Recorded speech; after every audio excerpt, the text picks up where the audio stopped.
William Morrow and Harper Audio present Sisters and Secrets, a novel by Jennifer Ryan, performed by Megan Tusing. Chapter 1. Flames burned bright orange and red on both sides of the two-lane road as they consumed and destroyed everything in their path. Homes, businesses, multi-million-dollar vineyards. Nothing was spared as the fire climbed over the Napa Valley hills, unrelenting in its destruction. Sierra prayed it spared everyone on the road leading out, especially her sons. She drove, heart pounding, fear amped to infinity, with her clammy palms locked on the steering wheel.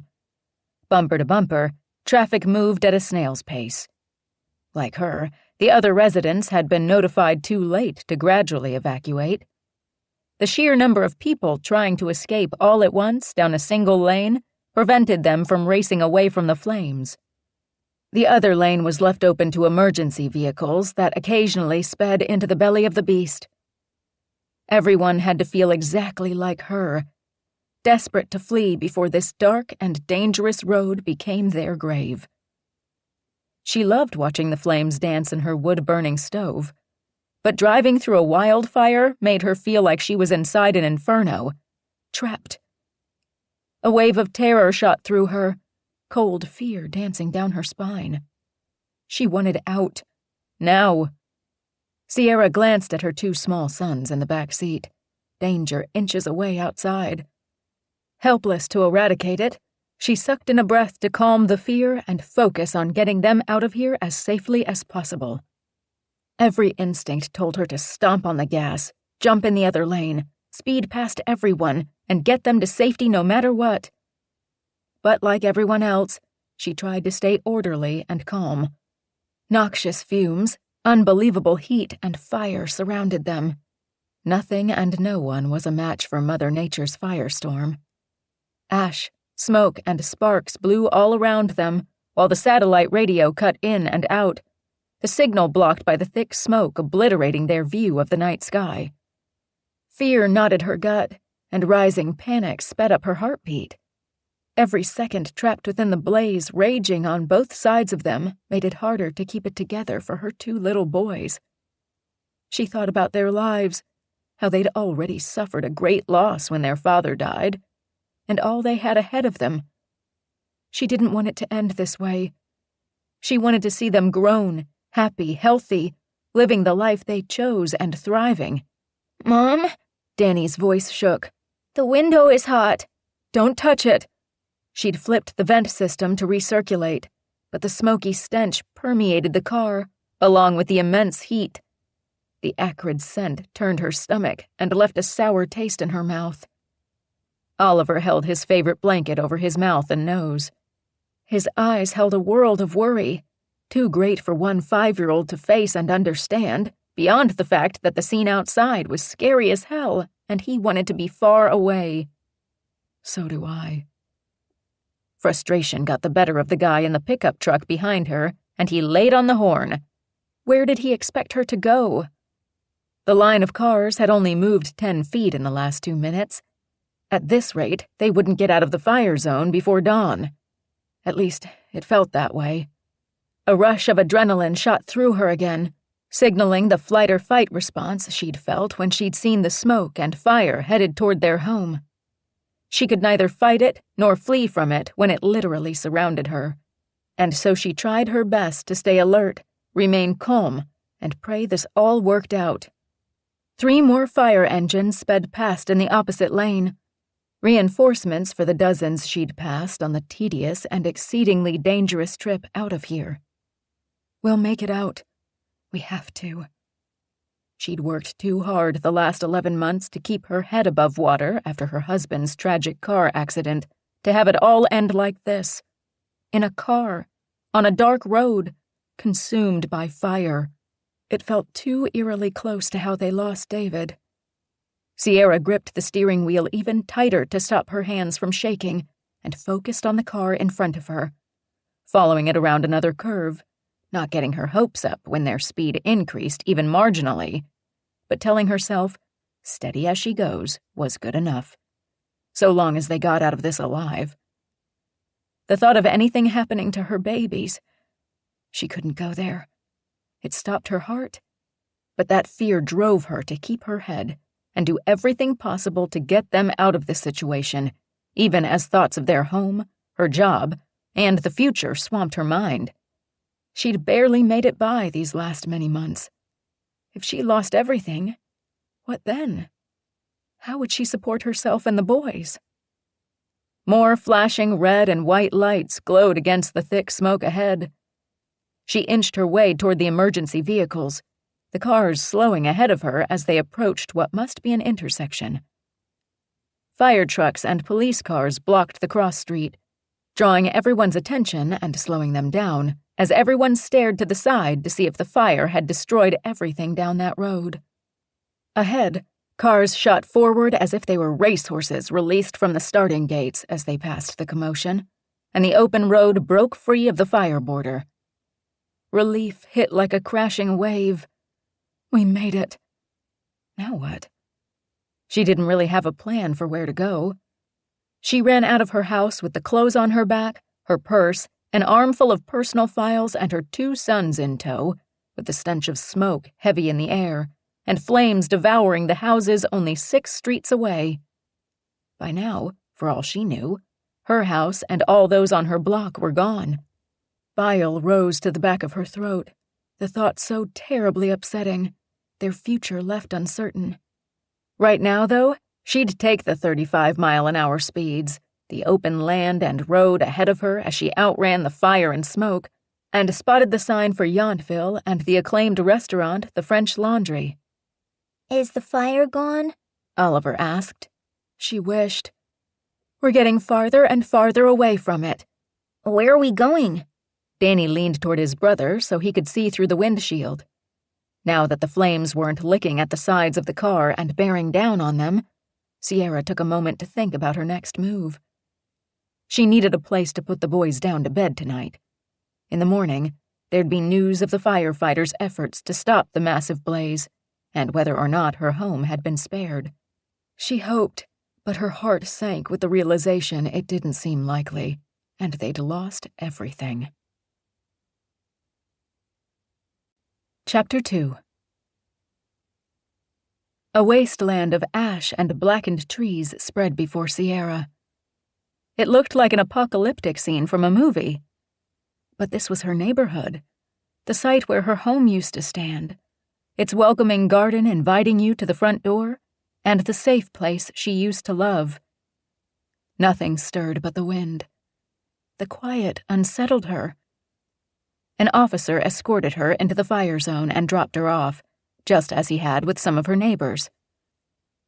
Driving through the eerily empty neighborhood, having to try extra hard to decipher where she was and where she used to live, left her stomach clenched in a knot. The park where the kids used to play was nothing more than a few burnt trees, their empty, blackened branches reaching for the bright blue sky from barren ground. Many of the trees had burned to ash. The playset was nothing but some metal bars sticking out of the sunken cement rectangle, with pools of melted plastic from the slides, seesaw, and swings. Tears stung her eyes as memories of her boys playing and laughing with their friends assailed her. It was nothing compared to standing in her driveway and seeing nothing but her blackened washer and dryer shells, twisted metal from her stove vent hood, and half her chimney standing, the top part in a heap of brick where the hearth used to be. She remembered hanging stockings from the thick wood mantel every Christmas and dashed a tear from her cheek with her finger. The loss felt like a sledgehammer to what was left of her broken heart. The boys' photo albums from birth to now, gone. She had the digital photos stored in the cloud, but she'd painstakingly put the albums together with other mementos.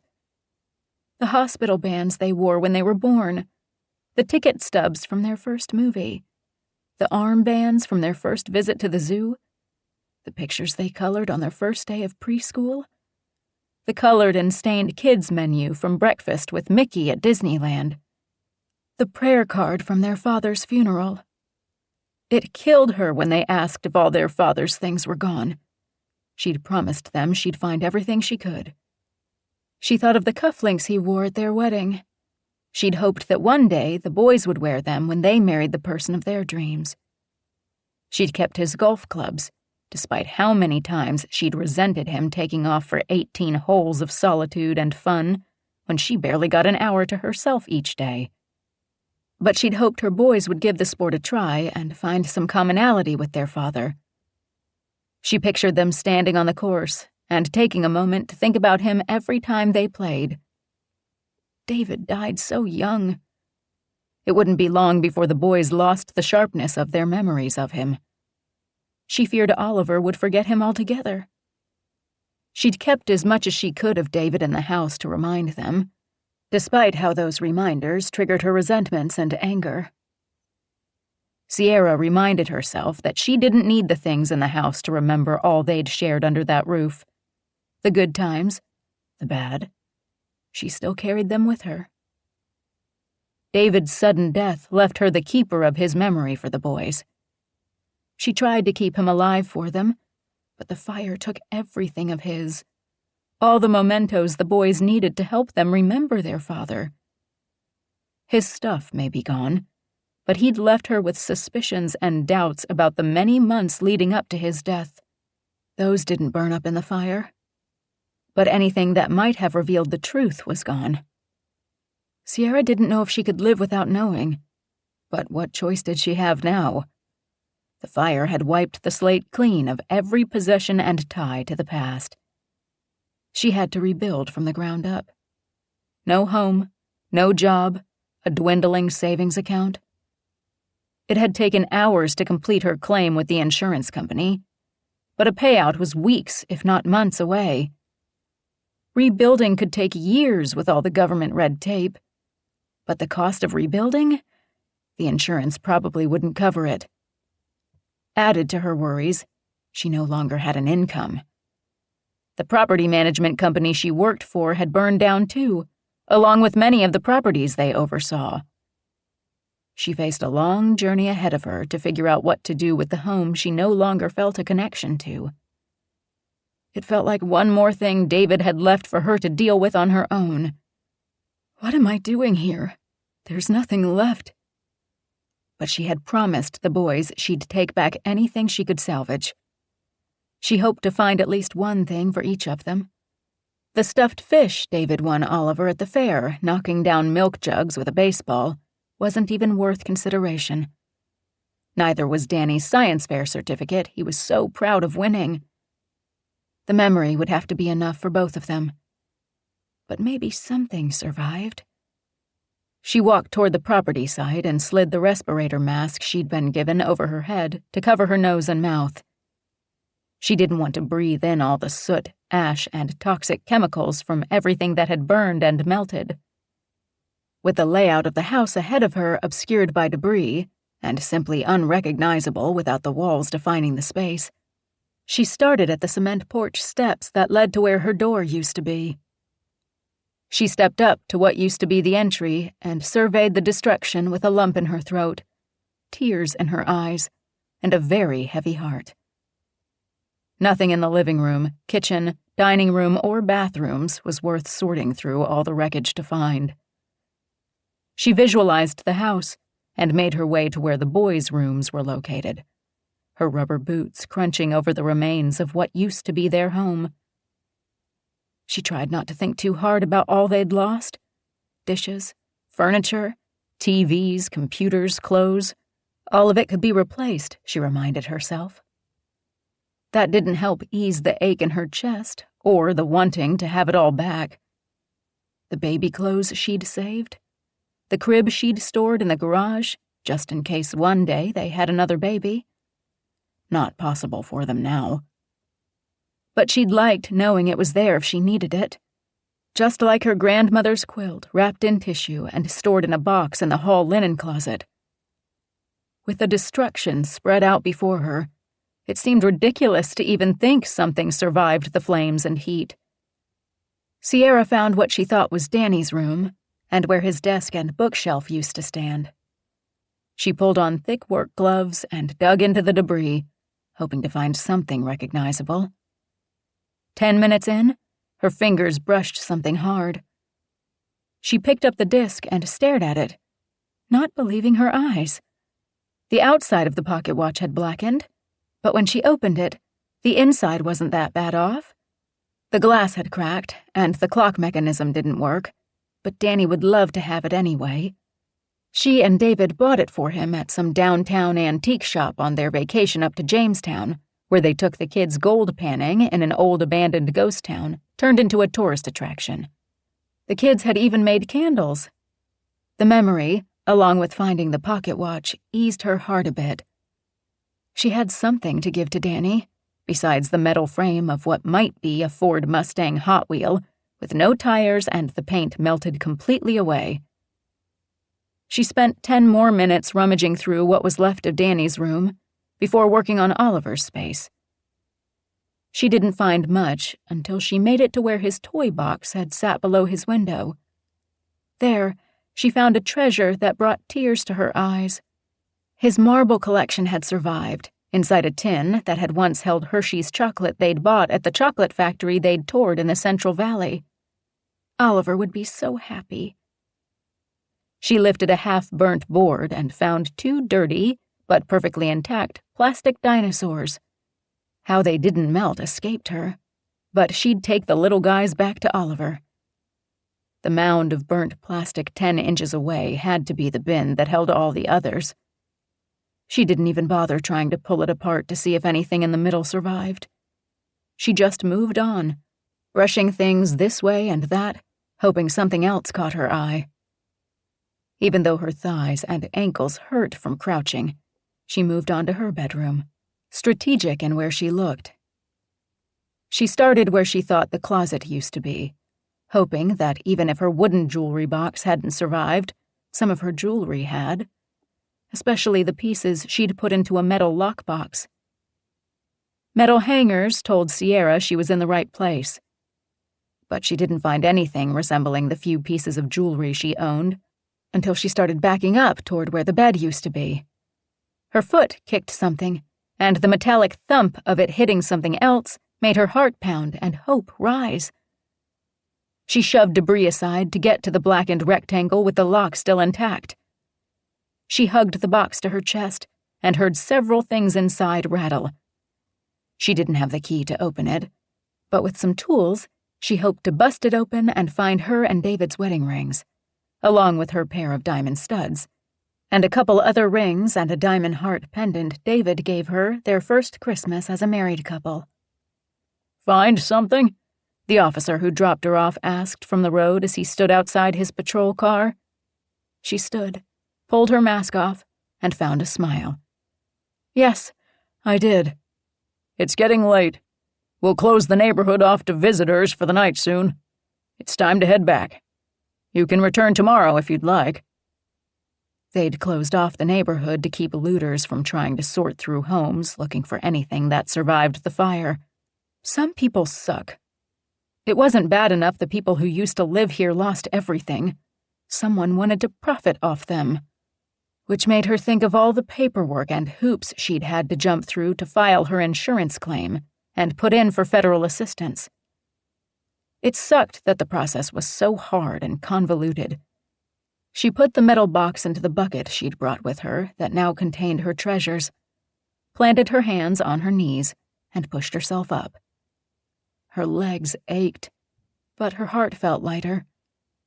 She'd found what she'd come here for, and Danny and Oliver would be so happy to have a small piece of their past to hold on to when everything had been taken away, including the school they used to attend. They couldn't stay here much longer. She needed to get the boys somewhere they could settle in and go back to school. She also needed to call her mom and have the talk she'd put off because immediate concerns took precedence to actually making decisions that extended beyond their need for a roof over their heads and dealing with the aftermath of the fire. She'd done what she needed to do with the property. There truly was nothing left for her to do here. Overwhelmed by what came next and the abundance of decisions that had to be made to start a whole new life, Sierra trudged through the wreckage, walked down the porch steps one last time, her heart heavy that this was probably the last time she'd ever come here, and headed for the police car. She opened the back door, set her bucket on the seat, then turned back and looked at what used to be. Emotion flooded her, sending tears down her cheeks. She pulled off a glove and brushed them away with clean fingers. "You can rebuild," the officer assured her. "Yes, I will. Just not here." Her boys were counting on her, but she had to face reality and listen to her heart. She didn't want to be here anymore. She wanted to go home to Carmel. "Hi, sweetheart." "Hey, Mom." Sierra stood outside the motel room door on the balcony overlooking the pool with her cell phone to her ear, so happy to hear her mother's reassuring voice. "It's been a couple of days. I worried." The days since the fire had left Sierra drained. "I'm sorry. I went to the house yesterday. There's nothing left but ash and burnt trees. Everywhere I looked, there was just nothing." "I can't imagine." Emotion tightened her mom's soft voice. "We spoke about this the other day, but I'll say it again. I'm happy to help in any way you need." "I appreciate that. Just tell me how much you need and I'll get it to you." She didn't want to rely on her mother for financial support. That was more her little sister Heather's MO. "Right now I need something besides money. Anything." "I want to come home, Mom." "I've got your old room and the spare bedroom all ready for you." Relief swept through her. Her mom offered the second she found out the house was lost. Overwhelmed in the moment and since, Sierra hadn't been able to really think or plan. "When will you be here?" "Tomorrow?" She hated to impose, but she also wanted to get the boys settled. "I can't wait." Her mother's excitement eased Sierra's mind. "Thank you for this. I'm out of options." At least it felt that way. "I'm always here for you, Sierra. This is still your home, no matter how old you get." Tears clogged her throat, but she pushed the words out. "I love you." "I love you too, sweetheart. Everything is going to be okay." She really needed to hear that right now. Sierra outlined her plans for the trip home, thanked her mom one more time, and said goodbye with a lighter heart and a belly full of anticipation. This felt right. With everything of her old life literally left in ashes, she needed a fresh start. So did the boys. They'd been through so much this past year, losing their father and now their home. She walked back into their latest rented room and stared at her boys, sitting on the queen bed in the 4th motel they'd moved to in the last 3 weeks. Their treasures she'd found at the house yesterday sat on the nightstand beside them. They'd been so surprised and excited to get them, but also sad that the few items had been all that was left of their belongings. She felt the same way. One of the guys at the fire victim center took a hammer and screwdriver to the lockbox and popped it open for her. David's cufflinks had survived, so had their wedding rings. The jewelry hadn't come out unscathed. The metal had turned black and tarnished, but the diamonds were eerily bright and sparkly. Maybe one day she'd have them reset into new men's rings for the boys. They could wear a piece of what bound her and David together. Backs against the propped pillows, Danny and Oliver were deep into a cupcake baking show on the Food Network. Eventually, they'd ask to go to the local grocery store to pick up some treats. They deserved something sweet for being such troopers. They missed their friends, their own things, and even school. Sierra pressed her hand over the stack of papers sitting on the small table by the window. They were all she'd managed to grab on her mad dash out of the house to beat the fire. All these months after David's death, she still couldn't account for the personal loan he'd taken out without her knowledge. $50,000. This past year, She'd struggled on her income, combined with David's Social Security, to pay the bills and keep a roof over their heads. And now she didn't even have the house or a job. She had this motel room for the next 2 days, another lined up for one night, but she needed something more permanent. The boys needed stability. They needed routine. And so did she. All this uncertainty left her a live wire of anxiety, sadness for all they'd lost, and uncertainty about how she'd get them all back on track and thriving again. As a mom, she thought she could do it all. She tried. Most days, until the fire, she did a pretty good job. You can't have everything. Something's gotta give. But right now, overwhelmed by their circumstances and uncertainty about the future, she needed help. Her family knew of their troubles. They wanted to help. She appreciated it. But until now, she'd gone from hour to hour, day to day, trying her best to deal with the aftermath of the fire and keep the boys entertained. But she needed to start thinking of the bigger picture, especially because she was running out of money and racking up credit card debt.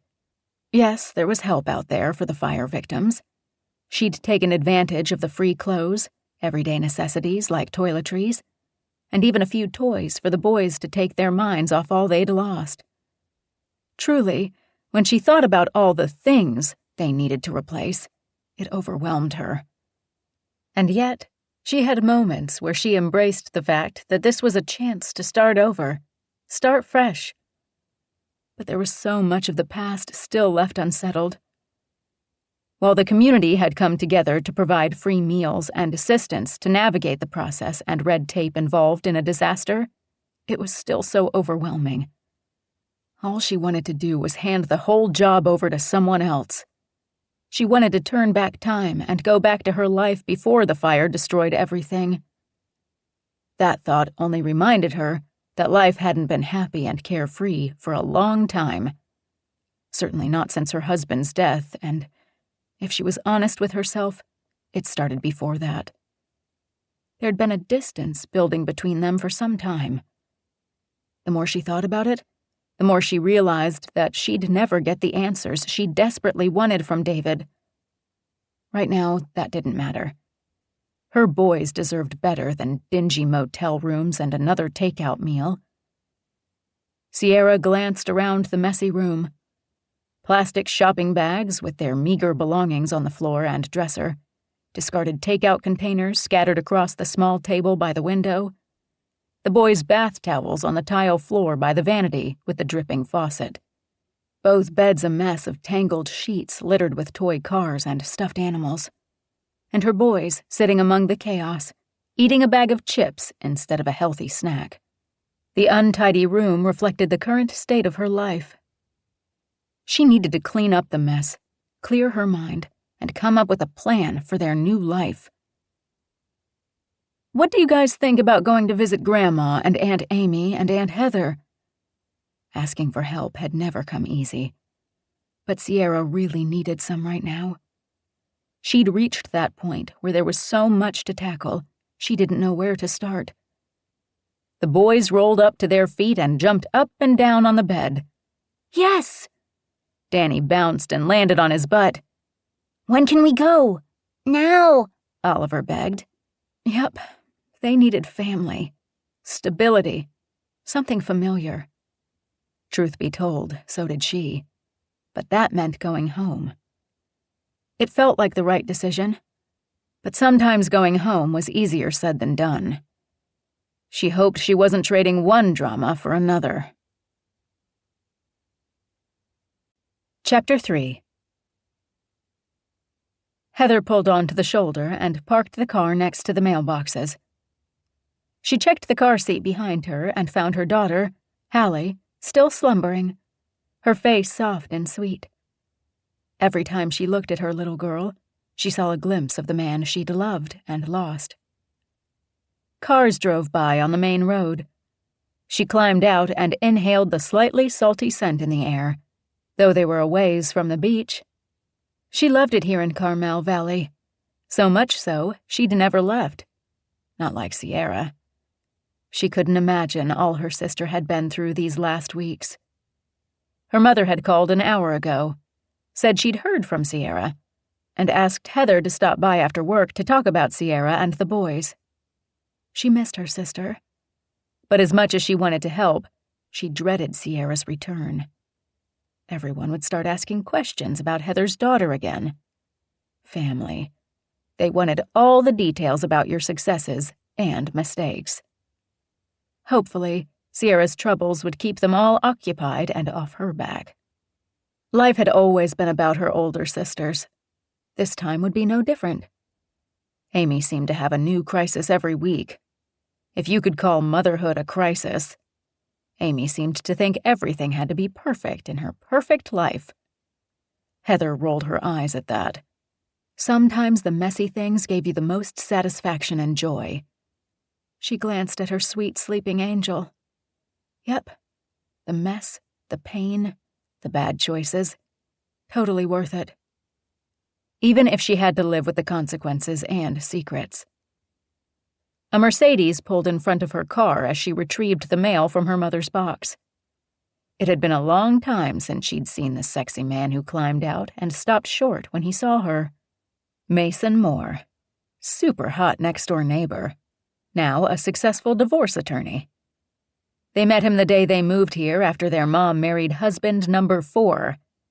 As teens, at one time or another, she, Amy, and even Sierra had a crush on him. He had an odd profession for a guy who didn't seem to enjoy other people's drama.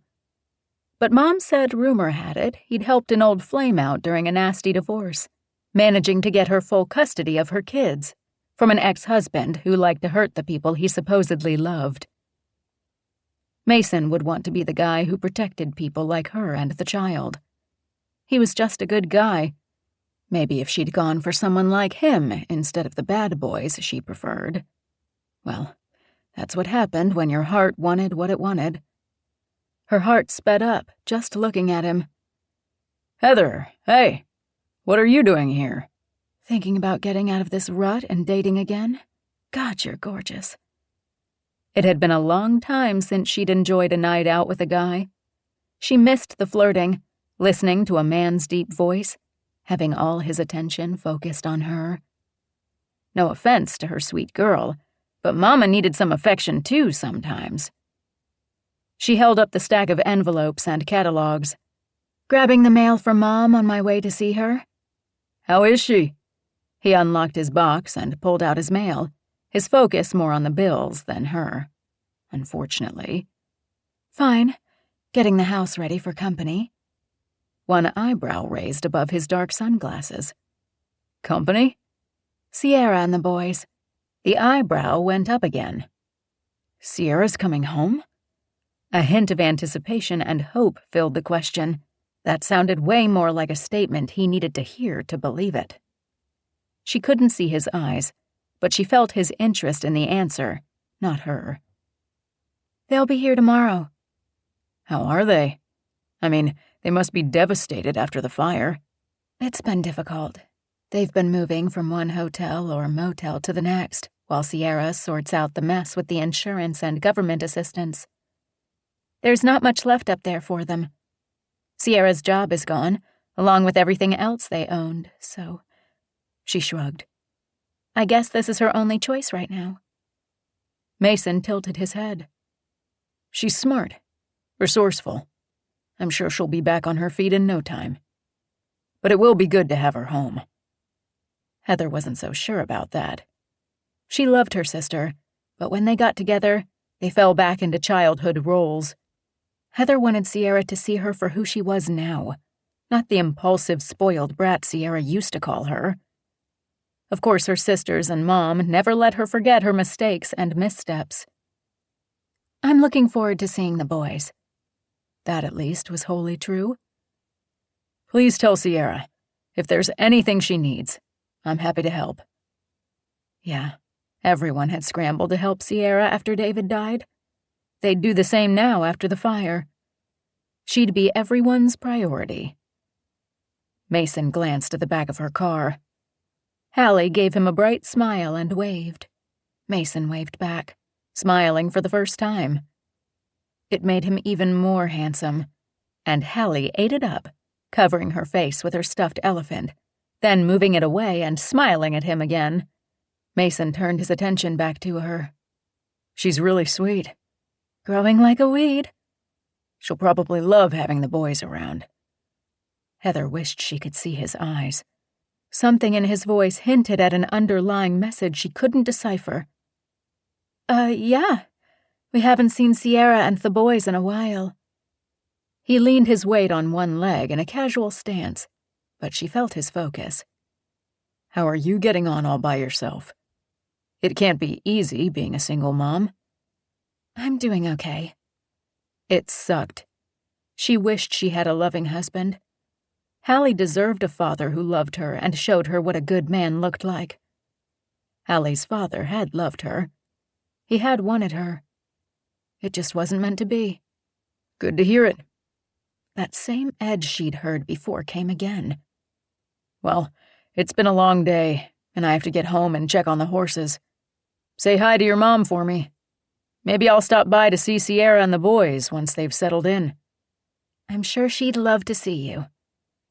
The innocuous statement made him pause for a second. She's been through a lot. I hope she finds some happiness here. Why did she hear a deeper meaning in the things he said?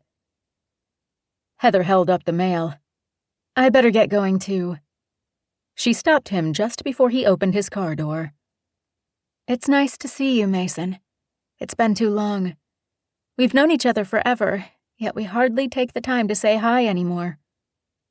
It's been a long time since you girls were jumping fences and begging me to ride the horses. Maybe I'll make a point to stop by and do just that. She got another of those stares from behind his glasses that she couldn't see or read. Tell Sierra if the boys need a distraction. I'm happy to saddle up a couple horses for them.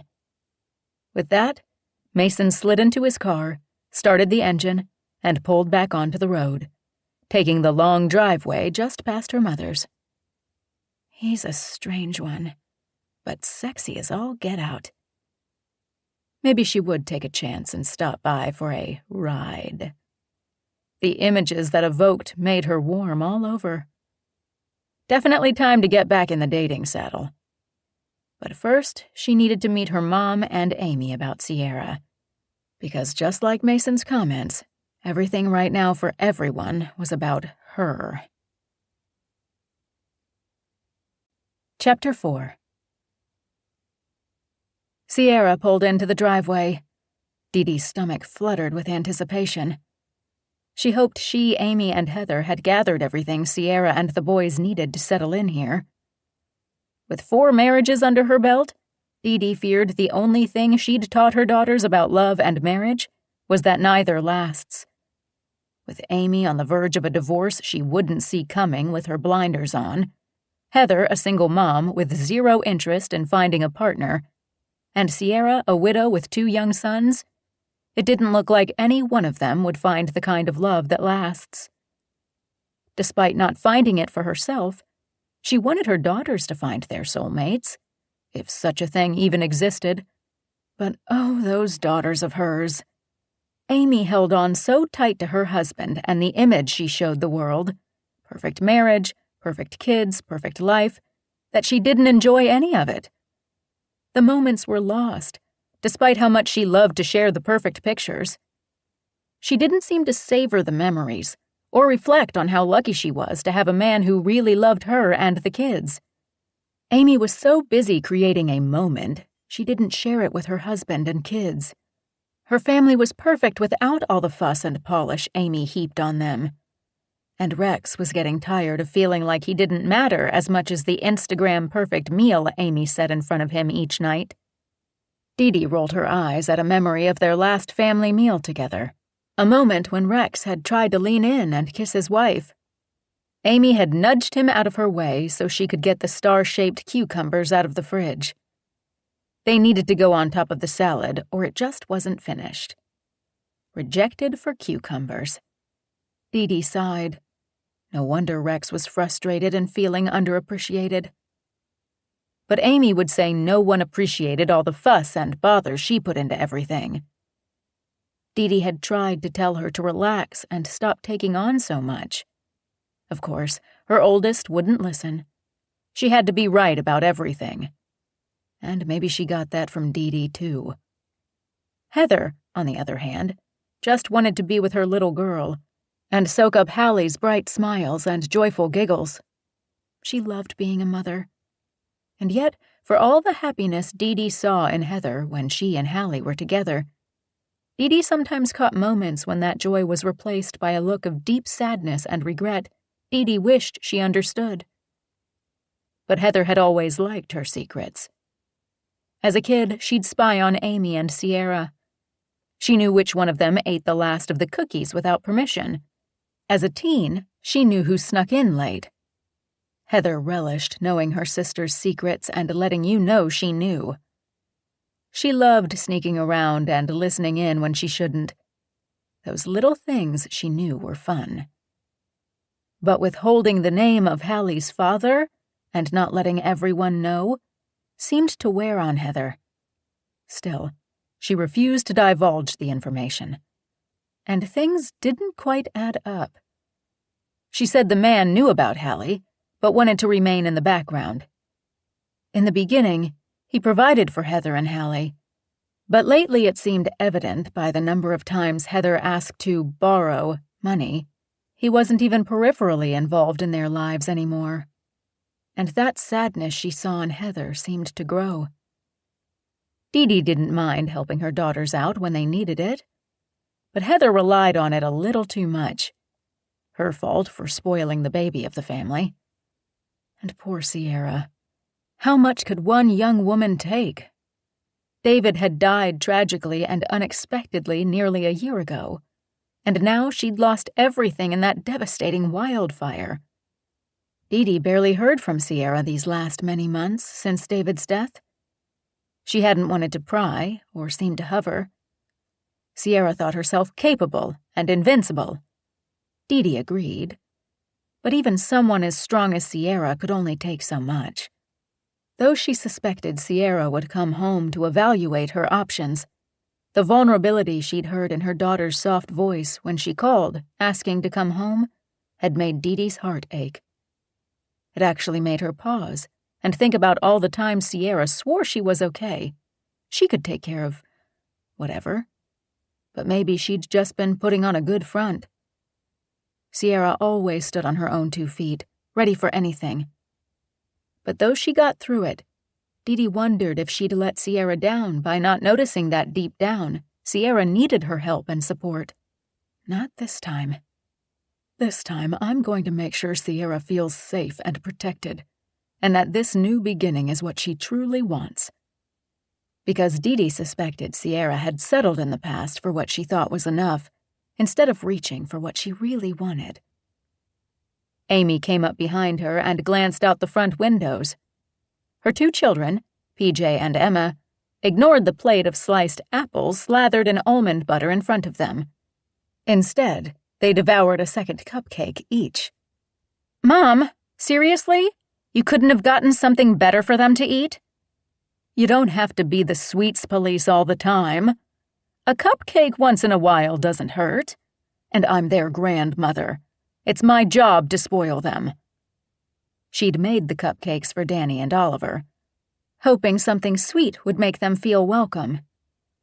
They hadn't visited since they stayed a couple of days after David's funeral. The time before that had been during her own husband's funeral. She never thought to have that in common with her daughter. But life happens. Tragedy strikes. She wanted to give her grandsons something good to associate with visits with her, something besides death. And all kids love cupcakes. "I'm trying to teach the kids to make healthy choices." Dee Dee shrugged, wishing Amy would loosen her rigid control over her kids. "You can feed them quinoa and kale all you want. When they're here, let them be kids instead of organic health nuts in the making and enjoy the simple pleasure of a sugar rush." Amy turned to PJ and Emma, who'd been avidly watching to see if Grandma won this argument. Put the cupcakes down and eat the apples." Loud and upset groans punctuated the kids dropping the treats and pushing the plate of apples away. Dee Dee rolled her eyes. "Moderation, Amy. Teach them that, so they can find balance and not feel like you're taking things away from them. You never let us gorge on cupcakes before dinner. Unless it was a party or holiday. You know, there's a time and place for everything, including letting kids be kids." Amy needed to ease up in every part of her life. She was wound so tight, she was bound to unravel. Dee Dee pushed because she didn't want to see that happen. Amy needed to have some fun and relax. No one could be that anxious and obsessive about things and not suffer some consequences. Amy clearly swallowed a retort when the front door opened. Her eyes went wide at the sight of Sierra and the boys standing there. "Poor thing. She looks worn out." Of course, Sierra heard the not-so-subtle stage whisper. Instead of responding to Amy's comment, she simply said, "Hello, Amy," and stroked a hand over Danny's head, nudging him inside with his bundled blanket, backpack, and several overflowing plastic bags. Like a mini vagabond, he held his precious few belongings. Oliver followed his brother in, his arms not quite as full, but still the 5-year-old held what little belonged to him, including a cute stuffed brown puppy. Dee Dee rushed to greet them and make them feel welcome. "Oh my, you boys have grown so much!" "I have to pee," Oliver announced. "The bathroom is this way." Amy held her hand out toward the hall. Sierra smiled down at her littlest. "Go ahead. Aunt Amy will take you. Say hi to Grandma first." Oliver gave her a shy smile. "Hi, Grandma." Dee Dee brushed her hand over his dark head. "Hey, sweetie. I'm so happy you're here." Oliver glanced at the cartoon on the TV. "Motel TVs are hard." With that, he ran after Amy to get to the bathroom. Danny looked up at Dee Dee. "The remotes are weird." He leaned into her for the hug she wrapped him in. "Well, soon your mom will have a new place for you to live, maybe with a TV easier for you to use. Until then, I'm so happy to have you here with me." She released Danny, noting how much he reminded her of his father. "Your room is up the stairs, second door on the right. You'll find a surprise on the bed for you and Oliver." Danny gave her a smile, glanced briefly at his mom for an approving nod for him to go ahead, and he dashed up the stairs with a speed Dee Dee could no longer achieve in her advanced age. But it did her heart good to hear him squeal with delight when he found his gift. His shouted, "No way!" made Sierra raise an eyebrow. "I got him and Oliver new tablets. The nice boy at the electronics store said they're exactly what kids are using these days." "Mom, you didn't have to do that." "I wanted to give them something familiar. They lost everything, and you said it was the one thing they were missing the most." "They read these online graphic novels, and the newest one came out last week and they've been dying to see it." "There you go. They're reading." "Oh, they play their fair share of games and watch videos, too." Sierra hitched up the laundry basket she carried under one arm before it slipped off her hip and she dropped it. "Your room is ready upstairs. Set your stuff down, take a breath. When you're settled, come down for lunch. Or a cupcake." Sierra smiled. "Thanks, Mom." Weariness shadowed her eyes. "It's been a long few weeks. And now you're here, where help is just a request away." Momentary relief shone in Sierra's eyes. "I set up an appointment with the elementary school for tomorrow morning at 10. They have a terrific after-school program you can look into when you find a job and are back to work. Until then, I'm happy to watch them after school while you go on interviews." Sierra nodded. "I'll see what I can find and what makes the most sense." Dee Dee put her hand on Sierra's shoulder. "There's no rush, Sierra. Take your time. Figure out what's best for you." Sierra raked her fingers through her long dark waves. I've just been trying to get through each day and do whatever needs to be done right now. That was Sierra. Make a list, check the box, keep moving forward. I haven't had time to really process. Then take the time. Sierra set the basket on the floor and hugged her. Thanks, Mom. She held on like she hadn't done since she was young. Dee Dee teared up and held on to her little girl who had grown up and had the problems to show for it. This couldn't be fixed with a bandage and a kiss on the owie. No, this required thoughtful planning and a lot of hard work to create a new life for her and the boys. Dee Dee had done it after each of her divorces. It wasn't easy to face things alone, to know that your children were counting on you for their happiness and the stability they needed. Sierra carried the load well, but it would take time for her to find solid footing again when so much was up in the air right now. Once she found a job, settled with the insurance company, sold or rebuilt her place up north, and found a new place here to make a home, she'd find happiness again. Sierra slipped free and went to the sofa, leaning over to hook her arms around PJ and Emma. One at a time, she nuzzled her nose into both their necks. Not even a hi, Auntie? Hi, Auntie, they said in unison, both giggling. You better save me a cupcake.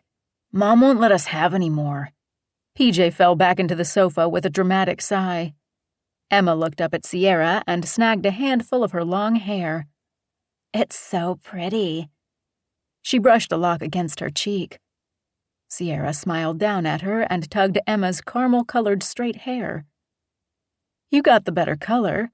Mine's just plain brown. Yours is shot through with sunshine. Emma beamed. Amy led Oliver back into the room and went right to Sierra and hugged her. Look how skinny you are. Amy squeezed Sierra's middle. 2 kids and I still haven't lost the baby weight. She stepped back and rubbed her hand over the barely there belly pooch. Sierra had a matching one, even if her sister was kind enough not to point it out. Dee Dee saw it as a badge of honor, a sign your body had done something amazing. And it had. Her daughters had created life and given her beautiful grandchildren. Amy rolled her eyes. The last 10 pounds are the worst. Fit, toned, Amy worked out and ran after her kids nonstop. But Amy always found fault in something about herself. Dee Dee worried that sometimes Amy put too much pressure on herself for no reason, battling her insecurities by trying to be perfect all the time. Sierra looked her sister up and down with a frown. You're right. You're fat. More cupcakes for me. Amy pursed her lips. I'm sure you're ready for something better than sweets and takeout by now. You have no idea. I never thought I'd say this, but I miss cooking. Amy shrugged. It's all I can do to get a decent meal on the table some nights. The kids' schedules are so packed. Dancing, baseball, swimming, music lessons. Stop signing them up for everything under the sun, Dee Dee remarked. She didn't understand why Amy thought the kids needed to be occupied every second of the day. It left no time for them to be creative and use their imaginations without it being a planned activity. They enjoy it, and it makes them well-rounded kids. So does riding their bikes with their friends on the street and playing in the backyard. Dee Dee wrapped her arm around Oliver. Head up the stairs and find your brother. There's a present up there for you. Oliver carried his bundle of things and ran up the stairs. Amy sighed. I wish I had his energy. She turned to Sierra. How are they doing after the fire and everything? They miss the house and are sad we moved away from their friends. They're heartbroken that all of David's things are gone. It's like they lost him all over again. Sierra took a second to compose herself. They seem to have an easier time getting through the day and accepting whatever we have to do in the moment. To be honest, they were getting bored and restless. Living in a motel room lost its shine about 4 days in. They just wanted to go home. But they knew there was no home to go back to, and that made it even harder. The uncertainty about what we were going to do got to them. And me. Sierra shifted from one foot to the other. I had to make up my mind and get them settled either up there or here. Long term, this seemed like the best choice with you all here. She let out a huge sigh. No more moving around every couple days. I'm happy you're back. Amy brushed her hand down Sierra's arm. It'll be nice for the kids to spend time together. And Mom won't be rattling around this house all alone. Dee Dee took exception to that. She had a very full life. I'm not alone. I have my clubs and friends. There's something to be said about being solely responsible for only yourself. She'd finally learned after 4 marriages how to be alone and be okay with it. Oliver's little feet pounded on the hard wood upstairs seconds before he shouted down to them, Mom, look! He held up his new tablet.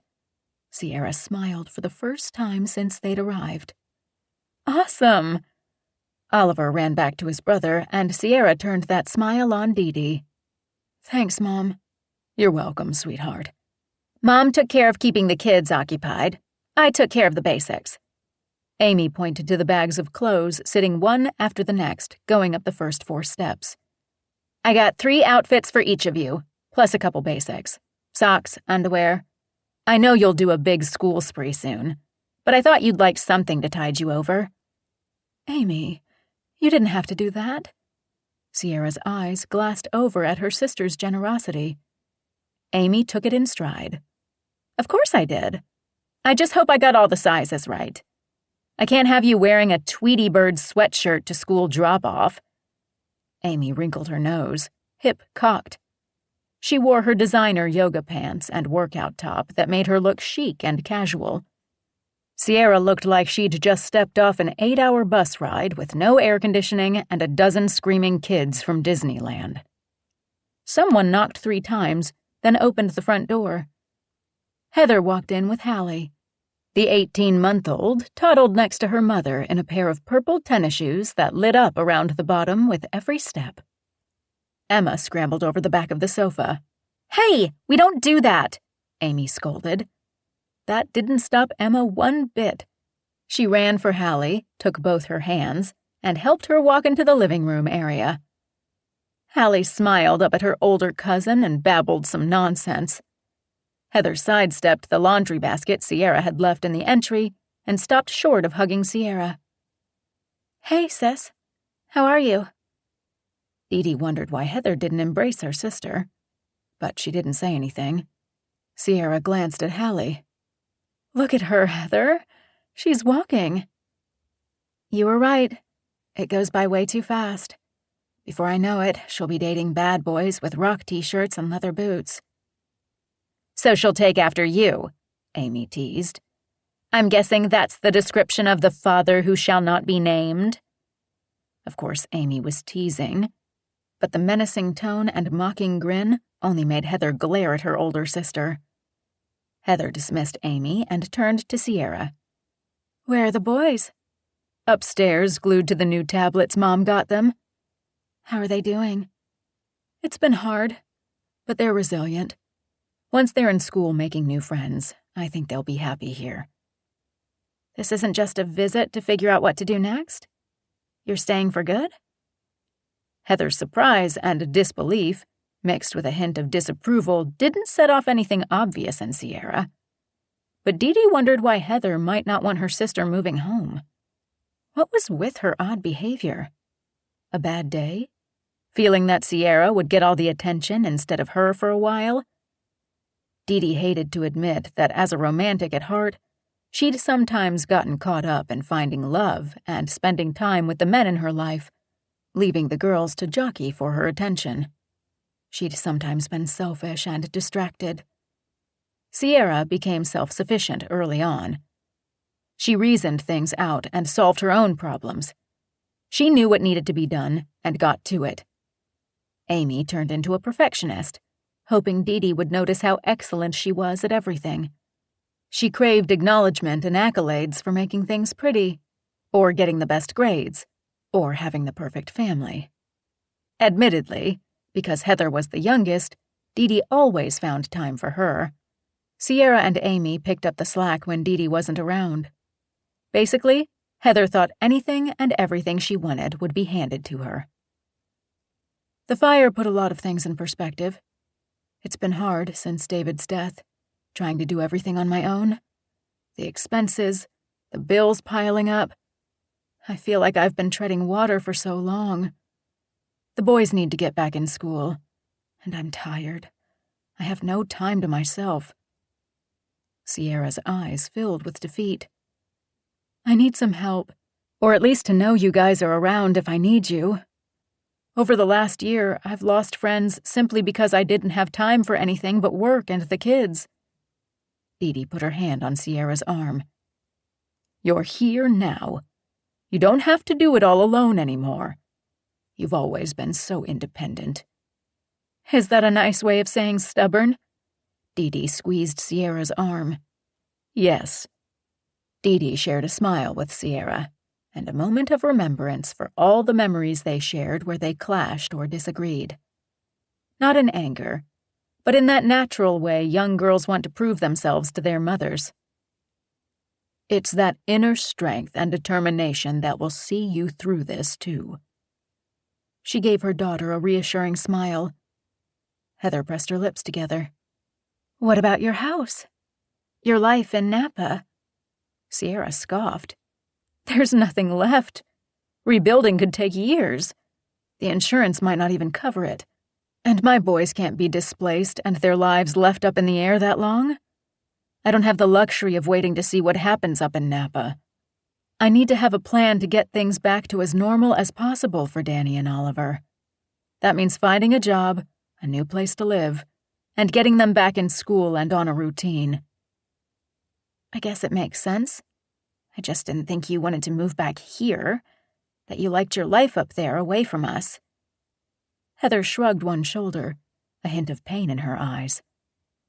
Dee Dee brushed her hand down Heather's back. Maybe she had missed her sister and wished she'd moved back sooner.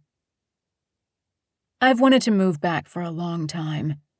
David didn't want to leave his job and connections he had up there. It was a good job with great benefits, so I couldn't really complain. I understood why he didn't want to give that up. Heather's eyes went wide. Really? I didn't know all that. Sierra tilted her head. It doesn't matter now. Heather frowned. I guess it doesn't. Not anymore. Sadness clouded Heather's usually bright eyes. David's death had had a huge impact on all of them. Dee Dee missed him. And more than that, she, along with Amy and Heather, wished David, Sierra, and the boys had lived out the promise of a happy life together everyone wants when they get married and start a family. Anyway, we're here now, and we're going to stay. Sierra went to pick up the basket she'd left in the entry. I'll take this upstairs, then come back for the clothes Amy bought us. She settled the basket against her hip. I've got more things in the car. Amy headed for the door. On it. We'll get you settled in no time. Dee Dee hoped everyone would settle into this change in their lives. The girls had always been close, but competitive with one another. Amy and Heather had both seen Sierra's life up in Napa from the outside looking in, only seeing what they wanted to see and thinking she had an ideal life. They admired her for it and were jealous because of it. Heather had the child, but not the loving husband. Amy had the loving husband, at least for now, and children, but still thought the grass was greener in Sierra's world. From a distance, things may seem greener, but look closer and you'll find the weeds. Dee Dee hoped the girls would set aside comparisons and past hurts and insecurities and come together now to help Sierra and the boys start this new chapter in their lives. Chapter 5. Sierra stood with her sisters on the porch, hands braced on the railing. She stared out across the yard to the wide pasture beyond that belonged to the Moore family, and her thoughts turned to Mason. She remembered the last time she'd seen him. Husband number 4's funeral. Poor Charles. dead of a heart attack far too young. Mason came to pay his respects to her mother at the house. He'd done the whole cordial neighbor thing, saying hello, asking about the family, making sure everyone was well. He and David had once been close friends. And that day, as they reminisced about the past, David jovial and teasing, most people watching them might have thought that closeness remained. Not her. While Mason joined in, he didn't have the same enthusiasm or level of engagement David displayed. Mason held back and didn't rise to David's teasing about the new lady in Mason's life. Carrie, Christy, something like that. Sierra didn't really pay attention because she didn't want to know. She hadn't been able to keep her gaze from straying to Mason when he was in the same room. She watched him as he actively avoided her. Not that it was hard when she was rushing around trying to keep her then 3- and 5-year-old in line. David opted to socialize anywhere the kids weren't demanding his attention, which had left her frustrated and looking like a frazzled maniac. When she finally got a second of nearly a private moment to speak to Mason, he'd kept it short, asked about her, the kids, then gracefully departed with an "I'm happy you're happy," and walked away like they hadn't been friends for years. The whole time they talked, she'd been assailed by memories. Them riding horseback out to the creek, racing across the fields on the way home. Summers out at the pond, sitting on the dock, talking, teasing, and having fun. Watching the 4th of July fireworks in the pasture his dad set off every year. Holiday parties, summer barbecues, school events. Though he was 2 years older than she, they still managed to see each other a lot. When her sisters were running late for school, she'd rush out to the road, hoping to hitch a ride with him. He never said no. Not to the ride to school, or when she showed up in his barn asking to go horseback riding. Mason always saddled a horse for her and let her ride. Most of the time he went with her. Sometimes when he could tell she just wanted to blow off steam from a bad day, a fight with her sisters, or an argument with her mom, he'd let her go alone. But he'd always watch her from the stables to be sure she never got hurt. And in the end, she'd treated him badly one night at a bar by holding back what she really wanted to say in an awkward exchange that ended with mixed signals and hurt feelings. "Daydreaming about our hunky neighbor?" Amy bumped her shoulder, bringing her back to the here and now. A mischievous grin tilted her lips, and an "I know I'm right" look lit her eyes. "I never heard whether or not he got married." Of course he didn't invite her after. They broke up before they ever set a wedding date. Of course Amy knew. She was hooked into the mommy grapevine in this town. No doubt every single mother wanted a sexy, successful husband. And the last time Sierra saw Mason, he certainly fit the bill to a T.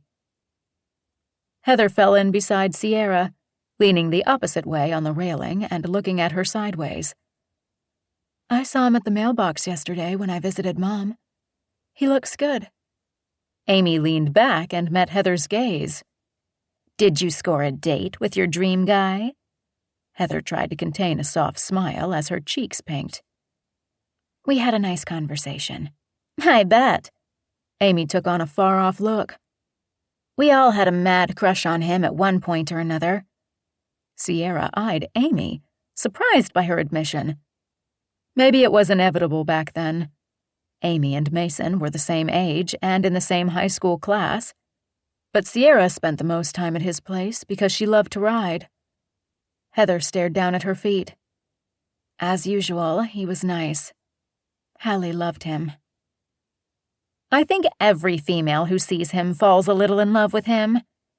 Amy patted her heart, her eyes wistful with a touch of mirth. Heather didn't let it go. "He's a good guy. I could use one of them." "He's definitely a better choice than the deadbeat dad you picked." Amy sometimes didn't know when to keep her thoughts to herself. Heather glared. "He wasn't a deadbeat dad. You don't know what happened, so shut up."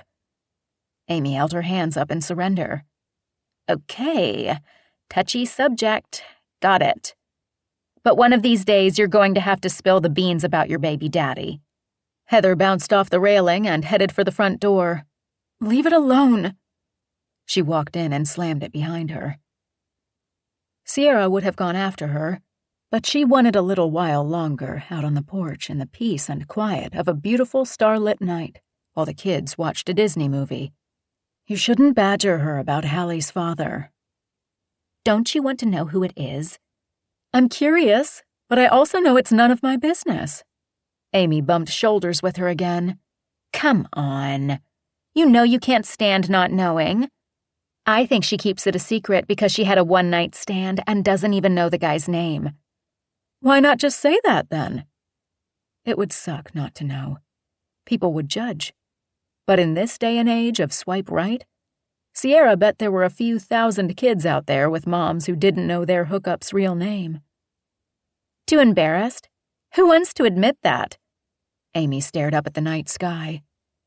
"Maybe the guy is married or a serial killer." Sierra laughed. "A serial killer who left Heather pregnant and alive? There's a few holes in that scenario." "Maybe she slept with one of her friend's boyfriends, and now she can't say anything because she doesn't want to lose her friend." Sierra shrugged. "Whoever it is, he isn't in the picture. Maybe she doesn't say anything about him because she and Hallie are better off on their own. Maybe the guy turned out to be a real shit. Maybe he hit her.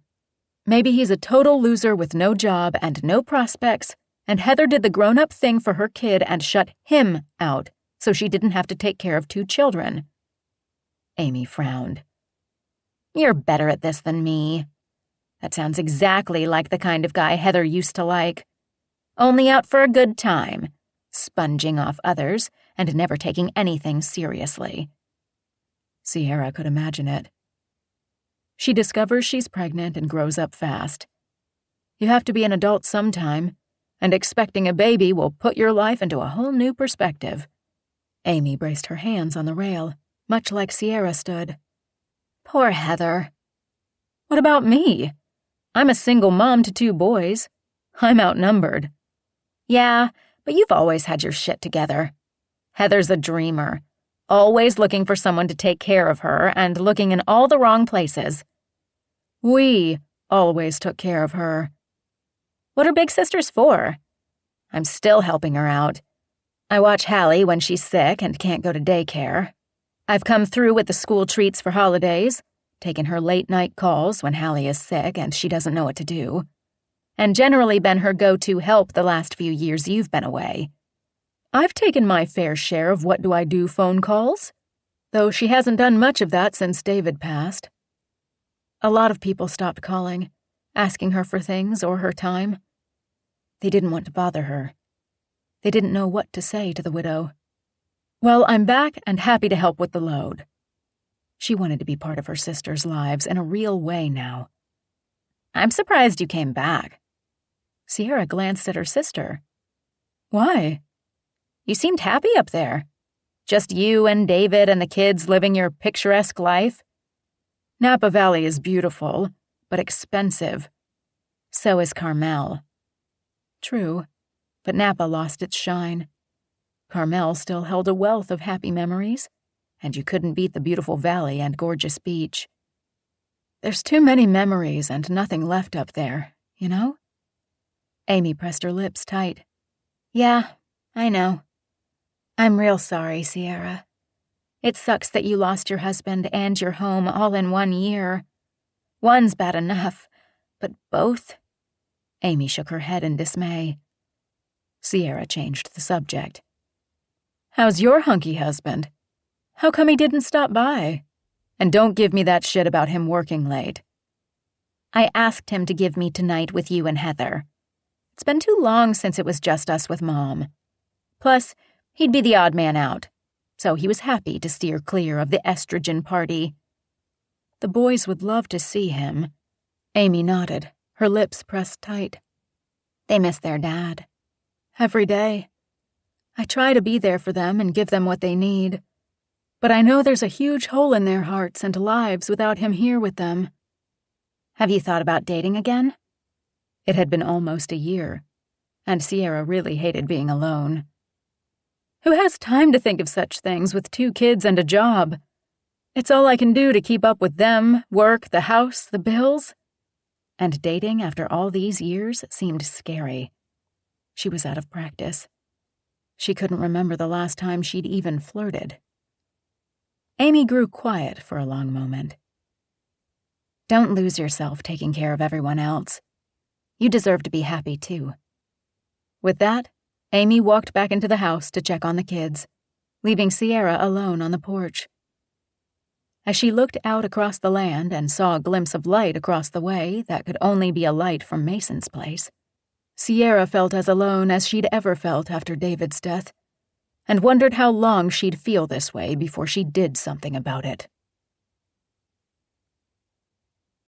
Chapter 6. Sierra peeked through the ajar door into the boys' dark room and smiled at them sleeping. Her mom had redecorated, swapping out the neutral guest room quilts for blue and red striped comforters. She added stained wood toy boxes at the foot of each twin bed. The comforters and toy boxes were for the boys to keep when they moved into their next home. They'd get to take something familiar with them, instead of another round of entirely new things. New was fun and exciting to a point. Then you just wanted to be around the things that made you feel comfortable, that made you feel like you belonged there because they were your things. You saw them, surrounded yourself with them and the memories they held. With the boys settled for the night and happy to be here with their family, Sierra headed downstairs for the talk she knew her mother wanted to have about what came next. She found her mom in the living room on the sofa, feet tucked up beside her under a blanket, and a mug of tea in hand. Sierra rounded the sofa, picked up her mug off the table, sniffed the fragrant apple cinnamon tea that reminded her of Big Red Gum, and sat in the corner of the sofa, facing her mom. It can't be easy to go through what you've been through this past year. Losing your husband? Well, I never thought you'd go through something like that so young. I know the fire took everything you owned, but you still have what's important. Those boys. Your family. Really, that's all that matters, Mom. Getting the boys to safety? It was scary. Even now, thinking about it made her heart race.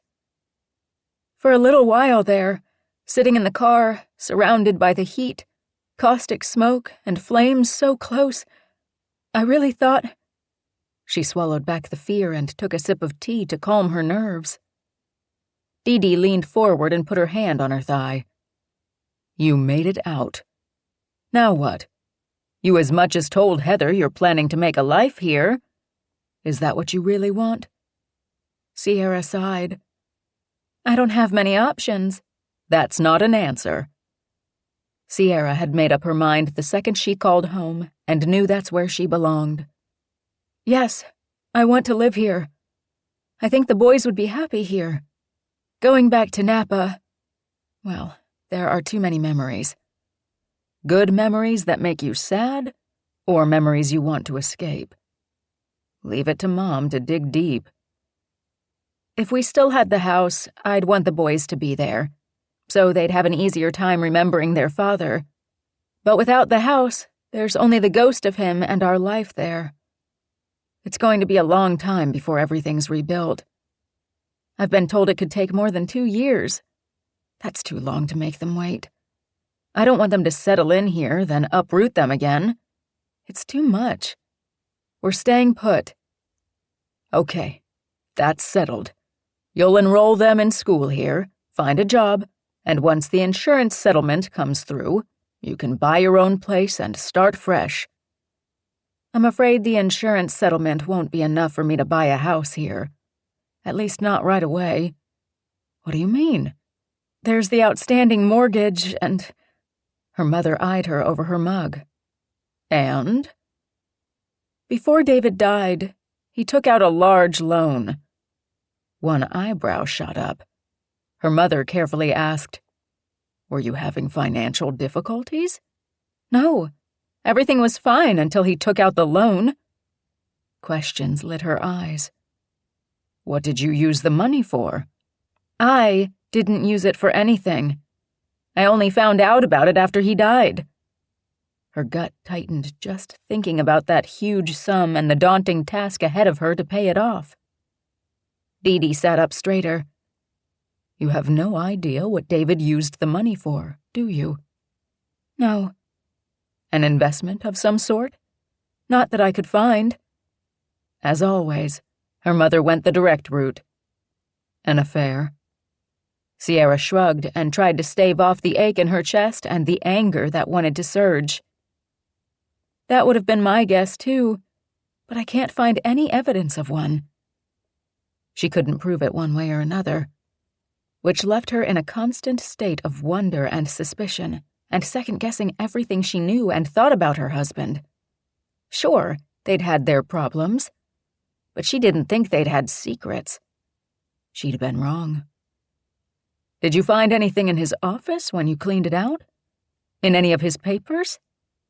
After he died, I glanced through the boxes that arrived from his office. You didn't clean it out yourself? She shook her head. At the time, she simply couldn't deal with the mundane task. Not when she had 2 heartbroken kids at home missing their father and wondering if she'd die too. Oh, the questions they'd asked. Hard questions like, where did Daddy go? Easier ones like, can I put my toy truck in his casket? Sierra didn't need to ask why Oliver wanted his father to have his favorite truck. He'd wanted his father to remember him wherever he went. It broke her heart.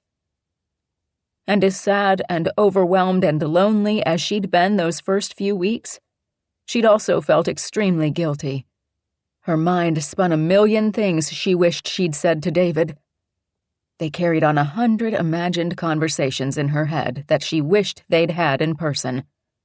Ever present was the nagging feeling that the distance and silence she felt from David those last few months leading up to his death were fraught with his indecision.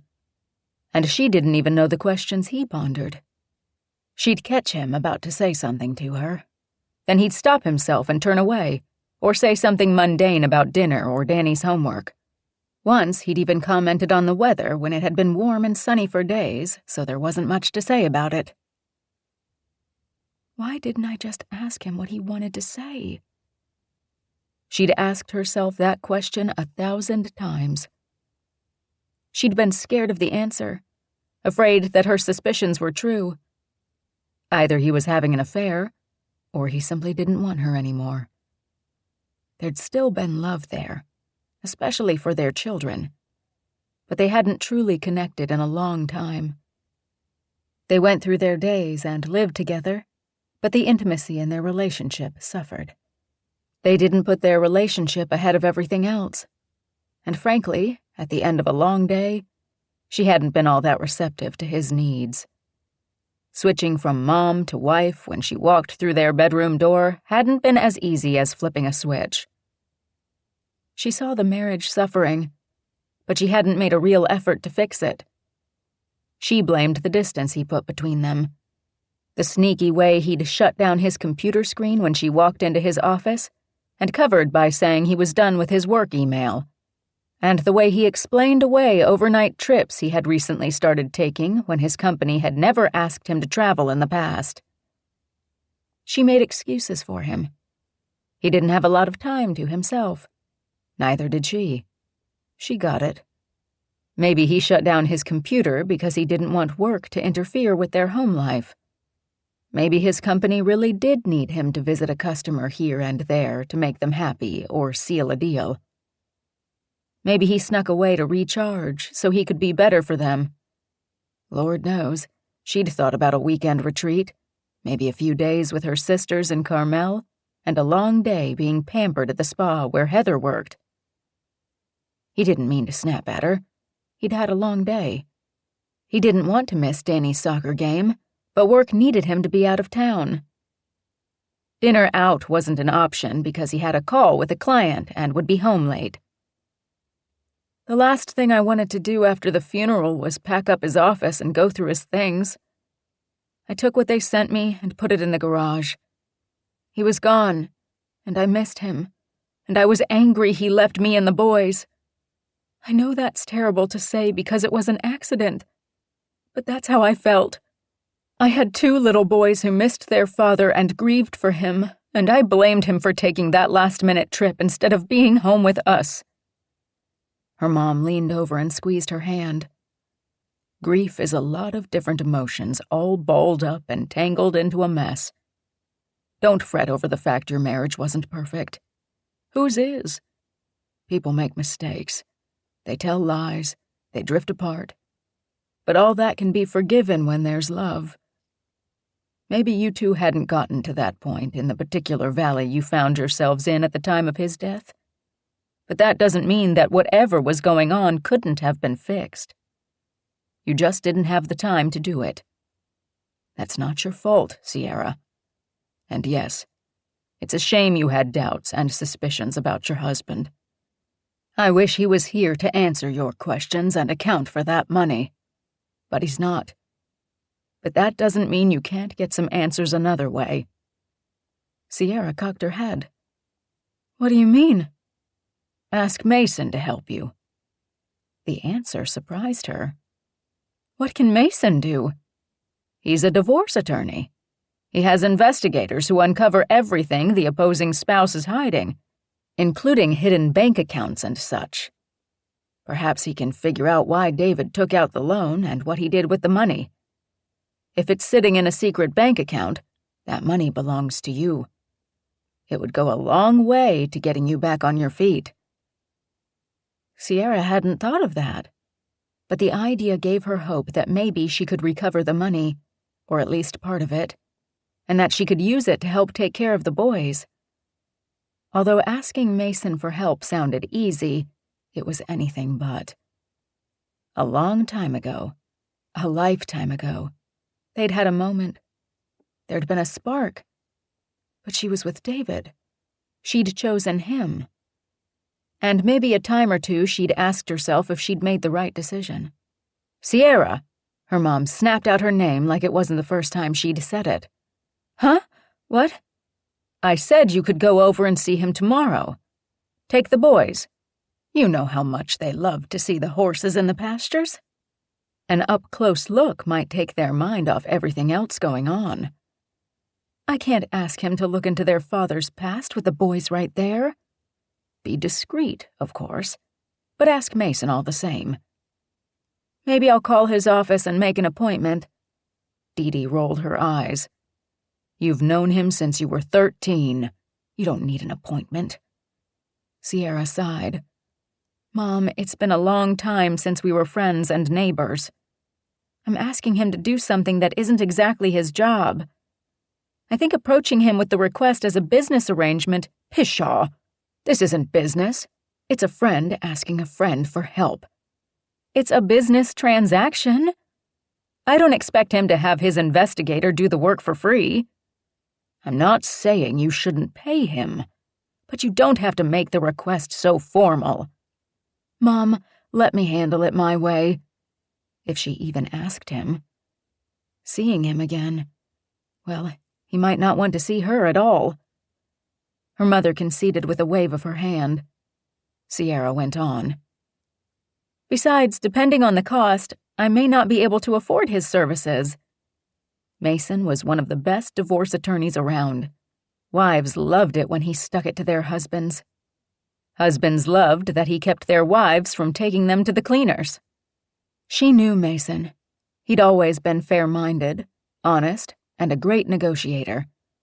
He'd settled more than one dispute between her and her sisters back in the day. She wanted to believe he'd been a little more on her side than her sisters, but that might be her teenage heart locked in a crush on the boy next door talking. You know I'm more than happy to help you through this difficult time. Dee Dee hadn't exactly taken her exes to the cleaners, but she'd come out of every divorce with a hefty payout. She could afford to help Sierra. But she had taught her girls to be independent and never rely on others when you were perfectly capable of taking care of yourself. Well, Sierra had taken that to heart, unlike Heather, who sponged off Dee Dee all the time. I appreciate you letting us stay here until I find a job and a place of our own, but I need to take care of the rest. Sierra, honey, I love you. It's never been easy for you to accept financial support, but I want to help. I have the means. I know. I appreciate it. But it made her feel guilty, and a little bit like she couldn't take care of herself and the boys on her own, when she'd worked so hard to do that alone this past year. The possibility of discovering what David did with that money gave her hope that she might get out from under at least part of the debt. If I can't afford to pay Mason for the investigation myself, I'll let you know, so long as it's not too much. If she found the money, she'd have no trouble paying her mom back. Peace of mind is worth the cost. Careful what you wish for. What if I discover something I don't want to know? Sometimes knowing the worst is still better than being in the dark. Maybe it will allow you to put your relationship with David to rest. You deserve that, honey. Then you can move on with a clear heart and mind. She hoped so, because the questions swirling in her mind sometimes grew quiet, but they never went silent. Right now, though, Sierra settled into the sofa and finished her tea, and thanked her lucky star to have a mom who loved her and welcomed her home with open arms.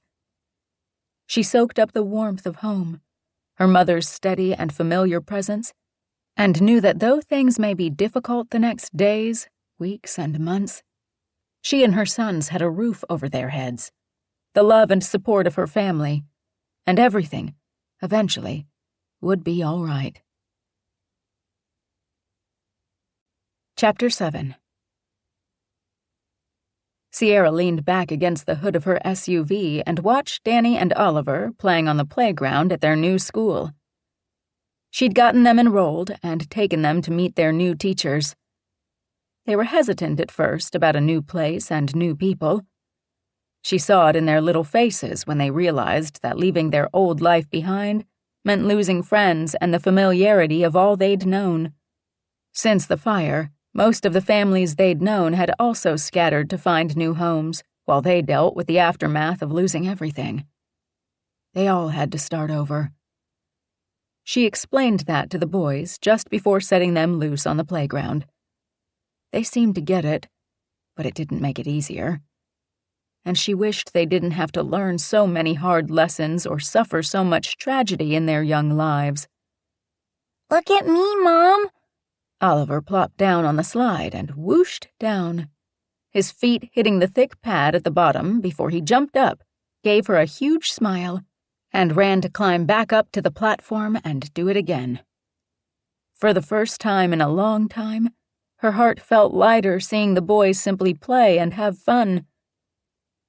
Amy pulled in next to her car in her white minivan. The side door slid open the second the car stopped, and PJ and Emma leaped out and ran to the playground. I want the slide too. Emma climbed up the wide steps behind Oliver. PJ grabbed a swing, scooted into the seat, and pumped his legs to get going. Danny took the swing next to him. It only took a second for them to see who could fly higher. Their smiles and delight as they tried to outdo each other made Sierra grin. We used to be them. Amy copied Sierra's pose against the front of the SUV with her arms crossed as she stared out at their 4 kids playing together. They were them. Competition and trying to one-up your siblings never changed, at least in Sierra's experience. As the oldest, Amy always wanted to be the best at everything. She wanted to have everything first. How are you, sis?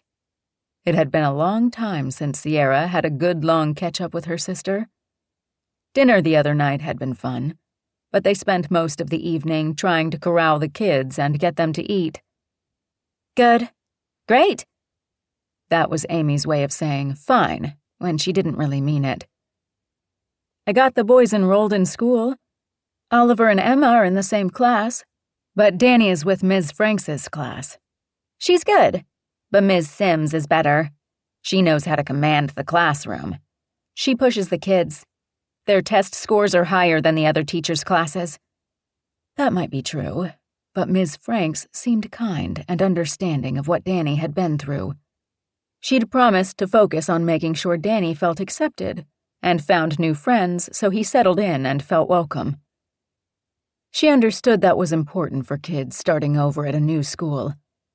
If he didn't feel connected to school, he wouldn't put the work into getting good grades. Sierra let it go, because convincing her sister that good grades weren't the most important thing was pointless. She wouldn't change Amy's mind. "Does PJ like his teacher?" Amy scoffed. "No, he hates her. He thinks she's mean.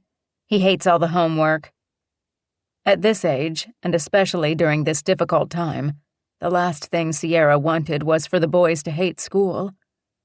With so many years left to go, she didn't want them turned off and checked out because of a bad experience. Sierra believed school should be fun and engaging, not just a chore. Danny and Oliver liked their teachers. Once they make some friends, they'll settle in. And having their cousins around at school would be a help, too. Of course they will.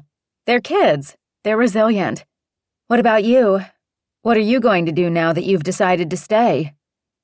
I'll start with a job and go from there.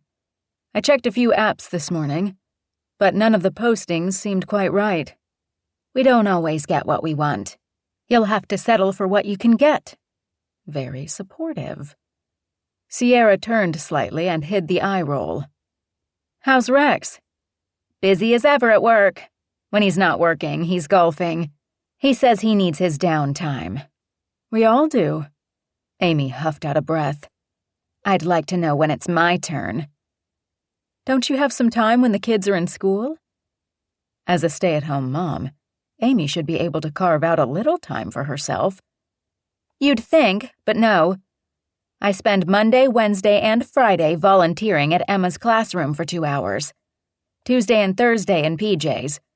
When I'm not in the class, I'm working on organizing the school events, attending PTA meetings, cleaning house, picking up and dropping off Rex's dry cleaning, doing the shopping, paying the bills, and running all over after school for dance class, swimming, music lessons, baseball, and art classes.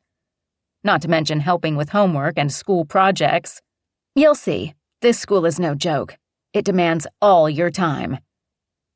Sierra understood that homework and projects did take a lot of a parent's time. Why do teachers assign things the kids can't do mostly on their own? Isn't the point of it for the kids to do the work, not the parents? Right? Maybe you should cut back on the extracurricular activities. Sierra wanted her kids to have the opportunity to do whatever they wanted, but they needed downtime too. Overextending their schedules strained her schedule. Sierra liked balance. It sounded like Amy had scheduled away all her children's free time. They're important to building their character and making them well-rounded individuals. It will help later in life. Yeah, but it's driving you crazy. You sound just like Rex. He thinks some of the stuff is too expensive and that the kids don't even like it. Sierra asked the obvious question. Do they? Amy scoffed. They don't know what's best for them. That wasn't an answer. She went on. You should see Emma in her little bat costume for her dance recital. She's so cute. Sierra got it. The pictures would look great on Amy's social media. Everyone would comment and Amy would feel like a good mother. Sierra tried again. What do you do for fun? I live for my wine o'clock. Sierra laughed under her breath. Your what? That half hour every night after the kids go to bed, and I clean the kitchen and have a glass of wine and soak up the quiet. The absolute need for that half hour shone in Amy's eyes. But the sadness that shadowed it struck Sierra as a red flag that something deeper was going on with Amy. Where's Rex while you're enjoying your glass of wine? Upstairs reading books to the kids. Aw, that's sweet. A wistfulness replaced the sadness. Yeah, he always makes time for the kids. Bedtime has always been his time with them because he's at work all day. That's really nice. I'm sure they love spending that time with him. Amy nodded, her eyes going soft. They do. If Sierra read things right, Amy wanted that kind of time with Rex. Something wasn't quite right in Amy land. Is everything okay between you and Rex? Amy snapped her head toward Sierra. Of course it is. You know how it goes. You have kids and it's all about them. Rex is busy. I'm busy. But we're great. We've got everything we ever wanted. Be careful what you wish for. The thought popped into Sierra's head because on the surface, everything did seem fine with Amy. But Amy tended to focus on the surface and not look deeper. Everything needed to appear perfect to her sister, even when the undercurrent was sucking her down. If you want me to watch the kids one night so you and Rex can have a date night, I'd be happy to do it. Amy sighed. I'd have to check with Rex to see what his schedule is like. But thanks. Anytime. She really meant it. She didn't want to see what happened to her and David happen to Amy and Rex. Amy said, And I can watch the kids if you have an interview or something you need to do. I appreciate that. Though Sierra felt reluctant to add to Amy's packed schedule. Mom said she'd help too. You'll find Mom doesn't spend a lot of time sitting around the house. She's got her gardening club, tennis, lunch dates, hiking club, pinochle, not to mention the country club socials she attends. Is she working on husband number 5? Sierra gave Amy a mischievous grin and tapped her elbow to Amy's. Amy rolled her eyes. God, I hope not. Why? She deserves to be happy. No one likes to be alone. She's got her friends, Amy sighed, and her admirers. A grin tugged at Amy's lips, but she stopped it before it turned into a real smile. Losing number 4 hurt her. Sierra's heart clenched. She really loved him. She loved them all. Amy paused for a pregnant moment, then asked, Have you spoken to Dad lately? They all loved their dad, but he tended to let time slip away between calls and relied on them to contact him rather than the other way around. Though he was always up for a long chat. He just wasn't one to pick up the phone unless prompted by his new wife. Just before I left the Napa area, he seems happy in Arizona with Lauren. I thought after the divorce he'd be a bachelor forever. Lauren changed that. They've been married, 5 years? 6. Amy wrapped her arms around her middle. She's younger than him. Amy let that hang for a minute. Do you think guys are like that? As they get older, they think about replacing the old model with, a model? Sierra chuckled. Maybe some guys, but not Dad. Lauren is only 5 years younger than him. It's not like he hooked up with some 20-something. I know, but never mind. Sierra caught on quick. Amy, you're beautiful and smart and a great mom. Rex would be crazy to let you go. Amy stood up straighter. Of course he would. But he'd never leave me. We're good. Great. Yes, everything is fine in Amy land. Sierra checked her watch. I'm so glad you made time to meet us here today so the kids could play. But I've got to get them home and fed. They start school tomorrow, and I want to get them back on a schedule. I hear you. Amy whistled at the kids and waved her hand, calling them back from the playground. The boys jumped off the swings, playfully pushing at each other, saying one or the other had leapt the farthest. Oliver and Emma climbed down from the ride-on rocking bear and dog that sat atop huge metal springs. Emma ran up to her mom.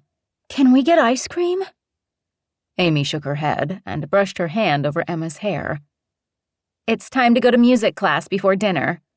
Ugh, Mom, no, I hate violin.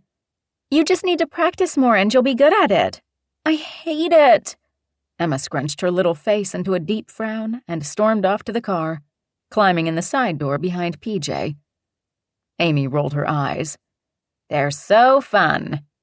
She hugged Sierra. Call if you need me to watch the kids after school or whatever. Call me about that date night, Sierra countered. She really hoped Amy took her up on it. It seemed like she and Rex needed a night or two to reconnect. Sierra understood all too well how things could turn monotonous and routine in a marriage. Maybe if she'd scheduled a few more date nights instead of avoiding the talk she and David needed to have but always put off. She couldn't change the past. She needed to let it go. "Mom?" Danny called from beside the car. "Are we going? I'm hungry." "Yes. Climb in. Make sure Oliver is buckled in his seat, please." Sierra got behind the wheel, started the car, backed out of her spot, gave a honk goodbye to her sister, who was turned in her seat talking fast to the kids in back in what looked like an argument, probably about Emma not wanting to go to music class. Sierra headed out of the lot and turned toward their temporary home, thinking about what kind of life she wanted here with the boys. Certainly not one filled with so much to do you didn't have time to really enjoy life. She wanted balance for the boys, and herself. She thought about her mother and those socials at the country club. She loved that her mom was putting herself out there. Sierra wondered if she'd ever be ready to try again. Sierra stopped at the mailbox, pulling in behind a sleek Mercedes. She stared at the back of the tall blonde in a navy suit who got out of the car. She thought he looked familiar, but from behind wasn't sure it was. Mason turned and smiled at her. She caught her breath at the sight of him and smiled before she even thought about it. "I'll just be a second, boys." She rolled the windows down and got out. "Hey there, stranger." Mason stood in front of her before she knew it and put his hand on her shoulder. "I was so sorry to hear about your troubles. If there's anything you need, I'm happy to help." She should ask him about helping her track down the money her husband didn't tell her about. But all she could do was look up at him and wonder how men got so much better looking as they aged. "Sierra, you okay?" She mentally shook herself out of her head and nodded. "Yes, fine. I'm sorry. I didn't expect to see you here." "I took over Mom and Dad's place about 8 or 9 months ago when they wanted to downsize. Dad didn't want to spend all his time tending the land and animals anymore. I didn't want to let go of the ranch." "You must have some really great memories of that place." He stared down at her for a long moment. "I do. Sorry to hear you lost your home. You guys doing okay?" He cocked his head toward her boys. "They're huge." She laughed. "They refuse to stop growing up." "Kids," he scoffed. "They never do what they're told." Same old Mason. Always good-natured, ready with a warm smile and a joke to make her laugh. "They're great boys. And we're doing okay. In fact, I just got them enrolled in school." Mason shook his head. "Ugh, moms, always doing what's best for their kids." She found herself chuckling again. "Well, I did let them have a cupcake after breakfast this morning." "Mom of the year." His smile made her heart trip over a couple beats. "It was a bribe to get them to meet their teachers today. They've been out of school for a few weeks now and aren't anxious to get back to it." "New place, new school. You don't know anyone. Yeah, I get their reluctance." "Me too, but they need to take this first step into their new life." Mason tilted his head. "You're staying, then?" She nodded, pleased for no reason at all that he seemed happy about it. "I want to be closer to my family. Mom is getting older. I need the help. And though my sisters and I stay in touch, it's not the same as being here all the time." "I know what you mean. My parents and I used to see each other all the time, but with work and their social life, we don't get together as much." He got a far-off look. "Of course, I avoid them sometimes because of all the 'why aren't you married yet?' question." She couldn't help the quick glance from head to foot and back before she asked, "Why aren't you married?" He chuckled. "Lots of reasons, but—" His gaze turned to a hard stare. "I guess I've been waiting for the right woman." Uneasy under his direct gaze, she went around that statement. I thought maybe it was because of your job. That's what a lot of people think. I see couples in the worst possible situation. They've lost the love and can't communicate anymore. But that doesn't mean I don't think relationships can work. My parents are great together. I want that. I love your parents. I was jealous of you. Me? Why? You were close with your mom and dad. I sometimes felt like a ping-pong ball between mine. They both tried to make everything seem normal and perfect. But when you aren't with one parent all the time, it feels like they don't really know you.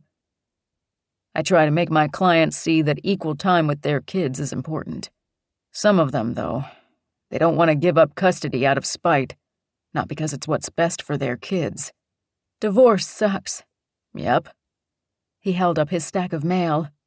But it pays the bills. Probably quite well based on what she'd heard about him being in high demand. So, Sierra, what are you going to do now that you're back? I need to find a job. I can't afford not to get back to work right away. I imagine settling your affairs for the house in Napa is going to take a while. I'm probably going to be the loser in the whole thing, too. He nodded, a half-frown tilting his lips. California. It costs more to rebuild than insurance covers a lot of the time. Tell me about it. Are you still interested in property management? Or do you plan to do something else? She tried not to show her surprise that he remembered what she did for a living. Beggars can't be choosers, but I'd love to get a job doing what I know. I really enjoyed working with clients and renters. I might know someone who's looking for help. I could make a call. The offer touched her deeply. Oh, well, that's so nice, but I don't want to put you out. It's no trouble. I know a lot of people in this town. It's a simple phone call to see if something is available. Hope surged. A job would solve a lot of problems and eliminate most of her anxiety. Really? You'd do that for me? He stared at her for a long moment.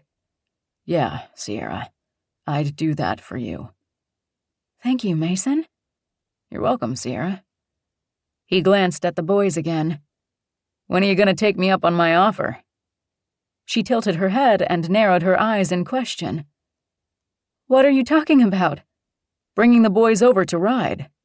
He watched her for understanding, then added, Heather didn't tell you. She shook her head and frowned. No, I'm sorry, she didn't say anything to me about you. Probably because Heather wasn't the most reliable person when it came to delivering messages. I'm not surprised, he said under his breath.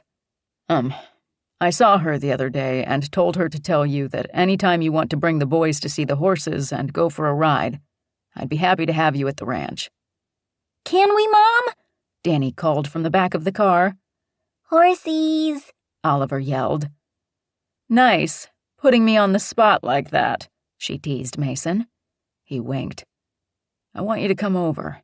It's been a long time since we went for a ride. It had been too long a time since she and Mason spent time together, and she let the giddy feeling building inside her loose.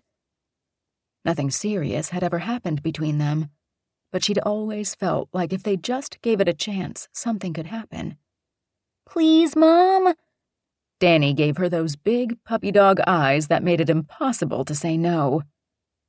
Are you busy Saturday? She asked. Not anymore. Mason smiled at Danny and Oliver when they both yelled, Yes! I don't want you to cancel plans or anything. It's just a football game. I can record it. Come up to the house at 11. Danny leaned over the window. Are the Patriots playing? They sure are. You like football? Danny fell back in his seat. I used to watch with my dad. Mason walked over, planted his hands on the open window frame, and leaned down. I knew your dad. You did? Once upon a time, we were friends. Every now and then, we caught a game together. How about we go for a ride in the morning? You stay for lunch, and we watch the game together. Really? Mason tilted his head and looked at her. If it's okay with your mom. Sierra hadn't realized how much Danny missed watching the games with his father. I think that's a great idea. Will you make chili cheese dip? Danny leaned forward, his face so earnest and hopeful. Yes, honey. Anything you want. Anything to make him feel the connection he had to his dad. I want pigs and blankets, Oliver requested. Me too, Mason added, his face just as hopeful as her boy's. I expect you guys will keep your room clean and do as you're told until Saturday, including any homework you get this week. We will, Mom, Danny assured her. Promise, Oliver added to his brother's vow. Promise, Mason echoed, making her laugh. I'll get all my work done so we can spend the day together. She shook her head, trying to hide her smile. You're crazy, you know that? You have no idea what kind of mess those two monsters can make of a bowl of chips and chili cheese dip. He shrugged that off. I've got a sponge and a mop and a leather couch that wipes clean. No problem. She hoped he meant it. Okay, we'll see you Saturday. I can't wait. He held his fist out to Danny. See you this weekend. Danny pounded it. Yes. Oliver leaned way over his seat to fist bump Mason's hand, too. Horsies. You can pet all of them and ride one. Oliver sat back with a huge grin. Sierra waited for Mason to turn back to her. You made their day. I hope I made yours, too. You made me smile. Thanks. You're welcome, Sierra. He pulled out his phone and tapped a couple times, then handed it to her. Put your info in there for me. She typed in her name and cell number, then handed the cell back to him. He touched a few more things on his phone, and hers dinged with a text in her back pocket. Now you've got my number. See you Saturday. He touched her shoulder before heading back to his car. With a wave, he drove off. She watched him go until his car disappeared. Grabbing the mail from her mother's box, Sierra climbed back into her car, thinking about the way she still felt the imprint of his big hand on her shoulder and the warmth spreading through her. Her heart felt lighter after seeing Mason, and how he made her kids smile and excited about something again. It had been so long since she'd seen Danny that animated that she hadn't even realized how subdued he'd been since his father's death. He hadn't mentioned football at all, but she remembered how they'd watch the games together, cheering on their team and letting out long and overblown groans when there was a bad call or their team lost. They ate junk food, had burping contests, and wrestled and laughed together. The sound of it had filled the house, and she missed it too. The fist bumps were super cute, and the looks in her boy's eyes as Mason paid attention to them. They needed that kind of male bonding in their lives. She was a mom. She did her job, loved them with her whole heart, and they needed her. But it wasn't the same as having your dad around, or a man who took a real interest in them. Mason had invited them over to be a good neighbor and distract the boys after all they'd been through. She appreciated the gesture. She found herself looking forward to the weekend along with her boys. Maybe they all needed a man like Mason in their life. Someone open, honest, and kind. It wasn't until she got the boys settled watching a movie while she made dinner that she remembered to check her text and save Mason's number in her contacts. She stared at the text, enthralled by Mason's words, and jumped when her mother tapped her on the shoulder and said, "The pasta is boiling over." She tore her gaze from her phone to deal with dinner. But she didn't need to see it to remember exactly what it said and how it made her feel. Mason, I've missed you. Welcome home. I can't wait to see you this weekend. Sooner, I hope. Was it strange to feel like she'd been waiting to come back home and realize that maybe he was the reason why? It didn't make sense. But then again, with their history, maybe it did in some strange way. Chapter 8. Mason couldn't stop thinking about Sierra. Hope and anticipation had been building inside him since Heather told him Sierra was coming home. Those feelings got stronger when Sierra confirmed she planned to stay for good. If he could contribute in any way to encouraging her to make a life here again, he was all in. He'd missed her. He thought he knew how much, but it didn't even scratch the surface of how he felt when he saw her yesterday. Such a simple meeting, but he hoped it led to something more. He'd let her get away years ago because he'd been too focused on building his career and thinking that she'd always be there for him, that she wasn't going anywhere. Stupid. Of course someone else saw her beauty and everything wonderful about her and wanted her for himself. It still pissed him off that David snuck right in there and stole her before Mason made his move. He wouldn't make that mistake again. Unless... No. Revealing that kind of secret would do no good for Sierra. She'd been through enough. And he didn't know for sure that what he thought he knew was even true. Making an accusation like that would only stir up trouble. And if he was wrong, he could do some serious damage. Better to keep his mouth shut and his unfounded suspicions to himself. He walked into the top realtor in town and smiled at the beautiful woman walking out of her plush office to greet him. Mason, I'm so happy you called. I can't wait for you to spend all the money I paid you during my divorce on a gorgeous new house. He chuckled and shook Marissa's hand. Sorry to disappoint, but I'm here to talk about a job. Her perfectly sculpted eyebrows shot up. Handing in your lawyer card to sell real estate? Not a chance. She held her hand out toward her office past the cubicles where everyone eyed them and answered the ringing phones. Come, let's talk. He followed her into her office, closed the door behind him, and waited for her to take her seat behind her desk before he took the chair in front of it. She leaned forward and folded her arms on top of the mahogany desk. You got me a huge settlement and kept my husband from taking my kids. So what can I do for you? Are you still looking for a property manager? I've done several interviews and have someone in mind. I plan to make the offer this afternoon. Why? Thank God. He was just in time. I would like you to consider one more candidate. Of course. What's her name? He smiled, trying not to let on that this was indeed very personal. Sierra Silva. He didn't use Wallace. He wasn't sure she'd gone back to her maiden name, but he didn't like tying David's last name to her. Not when he thought... Does she at least have experience? Marissa cut into his thoughts. Yes. She worked at a property management company in Napa. Her home and place of business burned to the ground in the wildfire. Marissa lost the knowing smile and turned solemn. I'm so sorry to hear that. It must have been devastating. Her husband passed away almost a year ago. After the fire took everything, she moved back here where she's got family to rebuild her life. She's got 2 sons to support. They'll be attending the same school as your kids. Marissa shook her head. So much tragedy. She needs a break, something to go her way. I'm hoping you'll give her a chance. Yes, of course. Ask her to please give me a call. We'll chat. But if you're recommending her, I'm sure we can work something out. Relief washed through him. You don't know how much I appreciate this.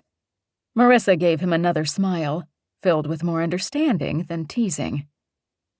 You want to make sure she stays. I want her and the boys to be happy again. You're a good man, Mason, but I know this means something to you. He tried to play it cool. Why do you say that? Because you could have simply called me about this. Instead, you came down here to plead your case if need be. He sat back and spilled the truth. She's the one that got away.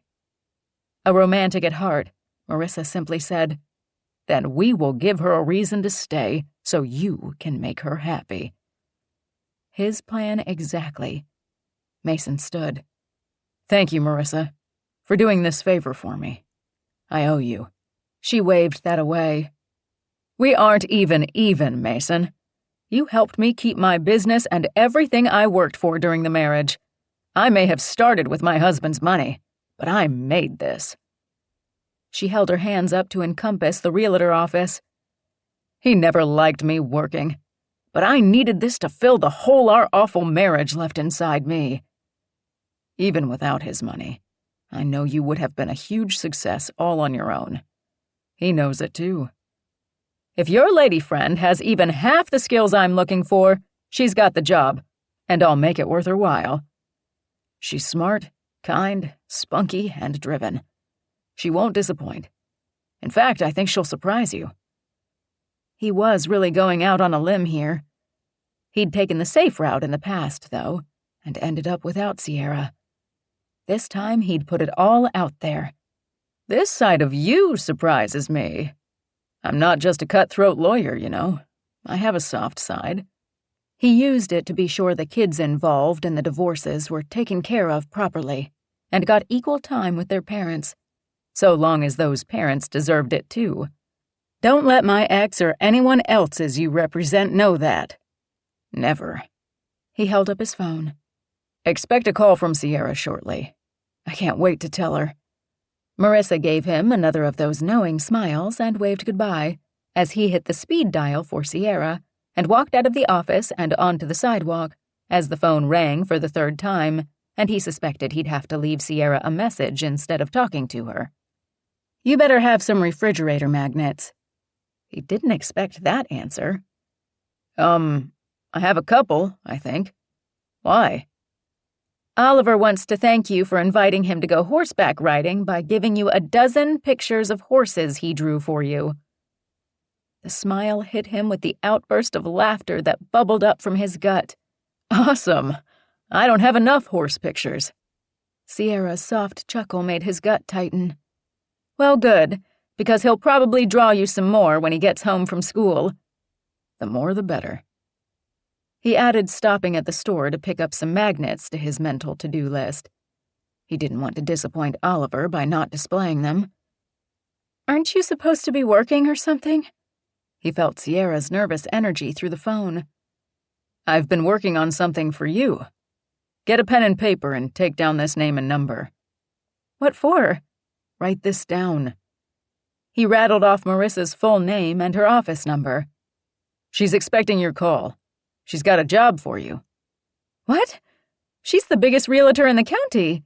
Like major successful. Multi-million-dollar listings and famous clients. And she needs a property manager. Call her now. She's ready to make an offer to someone else if you don't want the job.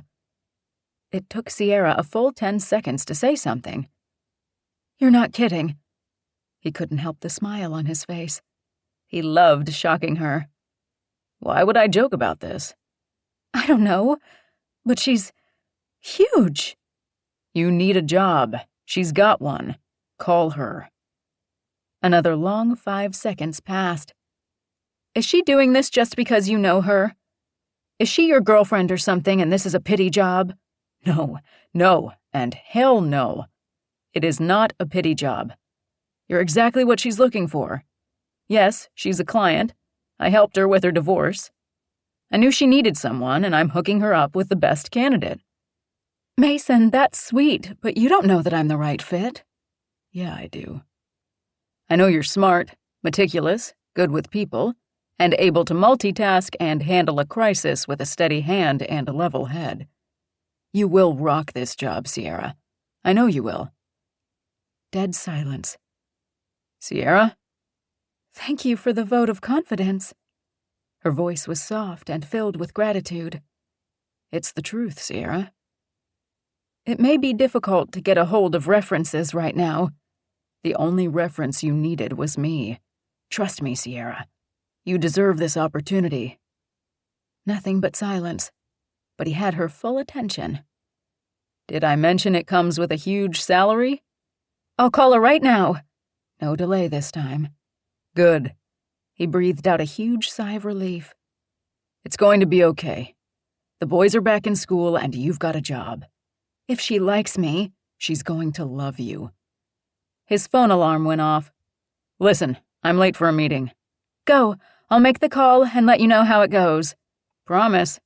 He knew she'd get it. He just wanted to hear her tell him all about it. Yes. And thank you, Mason. It means a lot that you do this for me and put your reputation on the line for it." "You're a safe bet, Sierra. You're going to do great."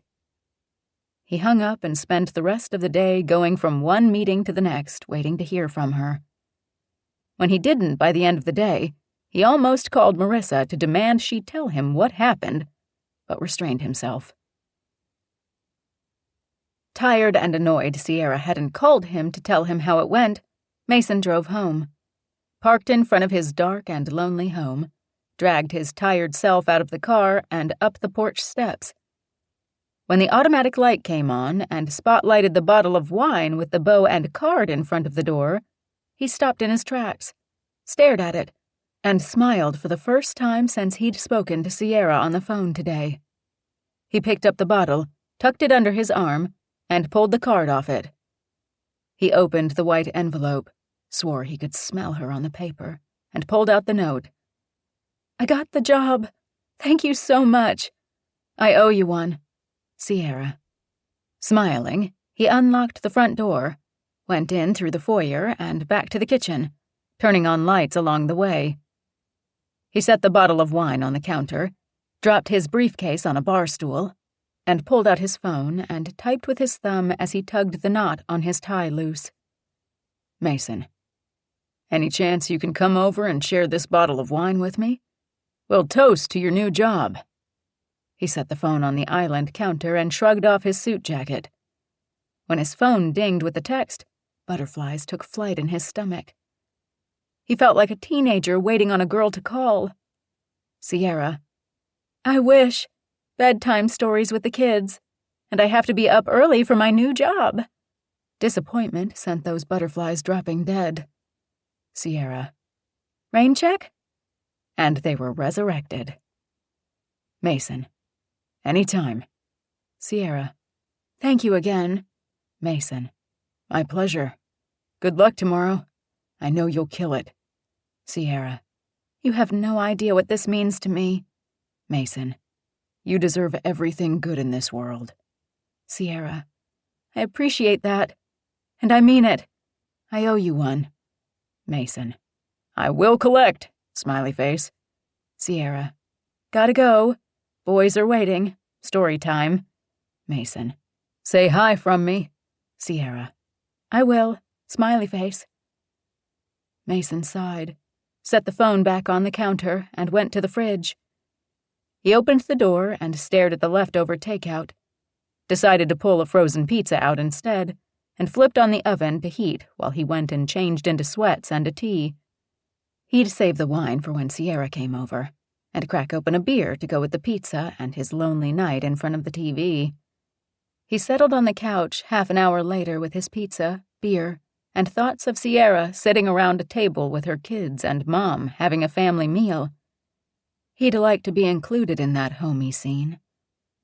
He couldn't wait to see her and the boys on Saturday. Chapter 9. At the end of a very long second day at work, Sierra fell into the couch and put her feet up on the coffee table. She leaned her head back and closed her eyes. At last she could take a break, hang out with the kids, maybe watch a TV show after dinner. "Long day?" Amusement filled her mother's voice. She opened her eyes and stared up at her mom. "It's only been 2 days and I'm exhausted." She never expected Mason's phone call to lead to an hour-long phone interview with Marissa, feeling out her strengths, weaknesses, and whether or not she was up for the demanding job. She hadn't sugar-coated the workload or sheer number of clients she represented. But Sierra hadn't been prepared for the unrelenting pace. Of course, she had a learning curve. Once she mastered her duties, things would be easier. Until then, though, trying to do everything perfectly without making any major mistakes or making Mason look bad for recommending her was exhausting. "You'll settle in and learn the routine," Dee Dee said. "I know. It's just I don't want to screw this up. It's a great job. A dream job. And the pay. Wow." She never expected to find anything that paid so well. Not to start. And now she wouldn't have to rely on her mom to bail her out. She had some financial breathing room. Sierra didn't mind working her way up, but starting at this level, it came with an expectation that you were the best. She hoped she was up to it. She already loved Marissa. She didn't want to disappoint her either. How are the boys this afternoon? Her mother had agreed to pick them up after school for now. They both wanted to give the boys stability and familiarity. They were great. I love having them to myself for a couple hours. I get to spoil them. If it's too much... Nonsense. They're my grandkids. This is why I got old. Her mother chuckled. So did Sierra. Thanks, Mom. It makes me feel better to know they're with you. Don't forget Heather is expecting you tonight for dinner. You better get a move on. She forgot her mom had a thing at the country club, and Heather wanted the kids to come over to play with Hallie so they could get to know each other better. I can't wait to see her place. It's really cute. You'll love it. Don't forget the boys and I are going over to Mason's place tomorrow. Her mother's eyes twinkled. I heard he went down and spoke to Marissa personally about that job for you. Sierra hadn't known that until Marissa mentioned it, saying how out of character it was for Mason to see her in person instead of making a phone call. I appreciate that he went out of his way to help me. I really needed the job and the income. When Marissa told her the base salary, plus the size of the bonus she could earn for bringing in new clients, Sierra thought it was a joke. But no, the money would allow her to pay off her debt and hopefully buy a small house for her and the boys. Not just yet, but sooner than she thought possible. Of course, her mom would help with the down payment if she needed it, but she hoped to settle the Napa property and avoid having to ask her mom for help. Dee Dee patted her leg. I'm just saying, he obviously likes you. We've been friends for years. Timing is everything. She played dumb. What are you talking about? You're single. He's single. 1 and 1 makes 2. Her mom was having too much fun with this. The sparkle in her eyes made Sierra smile. A romantic at heart, her mother couldn't help herself. You're always looking for love. Mirth turned to a serious look in her mother's eyes. You deserve to be loved, Sierra. Don't forget that while you're raising your children and working to make a good life for them. You want them to have everything. Don't leave yourself out. I've got a lot on my plate right now. She thought about Mason inviting them over for horseback riding and a football game. She deserved to have some fun, something good in her life, when for so long it felt like she'd been treading water, just trying to stay afloat in her life instead of really living it. This is your chance to reinvent your life. Take it, Sierra. Figure out what you want, what really makes you happy. Leave the past behind. I'm trying. She really was. But David's odd behavior and that damn loan still haunted her. Maybe once she figured out what he needed that money for, she'd let it go, no matter if it was good or bad. At least she'd know the truth and be able to move on. Chapter 10. Sierra is having dinner at Heather's place tonight. Amy waited for her husband to look up from his phone. He didn't.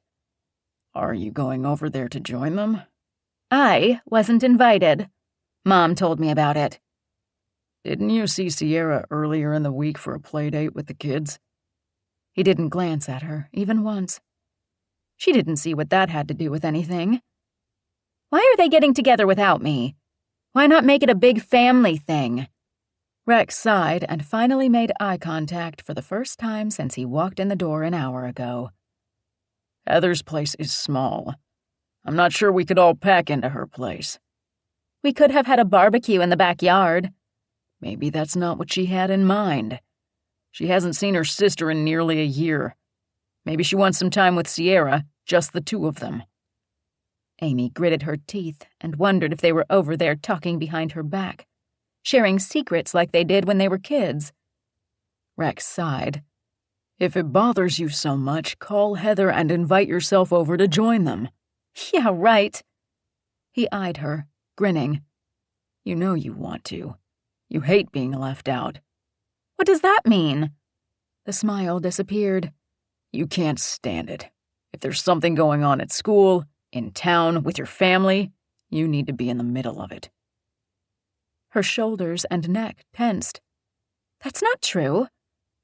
Rex tapped his finger on the color-coded calendar hanging on the pantry cupboard next to him. Really? There's not a single day on the calendar that you don't have something scheduled. You take on too much. You should scale back. Have some time for yourself.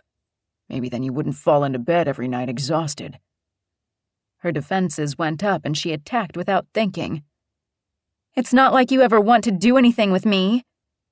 He stuffed his phone in his pocket and pinned her in his gaze, glanced at the calendar, then back at her. You've made it clear you don't have time for me. When I ask you to do something, it's always PJ has baseball, or Emma has ballet, some class project, or, I don't know, a bake sale that requires you to make 1,000 cookies. You're the one who plays golf every Saturday and most Sundays. He held her gaze, but waved his hand toward the calendar. Because my family isn't home. The only time I see the kids is when I'm driving them somewhere you planned. And we don't even do that together. I see more of you on Instagram than I see you in real life. That stung. She wanted to deny it outright, but couldn't. I want you to be there with us. I'm working all week to pay for all the things that take you guys away from me. He sighed and stared up at the ceiling for a moment before looking at her again. I get they need something to do, but they don't need to do everything all the time.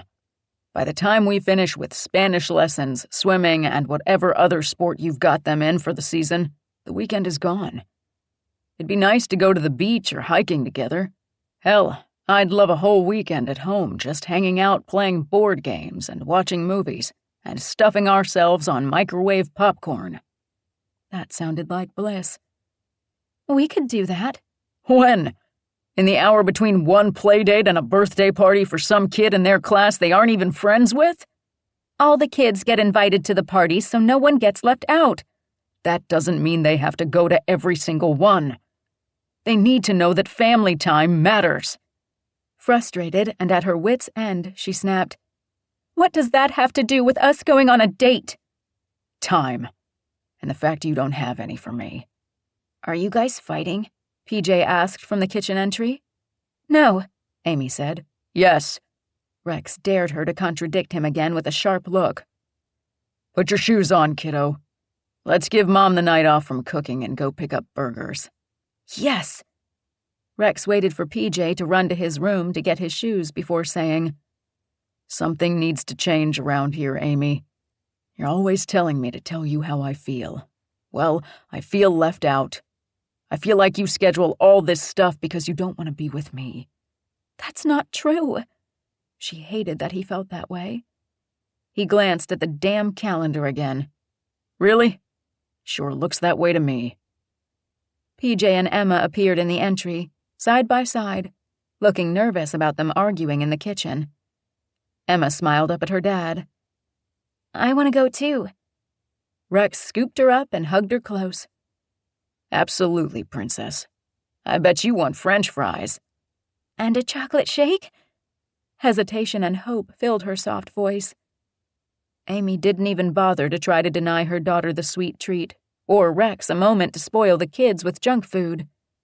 Shakes all around, Rex announced, as he touched PJ's back to get him moving toward the front door. Say goodbye to Mommy. PJ and Emma said in unison, Bye, Mommy. The front door closed behind them, and Amy felt her stomach drop. She and Rex had had this same argument over and over again the past couple years, but now they rehashed it every few weeks. She wanted to give her kids everything. She wanted them to experience all kinds of things. She wanted more time with Rex. More family time would be so nice. She looked at her color-coded life hanging on the pantry door and thought about all she'd given up to be a mother. Oh, she loved it. but the satisfaction and joy waned as she lost herself in it. Everything she did was for the kids. She barely had time for herself. She couldn't remember the last time she did something fun just because she wanted to do it. Sierra got that great job. When did her own life turn into one endless art project, bake-off with the other moms, and cheerleading for her kids? Amy wiped her palms down her chic yoga pants. She couldn't remember the last time she put on a sexy dress and heels. Hell, she barely remembered the last time she didn't go to bed in an old t-shirt and flannel shorts, let alone the last time she and Rex spent an hour or more making love. The last time they had sex, she'd given in to his advances, not really feeling it because she was tired. She made sure he got what he wanted and fell beside him, unsatisfied and blaming him for it, when really it was her fault. She'd just wanted the chore over. Making love to her husband shouldn't be a task on her list. The kids' schedule shouldn't be an endless loop of chauffeuring them around and keeping them busy because she didn't know what to do with herself if she wasn't doing something for them. Rex was right. Something needed to change.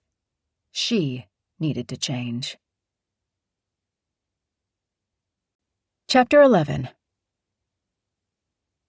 Heather sat Hallie on her playmat in front of her tower of toys, then answered the door. She smiled at the resolute knocks from her sister and the two other little pitter-patters from the boys' small fists. She turned the knob and swung the door wide, loving the smiles on all three of their faces as they held their hands up mid-knock. "Hello, Munchkins. Was that you pounding on my door?" She gave them a mock angry face, but it only sent them into a round of giggles. Heather found her sister's eyes were full of mirth, too. "Hey, sis." "Hey, this place is so cute. Away from the road. And you've even got a little white picket fence with the flowers blooming along it." "Thanks. I got lucky when I found it." She held her hand out toward the living room, hoping her sister didn't see it shaking. She didn't know why she was nervous. Okay, she did, but she shouldn't be. "Come in. Hallie is playing with her toys." The boys raced past and fell on their knees beside Hallie, quickly picking up toys and engaging her. Heather took a second to watch them and enjoy the moment, seeing her little girl with the boys. She closed the door behind Sierra, who stood in the tiny foyer checking out the living room and through to the small kitchen and dining area. "It's so you, boho chic with a touch of elegance." Heather didn't have much, but she made the most of her little space. She loved the wood-framed daybed with the colorful pillows she'd added in green, blue, and a pop of dark pink. They picked up the vibrant colors in the rug. Gauzy white drapes covered the window. Intricate woven baskets hung on the wall in a cluster as art. A simple wood oval coffee table served as a place for Hallie to play with some of her toys and Heather to prop her feet. She'd added the elegance in the pretty antique chandelier-style lighting. Crystals gleamed and sparkled in the light. A collection of mercury glass candle holders lined the fireplace mantel. Sierra touched her arm. "I love this place. It seems so perfect for you and Hallie." "It's just what we needed. Her room turned out so great. I found this beautiful chandelier with golf ball-sized crystals, and she's got a sleigh bed crib that she's growing out of way too fast. I'm going to have to get her a big girl bed soon. I painted the walls a pale lavender and hung these cute butterflies from the ceiling." Sierra took her gaze from the room at large and focused on her. "The kids seem happy. Show me." Heather led Sierra on a tour of her house that didn't take more than a few minutes. They ended up in the kitchen where Heather had left 2 wine glasses on the counter next to a bottle of Moscato. Sierra stared out the back window. "What a cute little patio. I love how you hung the lights and wrapped them around the tree. It gives the garden you planted out there a magical feel." "I want Hallie to have a place that feels warm and inviting and fun at the same time." where she can touch things and run around without worrying that she'll break something. And if she does?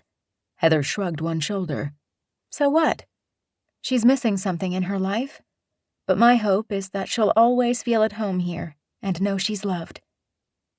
Sierra's eyes went soft. Isn't there any chance that her father will be a part of her life? No. Heather's heart broke for her daughter.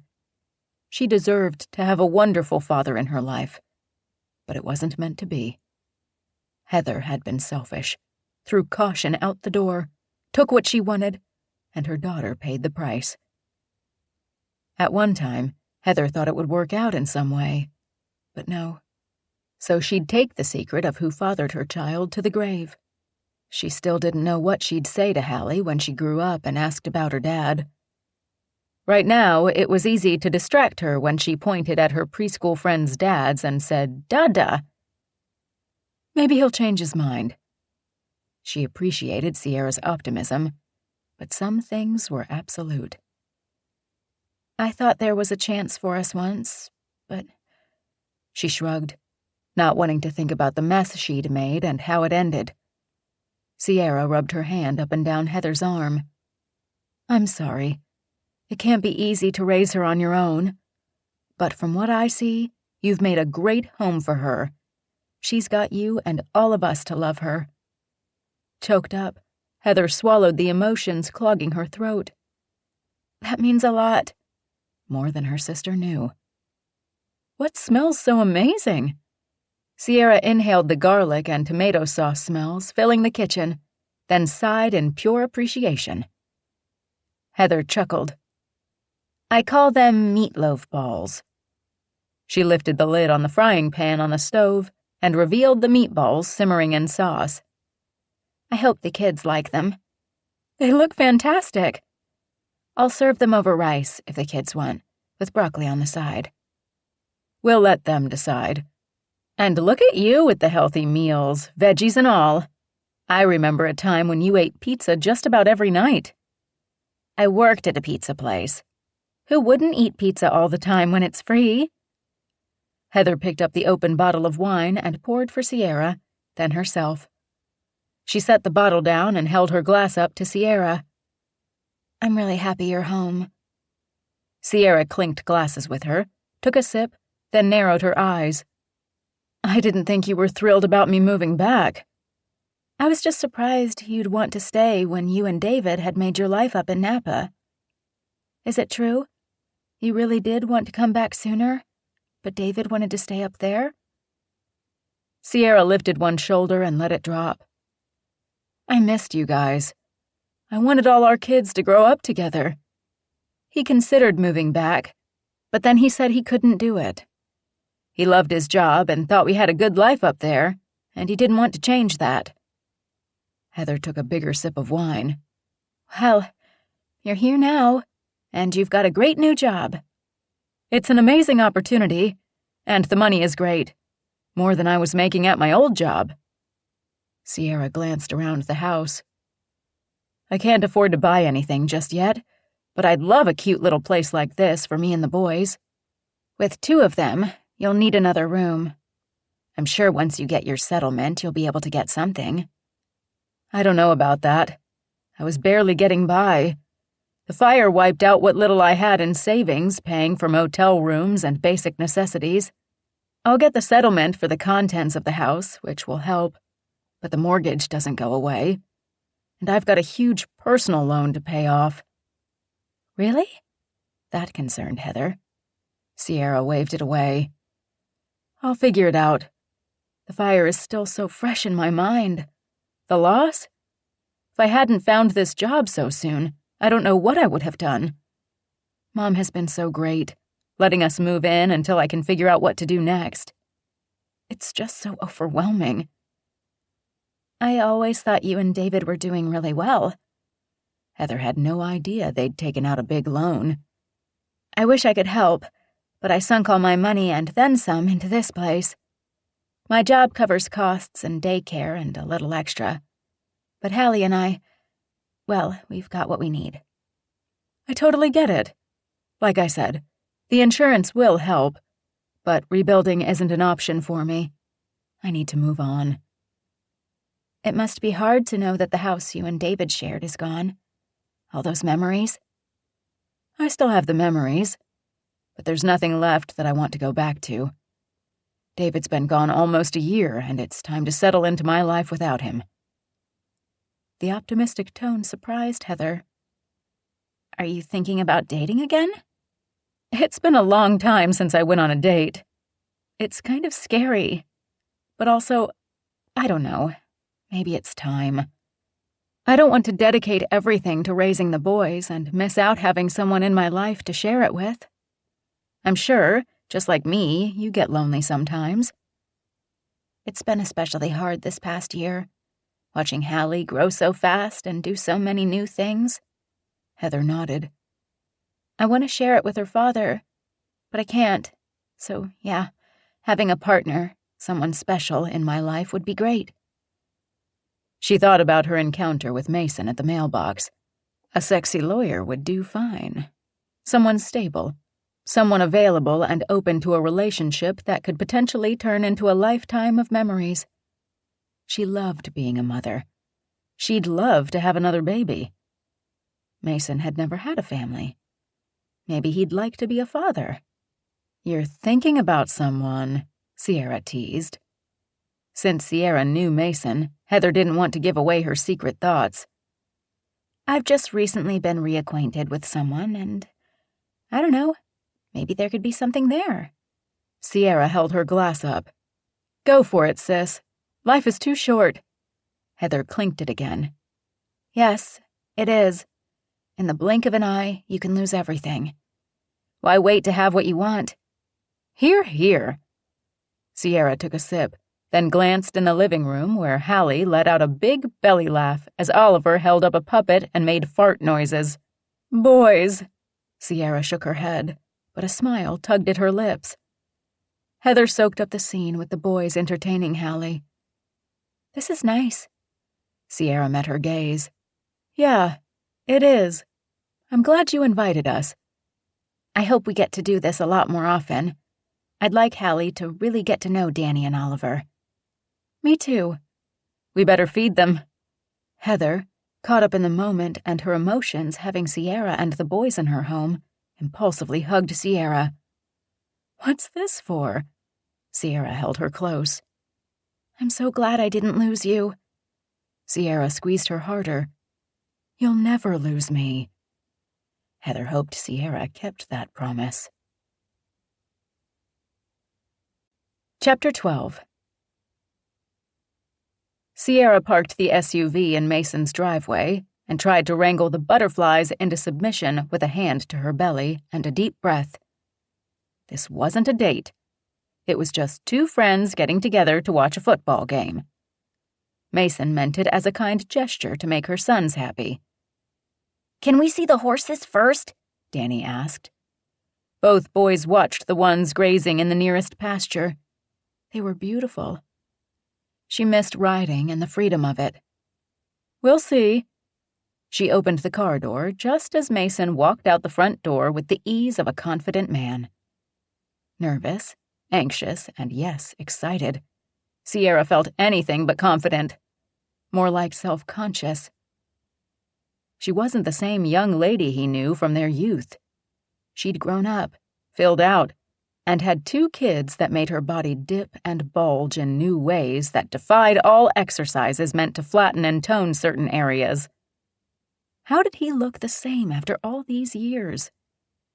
She stepped out of the car and waved. Sierra, you look fantastic. I'm so glad you came. The ridiculous amount of giddiness that single compliment shot through her made her feel like a teenager with her first crush. Did she still have a crush on Mason? Had she ever stopped crushing on him? Thank you again for inviting us. She closed the driver's side door so Danny didn't hear her. Danny is really looking forward to this. It means a lot that you'd spend time with him. Mason brushed that off with a wave of his hand. I'm happy to have a buddy to watch the game with me. Otherwise, it's just me, all alone in this big house. She wondered if he spent his nights alone, but didn't dare ask or let her mind go down that road. Not her business. He'd been kind to help her get the job, but she didn't want to assume he held any interest in her other than being a friend and neighbor. Mason took a step closer. And I'm hoping you and I can spend some time catching up, getting to know each other better now that you're back. There's not much you don't already know. I know the outline. I'd like the details. Horsies! Oliver jumped out the back door and ran for the fence. Danny ran after him. Mason let out an ear-splitting whistle. The boys stopped in their tracks and turned back to him. Not so fast! There are ranch rules you need to learn and follow. The boys' faces dropped into disappointment at the prospect of new rules to follow, but they stood still and waited to hear Mason out. First rule: no going into the pastures or climbing on the fences without your mom or me with you. Horses are big, they may not see you, and they can step on you and hurt you really badly. Second rule: no feeding the horses anything unless I give it to you. They like carrots and apples, but other things can make them sick. Third rule: you always stay within eyesight of me and your mom. There's lots of things here where you can get into trouble or get hurt. Any questions?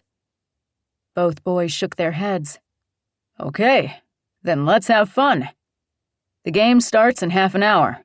Who wants to pet a horse? Both boys raised their hands and jumped up and down yelling, Me! Me! Me! Mason took Sierra's hand, walked a couple steps, pulling her along with him, before he let her loose and caught each of her boys around the belly and picked them up under each of his arms. They shouted in surprise and laughed as Mason bounced them up and down as he walked toward the stables. Sierra stopped in her tracks and watched them. Her delighted boys, and Mason. Strong, intriguing, engaging, fun, and kind. He'd known David. They'd been friends once upon a time. Mason knew the boys missed their dad. Here he was, trying to give them a good day and a memory to keep after all the ones they'd hopefully forget. Hey, you coming with us? Mason stood facing her, one wiggling boy under each arm like they didn't weigh him down one bit. She walked to catch up. Sorry, I got lost in thought. Mason set the boys on their feet and took their hands. I've got a real pretty mare you'll want to meet, and I'm sure Tom is around here somewhere. She'd forgotten about Tom the cat. He's got to be pretty old by now. He was old when I last saw him. This is Tom the Third. Excuse me? We named every adopted cat Tom. Why? Mason grinned like one of her little boys. You know, Tom and Jerry. She smiled back at him. Old school. What's Tom and Jerry? Oliver looked up at Mason, confused. Not surprising. The boys watched cartoons, but they were mostly newer ones. Mason stared down at Oliver, hands on his hips. Your education is seriously lacking. If you get bored with the football game, I'll cue up the cartoon on my tablet for you. Oliver beamed Mason a smile. Okay. They all headed into the stables. Horses greeted their entrance into the darker interior with sweet whinnies that made the boys gasp with surprise. They talk, Mama. Oliver's eyes were filled with wonder. They're happy to see you, buddy. Mason picked up Oliver and held him close to the beautiful buckskin's head. Give him a pet down the nose. Oliver ran his hand down the horse's tan nose, then reached up higher and felt his black mane. He's soft. The horse moved his big head closer to Oliver, who giggled. He likes me, Mama. Danny stepped close and reached up to pet the horse. He was a bit too short to get a good feel. Come down this way, Mason directed and led them 3 stalls down. He set Oliver on his feet, then swung the stall gate open wide. A beautiful bay mare stepped forward, dark brown coat gleaming. She nudged her nose into Mason's hand, looking for a treat. Sorry, sweetheart. I don't have anything for you right now, but I'll bring you something later. Apples? Danny asked, remembering what Mason told them earlier. She loves green apples. What's her name? Oliver touched her high shoulder. Star. Because of the white patch on her head. Danny pointed up at it, unable to reach her head. That's right. She's a sweet girl. Who wants to go for a ride? Both boys raised their hands and bounced up and down on their toes. Step back with your mom while I get her out. Mason unhooked the rope across the stable door, took a lead rope from the wall next to the stall, hooked it on Star's bridle, and walked her out of the stall. He turned to the boys. Okay. Rules for riding. No yelling or screaming. You'll spook her. She's very sensitive. No kicking. You'll sit on top of her and I'll lead her around the pasture. If you want to stop or get down, you let me know and I'll lift you off her. But no jumping down. You could hurt yourself or fall under her and get stepped on. Mason pointed down at Star's hooves. See those? They can break your bones if she steps on you. She's a calm girl. As long as you're nice to her, she'll be nice to you. Understand the rules? Both boys nodded. Great. Who wants up first? Oliver ran forward, arms up. Mason scooted him up and set him on Star's back. Okay, buddy. You hold on to her mane like this. Mason placed Oliver's hands around 2 fistfuls of black hair. Don't pull or hold too tight. Oliver nodded. Mason turned to Danny. Ready? Danny held up his arms. Mason lifted him up to the horse to sit behind his brother. You hold on to Oliver's waist and make sure he doesn't slide off. Danny nodded, looking unsure as the horse shifted under him. Mason put his hand on Danny's thigh to steady him. She's going to move a lot while she walks. Move with her. Danny nodded. Sierra moved in next to the boys as Mason took the lead rope at Star's head. Mason caught her eye and nodded, acknowledging that she'd walk alongside just in case the boys got scared or nervous or slipped off. Here we go. He clicked his tongue and gently tugged the rope to get Star moving. Both boys' faces lit up with bright smiles when the horse started moving under them, and they walked out of the stables, down the driveway, and into the pasture. Oh my God, she's so tall. Danny looked over and down at the ground. Sierra fixed her hand at his waist. Sit straight up, or you'll fall. Without a saddle and stirrups to keep the boys in place, they needed to focus on staying upright. Oliver whispered, This is so cool. And just like that, the weight of all their troubles lifted off Sierra's shoulders. She smiled up at her boys, who were amazed and filled with wonder, riding their first horse and falling in love with it. Oliver leaned over and hugged Star's neck. Can we keep her, Mama? Star is Mason's horse, honey. You can come visit her any time you want, Mason offered. She'd like it if you did. Mason turned and gave Sierra a "so would I" look. One part of her hoped she read that right. Another part wondered if it was too soon to start dating again. Maybe she should focus on the boys and getting them a new home. But those were excuses for not putting herself out there. Truth be told, Mason was hard to resist, especially when he was so kind and sweet to her precious boys. But that wasn't all that drew her to him. There had been something there when they were younger. So much so that at one point, before she married David, she'd had a moment where she wondered if a relationship with Mason was the better choice. She chalked it up to nerves about getting married. Nothing but cold feet. Everyone experienced it. Second-guessing her compatibility with David just so she could be with another man.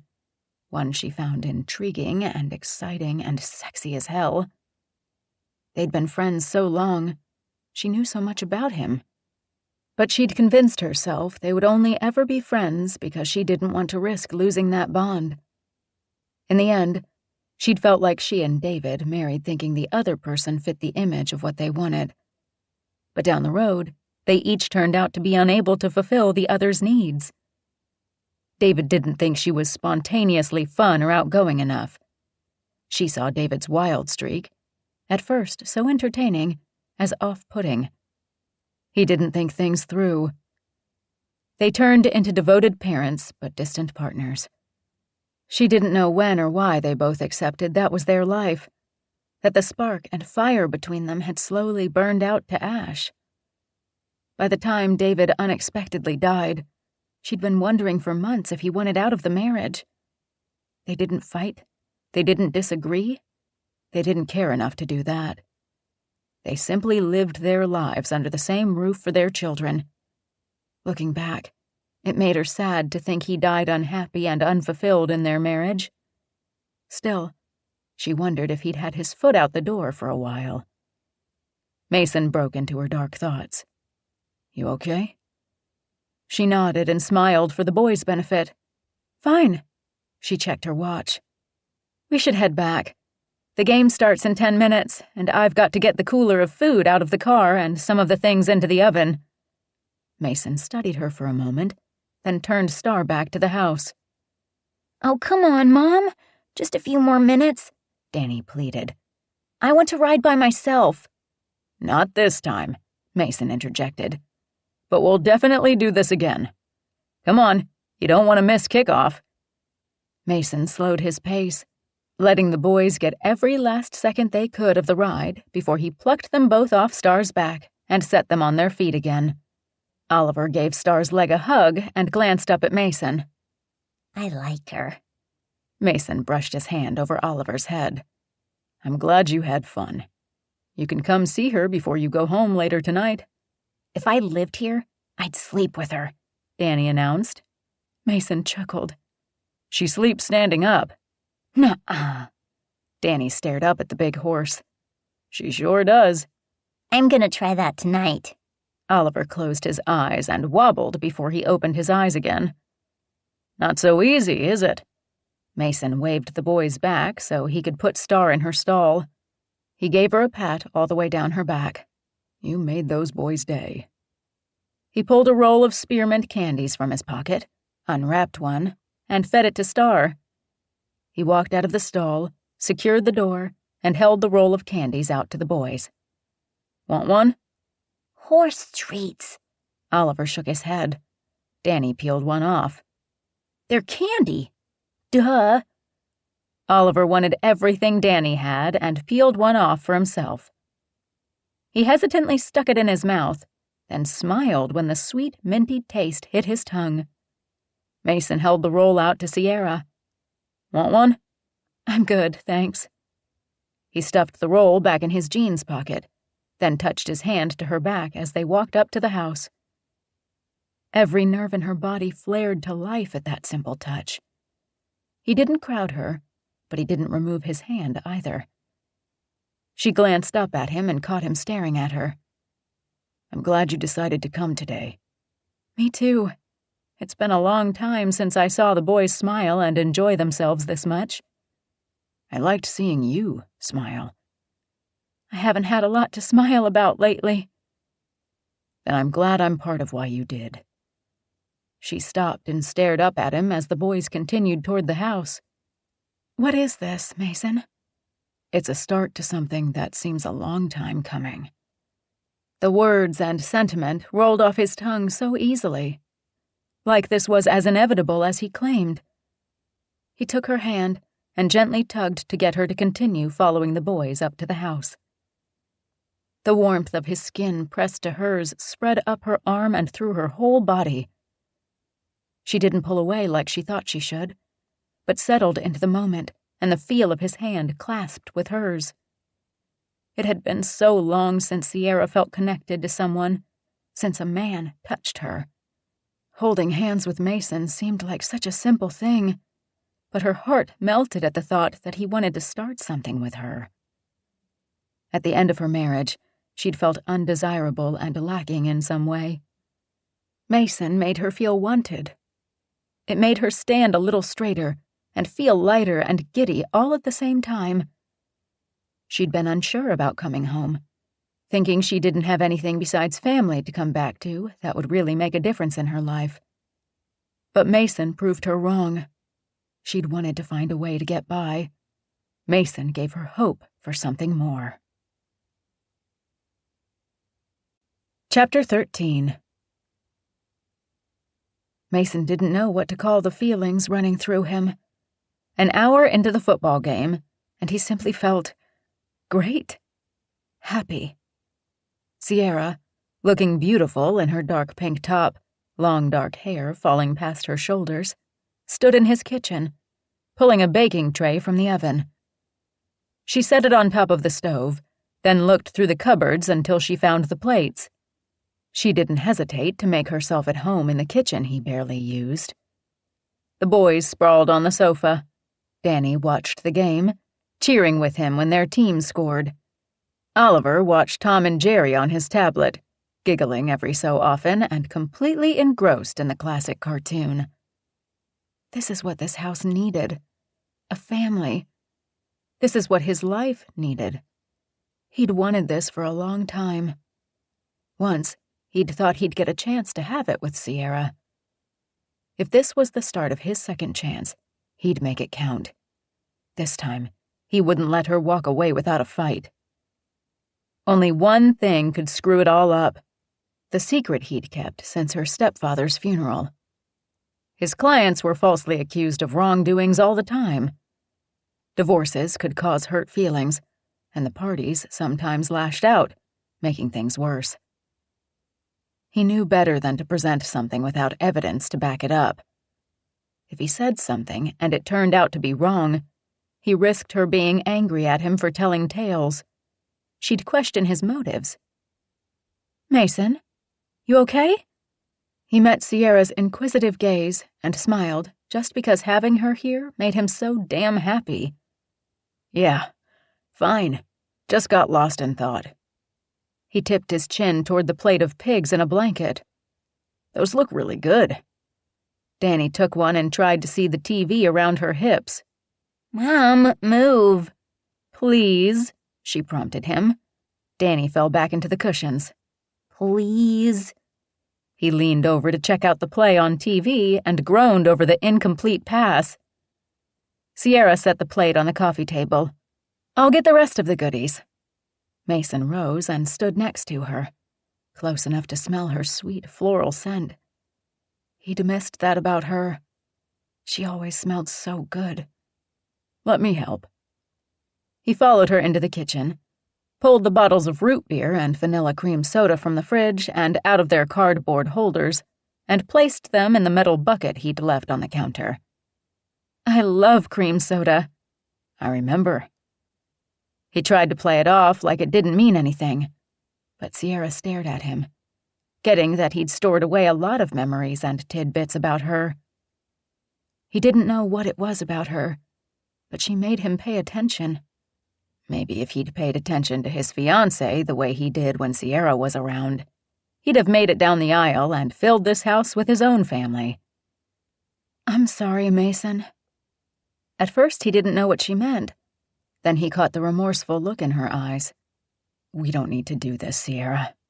"I do. I've held on to it all this time. I've wanted to say something to you for so long. I just didn't know what to say." "You don't need to apologize for being in love with David and wanting to be with him." It sucked, but Mason couldn't change the way she felt. Back then, he'd hoped maybe there was something deeper than friendship between them.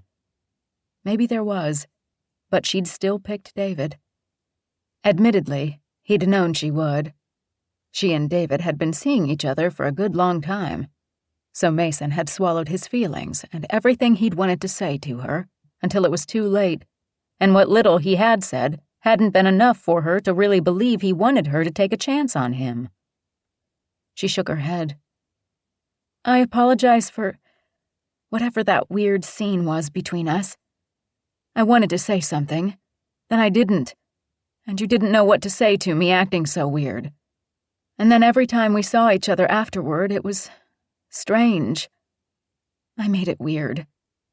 "Look, I'm not going to deny that I hoped maybe you thought David wasn't the man for you. Wait, what? Mason thought she knew, but it looked like he'd been wrong. Great. What did that mean for them now? He didn't know, but he continued anyway because he'd been caught. You and I were always friends, but I hoped we could be something more. David was my friend, but I still hoped you and I... Well, I shouldn't have made things more awkward when you were with him. Her head tilted to the side and her gorgeous dark hair draped down her arm. More awkward? Shit, he hadn't meant to bring this up. David knew I had a thing for you. He did? You did? Her disbelief made him chuckle without any real humor. He laid it on the line. It's more accurate to say I do. Her brown eyes filled with surprise. Come on, Sierra. I might have been trying to hide it when you were with David, but I think I've made it clear now that I'm interested in seeing if there's something between us. I'm not good at this. It's been a long time since I dated anyone. You and I have history. We're friends. And I hope that never changes. But I want more. He took a step closer, drawn by her wide eyes, so filled with disbelief, wonder, and hope, he couldn't stop himself from falling into them. If they were going to rehash the past, he was going all in. David knew you and I were friends when he started dating you. Let's just say David and I had a friendly rivalry, always trying to best the other. He got the girl I wanted. She wrapped her arms around her middle. Are you saying he was playing some one-up game with you? Anger and resentment flashed in her eyes. He wanted to dispel that immediately. I think he saw what I saw in you, and in no time he fell in love with you. You're kind and generous and caring. He was drawn to you just like I was. I was caught up in building my career, and I let my personal life slip. I let you get away. I didn't go after what I really wanted, and David did. She raked her fingers through the side of her hair. I'm having a hard time resolving the past, and right now, I wished I'd known how you really felt. He gave her the God's honest truth. I want you. That's how I feel right now. That's what I should have said to you back then. Not that it would have made a difference. You didn't feel the same. Her gaze dropped to the floor and she slid the tip of her shoe along the hard wood. Actually, I did feel something for you back then. Blown away, he didn't know what to say. Seriously? She finally met his gaze again. I just wasn't sure what I thought I saw in you wasn't just wishful thinking. Mason didn't think. He simply went with his gut, cupped her face and kissed her, letting all his pent-up feelings and need loose. Her hands gripped his sides and her lips opened to him. He slid his tongue along hers and tasted the same need he had for her. "Touchdown!" Danny yelled. Mason certainly felt like a winner having Sierra in his arms. Sierra broke the kiss and held him away. He caught the desire in her eyes a second before he turned and caught Danny doing his own version of an end-zone victory dance, pretending to spike the ball. Oliver barely glanced up from the tablet. He turned back to Sierra. I should have done that night in the bar. She chuckled under her breath, a pretty pink blush brightening her cheeks. And started a fight with David. I wanted to start something with you. She pulled him in a step and laid her forehead against his chest. I don't know what to do with that now after everything that's happened. I married David. We had a good marriage for the most part. He wanted to dive into that for the most part, but left it alone because he didn't want to talk about her and David. He wanted to talk about them and the here and now. He cupped her face again and made her look at him. The past is the past. Let's focus on right now. Do you want to be with me? Do you want to see where this thing between us goes? A shyness he'd never seen in her filled her eyes as her gaze fell away, then came back to meet his. Yes. The whispered word rang loud and clear in his brain. He brushed his thumbs across her pink cheeks and smiled down at her, his heart light, excitement thrumming through him. Now we're getting somewhere. He leaned down and kissed her softly. I'm so glad you came back. She snuggled into his chest, and he held her close. Me too. The oven buzzer went off, and she pulled away, but he took her hand to keep the connection between them. Pick a day that you can get a babysitter for the kids. Let's go out to dinner. A smile bloomed on her soft lips. A date? He squeezed her hand. It's long overdue. The smile went megawatt. I'd like that. He wanted to make her that happy all the time. I want to spend a lot more time with you. He squeezed her hand to let her know he meant it, and mentally kicked his ass for not being this open and honest with her back in the day. She reached over and turned the incessant buzzer off, then opened the oven door, letting loose a blast of heat and the aroma of barbecue pulled pork. He couldn't help himself. That smells so good. I can't take credit. I picked it up at the barbecue pit. I'm just reheating it. I love that place. I know. She gave him another shy glance. You're not the only one who paid attention. I'm thirsty. Danny spoke around the chunk of hot dog in his mouth. Sierra turned to Mason again. You get that I'm a package deal, right? Rugrats and all. Got it. They're great boys. I like having them here. I like you here. She cocked a hip and leaned heavily on one side. How come we never got together in high school? Because I was a dumb shit back then. You swore. Oliver appeared at his side out of nowhere. Mason frowned. Sorry, buddy. Just telling your mom the truth. Are there any grapes? In the cooler. Sierra took Oliver's hand and led him over to it, pulling out the covered bowl filled with green and red grapes. Do you want a slider to go with that? Yes, please. No slaw. I know. Sierra pulled the cover off the grapes and handed the whole thing to Oliver. Go sit at the coffee table. I'll bring you your sandwich. Oliver went back to the living room, sat on the floor, set the grapes on the table, and ate while watching some car insurance commercial. Are you sure you don't mind them eating in there? It's no big deal. If they spill something, I can have the carpet cleaned. He went to the freezer, pulled out the ice container, and dumped the ice into the metal bucket filled with sodas. You sure you want to give them soda? They'll be hopped up on sugar for a couple of hours. Relax, Sierra. I don't care if they make a mess, jump on the furniture, and just be rowdy boys. I used to be one, you know. She sighed. I just want this to go well. It is. It will. He stopped in front of her with the bucket under his arm. Are you talking about today or us? He loved that she always met his gaze when she had something serious to say. I don't want to mess this up. You've been so nice, getting me the job and asking us over here. Stop. I didn't do those things so you'd say yes to a date, or to manipulate you into saying yes. She put her hand on his chest, like touching him was so easy now. He loved it. That's not what I meant at all. I'm grateful for the help you've offered, but that isn't why I'm here. She raked her fingers through her hair again. I appreciate what you've done, and I'm so glad we've reconnected. Me too. He saved her from trying to explain herself further when he got that this meant something to her. He mattered. Let's eat before the boys start chewing on the furniture. She smiled and went to make up the sliders where she had everything set out next to the stovetop. He took the drinks into the living room and set the bucket on the coffee table. No way! Root beer in bottles? Cool. Danny pulled one out and stared at the cap. Mason took it, twisted off the top, and handed it back. Oliver held a bottle up to him. Me.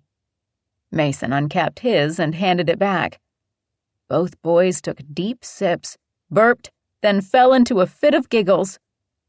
Mason took a big swig of his own bottle and burped, long and loud, just to make them laugh. Sierra stared at him from the kitchen island, smiling and shaking her head, but enjoying it all the same. The rest of the evening went smoothly. The boys ate too much and ended up on either side of Mason and Sierra on the sofa, where their legs touched the whole time, but he resisted the urge to hold her hand or hook his arm around her shoulders and pull her into his side, because he didn't want the boys to see how close they were getting before Sierra was ready to talk to them about her moving on. The boys loved their father, missed him, and may not be ready for a new guy in their mom's life. He got that, and kept a respectful distance for their sakes. The game ended with their team winning. Danny jumped up and fist-pumped the air. Oliver was half asleep, watching the tablet next to Sierra. They worked together to clear the food and put everything away. Mason loved that she rummaged through his kitchen looking for plastic containers, and appreciated that she stored the leftovers in his fridge for him to eat later in the week. He hoped to spend more time with her and the boys, and not eat all his dinners alone anymore. "Ready to go, boys?" Sierra stood by the entryway with the cooler she'd brought at her feet, holding the kids' jackets. "Can't we ride Star again?" Danny dragged his feet on his way to get his jacket and gave Mason a pleading glance. "Next time you come over. It's too late to do it tonight." "You boys need to get home and take your baths and get ready for bed." "But, Mom..." Oliver walked with his shoulders slack. "Please, I'm not tired." The yawn he let loose said otherwise. "Come on, say thank you to Mason." "Thank you." Danny frowned, not making the words sound so appreciative, but Mason got that he wanted to stay and have more fun. He chalked that up to a win for today. "Thank you, May, son." Oliver barely kept his eyes open. "Maybe you guys can come over tomorrow for another ride." Both boys shot their mom a pleading look. She eyed him, then addressed the boys. "We've got some errands to run tomorrow, but maybe we can stop by in the afternoon before dinner." The boys bounced on their toes, excited. "See you tomorrow, Mason." Danny ran out the door to the car, eager to get to tomorrow, it seemed. Oliver trailed after his brother with a wave goodbye. "What errands?" he asked, curious about what she had planned. "My mom is going to see a play. I promised to do the grocery shopping. I also need to get some new work clothes, since everything I owned went up in flames. I'll have to take the boys with me, which means it will take twice as long, and require tablet time bribes to get them to cooperate and not have a total meltdown in the dress department." She shrugged and rolled her eyes, looking exasperated already. "I can watch the boys." She held up her hand. "Oh, that's nice of you to say." "I mean it. I don't mind. Drop them off on your way into town." Her head tilted to the side as she eyed him. "Don't you have your own plans for the day?" "I'll be doing ranch chores. The boys can help. I'll let them ride again. We'll have fun." "Mason, I don't want to take advantage." "You're not. I'm offering." She hesitated a second, one side of her mouth drawn back in a half-frown smile thing that made him think she really wanted to say yes, but felt she shouldn't. "Sierra, seriously, bring them over. You'll get your stuff done faster, and without the hassle of dragging them along with you. They'll be bored and acting out. At least here, they'll be doing something outdoors and having fun. It's for them, really," he teased, knowing it would really be a huge help to her if he took the boys for a few hours. "You have no idea what you're asking for." A chance to get to know them better, and let them get to know me, too? We know each other, so dating is just a next step for us. But the boys may see me as intruding in your life, or taking their father's place. I don't want to do that. I want them to see me as a friend, and someone who likes their mom and wants to make her happy." Sierra's shoulders went slack. "I don't know what to do with you being sweet like this," which made him think David hadn't been all that sweet during their marriage if a simple babysitting gesture made her go all gooey on him. Sierra went on. You don't know how much your offer means to me. Things have been really hard lately, but thanks to you, they're looking up.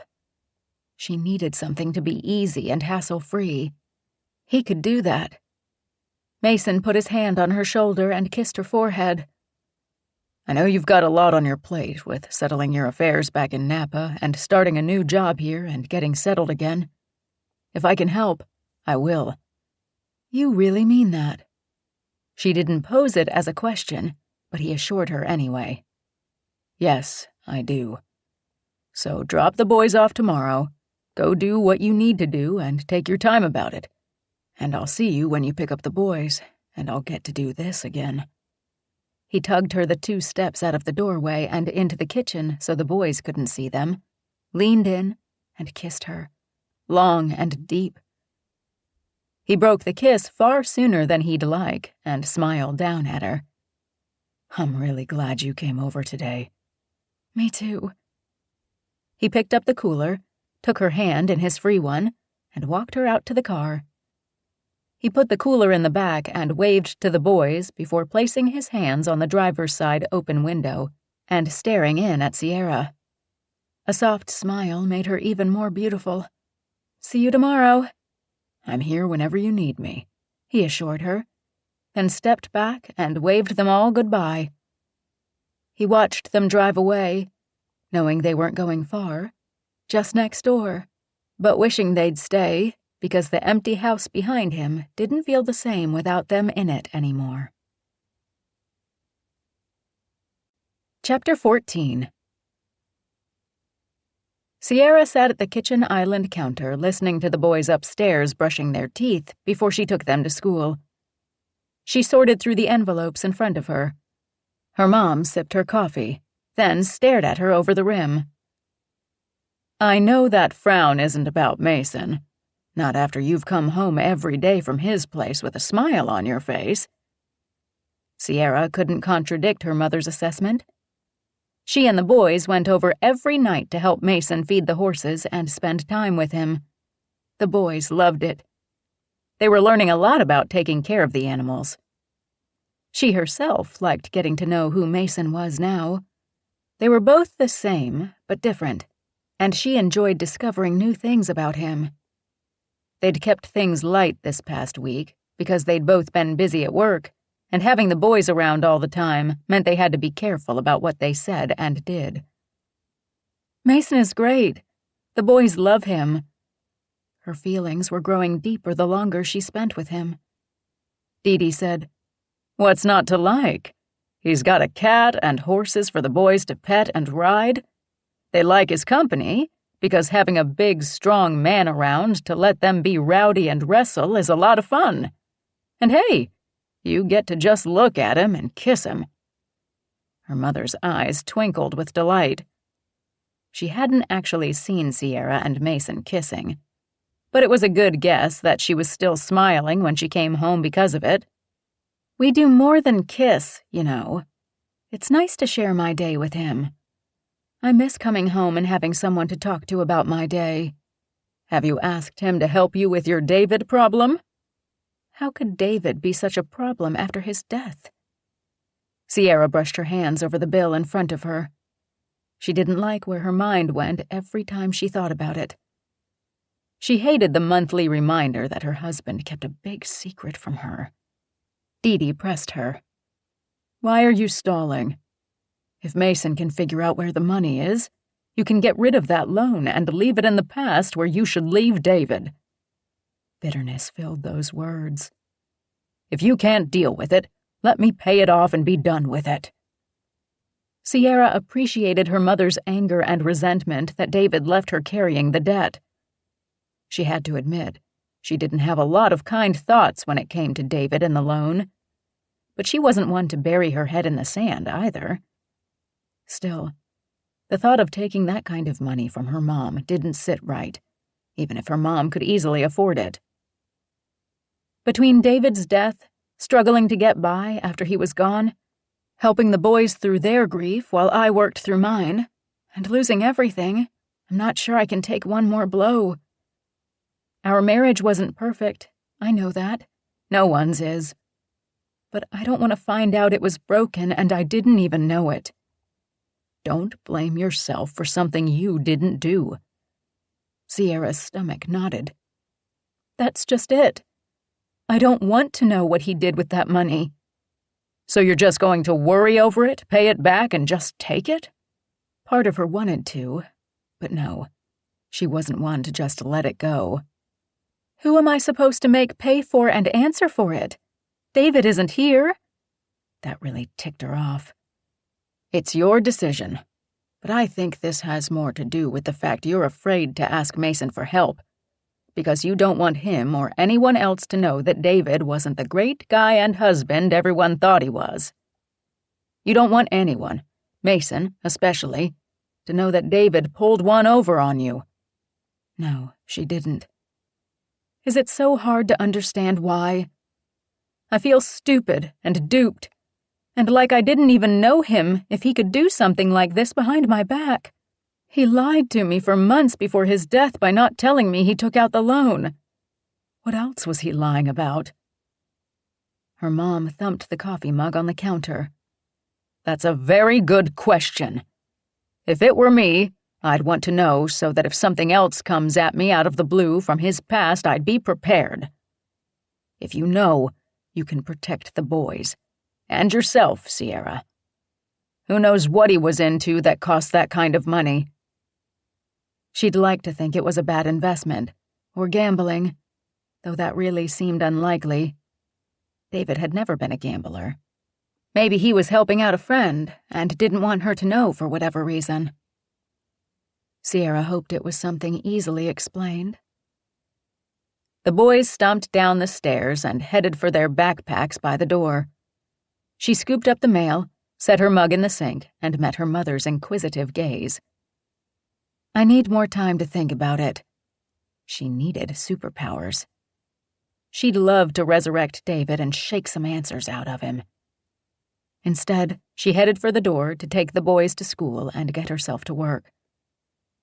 The boys ran out the door and she turned back to her mom. I appreciate the push and that you've kept this between us. I only want to help, honey. If there's a way for you to recover some of that money, it will make your life easier. Her mother paused, then sucked in a steady breath. I also think that if you're really hoping to move on with Mason, you should put the past to rest with a clear head and heart. Dee Dee held up her hands and let them drop. That's my 2 cents. In other words, Sierra should be honest with Mason about her and David's relationship. She should trust him to help her with this problem without judgment. David had shaken her ability to trust. He'd made her cautious. Where her desire was to jump into a relationship with Mason now, she'd cautiously erected a wall between them, using the boys to keep him at a distance and make things uncomplicated. Damn. I'm still letting him influence my decisions and get in the way of what I want. Her mother's eyes narrowed. What do you mean? Why wouldn't David let you have what you want? She drew back one side of her mouth in a half-frown, thinking back to how David subtly manipulated her into doing what he wanted most of the time. I wanted to move back here. I talked to him about it, but he refused. He didn't want to change jobs or be so close to all of you.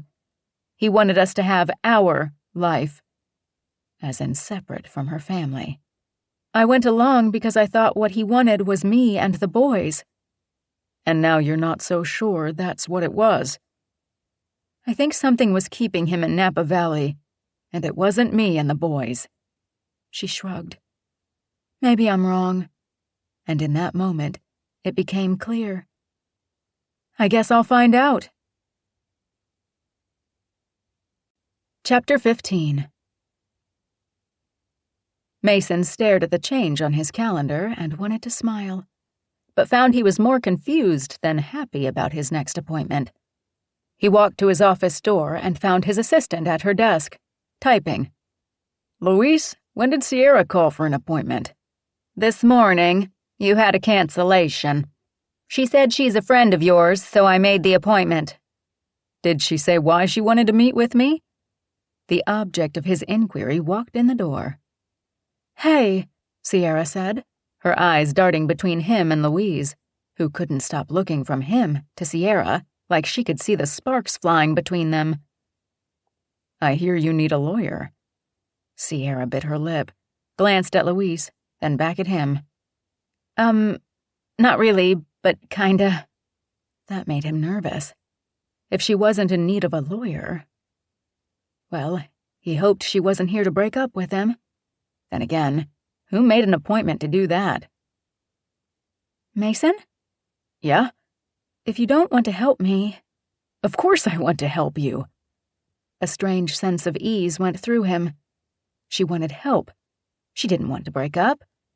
And she wasn't here because she'd found out what he suspected but never told her. Come into my office and tell me what you need. Louise's gaze bounced from him to Sierra and back. She gave him a knowing look. I'll hold all your calls. He waited for Sierra to pass before closing the door on Louise's inquisitive gaze. She'd grill him later. She knew him well enough to know that Sierra, a friend, wasn't here about a divorce. Normally, he'd greet Sierra with a kiss on the cheek or a brush of his hand on her arm in front of the boys. He'd like to kiss her now, the way he did when the boys were distracted and he stole one from her. But she didn't take a seat or look like she came here to make out in his office for an hour. Pity. Sierra simply stood in front of his desk and stared at him, looking unsure and nervous as hell. Do you want to do this standing up or sitting down? Okay, that sounded dirty even to him. Sierra raised an eyebrow and dropped into one of the chairs. He went with her prompt and took a seat behind his desk, keeping this professional. She'd made the appointment. He'd give her his full attention. Sierra stared at him for a good long moment, then pulled a stack of envelopes from her purse along with a slip of folded paper. She set it on the desk, opened it, and slid the check toward him. Your assistant said a $500 retainer would do. He knew she was still short on ready cash, so the $500 had to be a stretch for her to come up with for whatever it was she wanted him to do for her. Maybe she borrowed it from her mom or Amy. I don't want your money, Sierra. I'm happy to help you with whatever you need. If I pay you, that means you're my attorney, and you can't say anything to anyone about what I'm about to tell you. That confused him. Didn't she trust him? Anything you say to me is between you and me. You don't need to pay for my silence. You just have to ask. You're mad. A little bit. I thought I made it clear what I wanted with you, and it's not to be your lawyer. She deflated in the chair, her shoulders sagging and all the air going out of her lungs in a loud sigh. So you won't help me? Of course I'll help you. I just don't get why you didn't just ask me about this the half-dozen times you've seen me over the last week instead of making an appointment. Sierra stood and paced back and forth. I didn't want you to think I was taking advantage of our friendship. I hope we are moving into a deeper kind of friendship where you trust me and know that I'd do anything for you. She stopped in her tracks and stared at him, looking for something, then deciding she saw whatever it was she needed to see, to sit back down and tell him what she needed. This is awkward. You and we're seeing each other now. I don't want to screw that up. Hundreds of people have sat where you are, ready to end relationships because they couldn't trust the other person enough to have a civil conversation about what they needed and wanted from the other person. So, Sierra, what do you need from me? She sucked in a breath. I need your help to find out if David was having an affair, or in some kind of trouble that cost us, $50,000. He thought she needed help navigating the insurance and red tape on her property up in Napa. He never thought this had anything to do with David. No wonder she'd been apprehensive to bring it up to him.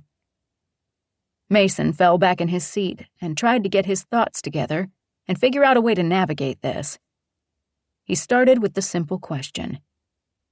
Why do you think he was having an affair? Sierra pulled some papers out of one of the envelopes and slid them across the desk. He took out a $50,000 loan nearly 2 years ago. For what? I have no idea. I didn't know anything about it until after his death, and the bank contacted me about delinquent payments I knew nothing about. He had the bills sent to his office, not the house. Once the bank contacted me, I went through the boxes his assistant had packed up and delivered to the house after his death. Okay. He took out a loan you didn't know about. Did he use it to pay off debts the two of you accrued during the marriage? Of course I checked that first. Annoyance replaced her earlier trepidation. I'm just trying to cover all the bases. He didn't want to dig into their marriage, but she'd come to him for help. This was a can of worms he hoped to avoid. Did you receive any statements for an account you didn't know about? No. That's what I need you to help me find out. If this money, or even part of it, is sitting in some other account that I can access, I need to find it. Then I can pay the loan off, or at least some of it with what's left. She raked her fingers through her hair, distress and despair in her eyes. I have been struggling the last year to pay this and the other bills on my own. Tears glistened in her eyes. David had left her a mess and a mountain of bills. Didn't he have life insurance? She rolled her eyes. By the time I paid off the funeral costs and credit card debt we had, hoping to make the monthly expenses more reasonable on just my salary, I only had a small amount left to put into school accounts for the boys. My plan was to use part of the survivors' benefits money from David's Social Security to pay bills and transfer what's left into their college funds. Then I got hit with this. She tapped her finger on the loan notice. The job you got me is a huge help. I make more, so I can afford to pay this, but it's an expense and I have nothing to show for it. Mason suspected he knew where the money went, but he didn't want to be right. Did you find any evidence of an affair? His phone is locked. His fingerprint is required to get into it. Because the phone he used was provided by his company, I don't have the bills for it, so I can't see who he called or texted. Smart, hiding his conversations and texts from his wife. Bastard. I'm guessing you didn't find any notes or unexplained receipts among his things. No, I have no hard evidence that he was having an affair. It makes me sick to think that he hid something like this so well that I didn't even notice. But I think about the 2 years leading up to his death, and I think about how everything had become so stale and routine. As a family, everything seemed fine, but between David and me, we lost something along the way. You suspect he pulled away because he had someone else? Mason's stomach nodded. The bastard didn't see what he had right in front of him. A beautiful, kind, loving woman. I think we drifted so far apart that I didn't see or suspect he was seeing someone else. Like I said, everything seemed fine between us. I knew we needed to spend more time together as a couple, but work and kids took over our lives. We didn't have big blow-up fights. He mentioned just as much as I did that we needed to get away, just the two of us, but we never did. I don't know how to explain it, except that we were living our lives, and it seemed both of us were thinking that as the boys got older, we'd have more time for each other. I did feel like there were days and weeks where he was preoccupied with something he didn't want to talk about. He went on more business trips the months leading up to his death. The night of the accident, he was driving down south to meet with clients the next day. Are you sure? Mason had his doubts. She answered his unspoken question. At least, I think that's where he was going. I was so lost in my grief and taking care of the boys right afterward, making sure they were okay, I never asked his boss about it. I just went through the motions each day, trying to get whatever needed to be done, done. Mason held his hand out to her across the desk. She laid her hand in his, and he squeezed to let her know he was there. You know none of this is your fault, right? I wasn't paying attention. Maybe I just didn't want to know. A lot of my clients feel that exact same way. Women and men. They aren't exactly happy in their marriages, but there isn't enough strife to end it.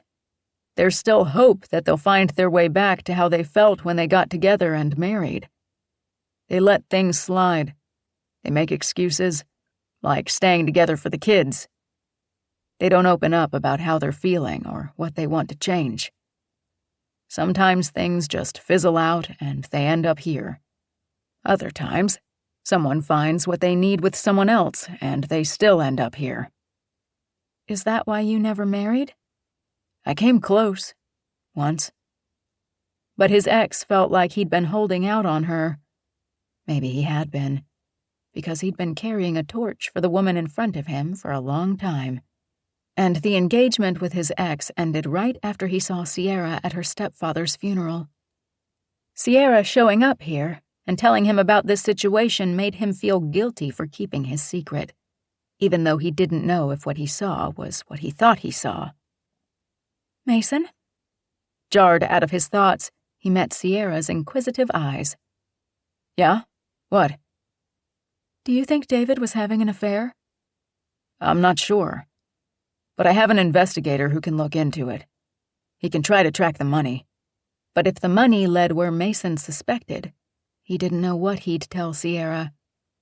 The last thing he wanted to do was break her heart, or lose her because he'd kept quiet about what he suspected. Love blinds us all to people's faults. When love fades, sometimes those flaws are all too clear. He wished for Sierra's sake that she could let David rest in peace with a clear heart. Instead, she'd been left with suspicions and come to him to clear them up. Mason didn't know if he could do that for her without wrecking the new, fragile feelings developing between them. He should tell her what he suspected, but he didn't want to accuse a dead man of something he couldn't prove. David wasn't here to speak for himself, and Sierra would only have Mason to take out her feelings of betrayal on, whether he was right or wrong. Thank you, Mason. This means so much to me. I've been sitting with this all alone for a long time. I wanted answers. I just wasn't sure how to get them. If your investigator can find anything out for me, I'll be so grateful. Mason suspected grateful was the last thing she'd be. I'd appreciate it if you kept this between us. My mom knows, but I don't want my sisters to find out. David was your friend. I'm sure you're not thrilled to be investigating him. But I need to know the truth. How did he get himself into this pickle? Because he couldn't say no to the woman sitting across from him. Because he wanted her to be happy. Because he'd let her get away once and wouldn't let that happen again. Investigating David and the money meant it might be that much harder to convince Sierra how much he cared. David and I knew each other a long time ago. I know he wasn't perfect. He could be competitive and go after the girl Mason liked just to see who got her. He had a feeling David learned that winning didn't mean you got what you wanted, and he went looking for someone else without thinking about the devastation he'd leave in his wake. Maybe all this is some kind of deal he made that went south and he had to pay back the money or something. Sierra dismissed that with a shake of her head. I hoped so too, but I've come to terms with the fact that I would have found some evidence of that in his papers. I looked for some business proposal or investment. I didn't find anything. She stared at their joined hands. I think my intuition was telling me he had someone else, and I just didn't listen to it. You'd be surprised how many wives say that same thing. You should listen to that gut instinct. I've found based on the number of women who come in here, it's usually right. Well, my gut's telling me you're not happy about doing this for me. He tried to smile, but didn't quite pull it off to ease her mind. I'm afraid that uncovering the truth will only hurt you, and that's the last thing I want to do." "Don't worry. I won't shoot the messenger." He was afraid she wouldn't be able to keep that promise. Chapter 16. Sierra stood just as the office door opened. Mason walked in looking fine in a navy suit, white shirt, and blue and purple tie.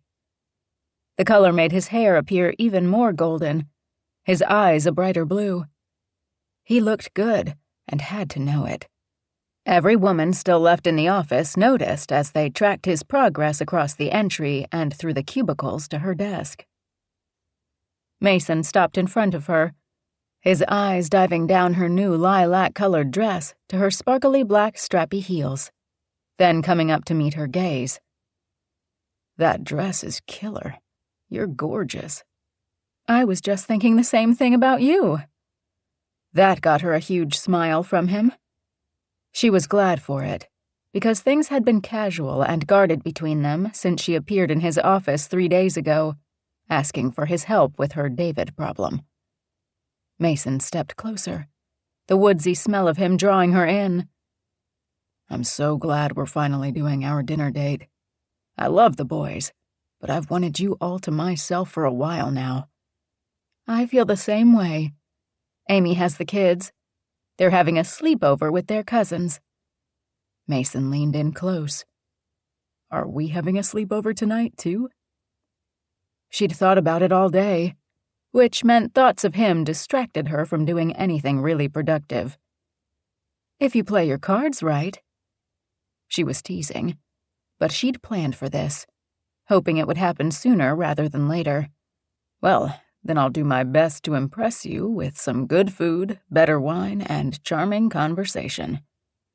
"All of that sounds amazing, but really all I want to do is spend some time alone with you." It had been so long since she'd dressed up and took the time to make herself feel pretty.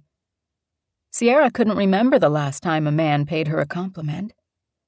It had been far too long since she'd been held, even longer since she'd had sex. Even more than that, she wanted to feel a man against her, inside her, and all around her. She wanted to feel needed and desired again. The look Mason gave her went a long way to bolstering her courage and resolve that tonight they wouldn't stop at a few hot kisses while the boys weren't looking.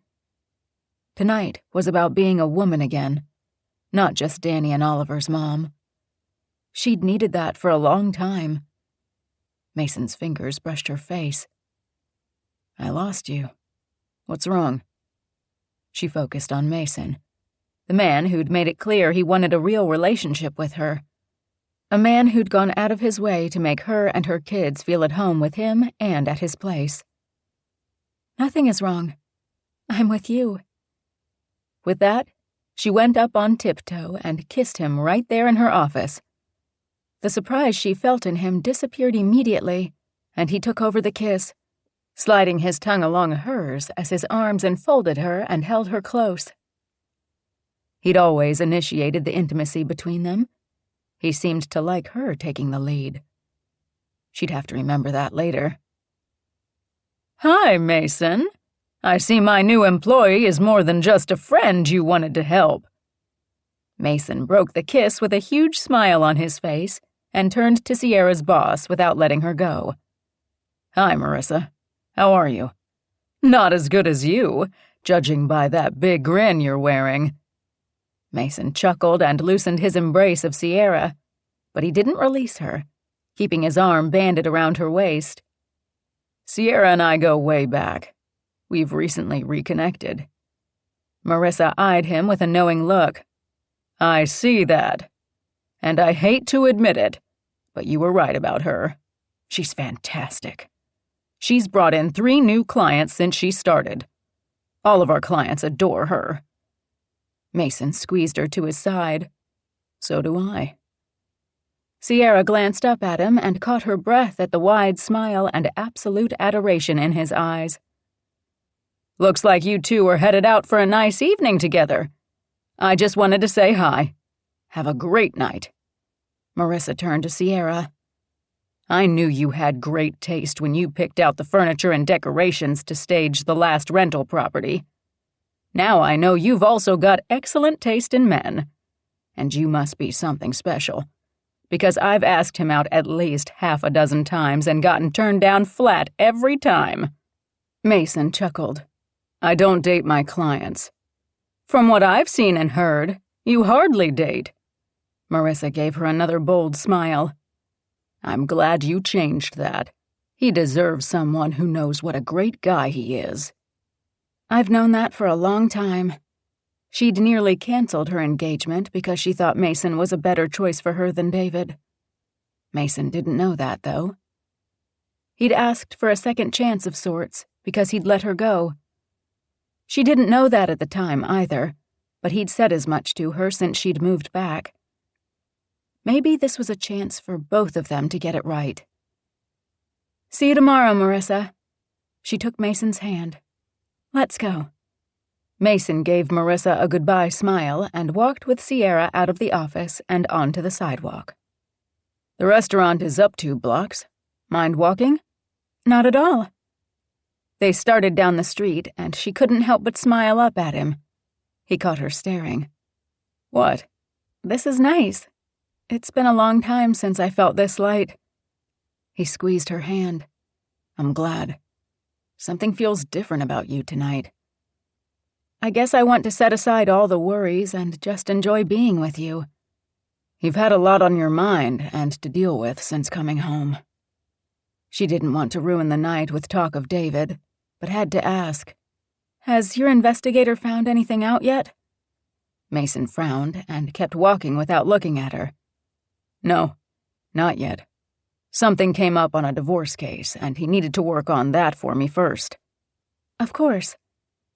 Mason held the restaurant door open for her. "If there's something to find, he'll find it." She walked in and settled into his side when he stood beside her with his arm around her waist in front of the reservation desk. "I just hope whatever we discover doesn't upset you." "I can't be more upset than finding out he took out a loan and messed with my credit, made it difficult to support the kids, and never said a word about it to me." "I know the why is important, but sometimes it's worse than the deed itself." "I'm already expecting the worst." "Mr. Moore," the hostess greeted them. "We're so happy to have you back. The table you requested is ready. This way." The hostess led them into the dining room and to the right, where a private booth was set up, with half a dozen tiny candles, a pretty pink and white floral centerpiece, a bottle of white wine in an ice bucket, and a dozen red roses bundled with greenery on the table. Mason picked them up and handed them to her. "For you." She leaned in and inhaled their heady scent. "Thank you. They're beautiful." "Like you." The hostess smiled. "I hope everything is to your liking, Mr. Moore." "With her here, it's perfect." Sierra's heart fluttered and melted all at the same time. "Mason, this is wonderful." "I want you to remember our first date." The hostess left them alone. Sierra slid into the booth, followed by Mason. She set the flowers on the table, brushing her fingers over the delicate petals, and turned to Mason. "My favorite memory of you is when we rode out to that pretty spot along the creek, tied up the horses, and swam in that little pool of water, then laid out in the sun, just talking and being quiet." "That was a good day. I wanted to kiss you so bad." "I wanted you to kiss me, but you didn't." "I was older than you. I didn't want to take advantage." "You're still older than me," she pointed out, teasing. "Yeah, but I grew out of stupid, and I know what I want now. Back then, I didn't want to mess up our friendship." "And now?" "Now I want to grow our friendship, strengthen it, make it better." Good answer. She wanted the same thing. "I guess when you're young, you think it's one or the other, friends or lovers. But a real relationship is built on that friendship. Everything you add to it only makes it better. Without the friendship, how can you have real trust and intimacy?" Mason pulled the wine from the bucket and poured 2 glasses. She took hers and clinked it to the one he held up. To building on our friendship. Feeling nostalgic, she reminisced about the past. I don't know how we got from the cute guy next door who let me come over whenever I wanted to ride horses and just hang out, to you being the man who goes out of his way to take my kids' minds off the move. A new school and missing their father, getting me a dream job, and taking me out to dinner with flowers and candlelight. Mason settled back into the cushion. I liked being your friend. You were easy to talk to and be with despite the draw we both felt, but let simmer in the background. You liked to have fun and ride and just enjoy yourself. And yet, we never got together. Mason's smile dimmed. I blame Amy. She tagged along more often than not. Sierra put her elbow on the table and planted her chin in her hand.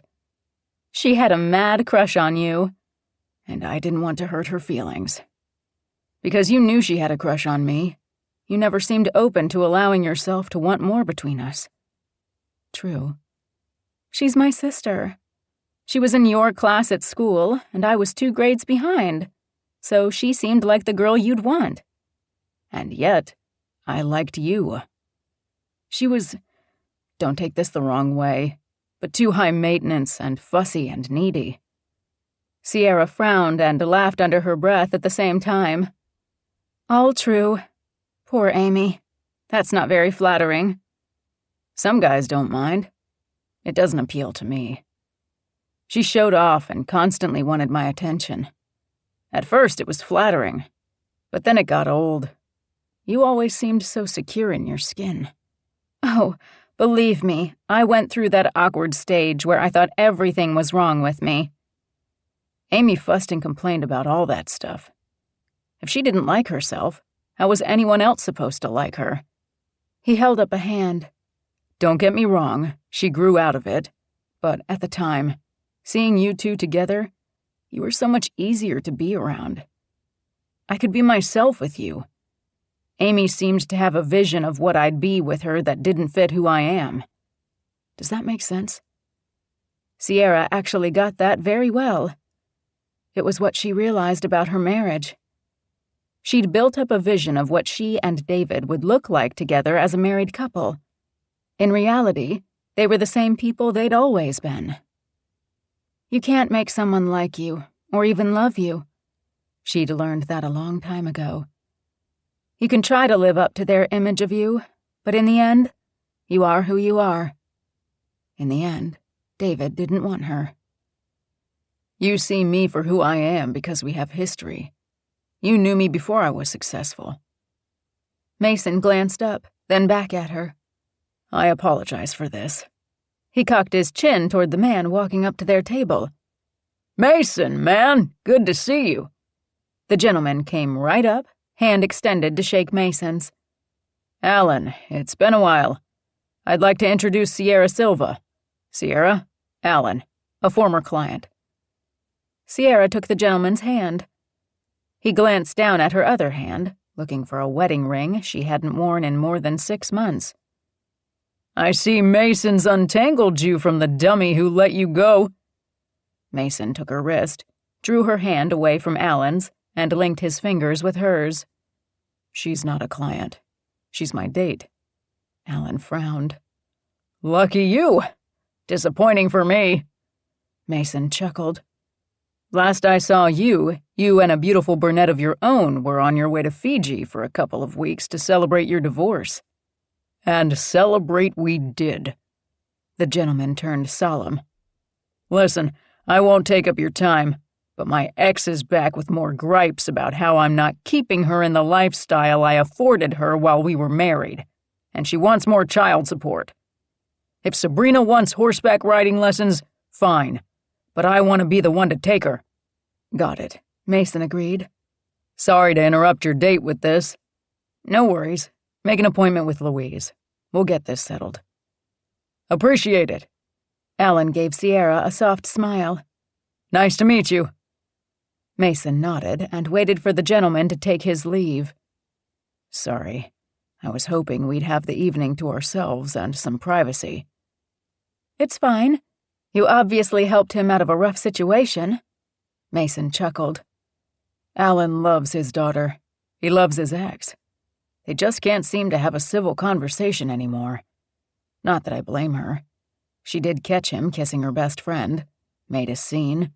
It ended up going viral on someone's Twitter. A friend posted a video of the epic yelling match between the two women. Alan standing there dumbstruck, not knowing what to do, until he ultimately had to physically separate them before the cops showed up. Oh man, that sucks. I have dealt with so many people who lost their minds in the moment and regretted it almost as soon as it was over. Alan begged his ex to forgive him. She couldn't. Not after he'd embarrassed her in public like that. Mason sighed. It's too bad, too, because if they'd tried, they might have come out of it stronger. And Sabrina wouldn't be caught in the middle. Mason nodded, looking solemn, then took a sip of his wine. Sierra went on. Your job is so complicated and emotionally straining. My clients aren't happy to be ending their relationships. The anger is just a mask for the pain. Mostly they're hurt and bitter. They think they want revenge, but what they really want is to be able to move past the pain and anxiety over starting a new life without their partner. Change is scary. Most of them are better off after the divorce, emotionally, but it takes time and perspective to get there. She squeezed his hand. It took me a while to get there after David's death. I felt rocked by it. I didn't know how to go on without him. I was his wife. I didn't know how to be a widow and what was expected of me. I just knew I was still a mom and I needed to be there for the boys. But I still needed to figure out how I felt and what I wanted now that my life had changed. And then the fire happened and your life is upended again. She appreciated that he got it. So much is still in flux, but I feel anchored here now. Mason brushed his thumb against her skin, sending ripples of warmth through her hand and up her arm, spreading out to every part of her body. I hope I'm part of the reason you feel at home here again. It seems like everything in my life has been hard lately. Then you came back into my life and, I don't know, it just seems so easy to be with you. Because we're friends. That part's always been easy. Hiding the attraction in front of the kids is a bit harder. Mason leaned in close, his breath whispering against her cheek. You don't have to hide anything tonight. His lips brushed her skin in a light kiss that left her wanting, even as every nerve in her body lit up with lust. Mason sat back and smiled at their waitress. We need another minute to decide what we want. Sierra didn't need even a second to know she wanted Mason. The sexy smile he gave her said he knew it too. She took a fortifying sip of her wine, picked up the menu, and tried to concentrate on the words and not every breath Mason took, or the way his arm brushed hers when he opened his menu. They do a great steak. The potatoes au gratin are amazing. But you might like the roasted chicken with white wine sauce. It comes with a side of mac and cheese. I know you can't resist that. He knew her all too well. I kind of want it all. Mason turned and locked his gaze on her. You can have anything you want. He let that hang for a moment, and her heart beat faster and her breath hitched when his gaze dipped to her mouth. I'll get one, you get the other. We'll share. His blazing blue eyes met hers again. What do you say? Yes. Okay. She had a feeling she was answering a question he hadn't asked, but needed to be answered all the same. You make it hard to concentrate. His deep voice and the thoughts he invoked did the same to her. You make me think about all the things I've been missing.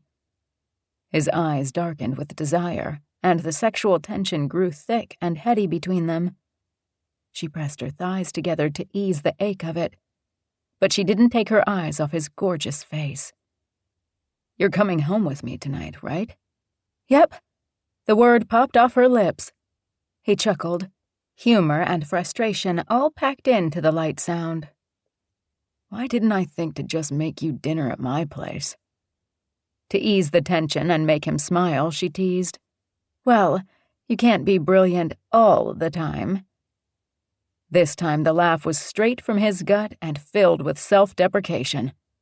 Don't tell my clients. Cross my heart. His gaze dipped to the V in her dress. Your heart is what always drew me to you. Your ability to always be kind amazed me. She tried. I imagine your clients don't come to you with a lot of kindness for their exes. I'm sure dealing with their anger and demands all day can get to you. I have to say, coming home and seeing you and the boys every night for a few hours erases everything bad from my day. That touched her deeply and brought a sheen of tears to her eyes. I appreciate that, Mason. I find myself looking forward to seeing you at the end of the day, too. The second I walk in the door, the boys are asking to go to your place. I hope that doesn't change. A suspicious edge tinged that nice sentiment. She didn't have time to wonder about it, or second-guess why she thought she heard something in his words that maybe wasn't there. The waitress approached the table and Mason placed their order, then refilled her wine glass. They enjoyed the rest of the evening, talking about their day, people they knew from the past that Mason was still acquainted with, plans to take the boys on a long ride and picnic over the weekend, and eating and sharing the amazing food. Sierra loved reconnecting with Mason, sharing a simple but lovely meal, and focusing on each other. He asked questions, trying to fill in the pieces he didn't know about her life in Napa. He didn't shy away from the fact she'd been married to David. He didn't mind that David naturally came up in conversation. In fact, he asked about him, which made it easier to remember they'd once been friends, and Mason missed him too. In all the time since David's death, she finally found a kind of peace about his absence. Talking to Mason about him settled her in a way that she'd tried to find this past year, but it had seemed so elusive. Now she got it. No one talked to her about David. They all tiptoed around the fact that he was dead. They stopped asking if she was okay or offering condolences because they didn't want to make her sad.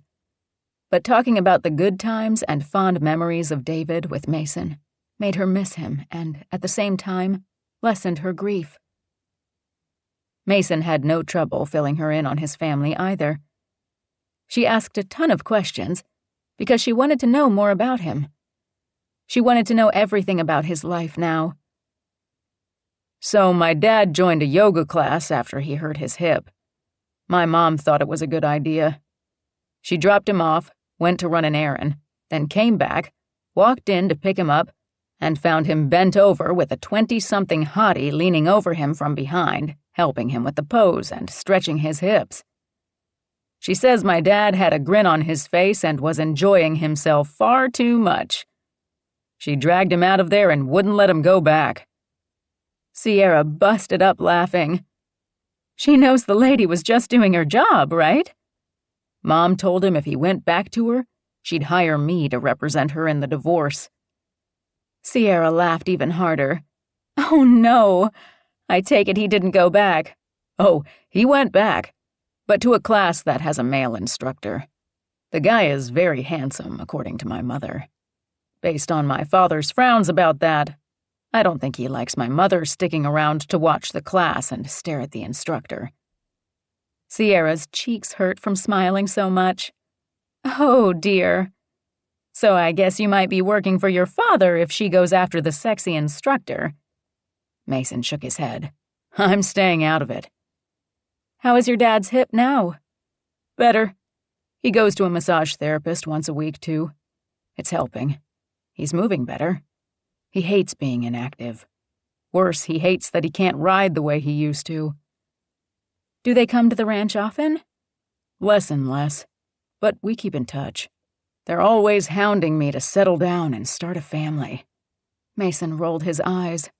Settle down? Like I'm out partying all the time or something. It's not easy to find someone. I guess you're more aware of what you want and don't want because of your job. Believe me, I've learned that real kindness means more than a pretty face and a fat bank account. I've learned that trust and the truth are really important, too. Mason signed the check the waitress discreetly left on the table during their talk, then turned to her. The truth is, Sierra, I can't wait to get you home. She put her elbow on the table, planted her chin in her hand, and gave him a sexy smile. Well, what are you waiting for? Mason slid out of the booth and held his hand out to her. She took it, knowing she was taking the next step in their relationship, and a giant step out of her past and into a future she got more excited about each and every time she was with Mason. Chapter 17. Amy thought she had a plan to keep 4 kids happy until bedtime, but that plan went south the second smoke filled the kitchen and the smoke detector blared through the house. Distracted with getting the kids to clean up for dinner, the organic pizza she put in the oven had burned to a crisp. The blaring sound made Danny's and Oliver's eyes go wide with terror. Oliver freaked and ran out the front door screaming, "The house is on fire!" Danny followed him at a dead run.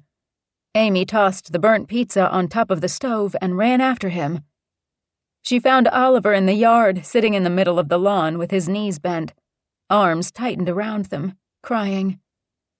Danny stood next to him, patting his shoulder, cooing, "It's okay." She knelt next to Oliver and brushed her hand over his hair. "Sweetheart, I'm so sorry. There's no fire, only a very burnt pizza." Oliver looked up at her, bottom lip trembling. "Is anyone dead?" Her heart broke. "No, honey. Everyone is fine." She glanced up at PJ and Emma standing at her side. "See? Your cousins are fine, and there's nothing but smoke in the house." She wiped at Oliver's tears with her thumbs. "Come on. Let's see if I have another pizza in the freezer and get that smoke detector to stop that incessant buzzing." The last tear spilled down Oliver's soft cheek. "It's scary." Her heart was still pounding. "I know, but it's all over now." She picked up Oliver, hugged him close to reassure him, and stood. She walked back into the house, scrunching her nose at the burnt smell and smoke still lingering in the air.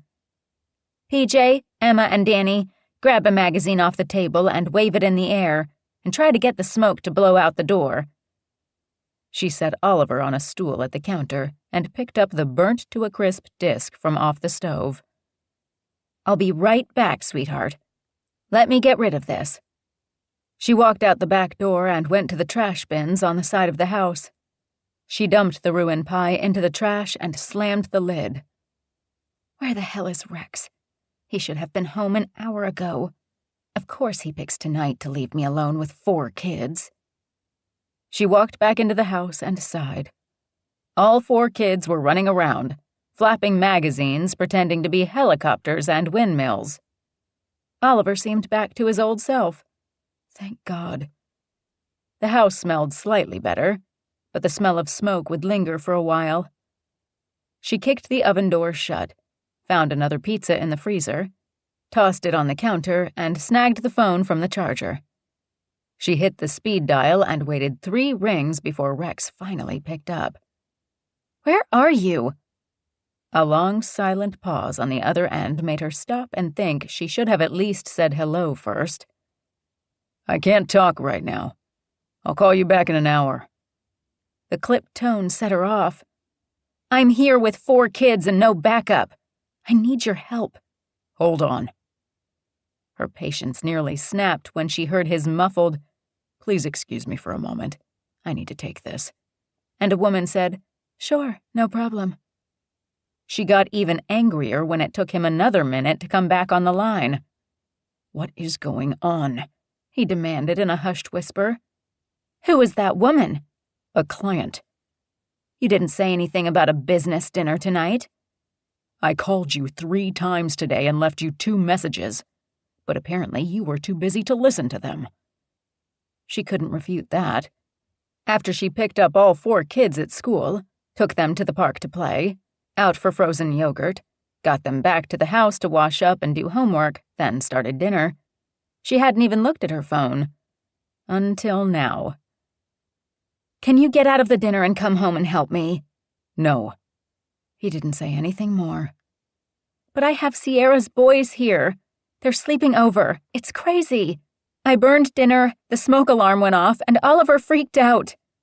I'm sure you've got it covered. I need to get back to my client. "That's all you have to say?" We've been over this too many times to count at this point. According to your master plan, the kids were supposed to be at the park carnival thing tonight. I figured you weren't expecting me, since you didn't tell me about it, or even ask if I wanted to go with you. "Of course we wanted you to go, but there was no way I was taking 4 kids on my own." And you prove my point for me. You thought you'd be doing that alone and changed your plans without telling me a thing. The anger and frustration in his voice only made her angrier. "So I'm expected to plan your schedule, too." I thought we were a family, one that does things together. But lately, you're so busy keeping busy you forget I exist. It took you over an hour to realize I wasn't home at the usual time. Instead of listening to my messages, you interrupt my business meeting and insinuate I'm out with a woman behind your back. True. Still. "It's not like you're hot for me when you get home." Most of the time you don't notice I'm even there unless you need me to do something with the kids. It's all I can do to get you to stop whatever you're doing to kiss me hello.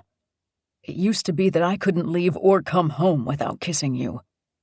Now it feels like it's just one more chore for you to do. Most of the time, it doesn't make even one of your lists." True. Damn it. This wasn't all her fault. "That's not fair." I'm the first one who will say no. It's not. I used to have a wife. Now I've got the mother of my kids. You're so wrapped up in that, you don't have time for anything else, including me. And while I get it, I'm tired of it." That scared her all the way to her soul. "What are you saying?" Something needs to change. We've talked about it to death, but you refuse to cut back and spend more time at home. Your priorities don't include me.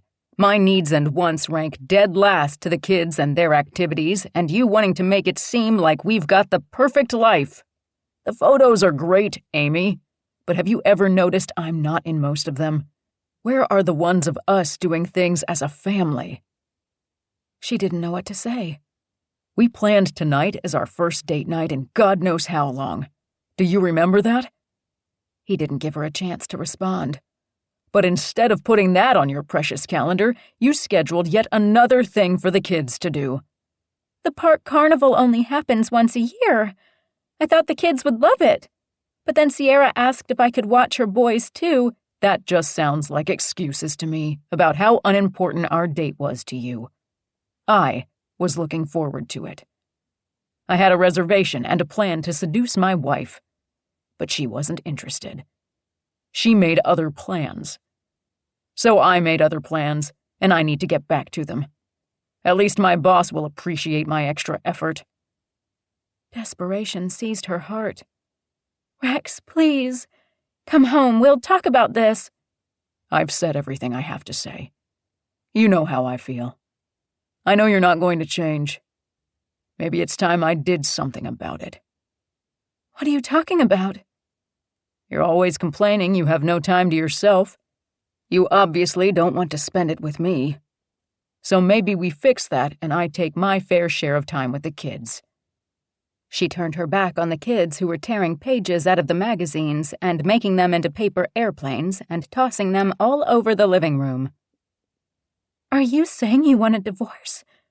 She kept her voice low, so the kids didn't hear her say that last word she'd never thought would come out of her mouth when talking about her and Rex. They loved each other. They swore they'd be together forever. They promised that nothing would ever come between them. I'm telling you that if something doesn't change now, it's not looking good for us." She stood stunned, listening to the dead line. He'd hung up on her. What the? How did this all become her fault? She glanced at the color-coded calendar. Green for sports, blue for art class, orange for music class, red for birthday parties, the bold color to help her remember to pick up a gift. Purple items for the things she volunteered to do, working in the kids' classrooms, school and community events. She had a rainbow collage of events listed that should have made her life feel full and satisfying. So why did she feel like a bedraggled athlete coming in last at the end of a triathlon every day? She made it through, but she didn't feel like a winner. She didn't feel like she'd enjoyed it. Aunt Amy, I'm hungry. Danny stared up at her, his finger in his mouth. Don't put your fingers in your mouth. They're dirty. Danny pulled his finger free and showed her the long paper cut that welled with blood and dripped down to his palm. It hurts. Yeah, every accusation Rex lashed her with tonight felt like a stinging paper cut, throbbing in her mind. But when he insinuated they were headed for a divorce and it was all her fault, she felt the dagger to the heart. Amy fought back tears, her anger and frustration, along with the fear and uncertainty about the future. She wanted to fix this, but also felt paralyzed, because it all overwhelmed her. She'd been dealing with those feelings for months. Because she liked everything perfect and organized, trying to untangle her life only made it seem that much harder to do. So she didn't do anything but get through the next marathon day. Right now, she needed to feed 4 kids and get them settled for the night. As always, the kids came first and she came last. She got that's what happened when you had kids. Most days, she didn't mind.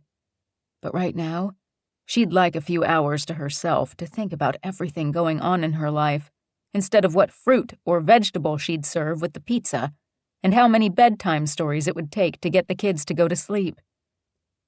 Can I call my mom? Danny asked. Sierra was probably having the night of her life out with Mason at a fancy restaurant that probably didn't even serve chicken nuggets and had linen napkins and fancy cocktails. Amy desperately needed an adult beverage right now. Let's fix that cut. You can call her after dinner. She held her hand out to her nephew and walked with him to the bathroom, leaving the other 3 loud children tossing paper airplanes, trying to outdo one another with the distance they got on their throws. She didn't feel like she was getting anywhere but older in her life. Chapter 18. Mason kicked the front door closed, tugged Sierra's hand to get her to turn to him, then took her mouth in a searing kiss that made his heart slam into his ribs, then beat double time. She tasted like wine and honey, sweet on his tongue, a fire in his arms. She gave back everything he poured into showing her how much he wanted her. He'd waited so long to have her all to himself and in his arms like this. He didn't want to waste a second of it. And yet, he had all night to take his time. She hooked her leg around his thigh, her arms locked around his neck. He grabbed her ass and pulled her in close. About to pick her up and carry her to his bedroom, she jolted and pushed away when her phone rang. She sucked in a much-needed breath and smiled up at him. Sorry, it's probably the kids calling to say goodnight. Reluctantly, and with a lot of effort, he let her loose. She swiped the screen to accept the video call and held up the phone so the boys could see her. Hey, you guys! Are you having fun? Aunt Amy set the house on fire, Oliver announced. What? Sierra gasped. Are you all okay? Everyone is fine, Amy yelled. I burned a pizza, not the house. Sierra's shoulders sagged with relief. Sounds like you had some excitement. What else did you do today? All kinds of stuff. I won the airplane flying contest and ate the most pizza. Danny beamed his mother a smile. PJ beat me on the race car game. Emma wanted us to play Tea Party, but there wasn't anything in the cups. So we went out back and played on the swings. PJ can go really high. You've been busy.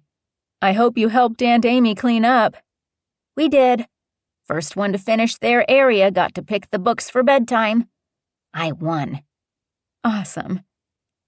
Sierra's adoration for her boys and their accomplishments showed in her bright eyes. Did you brush your teeth and wash up for bed? All done. Danny leaned in close to the screen. Where are you? With nothing but a blank wall behind her, she had no trouble lying. At home. I'll be there first thing in the morning.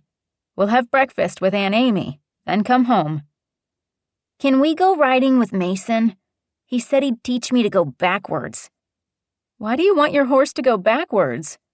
'Cause. Sierra glanced at Mason. He nodded that he'd take the boys horseback riding. I'm sure Mason will take you and Oliver riding again. Now I want you to be good boys.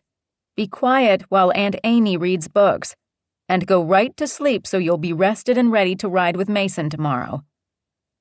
Okay, Danny yawned. You'll be here in the morning, right? Yes, honey. I'll be there. Night, Mommy. Oliver blew a kiss. Sierra pretended it smacked her on the cheek and smiled. Night, baby. I love you both. Make sure you thank Aunt Amy for a great day. The boys waved goodbye, and Amy took the phone and turned away from the screen, making sure the boys left. I hope you had a good night, because 4 kids all going in different directions is chaos. Sierra chuckled. You said you wanted to keep them for the night. Because I don't know how to say no, except to Rex, who's pissed at me, by the way. Because you offered to babysit the kids? No. Yes. We were supposed to have date night and I forgot. Oh, Amy, I'm sorry. Yeah, well, it is what it is. So while my relationship is falling apart and yours is heating up, I expect details over breakfast about your fab night, because I'm living vicariously through you until Rex decides if he's going to keep me or not. Sierra stared at her sister, stunned, then found her words. I'm sure Rex just got caught up and said some things he didn't mean. Oh, he meant them. Amy waved it all away. Sorry, I'm bumming you out on your hot date. You're still with him, aren't you? Sierra turned the phone so Amy could see him standing next to Sierra. Amy covered her face with her hand and shook her head. Oh, God, I'm an idiot. Go back to whatever you two were doing. I've got the kids. Don't worry about anything. See you in the morning. And just like that, Amy hung up, and Sierra and Mason stared at each other. Sierra's eyes filled with worry. I had no idea she and Rex were having trouble. Me either. She always seems so on it. He shrugged. I'm sure they'll work it out. I hope so. Mason wanted to erase everything from her mind and bring her back to him, to their special night together. A night years in the making. He wanted her only thinking of them. The kids are fine. Amy and Rex will work out their own problems. Tonight, let's focus on us. Because I finally have you all to myself, and I don't want to waste a second of it. Chapter 19. Sierra stared into Mason's eyes, awed by the depth of sincerity and desire filling them. Had any other man ever looked at her like that? In that moment, she let any reservations that they were moving too fast fall away. This was Mason, her friend, the guy she'd nearly called off her engagement for on a flicker of hope they might have something worth holding on to forever. And now here was the chance to find out. He held her face in his hands and stared deep into her eyes. I've been waiting for you and to feel this way again for a long time. His lips touched hers in a soft kiss that packed a punch of longing and need so raw It echoed through her. She wrapped her arms around his neck, went up on tiptoe, pulled him close, and took the kiss deeper, letting the walls around her heart drop and allowing him and the rush of feelings in. Excitement, need, and yes, love, new and blossoming, fragile but hardy, with the possibility to thrive if they nurtured it. So Sierra let go of everything and focused on them and the way he made her feel. Safe, wanted, needed, important and vital. A thrill of excitement swept through her as his hands slipped beneath the hem of her dress and brushed up her thighs. Thoughts about cellulite, unshed baby weight, and pudge flew out of her head the second his hands clamped on her ass and he groaned with pure male appreciation. He effortlessly lifted her snug against him, her legs wrapping around his waist, bringing her aching center into exquisite contact with his hard length. She tightened her legs and rubbed against him. Mason broke the kiss and squeezed her ass. "You're killing me. Wait till I get your clothes off." Without a word, he gave her a searing kiss and walked out of the entry, hopefully to his room. Though she didn't much care where they landed, so long as he didn't stop kissing and touching her. It had been way too long since she felt like a desirable woman. It had been too long since her body felt this alive, and she reveled in it. Mason clamped his hands at her waist and nudged her off him. Her feet hit the floor, and the backs of her legs brushed against the bed. He dipped his hands under her dress again and pulled it up and over her head. The slinky material sailed across the room and landed in a puddle, looking like a pale purple flower on the dark hardwood. His gaze swept down, taking in her pink lace bra and the matching cheeky panties that she had to admit were well worth the splurge because they made her ass look great. The blaze of heat in his eyes said he thought so too. She slipped her hand inside his suit jacket and pushed it down his arms. He shrugged it off while she attacked his dress shirt buttons. He pulled the tie over his head. She took in his broad chest and wide shoulders while he undid the cuffs, took the shirt off, and tossed it. She swept her hand from his shoulder to his pecs and over his heart. It thumped wildly against her palm. The heat from his skin seeped into hers. Eyes locked, he sank his fingers into her hair and held her head. "I've wanted this for so long." "Me too." Deep inside, she realized she had been waiting for this. For him. They had a connection. She felt it vibrate through him and into her where her hand pressed to his chest. She felt it in the way he looked at her. She couldn't deny that whenever they were in the same room, something drew her to him. She'd fought it for so long. They were friends. That meant something to her. But this, it meant so much more than she ever anticipated or expected. So she dove in, knowing everything would be different, better. They'd be connected in a new way. And she hoped it turned into even more and lasted. Her heart was ready to move on and find happiness again. The last of their clothes disappeared in a blur of hands, needing to touch flesh, their lips seeking a tempting taste, and their bodies desperate to be laid out and pressed together. When Mason rose on his hands and stared down at her, his hard shaft sinking into her beckoning core, she felt the depth of their joining all the way to her soul. He leaned down, kissed her reverently. Time stopped, and she took in the moment and branded this amazing feeling on her heart. Then he moved, and she lost herself in the rhythm, the feel of him deep inside her body and soul, remembering what it felt like to be loved and freed and lost in ecstasy and to come back to herself with a man holding her close, safe and protected and loved. She wallowed in the heady buzz and snuggled into his side, letting the quiet surround her and the newfound joy fill her up. She pressed a kiss to his chest. "It doesn't get better than this." "I accept that challenge." She laughed, loving the sound of his deep, completely satisfied and sated voice, and the assurance he put into those words. Just as she was about to fall asleep, comfortable and happy in his arms, she found herself beneath him once again, thoroughly convinced that with him, everything just got better and better. In the morning, he proved it again. Sierra was still smiling, every nerve still tingling with the memory of their first night together, when she knocked on her sister's door to pick up her kids, feeling like a completely new woman. In the very back of her mind, she wondered, with everything that had happened these last 2 years, if this abundance of joy would last, or whether the other shoe would drop soon.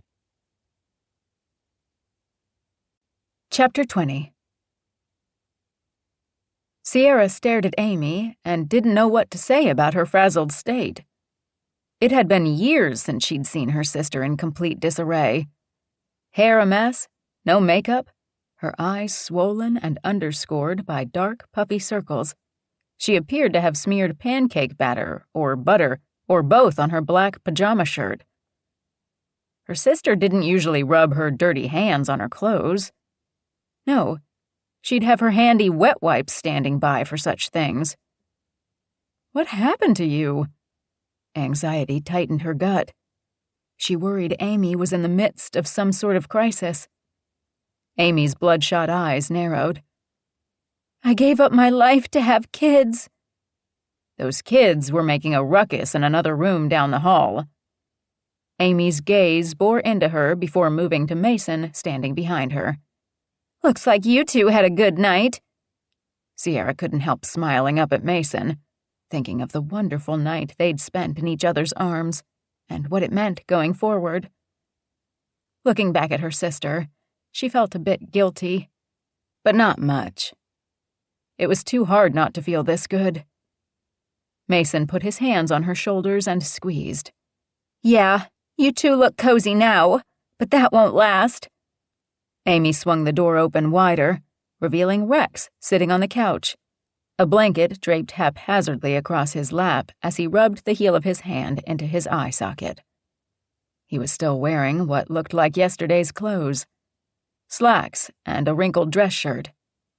The party's over.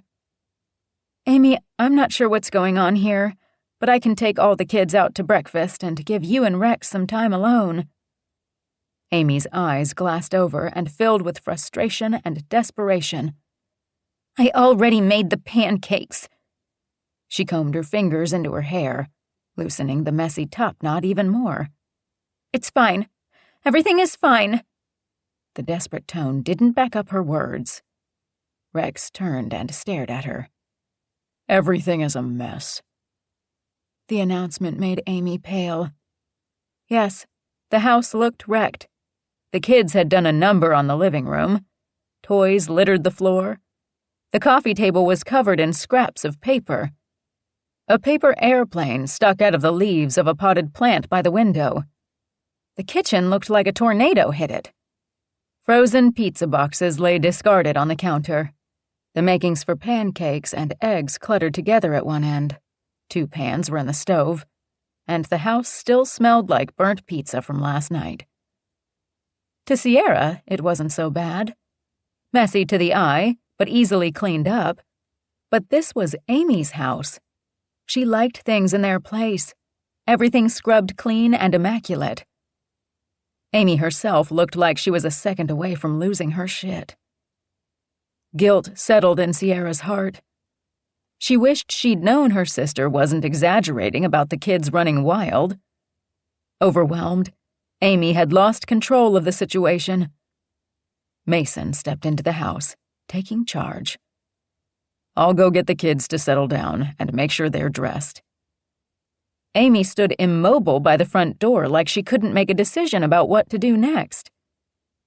The only way to get her sister back on track was to put things back to the way she liked them. Sierra tried to be normal and keep things light. Morning, Rex. Can I get you a cup of coffee? Rex turned and stared over his shoulder, but he didn't look at her. Instead, he locked eyes with Amy. Sure, that would be great. Sierra went into the kitchen, got a mug from the cupboard, poured him a cup, added a dollop of milk like she remembered he liked it, took it to him in the living room, then went back to the kitchen. Yep, definitely taking the kids out. With that settled, she put the kitchen to rights, tucking the food back in the fridge, then loading the dishwasher. She found some plastic wrap in a drawer, covered the bowl of pancake batter, and set it in the fridge for later. You can have breakfast for dinner. The kids will love that. Amy hadn't moved from the entry. She stood there like a zombie staring at Rex's back like she could will him to fix this. Clearly, they needed to talk. Sierra could only imagine what was going on in her sister's mind, knowing she and Mason walked in on this mess. Sierra had never cleaned so fast in her life, but at her sister's look of pure appreciation when she finally did take her eyes off Rex and glance at the kitchen, Sierra felt she'd helped, at least a little bit. Mason appeared in the hallway entry, 4 kids lined up behind him. Everyone is dressed, teeth brushed, hands washed. All the toys have been put away, sleeping bags rolled up, beds made. Let's go eat. He led the kids to the front door. Amy kissed her kids on the forehead as they passed and accepted the thank yous from Danny and Oliver as they followed Mason and their cousins out to the car. Rex set his coffee mug on the cluttered table, rose, and walked out the front door in his black dress socks without a word or glance for Amy. Sierra went to her sister and wrapped her arm around her shoulders. Rex put the kids' booster seats in her SUV, kissed each of his kids, and got them settled in the back. He closed the door and stood with Mason, chatting. Their voices didn't carry, but they both looked serious. Do you think he's asking Mason to represent him in the divorce? Stunned by her sister's words, Sierra gasped and turned to face Amy. Did he ask you for a divorce? Not yet, but it's coming. Amy's forehead wrinkled with worry. Are you sure? Can't you guys work whatever this is out? Amy folded her arms across her chest. I'm not sure it can be fixed. I've put everything I am into this family. Amy's sad gaze met hers. I don't have anything left. I do everything I can to make them all happy. But Amy wasn't happy. Not anymore. She acted like she'd tapped all her resources and had nothing left. Oh, Amy, I feel that same way too sometimes. I don't want to wipe one more nose, solve one more problem, make one more school lunch, let alone give my husband the attention and affection he wants and needs. But it will pass. Amy looked unconvinced. Work, children, life could really take it all out of you. But those frustrations were temporary. Because then you'd have those moments where life filled you up. Your child did something that touched your heart. Your husband washed the dinner dishes, and damn, that was sexy as hell. A song on the radio reminded you of something from your past. Your first date, a dance at your wedding, a long drive you took, just the two of you. The kids made you something special at school and were so proud and excited to present it to you. Their exuberant laugh made you laugh with them, and wish that they laughed like that every day for the rest of their lives. Your husband kissed you like it was the first time he realized he loved you all over again. Amy got lost in the storm of life. She just needed to ride it out and find the calm. Every relationship had ups and downs. They'd work this out and find their way back up to the peak again. You and Rex need to take a break and talk this out. We talk at each other constantly. Nothing changes. Sierra took Amy by the shoulders. Then tell him how you really feel. Tell him you're unhappy. Tell him what you really want him to know. He can't read your mind. Sierra remembered all too well how she wished David would see everything roiling inside her when she needed him to. But he didn't. She wished she'd spoken up. This time, with Mason, she'd do better. She'd make their relationship a priority. Rex knows you, but you can't expect him to know exactly what's going on in your head. You need to tell him. Amy's hands came up, dropped, and slapped her thighs. I don't know what I want. Amy sighed and hugged herself. I'm tired. She glared at Rex. I'd like to see him do everything I do for this family. Then he'd know how hard I work, how little time I have for myself. Great. Take a day off. Rex is home today. Let him take care of the kids. Go to the spa. I'm sure Heather can fit you in. Get a massage. Have a mani-pedi. Indulge in doing nothing but letting others pamper you. Amy didn't answer. I'll take the kids to breakfast and have them back in about an hour and a half. Amy nodded, turned, and walked down the hall toward her bedroom. Sierra walked out onto the porch and met Rex on his way back to the house. How bad is it? She didn't really know. You two need to talk. I've talked until I'm blue in the face. She doesn't hear me. She wants everything her way. I get she likes things a certain way, but I'm asking for some compromise and she won't budge. He raked his fingers through his disheveled hair. I want more time with my family. I don't think that's too much to ask. I'm not sure your sleeping on the couch says you want more time with her. Yeah, well, when I got home last night, she had Emma sprawled in bed with her. I could have put Emma back in her bed, but what was the point? Amy's so exhausted, the last thing she wants to do is work things out with me. In her mind, everything will be fine once the kids are older. I can tell you, things haven't been fine in years. I'm tired of it. I said this to her, now I'm saying it to you. Tell her how you feel and what you want. Don't expect each other to know. Your sister has her whole life scheduled. I'll see if I can get an appointment. With that snarky comment, he walked into the house and slammed the door. Sierra didn't take offense. His anger wasn't directed at her. She understood that his frustration got the better of him. Hey, sweetheart, you okay? She stared up at Mason, so completely taken by his sincerity and that gorgeous face. I'm great. She touched her hand to his chest and smiled up at him. I'm feeling a little smug for being this happy and guilty about it because my sister and Rex are having trouble connecting. They'll work it out. So he didn't ask you for legal advice? Mason's head snapped back. No. He apologized for the uncomfortable scene and thanked us for taking the kids for a little while. He said Amy needed a break. She's just too stubborn to take one. Sierra shrugged. That's my sister. That's all the Silva sisters, Mason teased. Stubborn. She socked him in the gut, her fist striking nothing but lean, strong muscle. Not nice. But true, he teased again. Are you sure you're up to taking 4 kids to breakfast? I know the perfect place. They've got the best pancakes. He slipped his hand around her waist and drew her toward the car. Plus, I get to spend my morning with you. Sweet talker. He nuzzled his nose into her hair and kissed her head. I'll be talking you back into my bed later.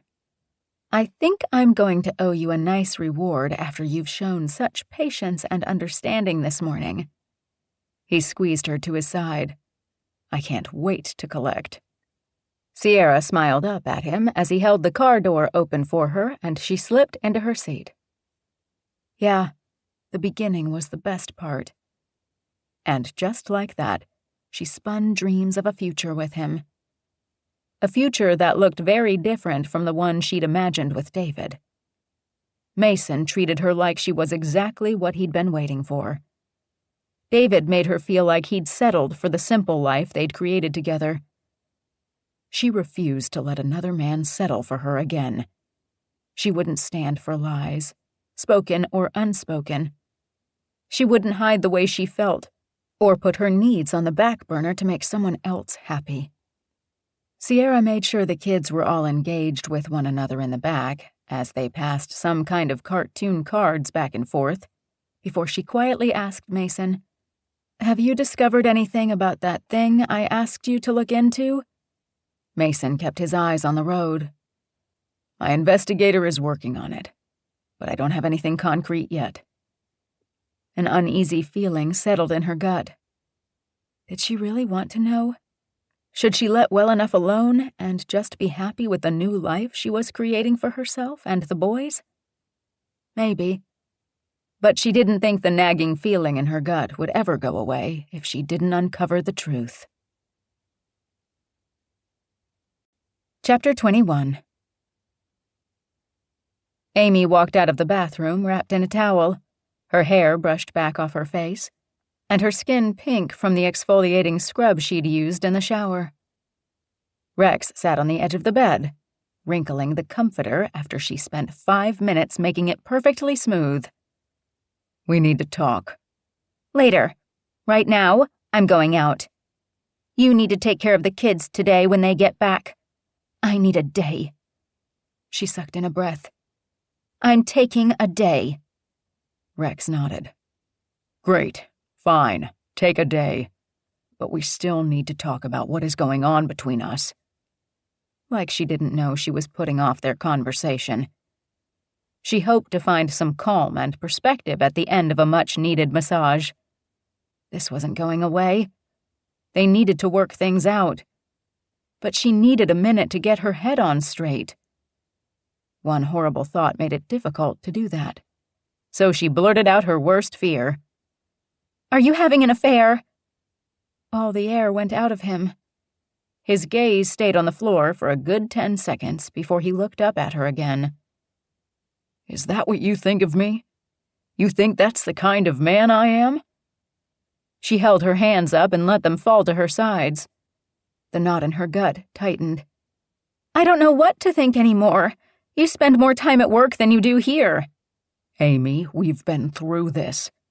Why should I be here in this house alone when you're constantly out doing something with the kids?" "Maybe if you were here, we'd stay here too." Rex shook his head. "Do you hear yourself? You put this on me. I'm not the one out there trying to impress everyone with how much I do with the kids, how great they are, or how organized I am and able to manage so much on my plate like it's easy." "It's not easy." She vibrated with frustration. "I know. But your quest for perfection, it's changed you. You used to be fun." He stood and unbuttoned his wrinkled shirt. "When's the last time you had fun doing anything?" She watched his fingers work the tiny buttons through the holes. Lust for her husband warred with her rising anger. She hadn't felt this way in a long time, but arguing with him, watching him fight for what he wanted and for them, turned her on. It gave her hope, even in the midst of feeling like he was putting this all on her. "You get to be the fun parent. I'm the one who disciplines and has to do all the real work." The shirt hung wide open, exposing his gorgeous chiseled chest. "Is that so? I guess my bringing home the paycheck and keeping a roof over our heads and food on the table isn't real work at all. It's just me being selfish and spending time away from you." She sighed. "That's not what I mean." They'd agreed when they decided to have children that she'd quit her job and be a full-time mom. They'd wanted their children to come home to a parent after school and not be stuck at some daycare for hours. Financially, it made sense, because daycare would have eaten up most of her salary anyway. Amy didn't mind giving up the job. She just never expected taking care of the kids and the house would take up every waking moment and not leave her any room for herself. She expected Rex to feel pressure as the sole breadwinner, but she never expected him to feel burdened by it, or that he'd think she didn't appreciate how hard he worked for them. Rex threw up his hands and let them drop back to his sides. "You resent me for going to work. Then you resent me for not spending enough time with the kids and not paying attention to you. Well, I resent that you use my job as an excuse to make me feel guilty for not being here. I resent that you make your life and the kids so busy you don't have time for me.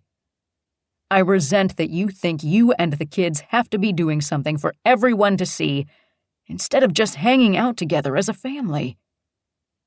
I resent that when I asked you to spend more time with me, to go out on a date, you volunteered to babysit your sister's kids instead. Exasperated, she spit out the obvious. She needed my help. She wanted an evening alone with the guy she's seeing. Great, good for her. But if you had told her we had plans, she would have hired a babysitter or picked a different day. Better yet, you could have called the sitter to watch all the kids and made time for me. 4 kids for 1 sitter? She scoffed. Why not? You have it in your head that you're the only one who can handle 4 kids. You're the only one who can volunteer in the classroom or organize the bake sale or 5K charity run. You're the only one who can do everything at school and home and for our kids. I'm really not sure what you need me for anymore. Rex stormed past her and slammed the bathroom door. A few seconds later, he turned on the shower.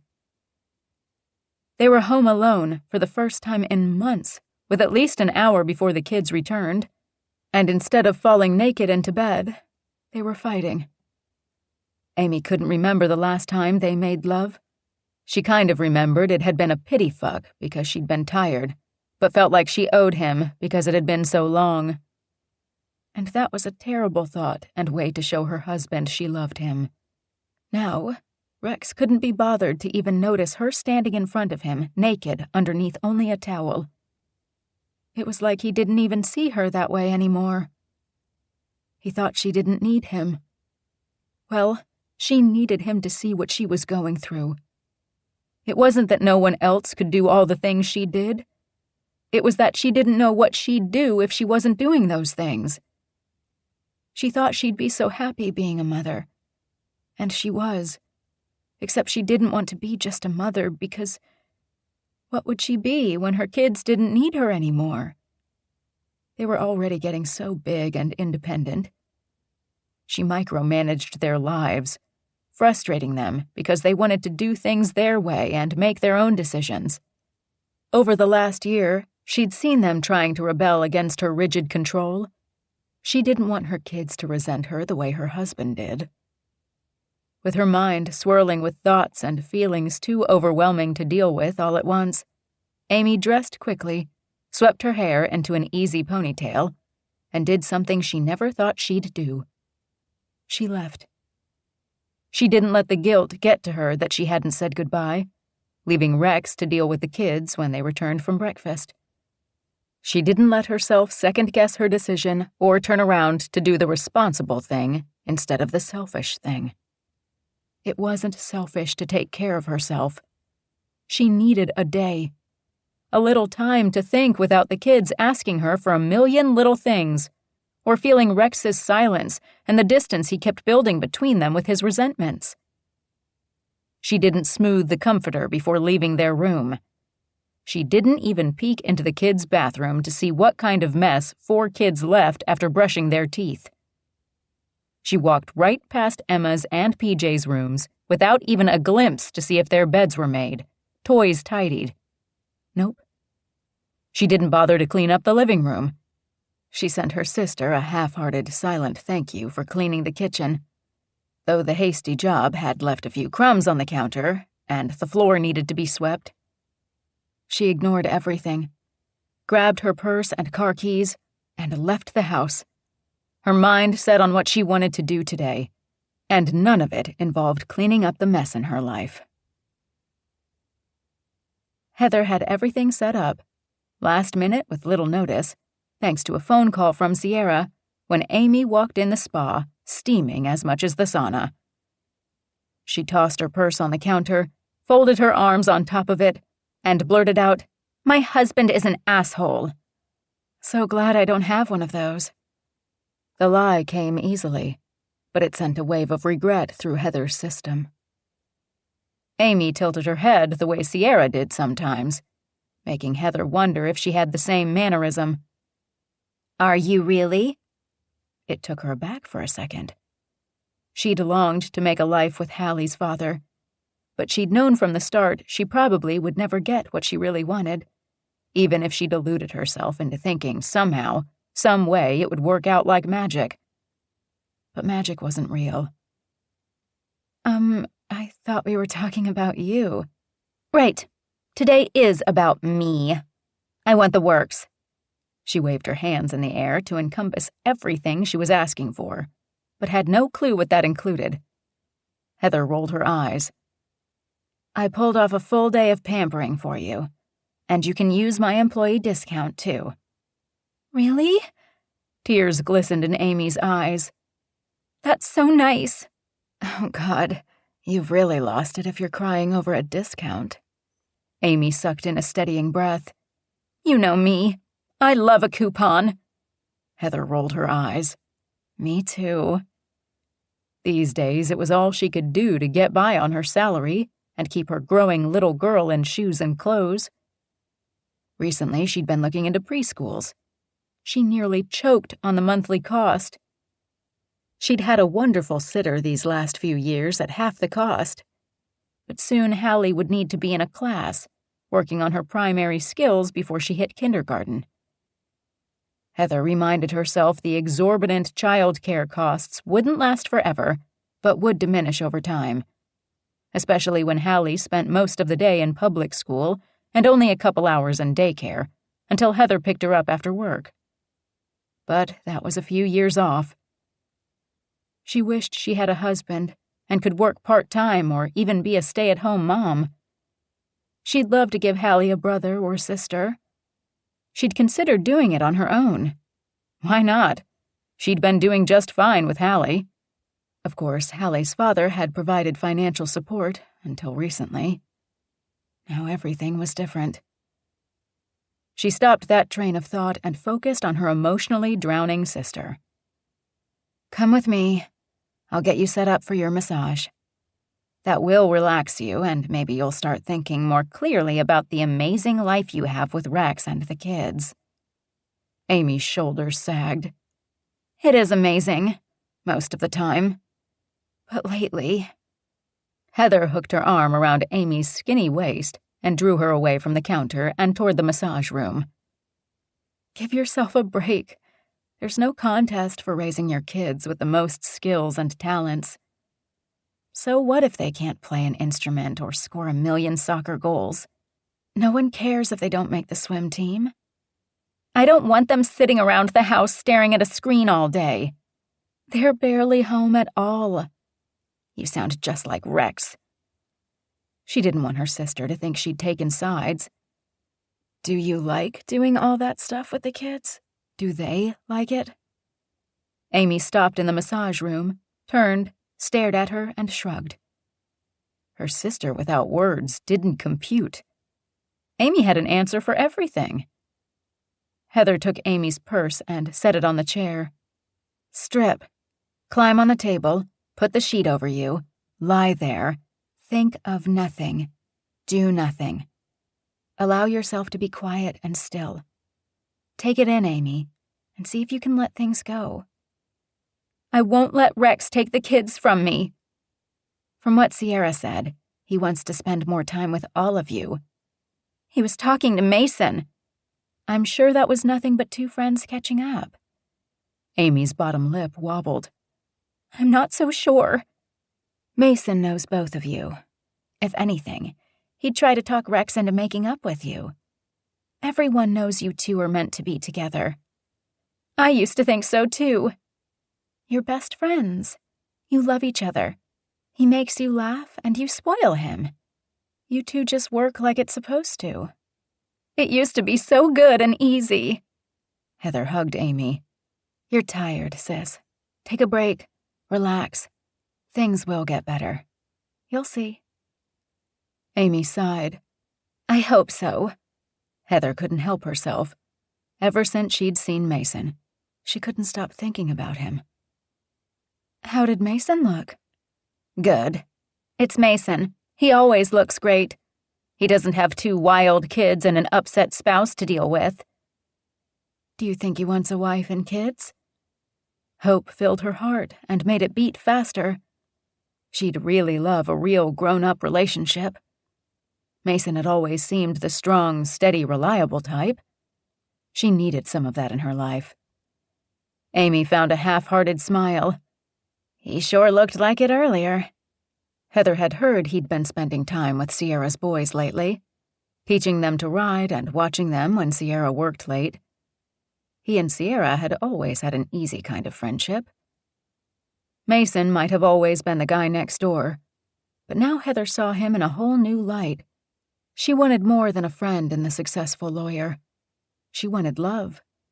Uncomplicated and real and out there for everyone to see. Maybe then her family would see that she'd grown up and found a real partner, a legitimately good man.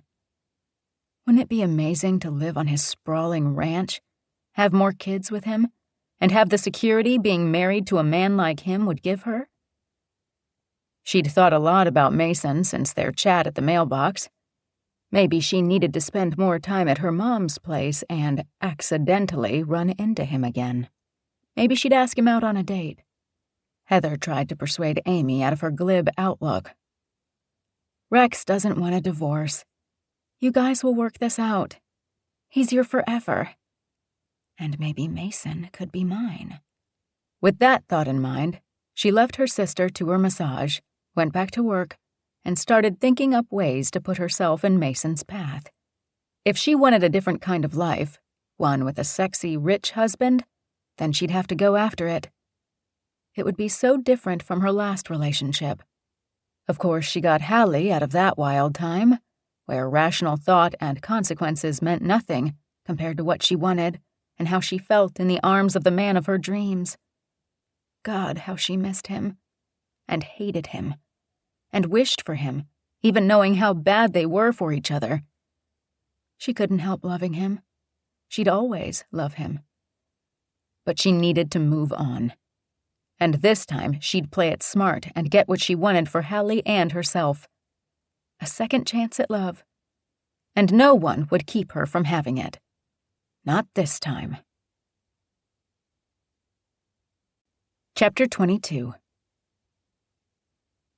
Mason slid the papers his investigator gave him yesterday into his briefcase and wondered how he was supposed to break the news that they contained to Sierra. He wished she hadn't asked him to look into that damn loan, but he couldn't bring himself to refer her to someone else. Everything had been so great between them. He didn't want anything to mess it up. He didn't want to be the messenger who turned her suspicions into reality and ripped open a wound that might never heal.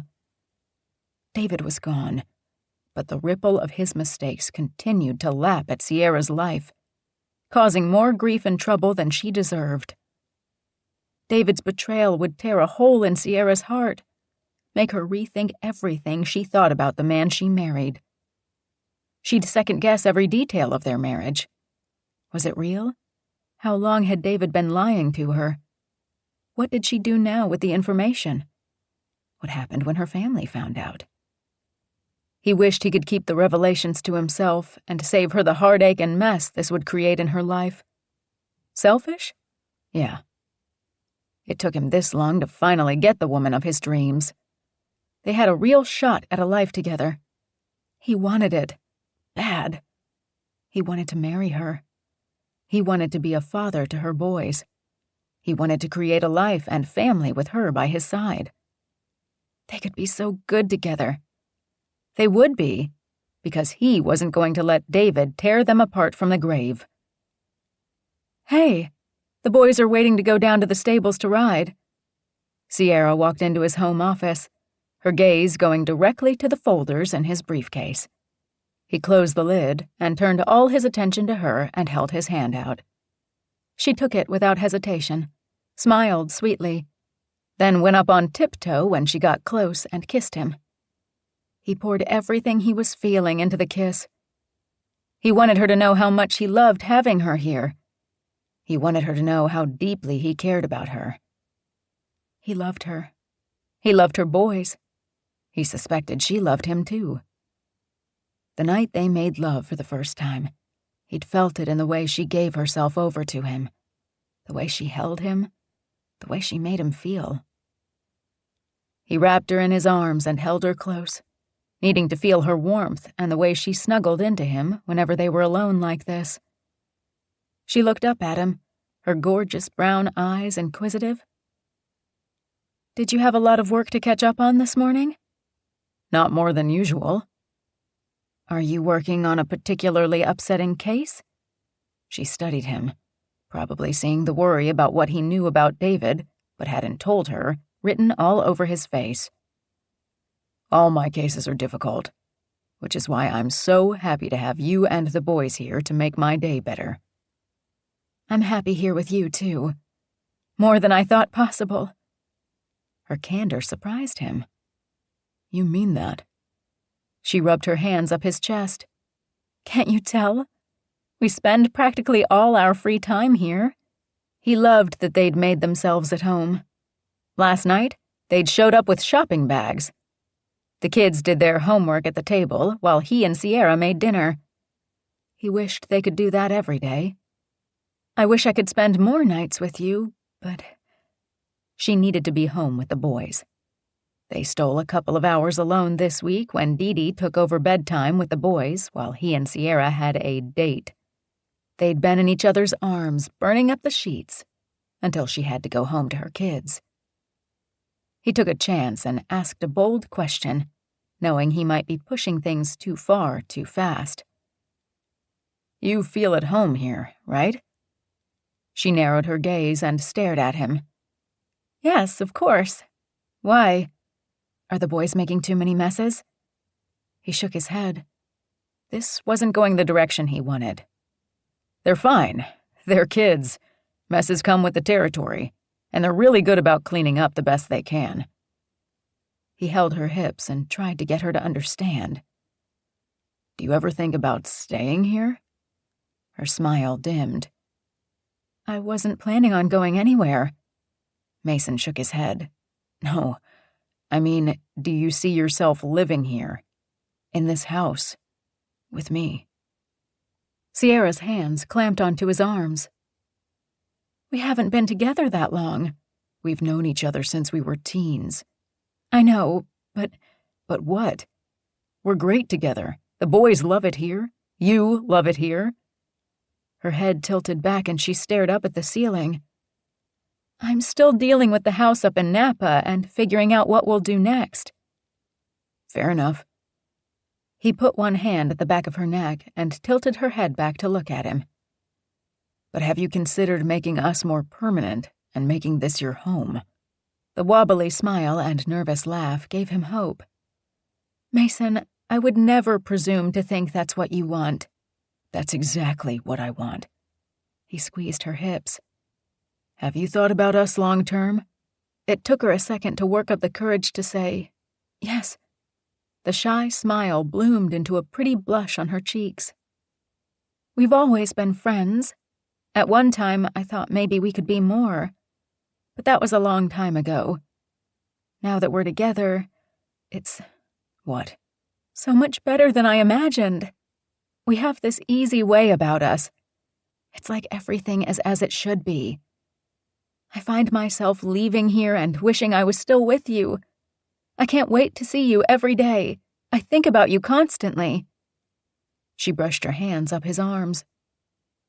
"When I watch you with the boys," her eyes turned dreamy and so sincere, "you're wonderful with them. They really love you.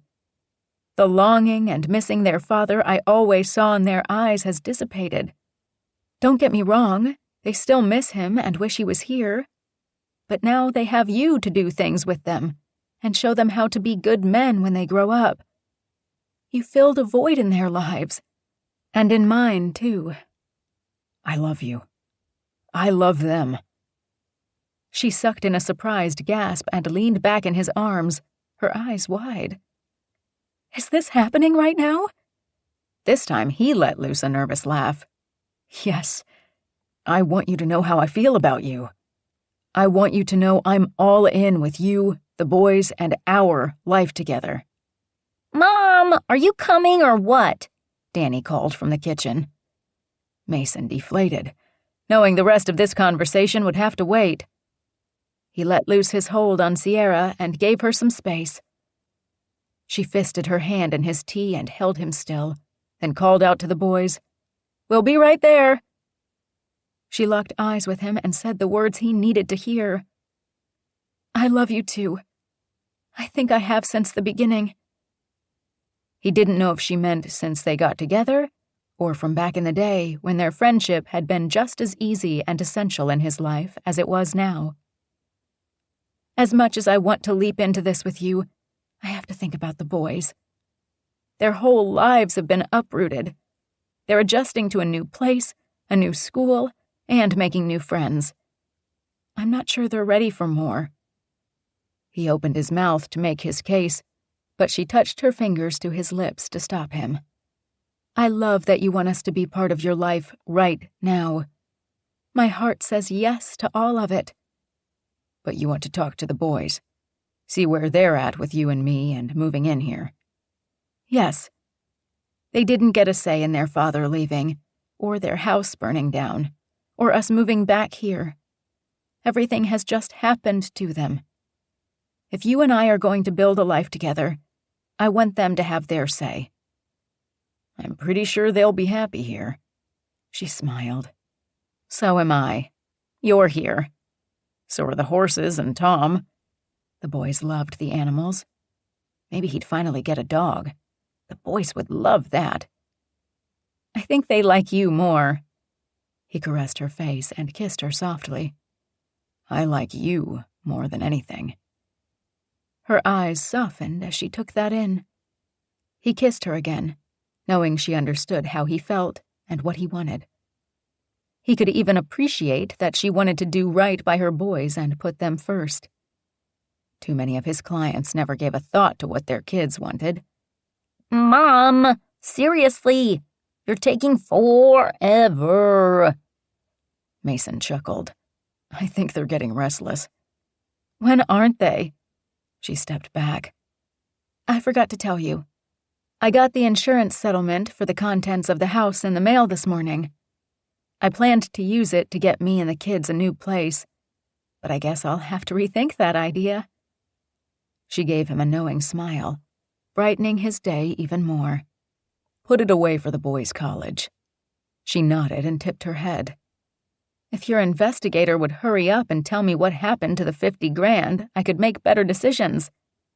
I've still got the loan, plus the mortgage on the house to pay. Do I rebuild, then sell? Or simply sell the property and get out from under it?" She held her hands up, then let them drop, unsure what she should do. She tapped him in the gut. "I hope you have news for me soon."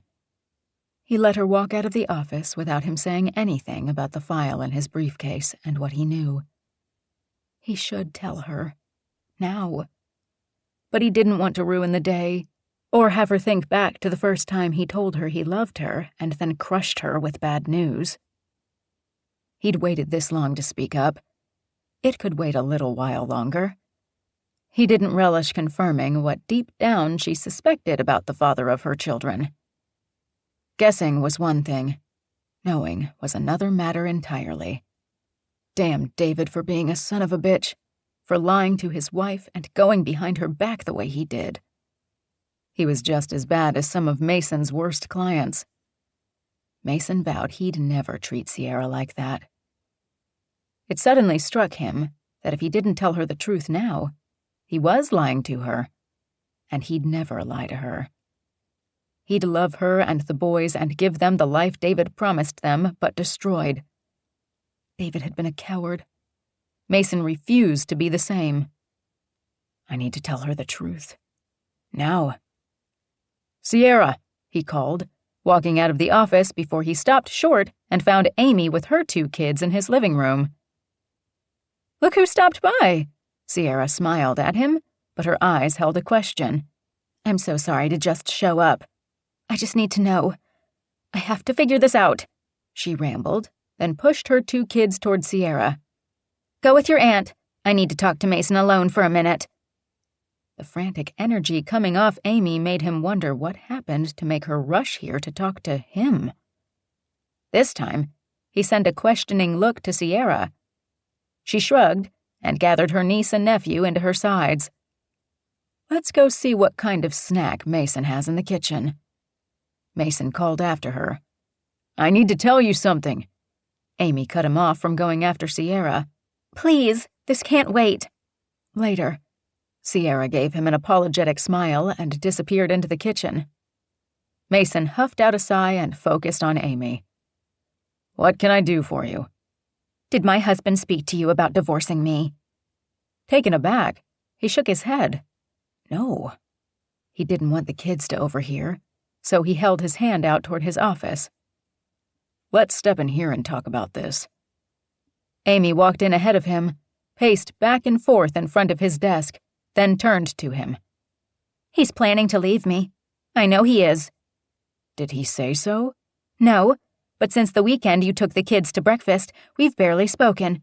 He spends even more time at the office. He walks in the house, looks around, then just, I don't know, goes quiet." "It sounds like you need to talk to Rex about this." "I need you to tell me what happens if he wants a divorce. Will I get the kids? The courts side with the mother, right?" She paced away, then spun back around. "He can't take my kids." Mason had never seen Amy this out of sorts and agitated. "Why don't you take a seat and tell me what is really going on between you and Rex?" She fell into the chair and folded her arms across her chest, defensive and angry. "I do everything for him. I cook, I clean, I do all the shopping. The man hasn't bought a single article of clothing for himself in years. I take care of the kids. Is that enough for him? No." Is that what he said? In his practice, he'd learned that often people perceived the other person thought something they'd never said. They put words in the other person's mouth without ever really talking to them or asking how they really felt. Communication was the one thing people forgot to do when things fell apart. So many of his clients would still be together if they'd simply stopped assuming they knew what the other thought and started talking about it. And listened. People didn't really know how to listen anymore. They made everything about them. They wanted to be heard. "He wants me to change the way I do things. He wants me to change my whole life, like I'm the only one who has to change to make this work." "What exactly does he want you to change?" She sat up and shouted, "Everything!" She fell back into a pout and folded her arms. Mason took a breath and tried again, making this about Amy, not Rex. "What do you want to do?" She opened her mouth, then shut it. It took her a second to finally respond. "I don't know." She dropped her gaze to the floor, then looked back at him. "That's just it. I'm stuck. I created the life I wanted, but—" "Now it's not working?" he guessed. "Yes and no." She unfolded her arms and sat up. "I know something has to change, but it's just so much. What if it's not enough?"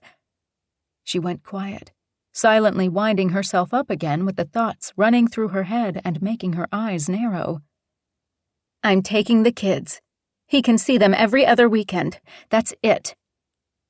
Mason sighed. "Is that what you really want?" "I want him to realize that my life isn't that easy. I don't sit around all day watching TV and eating ice cream. It takes skill to organize 2 kids, school, their activities, playdates, homework, managing the house, and getting dinner on the table. I'd like to see him do the grocery shopping. He'd never know what to buy organic and what kind of toilet paper we use.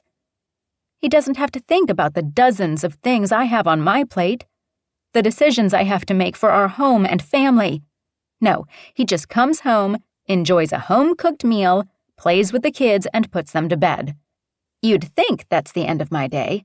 You'd be wrong. I've still got to make lunches for the next day, make sure their homework is in their backpacks and not left on the table, put their instruments or sports gear together and by the door so we don't forget it. Then clean up the dinner dishes and make sure the house is put to rights before I finally get to go to bed. I'm lucky if I get to watch a whole episode of anything." "Have you asked Rex to help with any of that stuff?" He doesn't know how to do it, or doesn't do it right, and I have to fix it. I might as well do it myself. Mason raised an eyebrow. He doesn't know how to wash the dishes? She rolled her eyes. He loads the dishwasher completely wrong. So long as the dishes are in there, does it really matter? You'd get that time back. You sound just like him. Why do I have to change the way I do things? Why can't he learn to do things the way I want them done? Have you shown him how you want it done without it sounding like a lecture or that you're criticizing him? Great. Now I'm a bitch for wanting things done right. Mason held up his hand and shook his head. No, that's not what I'm saying at all. He tried another way to make her understand. I find that with most of my clients, the one thing they neglect to do is express what they want when things are good. Instead, they let resentments and anger build up and then demand the other person do what they want. They fall into patterns and never take the time to break them by having a civil conversation. You want me to go to Rex and explain to him how to fill the dishwasher? He held his hands out wide. Why not? If you told him that if he took over that chore in the evening, it would free you up to spend time with him, don't you think he'd be open to doing it for you? He knows you. He understands you like things done a certain way. I think if you told him it's important that he does it your way so you aren't anxious or worried about how it's done, you could relax and enjoy your time with him without feeling like you had to do everything yourself. Her mouth scrunched with uncertainty tinged with anger, but he had her attention. I bet Rex could even pack the kids' lunches, or do some of the other things, like get their gear together for the next day, if you showed him how you want it done. She didn't say anything, but he could see the wheels turning. If what he wants is more time with you, then put some of the things from your plate on his. Consider trimming some of the things on your to-do list that maybe aren't so important to you or the kids. This is your life, Amy. If you aren't happy and fulfilled doing the things you're doing, let them go. Life is too short to be saying yes to everything only to be miserable doing them. He took the seat next to hers and put his hand on her knee. You're an amazing mom. Your kids are fantastic. I see how much you love them. I know a little bit about how much work kids can be from having Danny and Oliver here. After just a few hours, I'm exhausted sometimes. But I love being with them, just like I know you love being with PJ and Emma. You want them to have everything possible, which is why I know you don't want to divorce Rex and take his kids away from him.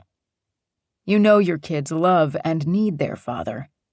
You love and need Rex. He wants things to change. So change by making him change with you. Talk to him. Teach him how to help you. Show him how to make you happy and less anxious. You mean less of a bitch? I doubt very much that's how he feels. I bet he wants to make things better for you, but he doesn't know how. He's trying to tell you that, but doesn't know how to do that either. You're wanting something from him, but not telling him what that is and how you want it done. You guys are great together when you work together.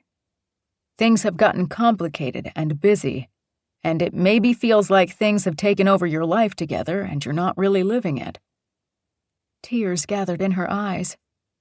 Yeah, it feels like that.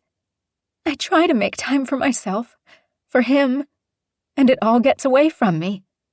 You want to be everything to everyone. I've known a lot of women like you who find it hard to say no. They take on everything. They are smart, capable, strong women just like you. And I have seen them find a new kind of happiness in taking back their lives. You mean after they divorce their husbands? Most of the time, yes. But what if you could find that happiness without losing the love of your life? They both caught sight of Sierra in the doorway. He's right, you know.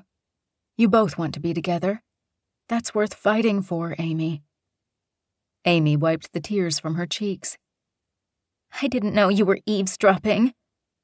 I came to see if it's okay if I take Emma and PJ down to the stables. But I'm glad I heard Mason's sound advice. I could have used some of that with David. You two are having problems? Amy didn't hide her surprise. Every couple goes through periods where things seem off. Most of the time, you right them by reconnecting, talking. Other times you let things go, and then it seems like this thing between you. I get it, Amy. Relationships are hard. Some can't be salvaged. Mom will tell you that. She's been divorced 3 times.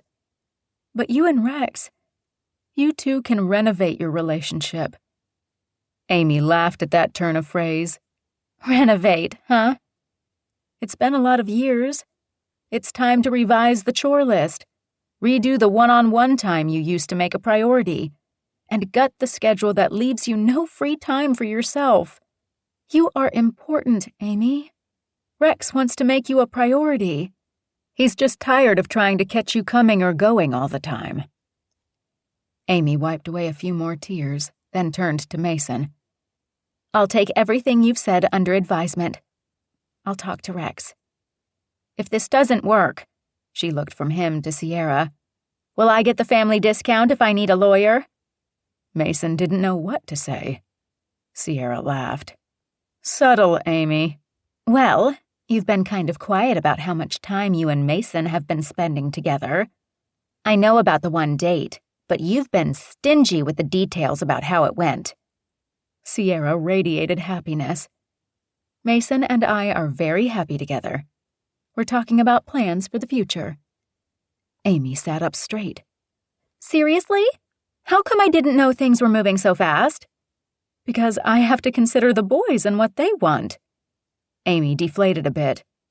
Yeah, I get that. So I'd appreciate it if you kept things quiet until Mason and I decide it's time to let the boys in on how serious our relationship is, and that we want to make things more permanent. Amy's eyes went wide. Wow! Just wow! Like I knew you had a thing for each other, but this is so great. I'm happy for you. Both of you. Mason stood and went to Sierra, wrapping his arm around her.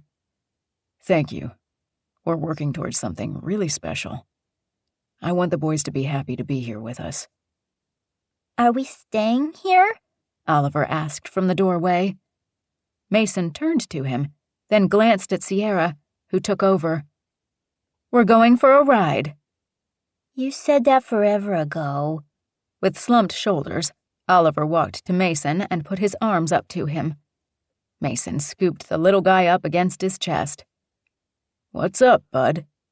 Can we go now, please? Mason chuckled and tickled Oliver's softly rounded belly. Yes, let's go. He turned to Amy. Want to stay a while and let Emma and PJ ride? Sure. Sierra put her arm around Amy's shoulders and led her out of the office. It's going to be okay. You've got this. If anyone can reorganize their life, it's you.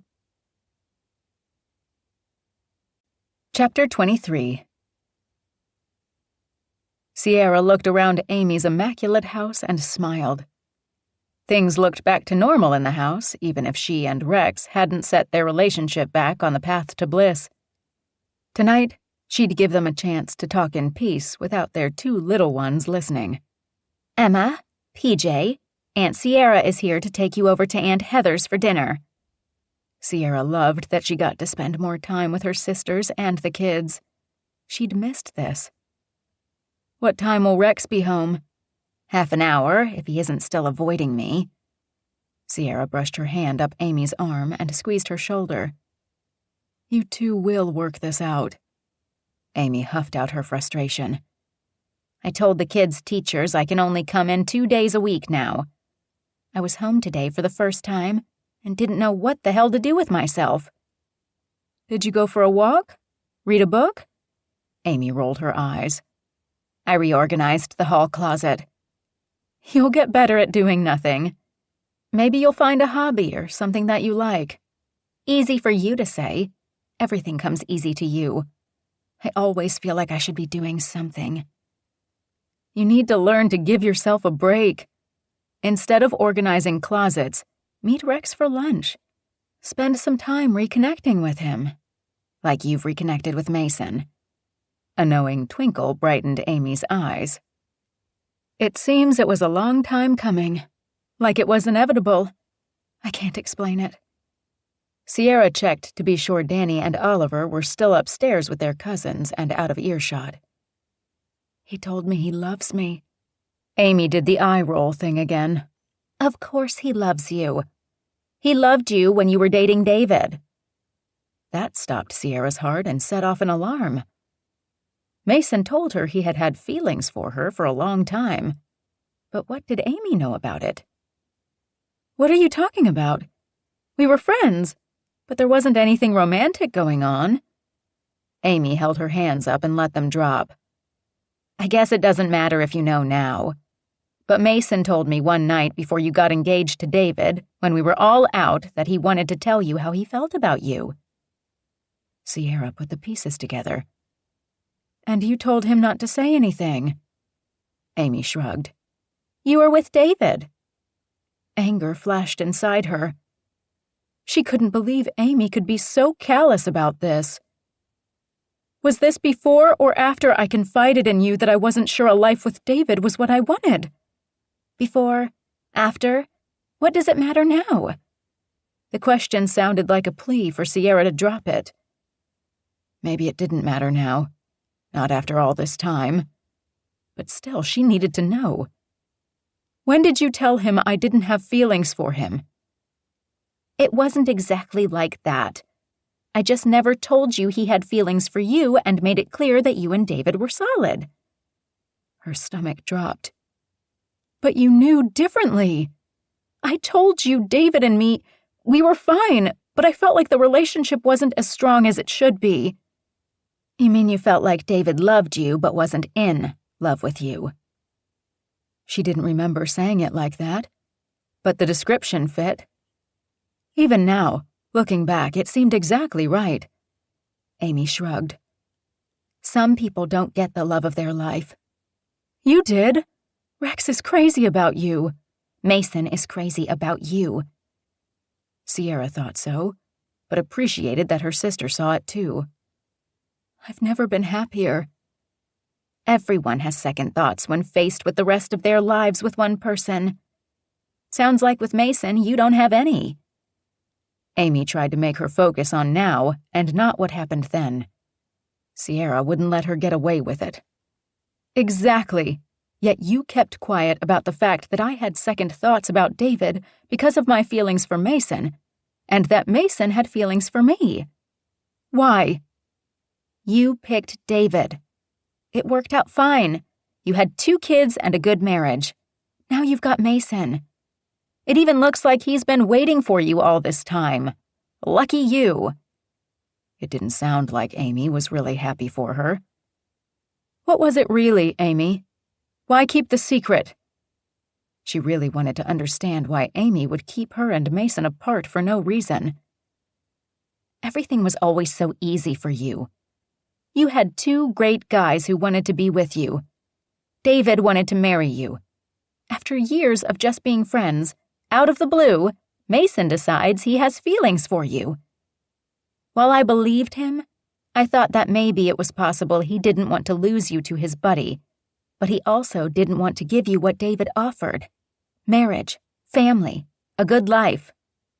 So I kept it to myself because I didn't want to see you give up all those things I thought you wanted. You were ready for them. At the time, Mason was married to his job. Sierra had to admit that was true. Mostly. She still wondered, if given a chance, like they had now, would Mason have married her back then? Would they have been happy all this time? He could have told you about his feelings no matter what I'd said back then. It's clear now, the 2 of you are meant for each other. Is that because you're both ready for each other now, because you know what you don't want? Maybe. I'm sorry if you think I purposely set out to hurt you. I didn't. Sierra wasn't so sure about that. Amy could be selfish. It's hard for me to hear that maybe if I'd listened to my heart, I'd have been happy with Mason all this time. Maybe David would have been happier with someone else, too. And then she heard what she'd just said and sighed. I don't mean that. She'd chosen David instead of going to Mason and telling him how she felt. She was responsible for her choices and her life. Amy touched her hand, trying to make amends for not telling her Mason had feelings for her. You and David made a good life together. You had the boys. David's death was a tragedy. But now you and Mason have a second chance at forever. Exactly. This time she'd go for what she wanted and not settle for anything less than a truly happy life. Amy traced her fingers along the gray lines in the marble countertop. She glanced at the front door for like the 10th time, her gaze turning worried as she waited for Rex to return. This talk with Rex was long overdue. With Amy's ingrained need for everything to be perfect, she had to be worried about this going well and making sure she said and did the right thing to make this better. Despite still being a little pissed Amy kept things about Mason from her, Sierra covered her sister's hand on the counter, stopping her nervous motions before she wore a hole in the stone. You and Rex want to work this out, which means you will. He wants you to be happy, Amy. We all do. Don't you think I want to be happy? I think you need to figure out what makes you happy now. Things change.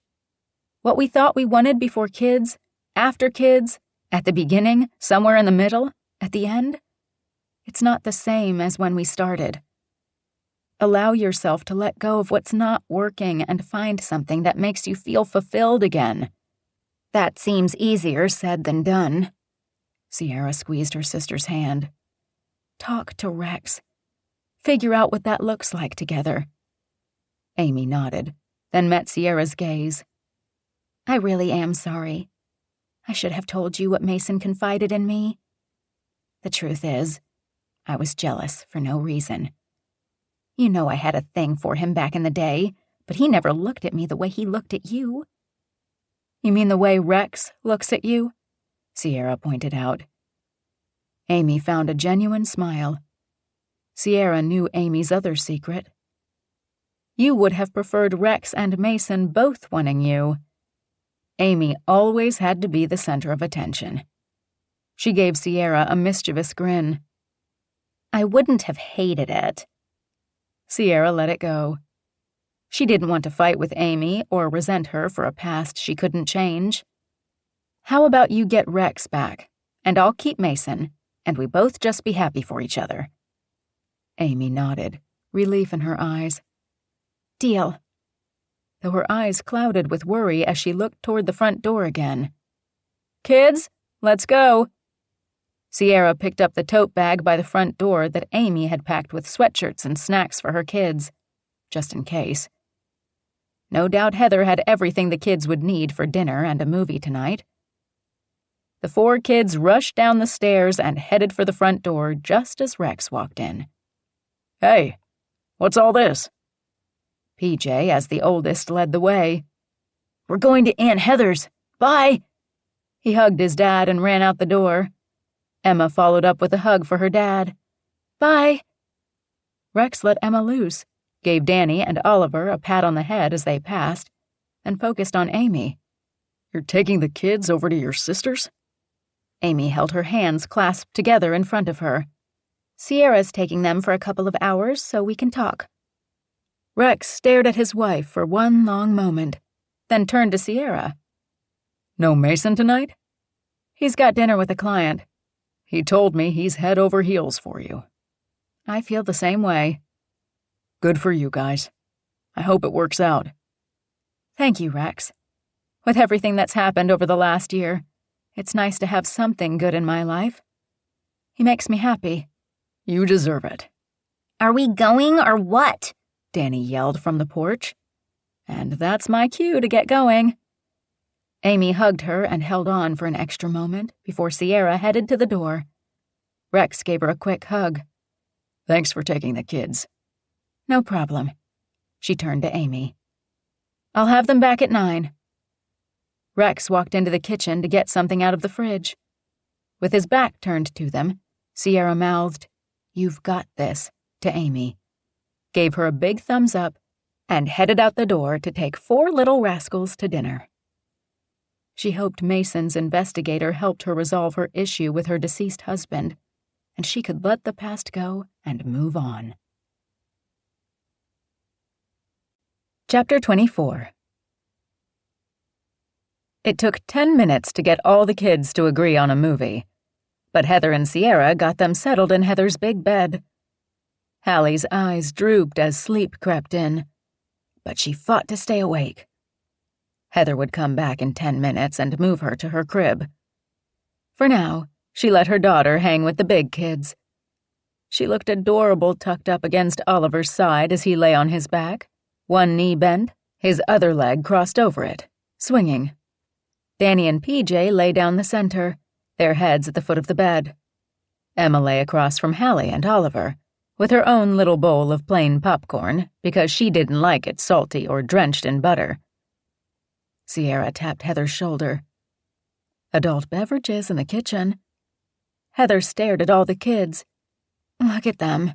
We need to do this more often. So long as you don't mind washing melted butter off your bedspread and sleeping in popcorn crumbs, sure. Let's do this again. Sierra chuckled, but the nostalgia and joy in her eyes said she loved the sweet scene just as much as Heather did. We used to crawl in Mom's bed together and watch movies.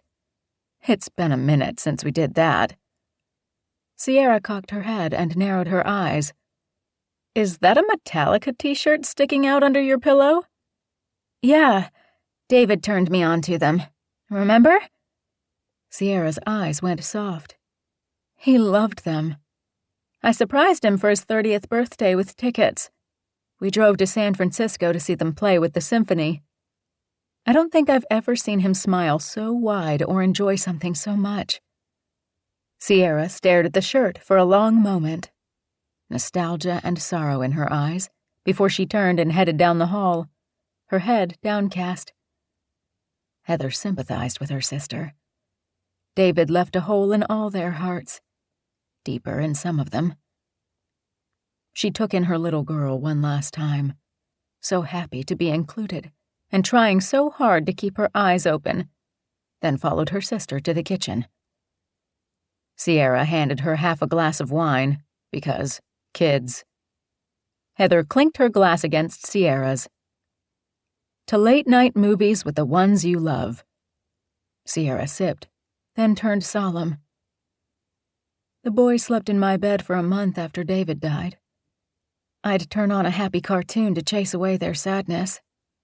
Some nights, we'd all talk like Scooby-Doo and laugh. Other nights, we sat quietly and just let the tears fall and held each other. I can't tell you how it heals my heart to see them in there with their cousins, happy and laughing. They'll remember nights like these, just like I remember you, me, and Amy sleeping in our blanket forts, trying to scare each other with wild ghost stories. You used to scare the pants off Amy with Franny Fright. Sierra busted up laughing. One of my best stories. I hope you haven't told the boys that one. Sierra shook her head. The ones I told you and Amy were far too scary for them. Instead, I made up cute little rhymes about Franny as a mischievous witch. Maybe when they're older, I'll tell them the really scary ones. I'll be sure Amy is around when I do. The devilish smile died quickly. Heather read the heavy sorrow her sister carried. How are you doing? Today is so hard. Sierra took a seat at the table and stared into her wine. I can't believe David has been gone a whole year. It seems my every other thought this past week has been about this day. I knew it was coming, and still, I find myself unprepared to deal with my thoughts and feelings. I miss him. I'm angry he's gone. I wish he was here to see how much the boys have grown. I think about what he's missing all the time. It goes by so fast. I know what you mean. Sometimes I look at Hallie and I feel like I can see her growing right before my eyes. She does so many new things, all faster than I can really take them in. And I think if I don't pay attention, I'll miss it myself. Her father missed it all. Heather wished she could change that, but it was impossible. It wasn't all Hallie's father's fault. Heather took the blame for her bad decisions and regretted all the way to her soul that Hallie paid the price. But she hoped to find a good man to love them, someone who would love being Hallie's dad. She thought about Mason. She hadn't really stopped thinking about him. But being a single working mom left little time to pursue a guy who didn't even know she was interested in him. I can't believe it's been a year. I can't believe we lost the house, everything of his, and we started a whole new life here. Maybe, in some ways, it's better that way. A fresh start for you and the kids. From what you said over dinner, you love your new job, and the kids are settling in at school. You said they seem really happy here. They are. Part of that comes from being around family. They love it when Mom wakes them up with tickles in the morning. Riding the horses has really given them a sense of accomplishment and confidence. That was interesting.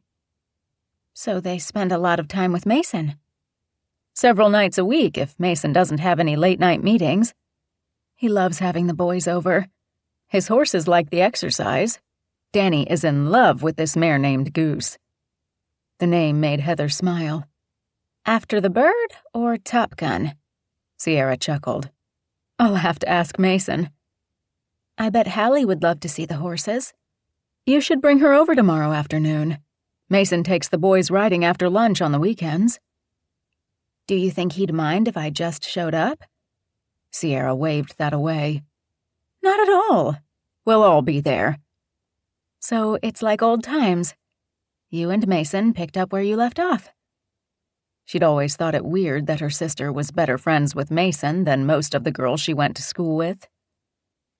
In a lot of ways, it seems that way. He's been so great with the boys. They've really come out of their shells around him. I can see how much they miss their dad, and Mason is so good about being that guy in their lives, who teaches them things and shows them how to be a good man. They need that. They love him. I wonder if he thinks about getting married and having kids. Sierra picked up her wine glass and said over the rim, He's hinted at it, before taking a sip. I wonder why he and his fiancée broke things off. Sierra shrugged. People break up for lots of reasons. Mason's been career-oriented for a long time. He wanted the relationship to work, but in the end, his feelings weren't deep enough. Relationships only work when both people put everything into it. I'm sure you know how that goes. Sierra set her glass back on the table. Any hope for you and Hallie's dad getting back together? Heather gave her the truth. At one time, I dreamed it could all work out. He'd marry me. We'd raise Hallie together and be happy that we had each other. But Sierra's hand covered hers on the table, and Heather swallowed the lump in her throat. But what? What happened? Why doesn't he visit you and Hallie? Why isn't he in her life? Everyone always wanted to know who he was, not why he wasn't here. The why tore her apart. Not everyone gets to keep the love of their life. She was never meant to have Hallie or her father, but she'd loved him with her whole heart and didn't regret the time they shared, only the consequences. Sierra sat back in her seat. I'm sorry you lost him, Heather. They sat quietly, both of them thinking about what they'd lost, the pain and sadness a match, though they'd experienced it all in different ways. Heather had to live with the choices she'd made, taking what she wanted when she knew it would be impossible to keep, and cause so much pain, despite the unbelievable joy and love she'd felt, and the wonderful gift she'd gotten out of it. She'd been selfish. She'd loved and lost, and had no one to blame but herself for how it ended. She didn't know heartbreak could hurt this much and cut so deeply. Tears glistened in her eyes, but she didn't let them fall. She didn't expect Sierra to comfort her. Not today. Not on the day she'd lost her husband, the boy's father, the man she thought she'd spend the rest of her life with and had to learn to live without. Heather understood that kind of pain and wouldn't make this about her. She didn't deserve that selfish indulgence. Chapter 25. Amy couldn't remember the last time she'd felt this nervous about talking to her husband. If she didn't get this right, it could mean the end of them, their marriage, the family their children knew. The urgency of the situation tied her stomach in knots. She and Rex needed to fix this. Now. Amy needed to be brave and figure out what she really wanted. Rex sat at the counter with a glass of water, the gold band on his left hand softly tapping against the glass. He did that all the time. The habit sometimes drove her crazy. Every tap seemed to mark another second of silence. So she started. I don't like the way we've been treating each other lately. He shifted on the stool and stared at her over his shoulder, but didn't say a word. She moved into the kitchen and stood across from him. I try so hard to make everything perfect for this family. You're amazing. His sincerity touched her. And a little crazy. She'd always loved that sexy half-grin. The smile he wanted from her came easily when he teased her like this. And if they could still find humor in their situation and life, they still had a chance. She hoped. You're always telling people how your wife is so great at keeping things together, how much I spoil you and the children and you love it. So I try even harder to live up to that. But then you're angry that I'm trying so hard to make you proud of me and our family. Amy, I am proud that I have a kind, caring, loving wife and mother of my children. I'd still be proud if you did even half the things you do for us. And that was the crux of their problem. You're angry that we don't spend enough time together. I'm unhappy that you seem to go out of your way to schedule me out of the picture. As I said before, it's like the only thing I'm good for is bringing home the paycheck. Anger flashed, but she tamped it down and gave herself a moment to absorb how he felt. That's not true. And I'm sorry I made you feel that way. It's not my intention to leave you out, or make you feel like we don't want you with us. She sucked in a breath, ignoring the look on his face that told her clearly he didn't believe her. I've thought about all you've said and how you feel. Look, Amy, I've tried to be understanding about your need to be involved in the kids' school and their lives. They're your whole world. I get that. They're mine too. But I used to be important to you too. Rex leaned back, his shoulders sagging. How the hell did we get here? Rex, I hate the way we are now. I want us to find our way back to the way things used to be. She waited for his gaze to meet hers. I'm tired. She relaxed her tense shoulders and her arms sagged. Like all the time. I always feel like I'm rushing around doing things, but I never feel like I'm doing them right. Rex's mouth drew tight. Amy, you're great at everything. I don't know how you do so much and make it look so effortless. It's not, trust me. It's stressful and time-consuming, and half the time the kids are complaining because they don't want to do a lot of it. She took another breath. I haven't been listening. To you, to the kids, to my own feelings. So I'm going to sit the kids down with the schedule and ask them what they really want to do and what they can drop. Rex's eyes went wide. Seriously? Yes. I don't want them to feel like I'm making them do things. I want them to love what they do. Instead of just signing them up for activities, I'm going to ask them if they even want to do it. I think they'd like that. PJ isn't really into the music thing. He hates playing the trumpet. Emma seems to like art class. Amy shrugged one shoulder. She likes to please. I worry she does it for me, not because she really likes it. But I'm not going to assume that. I'm going to ask her if she wants to keep playing. The last thing I want to do is turn her into me, someone who can't say no. Rex eyed her. Are you going to go nuts with less to do? Of course he knew she didn't like to be idle.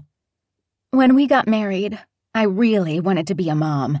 That's all I thought about. You're a great mom. But I'm also your wife.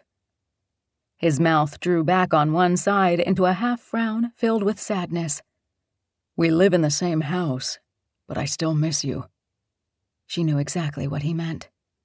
It's not that we've lost the love. Rex nodded his agreement. We've lost the time we spend together. We don't connect like we used to. I want more time with you. So with the extra money we'll save on not doing the stuff the kids hate, I will pay the babysitter on date nights. For real this time. I'm going up on your schedule? He eyed the bane of his existence hanging on the cabinet with a teasing light in his eyes and voice. But he was serious. I'm getting my priorities in the right order. Bake sales and school plays don't come before you anymore. In fact, I'm putting you back where you belong. At the top of my list. Listen, sweetheart. I know the kids need you. You need me too. And I need you.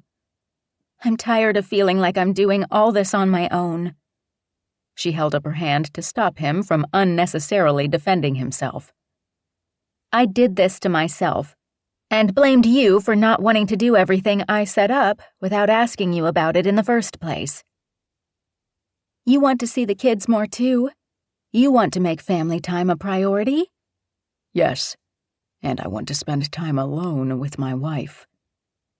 She put her hand over his. I want that too.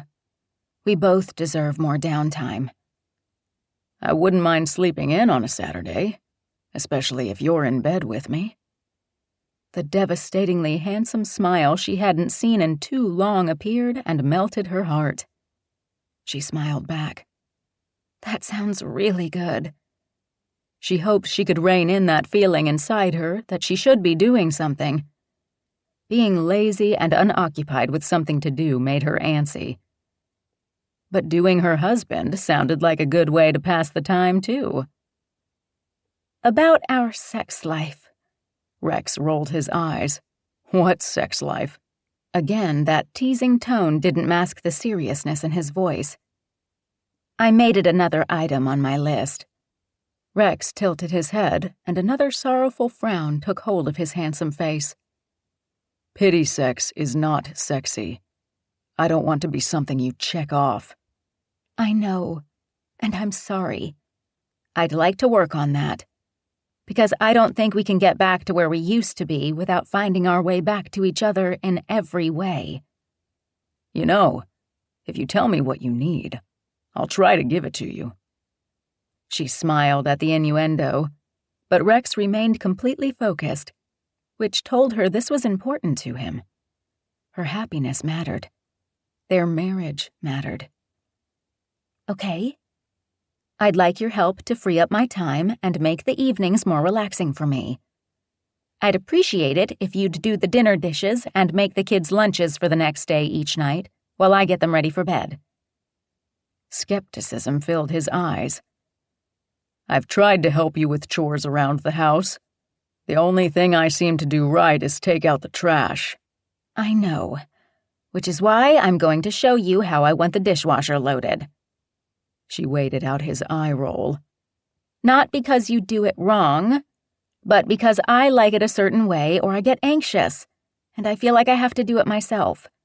Rex caught on quick with a nod. Okay, I get it. A smile crept across his face. Why don't you make me a diagram? Not a bad idea. And though he was teasing her, he knew her well enough to know that was exactly how she'd be able to let go of the chore and let him do it. I will. I'll still read them stories while you relax. I love that time with them. I love that time too. Let's switch off, or do it together. Sounds good. Once I've got the new schedule finished with the kids, I'd like to go over it as a family. I'd like it if we could do the things that stay on it together, your work schedule permitting. I'd like that. Okay. I'd like your Thursday nights for our dates. You can have any night you want. I'd appreciate it if you made the plans. My pleasure. It will be my job to wine and dine you. He held his hand out to her. She reached out, took it, and moved around the counter, closer to him. Thank you for understanding. That's exactly what I needed to hear you say. You put us all first, sweetheart. Deep down, I think you want someone to do that for you. That's my job, and I haven't done it well these last months. I pushed you away. I let you, because I felt like you didn't need me. She touched her hand to his cheek. I always need you.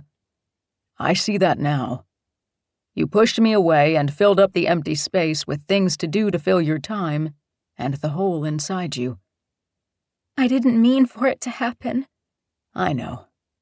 I'm glad we had this talk. I see what's been happening. I hope you do too, and we can move forward and come back together. I'm really looking forward to having you all to myself on Thursday night.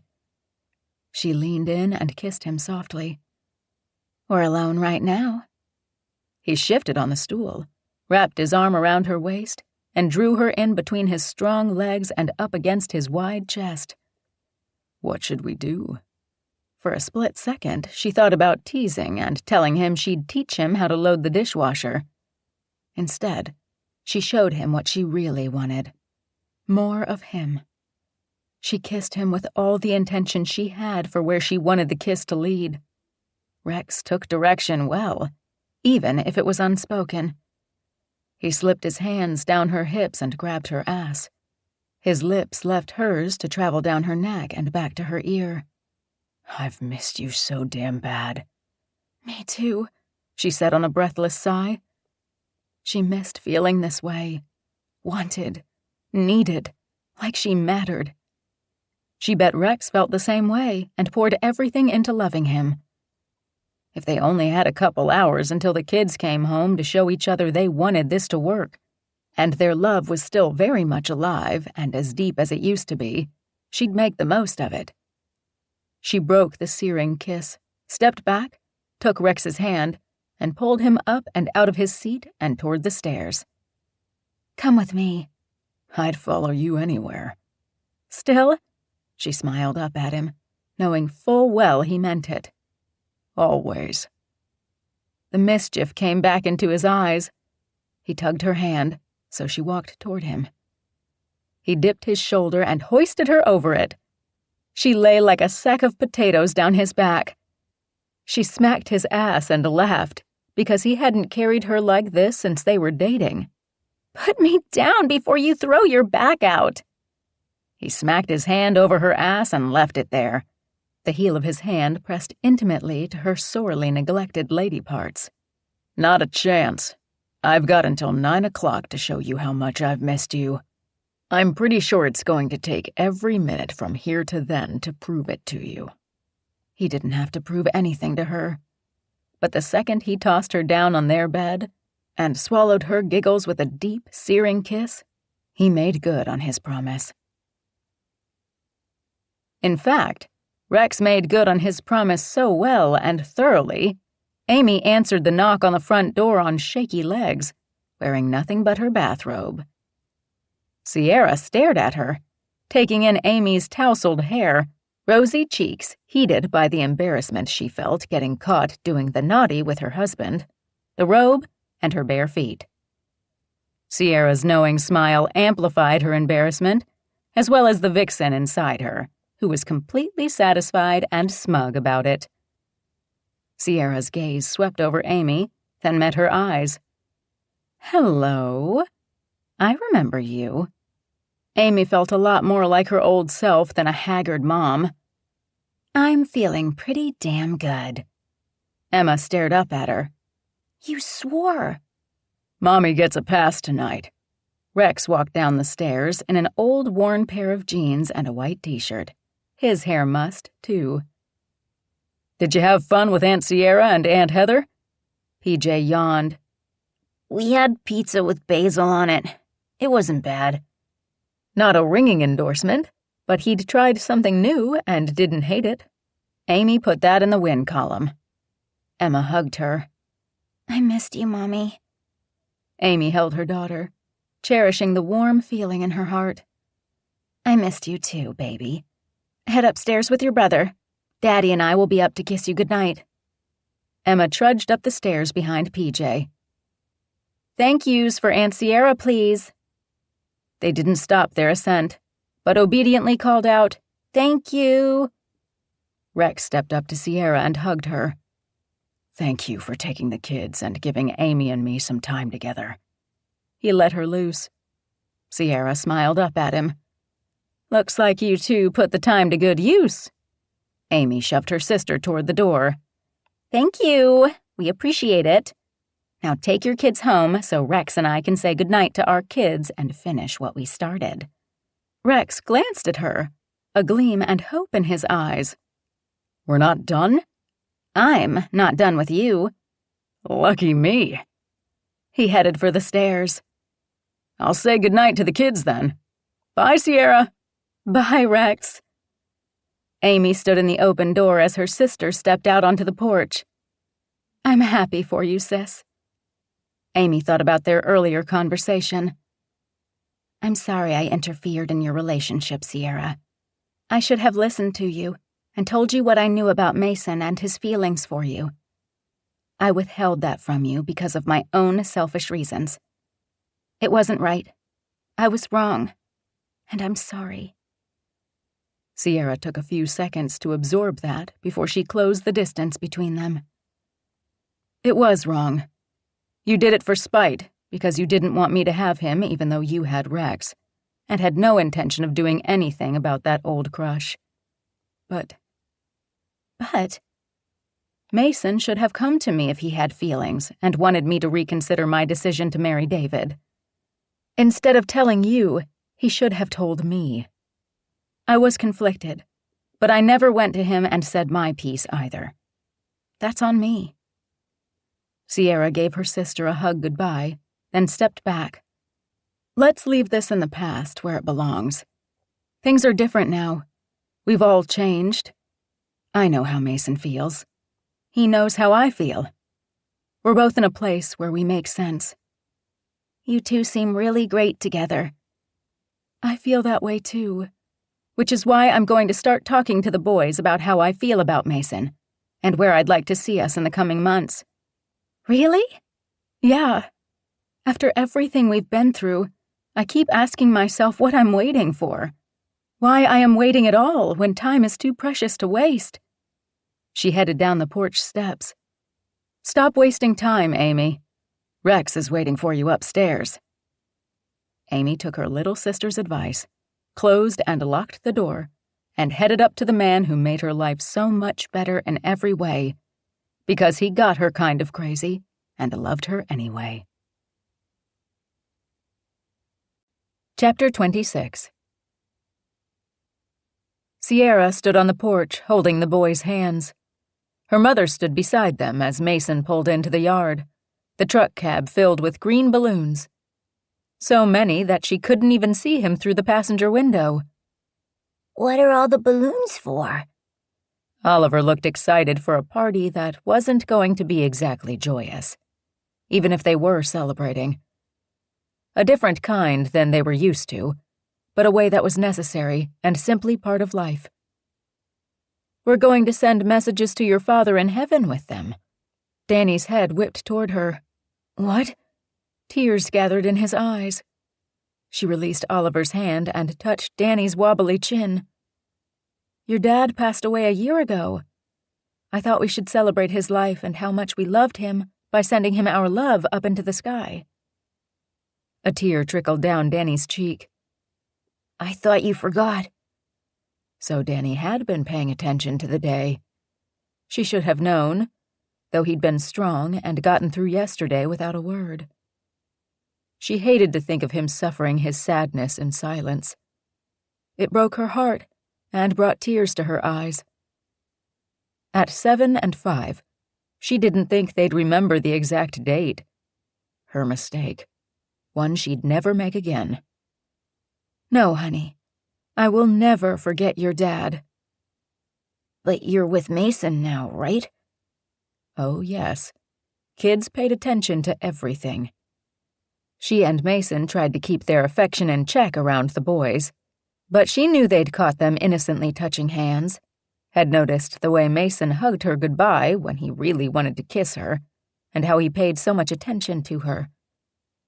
I like Mason a lot. She tried to be low-key about it. We have feelings for each other. We've been friends for a long time, even before I met your dad. Is he your boyfriend?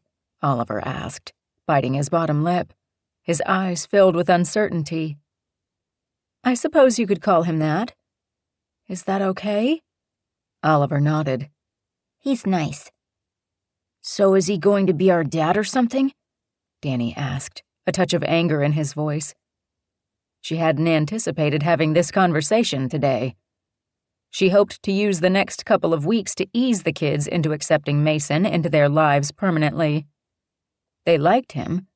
They saw him as a friend, but not as Mommy's special friend. Not as the man she loved and wanted to make a life with.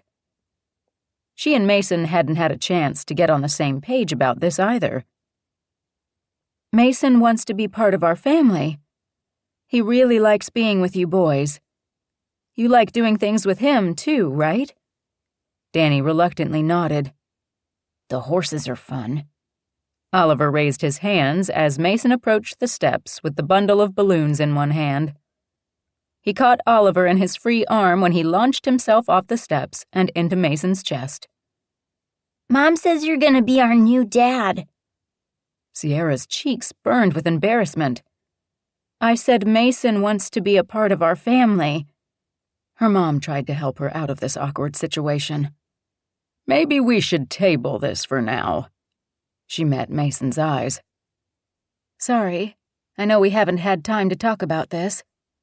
Mason focused on Danny, who wore a frown, but his eyes were filled with hope. Well, I know how I feel. You see, your mom and I really like each other. In fact, I love her. I love you. Mason made a point to look at both Danny and Oliver so they could see he meant it. I don't want to take your dad's place. David will always be your dad. I know he's watching over you both each and every day. I hope he thinks I'm doing a good job teaching you to ride and helping you with your schoolwork and just being here to help your mom take care of you. I know he's with us when we catch a game on TV and hang out with each other. I hope he's happy that I'm with you guys, and that I'm here for you no matter what you need me to do, and be in your life because he can't be here with you like I know he wants to be. He was my friend. I miss him too.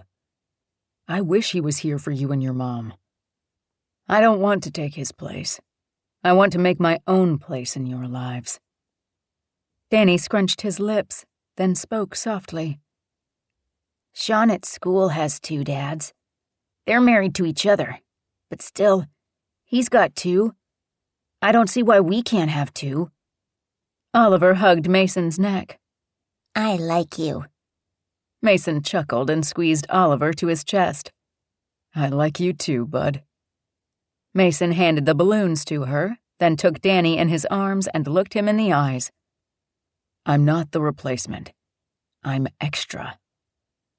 Danny hugged Mason and his brother at the same time, then shyly backed away. Her mom dabbed at her eyes with the sleeve of her blouse. Wow. That was very well said, Mason. Thank you, Dee Dee. For the first time, Mason kissed Sierra right in front of the boys. Hi. She smiled up at him and Oliver, who stared down at her with a big smile on his face. Hi. Her mom waved them over to the porch table where she'd set out slips of paper and colored pencils. Let's write our messages for your dad. Danny frowned. Are we always going to do this for Dad's death? It seemed ominous, but Sierra hadn't wanted the first year to pass without them doing something. Only this year. From now on, we'll celebrate his birthday. That sounds better. Danny picked up the green pencil. His favorite color. Mason put his hand on Danny's shoulder. That's why your mom asked me to pick up green balloons. Your dad wore green ties with his suits all the time. Danny smiled up at Mason. We gave him a new green tie every birthday. He liked them. Danny frowned again. They all burned in the fire. He drank green beer once and his tongue was all green. Oliver scrunched up his face. It was yucky. The beer or his green tongue? Mason teased. I can't drink beer. Oliver stated that with all seriousness. Mason tickled his belly. Silly me. What was I thinking? He set Oliver back on his feet and handed him the light green pencil. What do you want to write to your dad? I miss him. That's perfect, bud. Let's get on that. If you can't think of what else to say, you can draw him a picture. Mason held his arm out so Sierra could slip in beside him. He held her to his side as they watched the boys write their messages. Oliver stuck his tongue out a little while he carefully printed his block letters and tried to spell the words correctly. Danny kept his hand over what he wrote, wanting his message to be private. She glanced up at Mason and mouthed, "Thank you." He'd made today easier for the boys. He'd given them permission to never forget their dad, even if they were lucky enough to get an extra one like Mason. Mason took a slip of paper and wrote a message, then read it aloud. David, your boys are amazing. Thank you for bringing them into my life. Danny and Oliver stared at him for a long moment before they both smiled. Oliver held up his note. I drew him a picture of horse. Oliver couldn't remember all the horses' names, so he just called them all Horse. Love it. Mason turned to Danny. Did you finish yours? Danny held up 6 or 7 rolled pieces of paper. Do you think he'll know what they say? I think he hears everything in your heart. Danny turned to Sierra. What did you write? She held up the first note. I love you and miss you every day. She showed him the second one. Thank you for leaving me the boys, so I'll never be lonely without you, because I see you in them every day. She wanted Danny and Oliver to know that they reminded her of David, that she'd never forget him because she had them. She wanted them to know she thought about David every day. She showed him the last one.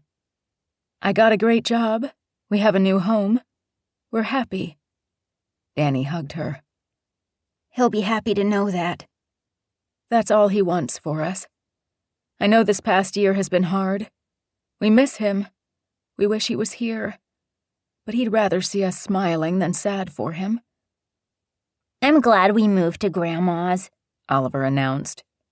Dee Dee rolled up the slip of paper she'd finished writing. I just told your father how happy I am to have you all here with me. She tied the note to one of the balloon strings. How about we send these to your dad? Mason helped tie each of Danny's and Oliver's notes to the balloons. Sierra tied her own. They gave all the balloons to the boys in the front yard. One at a time or all at once. Doesn't matter, she coaxed the kids. Oliver meticulously pulled one at a time free from his bunch and let it loose, marveling as each rose up into the sky. Danny divided the bundles between his hands and let them go together. His hands raised, eyes to the sky as they floated away. Sierra stood with Mason, his arm around her back. Tears gathered in her eyes. Grief over David's sudden passing, missing what they had, wondering if they'd have fixed things or gone their separate ways.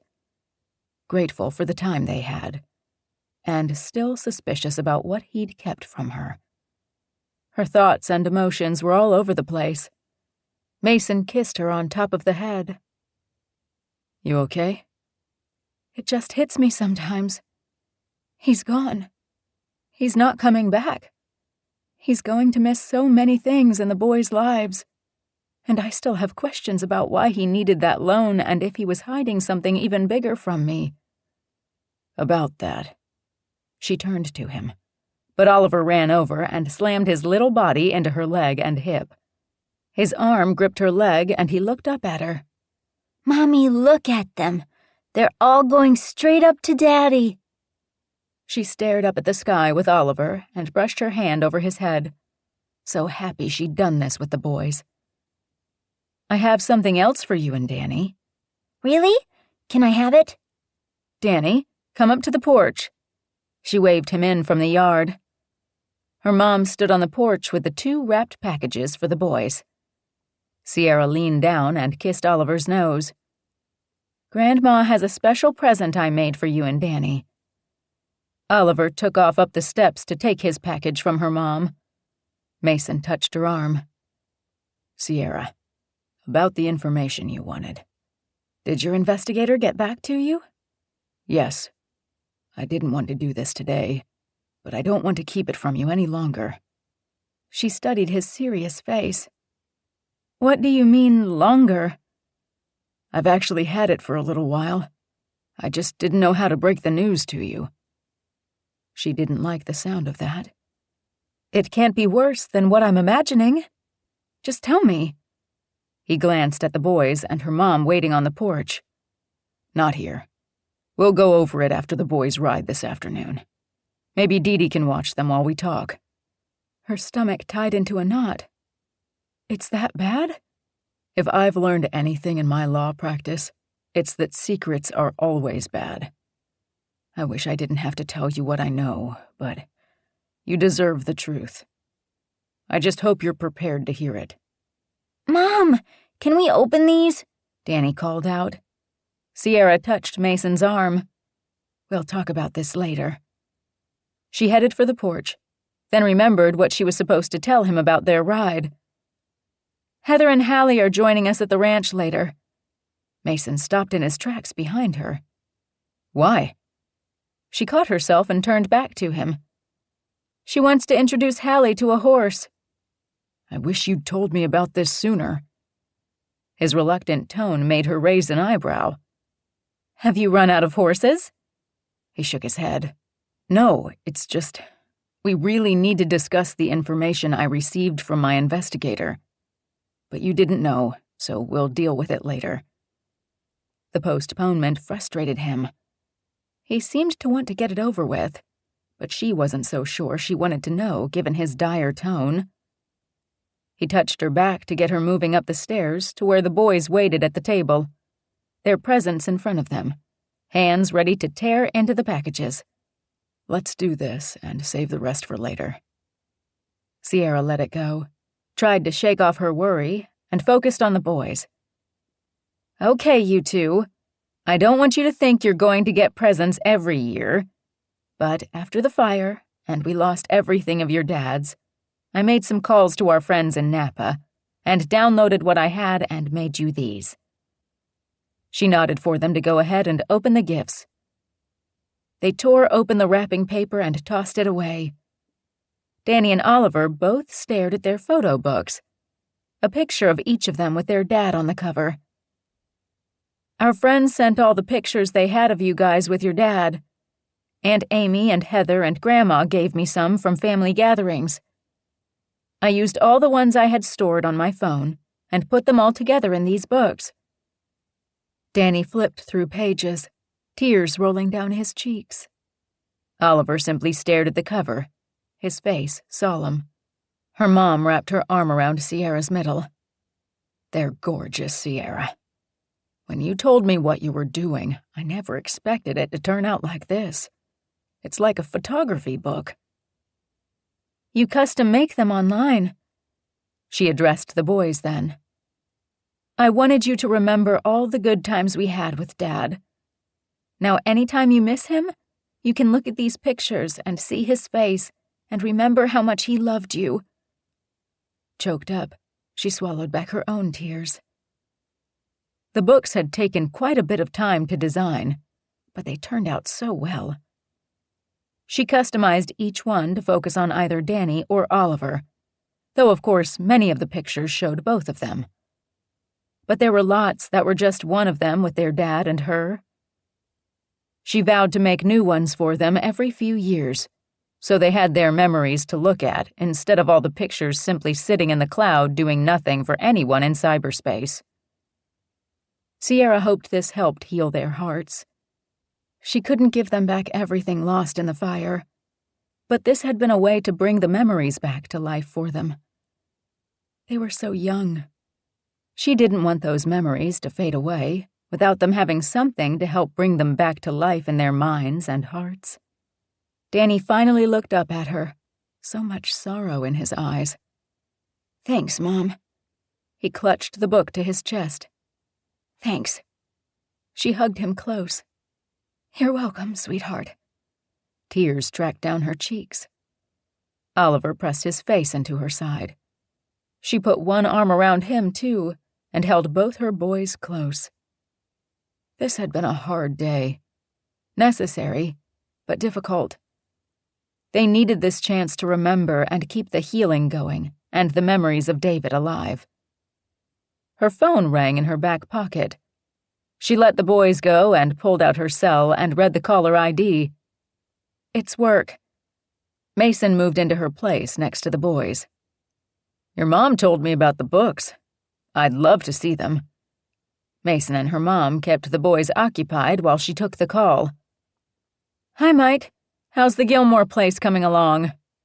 "One of the subs hit the gas line. We're shut down. Emergency services is on the way. We've cleared the area, but we're going to need the owner down here." "I'll call him and meet him there as soon as I can." She raked her fingers through her hair and silently swore. Mason touched her arm. "What is it?" "A work emergency. I need to meet the owner at a property. Dee Dee is meeting her friends for lunch. I'll take the boys. Join us at the ranch when you're done." "Are you sure?" He squeezed her hand. "It's part of being a family, right? We look out for each other." The sweet sentiment touched her heart.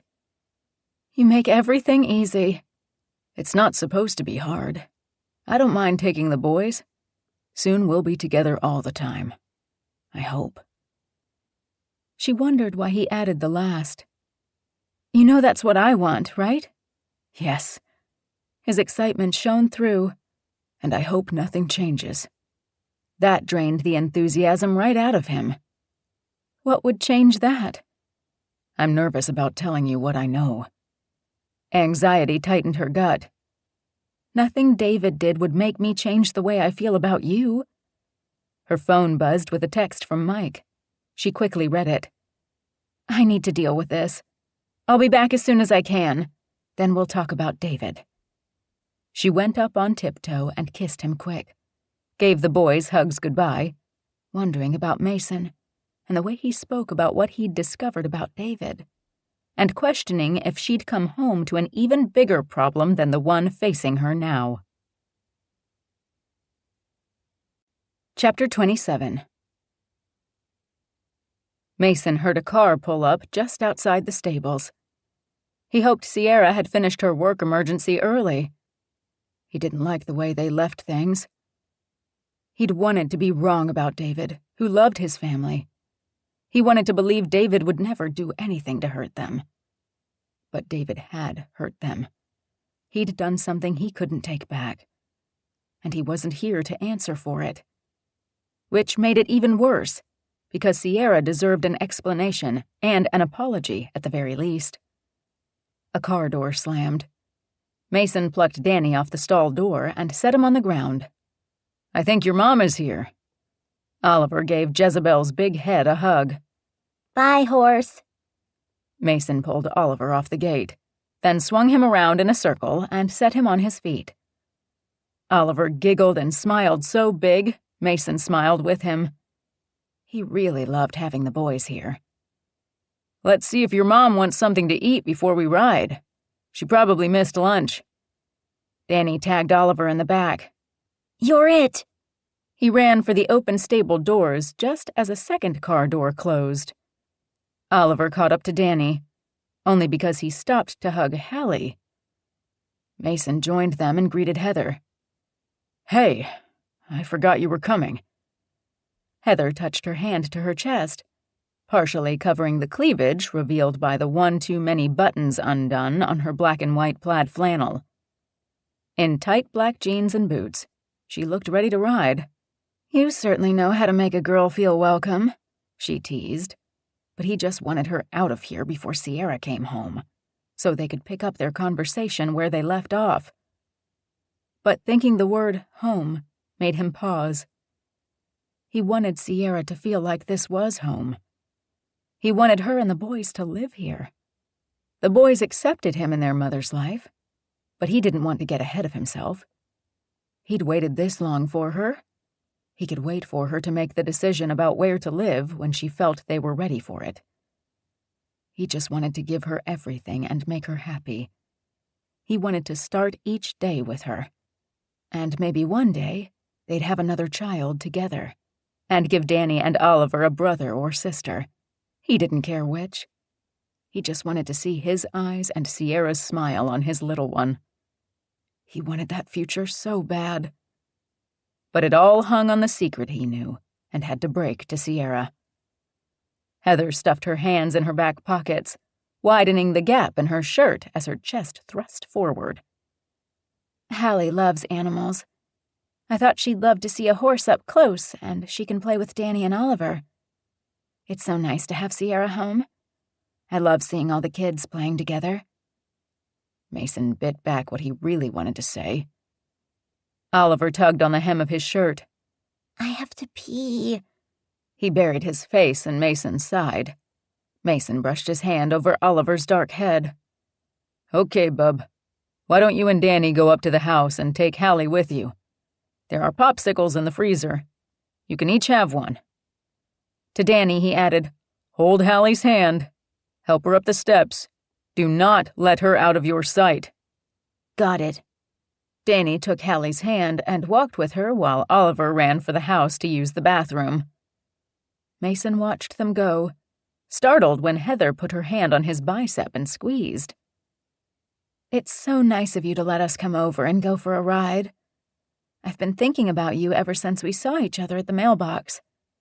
I've been meaning to come by, but it's hard to find a spare minute being a single mom and all." He stepped away, putting a comfortable distance between them. "It must be really hard to do it on your own with Hallie's father out of the picture." "It is. I hardly have any time to myself." She bit her bottom lip and edged closer. "That's why I wanted to see you. I thought maybe you and I could go out and have some fun." Stunned, he didn't know what to say or do. She had to know he and Sierra were seeing each other, right? Then again, they'd kept things quiet so the boys could get used to them seeing each other.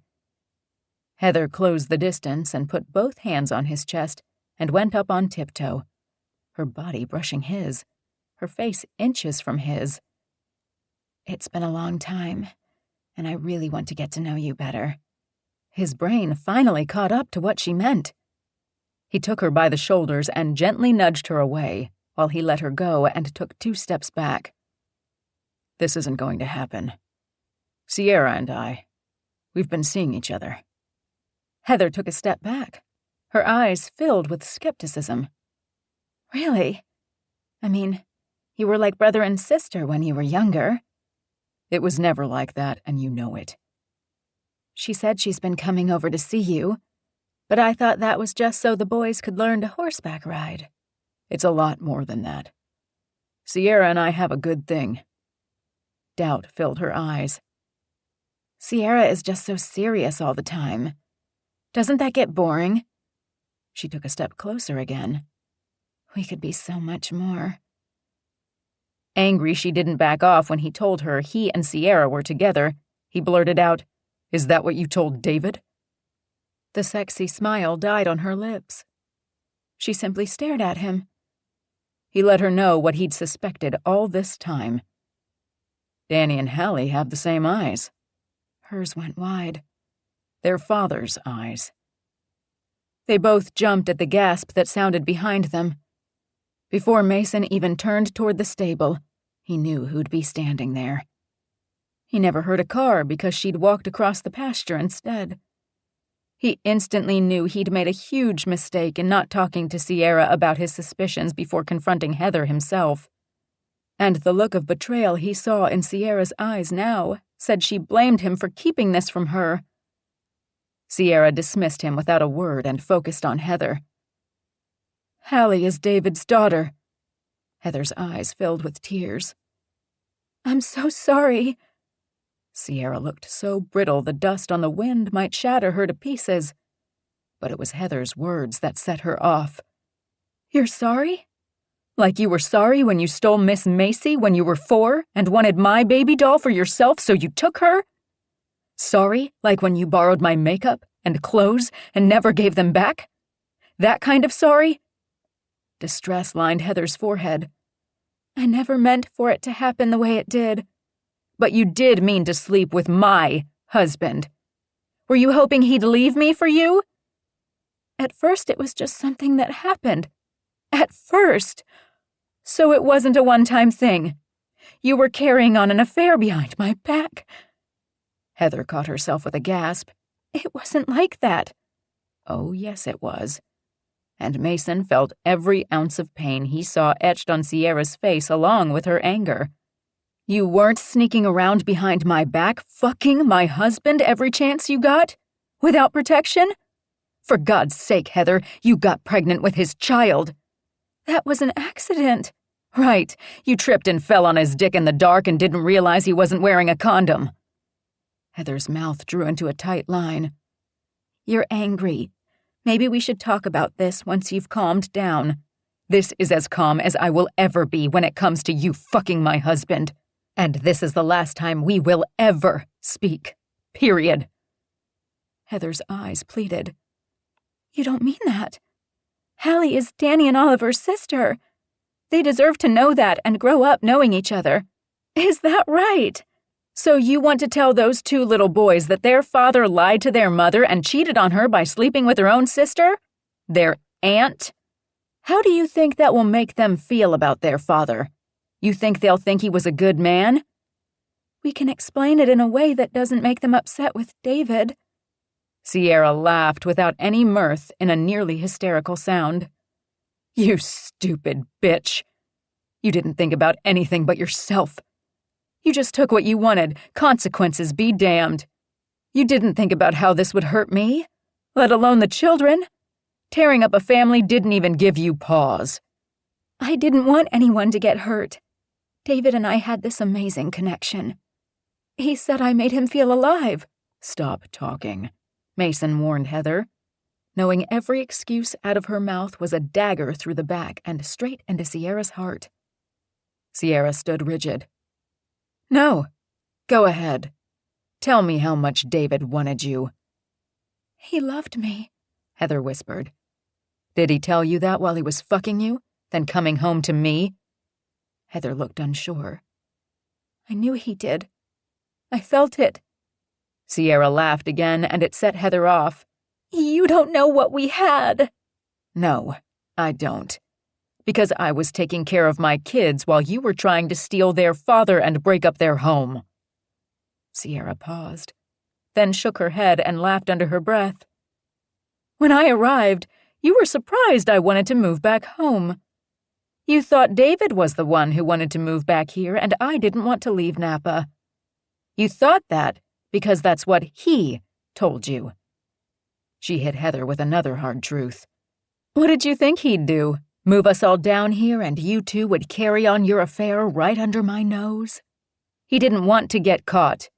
He didn't want to lose his family. He didn't want to be with you, Heather. If he did, he'd have left me. All he did was give you excuses." Hurt, Heather retaliated. "Yeah, well, while you thought he was on a business trip, he was actually with me." "I got that. Stupid me for believing my husband, thinking that he cared about me and would never hurt me. I knew there was something wrong between us, and I didn't do anything about it. I ignored it, because I had faith we'd make it right. And we had a good life despite the growing distance between us." Heather just stared at Sierra. What? Did you think we were fighting like cats and dogs? Sierra sighed. You don't know anything about us, Heather. You weren't there when we sat down to dinner and talked about the boys and our day. You weren't there when he played with the boys and put them to bed and spent the weekends hanging out with all of us. You broke a family that could have been saved, given some time for David and me to find our way back to each other, because we probably would have. At the core of our relationship, we were always friends. You put all the blame on me, but he betrayed you too. He did. But you're my sister. I thought that meant something. I would have done anything for you. Sierra's eyes filled with disgust before she closed them for a second. Just looking at you makes me sick. I hoped you'd never find out. I bet. How long did you plan to carry on the affair? Until David and I celebrated our 10-year anniversary? 20 years? 50? Sierra frowned. No. You were hoping to celebrate all those anniversaries with him. You hoped he'd leave me and the boys and pick you. Yes. I wanted him to pick me, but I also knew it would never work out even after we had Hallie. Was he there for the delivery? Did he help you pick out her name? Did he paint the nursery especially for her? Heather's gaze fell to the dirt. No, he didn't. Because he was at home with his family, and now he's not here at all. Sierra gasped and put her hand over her mouth. Her eyes were so wide and filled with an accusation she didn't look like she wanted to speak. Mason prayed it wasn't what he was now thinking. Sierra dropped her hands and sucked in a breath and took a menacing step toward Heather. He died on Highway 1 when it was socked in with fog. He was coming to see you. The accusation hung in the air, thick and menacing, and fraught with Sierra's rage. Heather wrapped her arms around her middle. Tears cascaded down her cheeks in rivulets. Hallie got sick. Her temperature was so high, I had to take her to emergency. She had pneumonia. I was so scared I'd lose her. I called and begged him to come. She needed him. Sierra and Heather stared at each other for a long moment. Then Sierra broke the tense silence. Should we tell the boys you're the reason their father is dead, too? It's not my fault. No? Then whose fault is it? David should have been home in bed with me, instead of crushed to death on the highway. Mason turned at the sound of the house side door closing. Sierra stared at her boys, each of them holding one of Hallie's hands, helping her down the porch steps. That's when the tears fell. Heather and David deserved her anger. The kids sparked her grief and sadness. Sierra brushed away the tears and stared at her sister. You took my husband. You destroyed my memories of him. She gave Mason a sharp look, then turned back to Heather. And now I know why David needed that loan. For you. You took money that should have gone to my children. That cute little house you love so much, I'm the one paying for it. You just took and took and took and didn't care one bit. Well, let me tell you, I care. I will never forgive you for this. Sierra, please, Heather choked out. No, you don't get to ask me for anything ever again. Stay away from me and my children. I never want to see you again.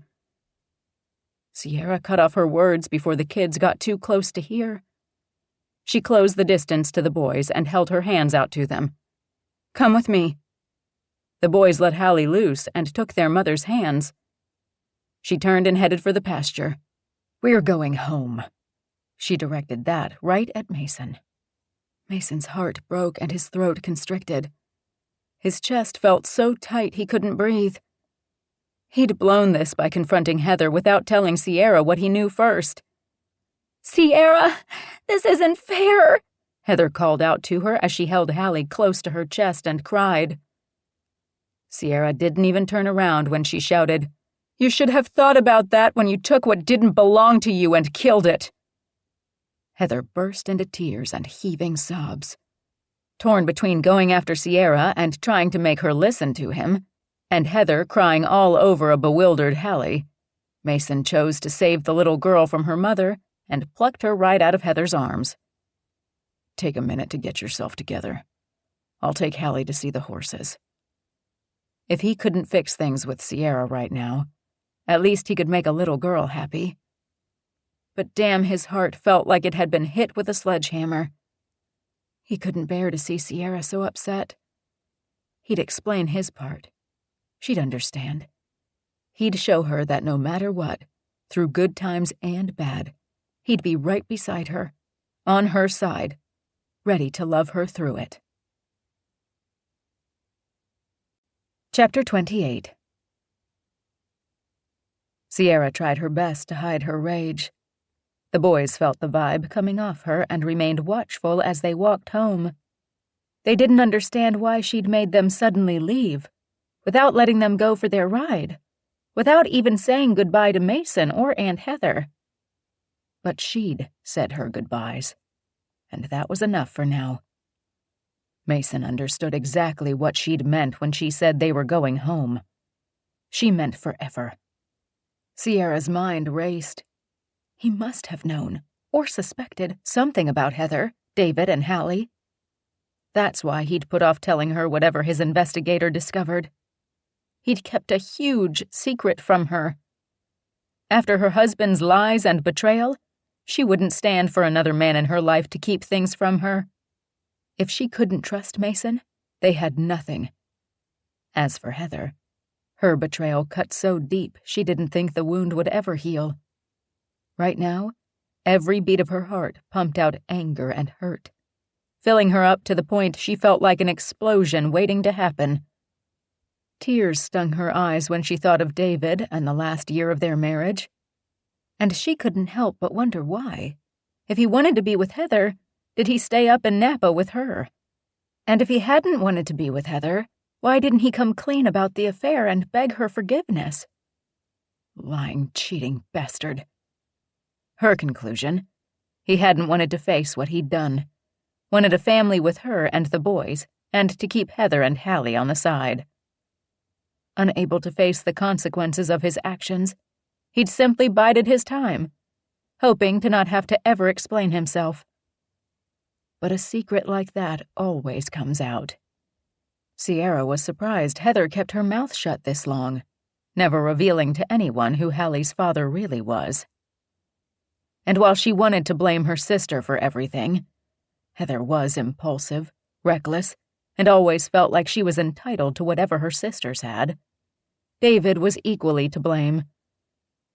He'd carried on with Heather behind Sierra's back for God knows how long. He'd fathered a child with her sister. He never said a damn thing to her about it. He never voiced even a hint that he wanted out of their marriage. Of course she knew he'd been hiding something, but he still maintained their relationship. He was the perfect father. They still talked about their days, spent time together, kissed each other hello and goodbye, and yes, they'd had sex. Not as much as they used to, but they'd have a great night, and then she'd wake up hopeful everything would go back to the way they were before.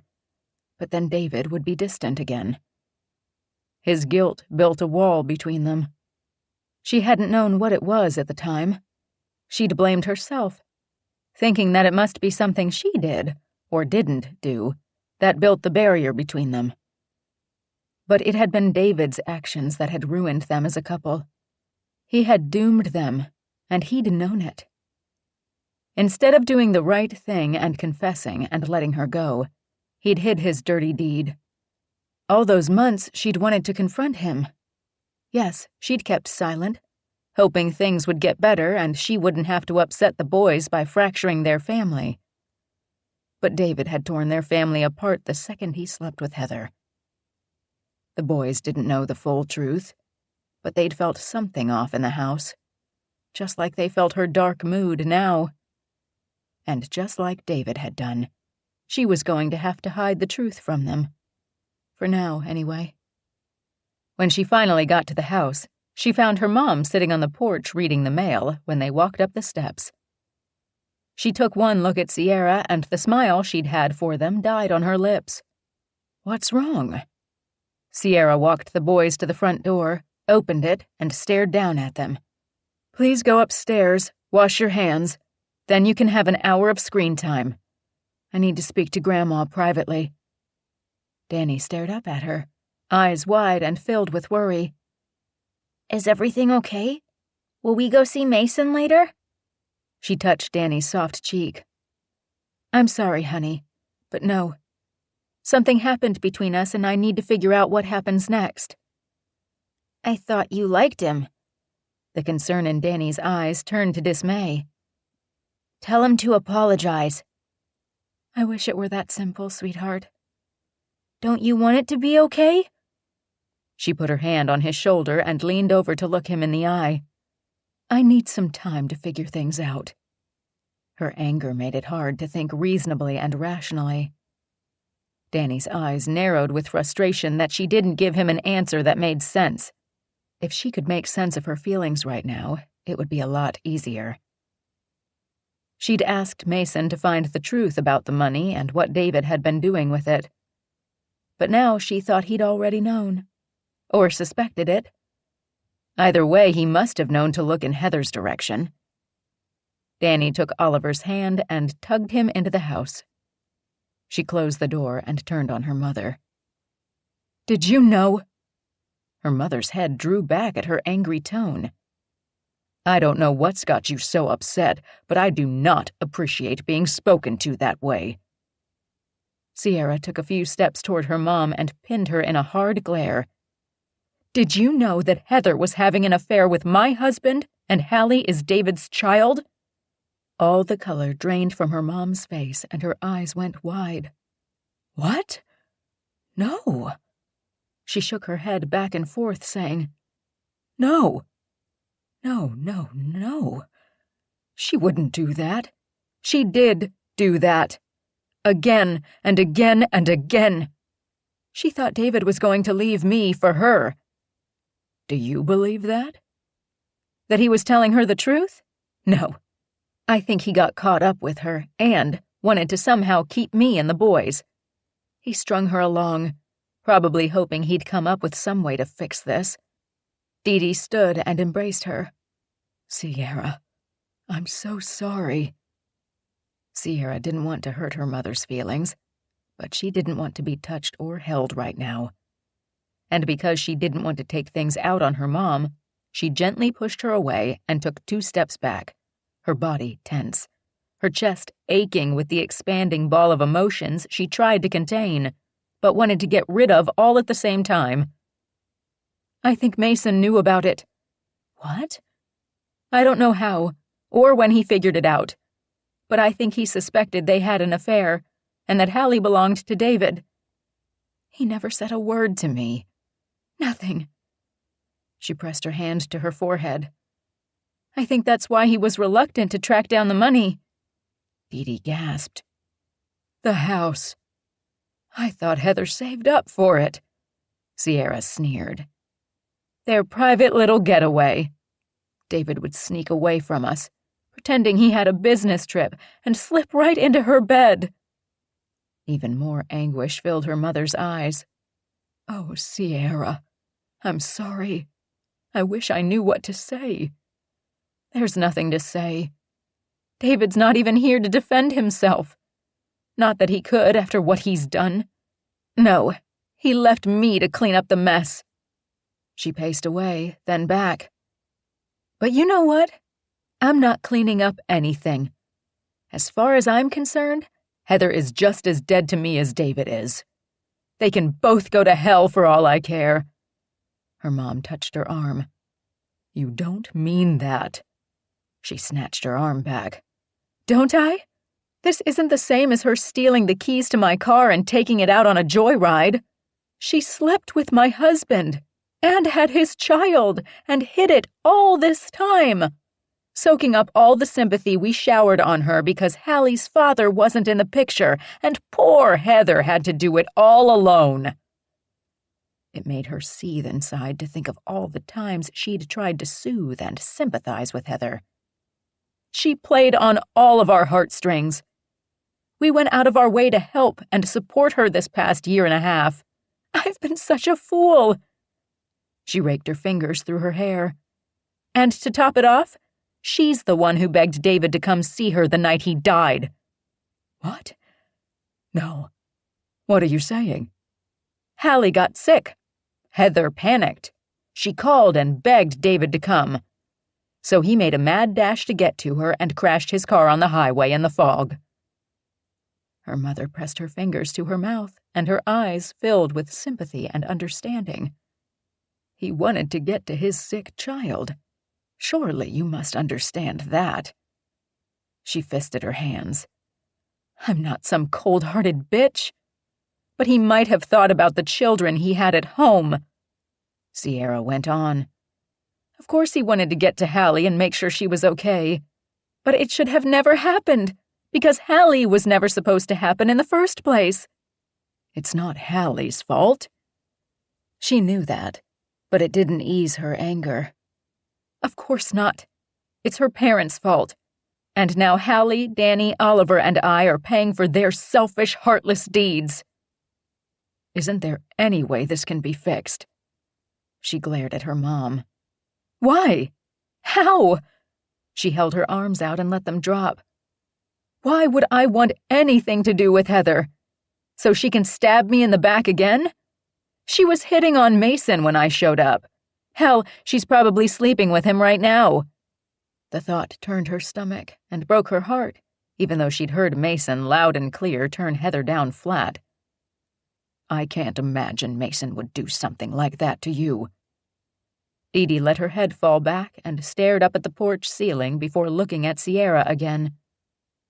Your sister was always audacious. She's a home-wrecking whore.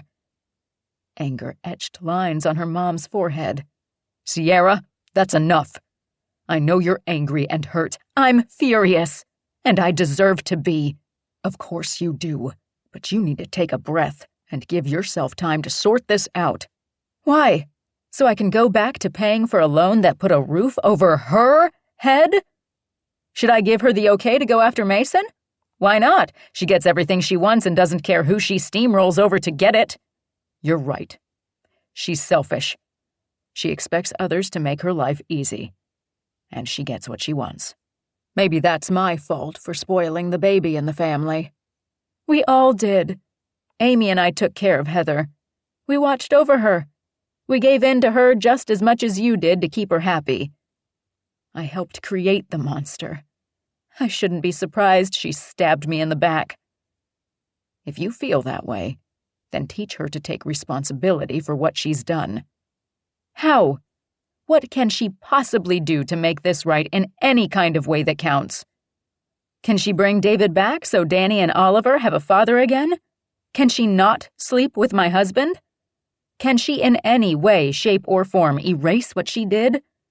Can she make me stop second-guessing every interaction I had with David from the time she sank her claws into him? Can she make me feel less like a failure, or that I drove him into her arms? This is not your fault. All marriages have issues. That doesn't mean someone cheats. No, it opens the door for someone to want something and someone else.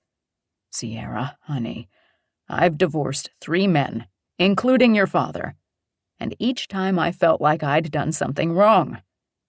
I took on all the blame. It had to be me. The marriages fell apart because there was something wrong with me. Sierra shook her head. I finally realized there's nothing wrong with me. Those relationships ended because we didn't fight to keep them together. David gave up on your marriage. Instead of fixing it, he let the issues between you fester. He made a mistake. Of course you sensed something was wrong, so you were hesitant to keep your whole heart in the relationship. You didn't want to get hurt. It was already too late. I just didn't know it. She sucked in a steadying breath. I didn't want to know it. Trust me, I understand. No one wants to know the person they love lied or cheated, or simply doesn't want to be with them anymore. Whatever the problems, we want that love to survive. We don't want to feel the pain. It's all I feel now. All my memories are tarnished. Can I believe anything he said to me in the end? Was he just placating me, hoping I wouldn't find out? Were we happy? Or did we just settle into our life and accept it? I saw the two of you together. You were happy. He adored you and the boys. Are you sure? Because if he could sleep with my sister, not some stranger, but someone that close to me, I wonder if he loved me at all. The silence stretched while Sierra wallowed in her hurt and pain. Her mom tried to come up with something to say to make this better when nothing would change this. This is an impossible situation. This is a bad episode of shock TV. I'm trapped in my own real-life version of some sordid talk show where they reveal your sister slept with your husband and your niece is really your kid's half-sibling. I don't even know how to help you through this. She appreciated her mom's honesty. I know you want some magic way to make this all right, that somehow Heather and I can work this out. For the children's sake, Sierra tossed out, because that's what couples tried to do when they wanted to keep things together for the kids. Have you thought about what you'll say to the kids? How are they supposed to understand this when I can barely wrap my head around it? They are siblings. I suppose at some point they should be told. I agree. At some point. But how do I tell my sons that their father was a cheater? How does that news impact them? Will they think it's okay to do that to a woman because, hey, their father did it to their mother? Or will they think it's the worst thing you can do to your partner and that their father is a bad person? No matter what David did, I don't want them to think less of their father. The truth is that David was human. He made mistakes. The boys can learn from them. You can make them understand that what David did was hurtful and wrong. But that doesn't mean he didn't love his children, that he wasn't a good father to them. He didn't think of what his actions would do to those boys. He didn't think about anything but what he wanted and his own selfish desires. This wasn't a one-time lapse in judgment. He carried on the affair for however long, maybe even up until his death. I'm sure Heather can fill in the details. I don't need the details. I don't want to hear her excuses or apologies. Nothing she says will make this better.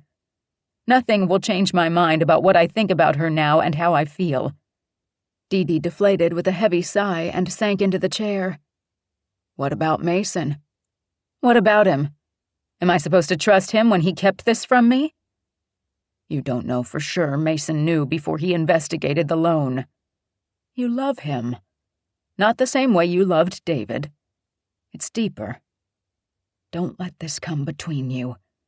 Give him a chance to explain. She would. But right now, she was mad at herself and the world, and she didn't think anyone could say anything to change that. All I know is that I don't want to see her ever again. I don't want to be confronted with what she and David did every time I see her. I don't want to feel this way over and over again. Please, Sierra, take some time to let all this sink in and settle before you make any drastic decisions. I don't have a choice. I have to think of the boys. I can't just do what I want to do like Heather does without thought to how it affects others. No. I have to be responsible and thoughtful and considerate and decent, while she does whatever the hell she wants, consequences be damned. Her mother allowed the bitter snarkiness without comment. All I'm saying is take some time. Think about who's at fault and who's not. What's best for your kids? Yeah, that last part was the hardest. The boys deserved to know Hallie was their sister. Lies had a way of coming out eventually, and they would have to learn the truth. She was expected to be the bigger person, but it was damn hard when she was the one wronged in so many ways. Would you please watch the boys? I need to get out of here for a while. Where are you going? I don't know. Away from here. You can't outrun this, sweetheart. I know. But I can at least be alone with it for a while and not have to worry about what everyone else wants me to do, and how they want me to feel, and what they expect me to do to make this all right for everyone. I want to just be mad. Because being hurt and sad just might break her. And she didn't want the boys to see her curled into a ball, crying her heart out over a man who broke her heart and a sister who crushed it to pieces. Chapter 29. Sierra found herself at the ocean, sitting in the sand, staring at the waves crashing on the beach, seagulls screeching overhead, her thoughts a swirl of emotions as wild as the wind blowing her hair back. Tears streamed down her cheeks unchecked. They dripped on her shirt, and still she stared out at the wide expanse of water, out to the horizon, and fought the urge to just walk right into the waves and let them carry her away. She didn't really want to die. What she really wanted was to not hurt anymore. She wanted to erase what she knew from her mind and heart. She wanted to believe people were good and kind and did the right thing. David, Heather, they betrayed her. They lied. How could her sister sleep with her husband? How could David break every promise and vow and hurt her that way? If he was that unhappy, if he wanted someone and something else, he should have said so. Ending their relationship would have hurt, but it wouldn't have been this devastating. Not only had he cheated, he'd done so with her sister. The thought cut so deep, she couldn't bear it. She hugged her knees to her chest, but nothing eased the pain. Her head pounded with every horrible thought that kept rolling in like the waves.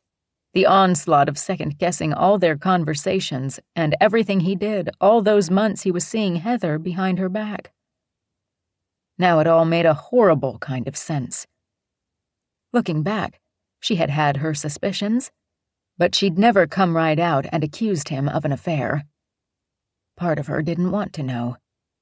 The other part didn't want to mess up the life their boys blissfully enjoyed, not knowing one iota of the troubles facing their parents.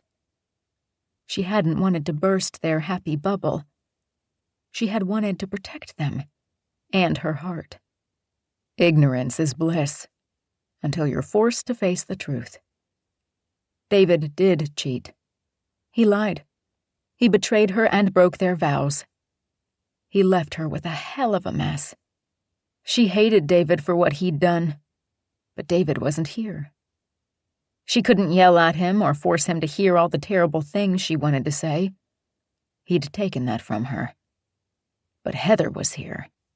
She hated Heather. She'd have 1,000 excuses for her behavior. She'd romanticize their relationship, say it was meant to be, that David's and her love couldn't be denied. She'd already sworn she never meant to hurt Sierra. But what did she expect would happen when Sierra found out? And the kids? Oh, God, how would she ever explain to Danny and Oliver that their father slept with Heather and had a child with her? They may not understand the ramifications of that now, but they'd understand when they got older. She hated David for leaving it to her to explain to their children, because she couldn't get away with not telling them. Hallie was proof of what happened, and eventually she'd have to be told the circumstances of her birth, and that she had 2 brothers. What would she think when she discovered Sierra hated Heather because of it? She sensed her mom wanted to find a way to reconciliation, but Sierra couldn't see past her rage and hurt to a time when she wouldn't feel this way when she looked at Heather. Just thinking about her brought on a new wave of anger that she had no way of expending. It just built inside her, like a volcano, the pressure pushing against everything inside her, wanting to explode. The salty mist clung to her hair and chilled her skin. She could use a sweater and something hot to drink, She could use a friend. Someone who'd let her scream about all the injustices dealt her these last 2 years. She didn't deserve this. She tried to be a good mom, wife, lover, and friend. None of that mattered to David. He'd taken what he wanted, their marriage, and her be damned. Her phone beeped with yet another text or voicemail she wanted to ignore. Her mom wondering where she was and if she was okay. Maybe Amy. Heather probably went to her, hoping to get Amy on her side. Sierra doubted Amy would be sympathetic. But Amy would be happy to open a bottle of wine and trash-talk Heather and David all night with her. Deep down, Sierra knew that wouldn't really help. Another beeping notification followed quickly by another. Maybe Mason. He was the hardest to ignore. She didn't take out her phone. She didn't worry about what they needed or wanted. The last thing she wanted to do right now was make this okay for everyone else, while her heart lay in pieces at the bottom of her battered soul. She laid her head on her knees and let the grief swallow her, as the tears came in a torrent she couldn't stop or hold back anymore. She let the pain and grief pour out, but the ache of it never seemed to cease. It just kept throbbing. Even when the tears dried and the hiccups disappeared, and the sun fell into the ocean, the grief, the pain, they were still there.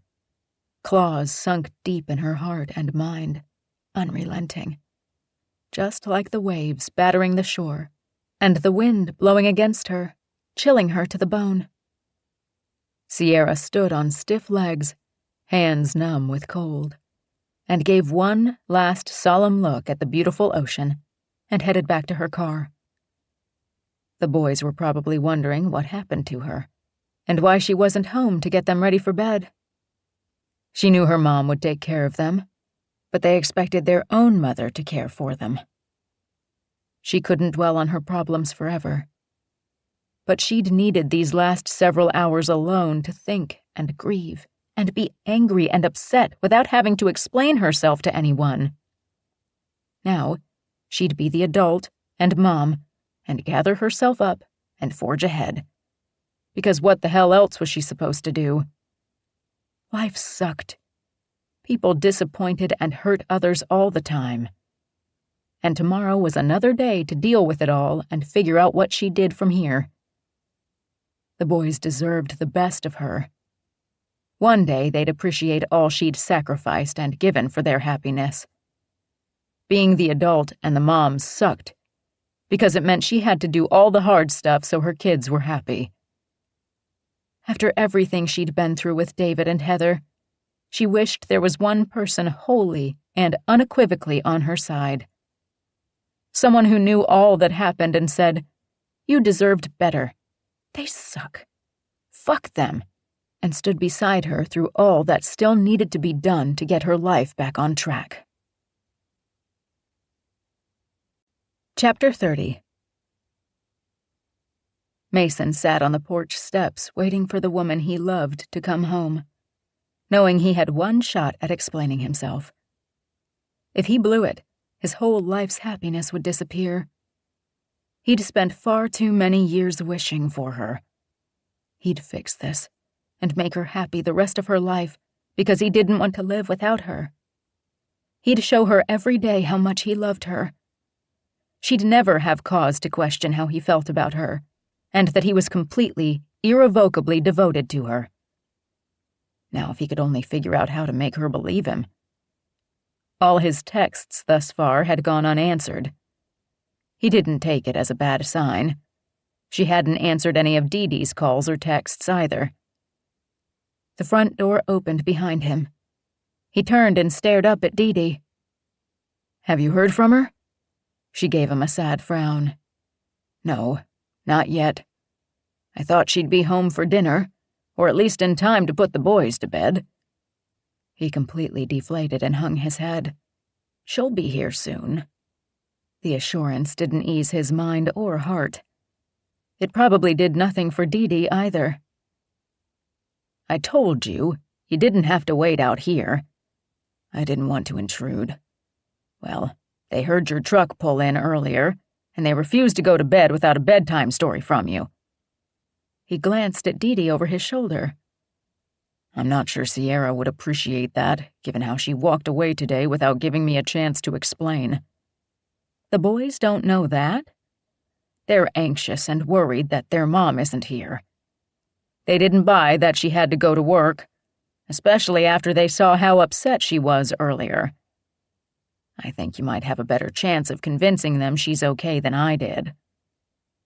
He sucked in a breath and let it out, but it did nothing to loosen the band of regret and worry wrapped around his chest, making it hard to breathe. He couldn't deny the boys or let this opportunity to see them go. He stood and faced Dee Dee, letting loose one of the apologies he thought he owed. "I'm sorry about how this went down. I wanted to talk to her today about what I knew about David. But after the balloon ceremony this morning, and her getting called away to work, I let it go, hoping we'd have time alone after the boys' ride to talk. Sierra told me a little of what happened with Heather. I'm beside myself. I don't know what to do. Heather won't take my calls either. I'll give her time to get herself together. Then what?" The bitter question put Dee Dee on the spot, but Mason didn't care. Heather didn't deserve any coddling from her mom. She'd wronged Sierra in the most hurtful way possible, and he'd gotten caught up in her web of lies and deceit. He had no sympathy for Heather. If David were alive, he'd kick his ass for treating his wife so callously and leaving her to deal with the fallout of his bad behavior. There was no good way out of this for Sierra. She had to live with knowing her husband and sister betrayed her. Worse, she had to explain to the kids and try to do it in a way that didn't make her the bad guy by disparaging their father and aunt. Impossible. But Sierra had a big heart, and she'd try. All the while her heart would be breaking. But she'd suck it up and do right by her children, because she loved them enough to take the hit herself. Both my girls are hurting. Heather doesn't deserve sympathy for what she's done to Sierra. David was a part of this too. And Heather is your daughter and you're loyal to her. I get that it's easier to blame David. He's not here to answer for what he did. But you should have seen Heather today.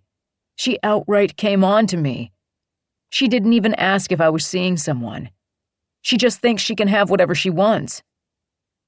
Did Sierra hear that? I'm pretty sure she heard the whole exchange. Heather didn't seem to know Sierra and I are seeing each other. We've kept our relationship quiet. But she does know Sierra and I have always been close, and we were spending time together with the boys at the ranch. Amy knows because she watched the boys while we went on a date. But Sierra never had a reason to say anything about it to Heather, other than in a casual way because the boys were always around. Mason rubbed his hand over his tense neck. He thought about their conversation. I don't think Heather really likes me. We barely know each other, but I'm a good catch. He didn't say that out of conceit, but because it was true for Heather. To Heather, I look like great husband and father material. I've shown that I want a family of my own, so she decided to insert herself into my life as the perfect potential wife. Dee Dee put her hand to her chest. How did we go from talking about you being a father to those boys this morning to this? He held his hands up and let them fall. It's been a hell of a day. And he hated that he'd hurt Sierra. I better get upstairs to the boys before they get restless and more worried about their mom. He left Dee Dee on the porch, lost in her thoughts about the day and her daughters, and how they were going to fix this.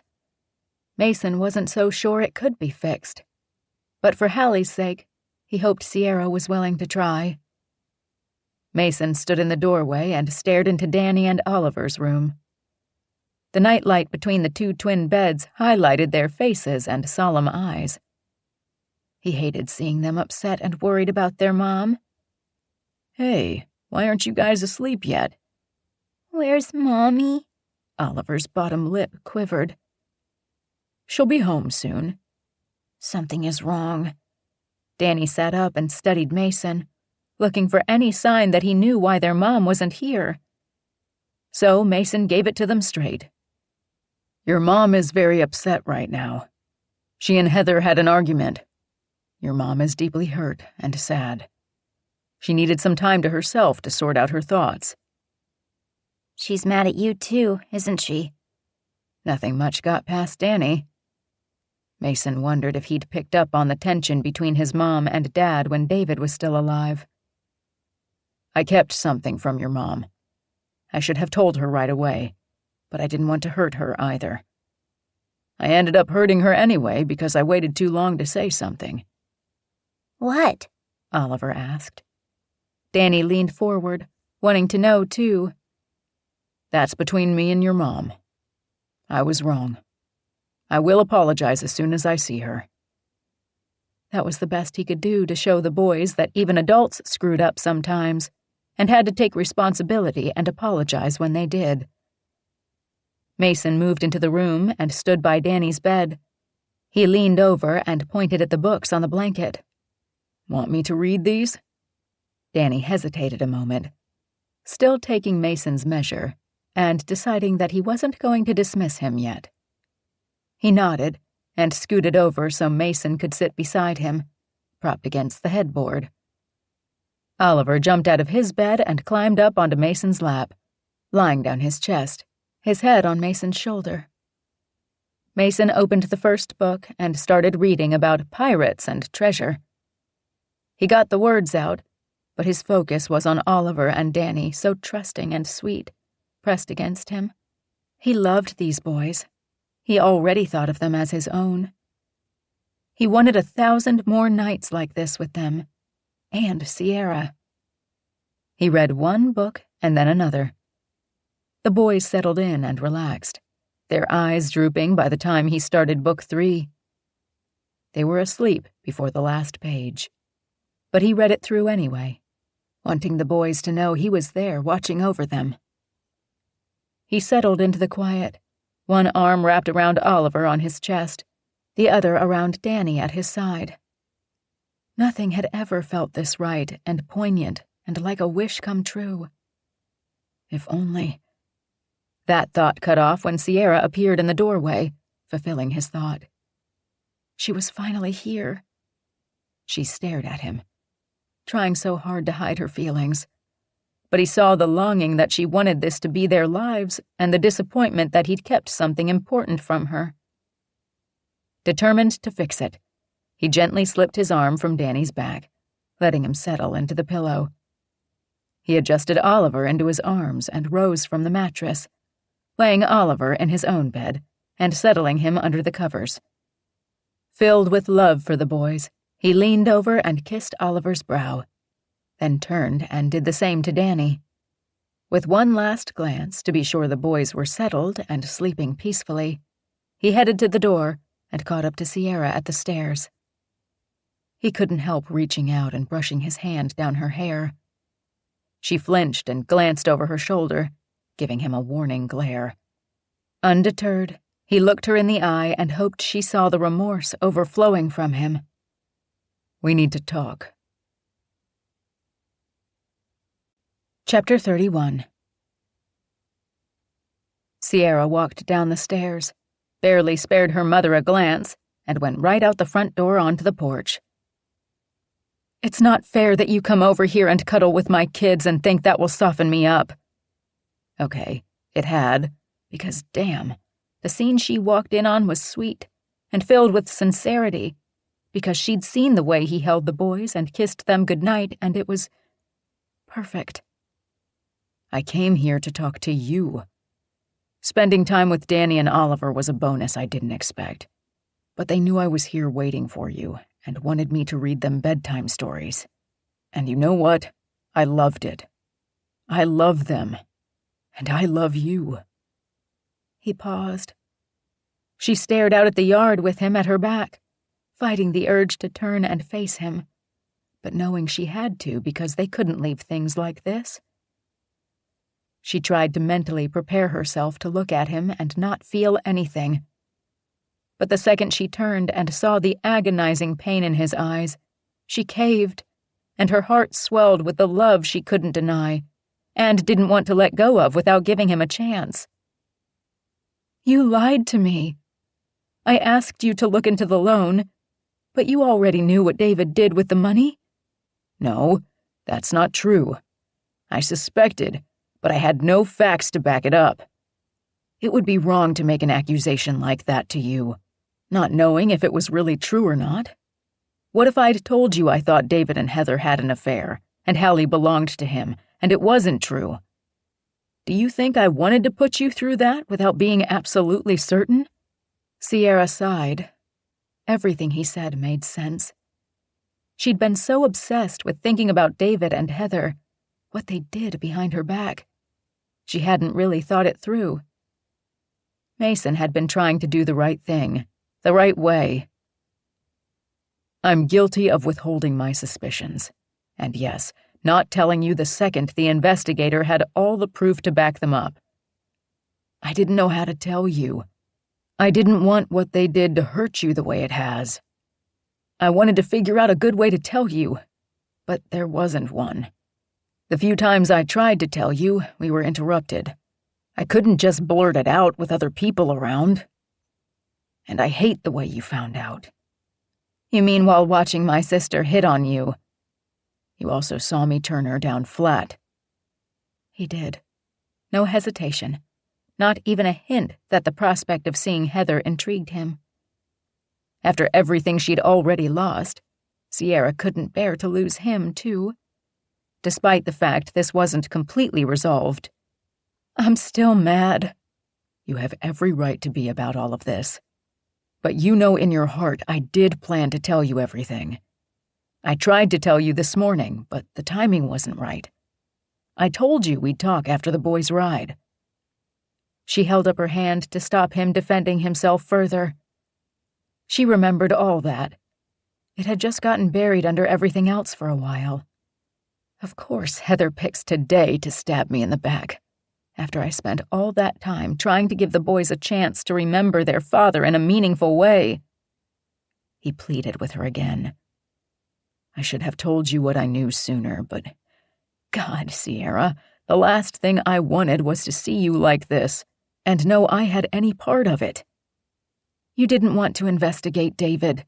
"No, I didn't, because I didn't want what I suspected to be true. But I went ahead with it because you deserved to know the truth." Mason might be the only person who'd give her the unvarnished truth. "Why did you suspect them?" She stood, waiting, afraid to hear the details, but feeling like knowing was better than letting her mind torture her with a million scenarios. "Remember Charles's funeral?" "You barely spoke to me. You were here with your fiancé." One side of his mouth drew back in a half-frown. "Feeling like a total ass, because the woman I really wanted to be with married my friend. I stayed away from you because I didn't want my fiancé to see how much I wanted you. I guess I didn't hide it well enough, because we ended things shortly after that day. I couldn't go through with a marriage to a woman I loved, but wasn't wholly in love with." "Mason, you can't tell me that you broke it off with her and stayed single all this time because you were waiting for me." "Why not? It's true." He shrugged. "I didn't do it consciously. I told myself one day I'd love someone the way I loved you. I dated. I had short-lived relationships. But that day never came. Until you moved back home. The second I saw you, I knew I wasn't going to let you get away again without my doing everything possible to show you how much I love you." He raked his fingers through his hair. "I blew it today." She couldn't let him blame himself for something David and Heather did. "No, you didn't." His gaze came up and met hers. The desperate hope in his eyes softened her heart and erased all the anger she'd directed at him. "You loved me enough to turn Heather's offer down flat." "I only want you." "You confronted her for me about David and Hallie. You made her tell the truth for once." "I should have spoken to you first, as I planned to. But in that moment, I was so angry for you. I couldn't stand there and let her try to do with me what she did with David behind your back. How did you come to suspect them? Everyone gathered here after the graveside ceremony. People were packed into the house. You were chasing after the boys, keeping them in line. And David was nowhere to be found. After the long car ride the day before, the boys not sleeping in the strange house, having to stand still and be quiet through the long ceremony, and stuffing themselves with goodies when they got back, well, they were acting out. David lost his patience and made himself scarce. Truthfully, their days were filled with those types of outbursts from two energetic boys. She'd spent most of that day feeling frazzled and resentful that David had checked out on her.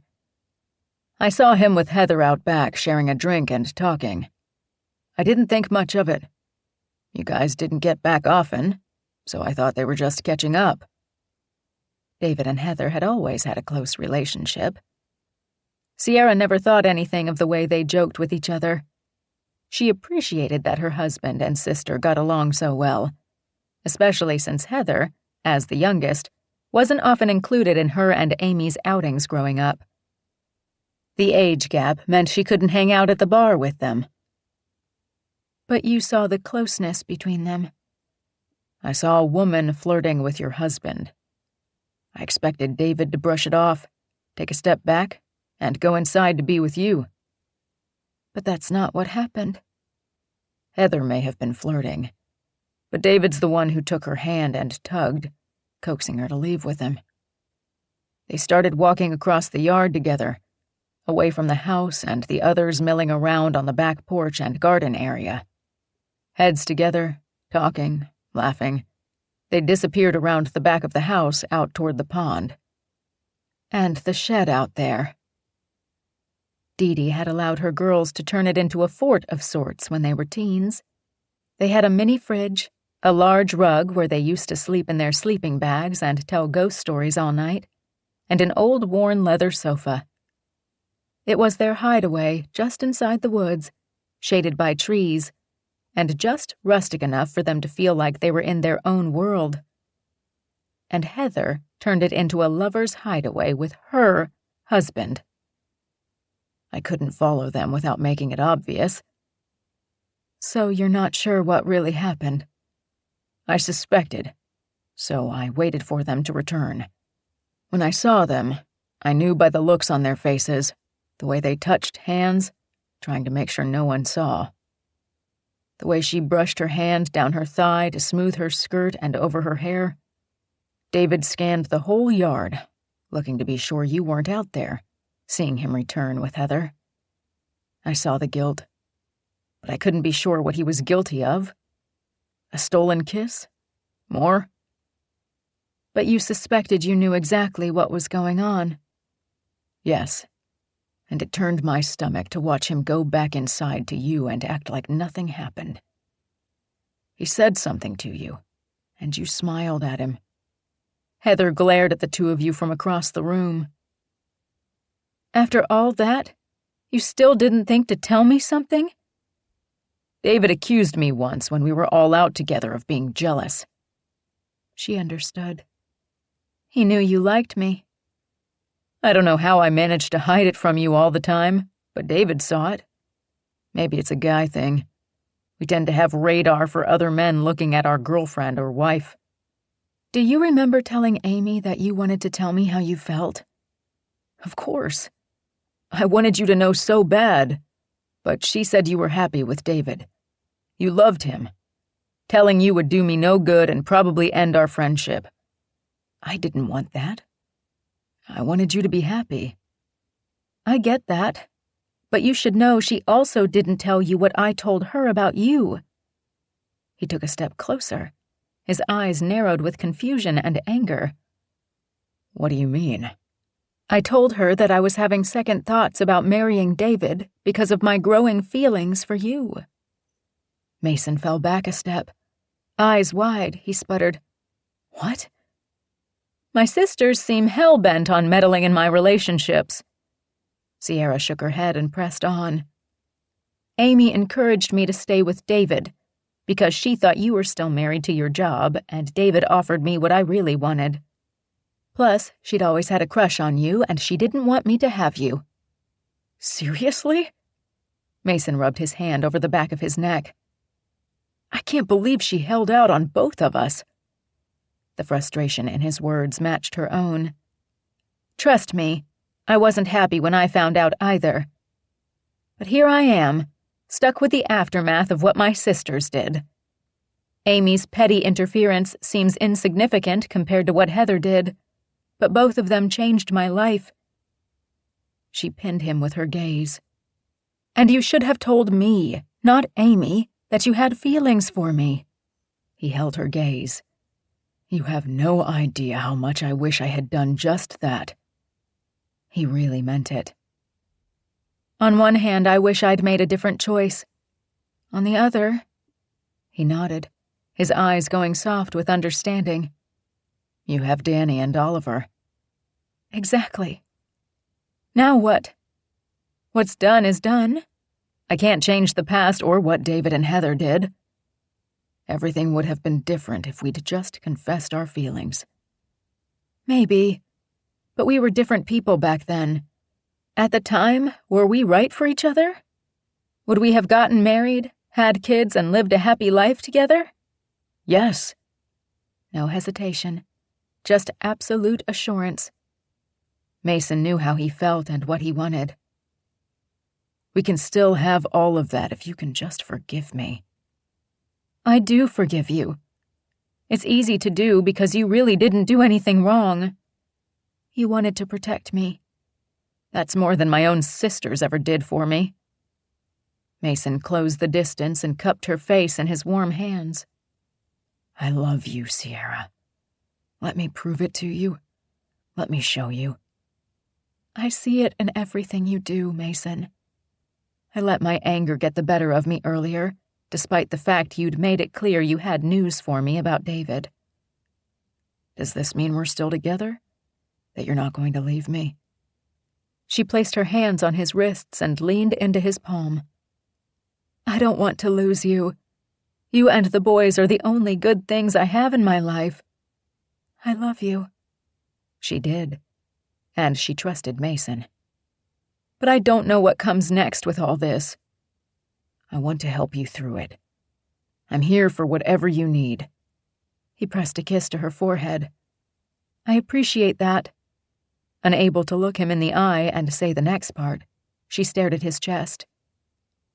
I'm just not sure that I can stay here and see Heather and Hallie and not tear open this wound every time I do. He nudged her face up so she'd look at him. Don't let her take away your happiness again. If you leave, and we can't be together, I don't know. Somehow it feels like she wins. That was the last thing Sierra wanted. But if you truly can't live here, then I'll go wherever you want to go. Stunned by his words, she met his gaze with her wide-eyed one. Mason, you can't leave your home and your law practice for me? Why not? I love you. What good is a job and a home if you aren't with me, and I'm alone and unhappy? They'd wasted a lot of time trying to build a life without each other, always feeling like something was off or not quite right. They were missing each other and the deep, true love they shared. She didn't want to let go of the way she felt right here, right now, standing with the man who not only would say he'd give up everything to be with her, but meant it. Ever since you came back, I spend my days desperate to see you. I think about you all day, to the point I'm distracted on calls and in meetings, and people think I've lost my mind. I have, and my heart, over you. I think about the life we could have together. I think about the boys growing up at the ranch with the horses. I think about us being a family, and you and I having more kids. Kids? 1, at least. 2, if you're up for it. However many you want. You can quit your job and be with the kids, or keep your job, cut your hours, take a different job, I don't care. Settle all this other stuff the best you can and be happy with me. She knew it wouldn't be easy to live with what happened, but she'd find a way, so she could be happy with him. Okay. Really?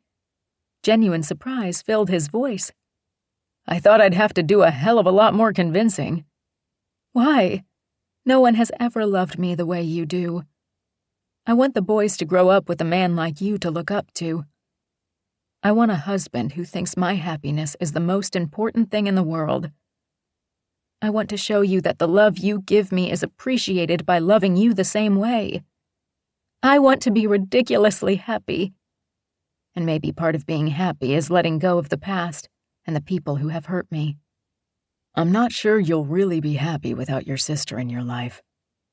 I don't know if I'm capable of forgiving her.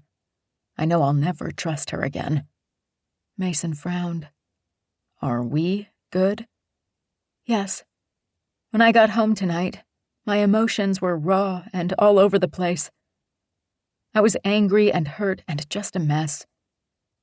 But I pulled into the drive and saw your truck, and though I didn't want to feel anything, a spark of joy burst because you came to see me even after I ignored you. You didn't give up. Never. Then I saw you with the boys, and it was so obvious that you love them. You owned up to what happened, and told me the truth about what you knew, even though you didn't want to paint a picture of how my husband and sister betrayed me right here at my home, right under my nose, even though I knew they'd been together. Mason rubbed his hands up and down her arms. It makes it harder and more real to know the details. Yes, it does.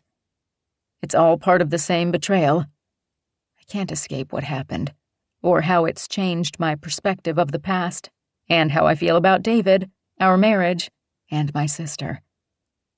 Nothing is the same.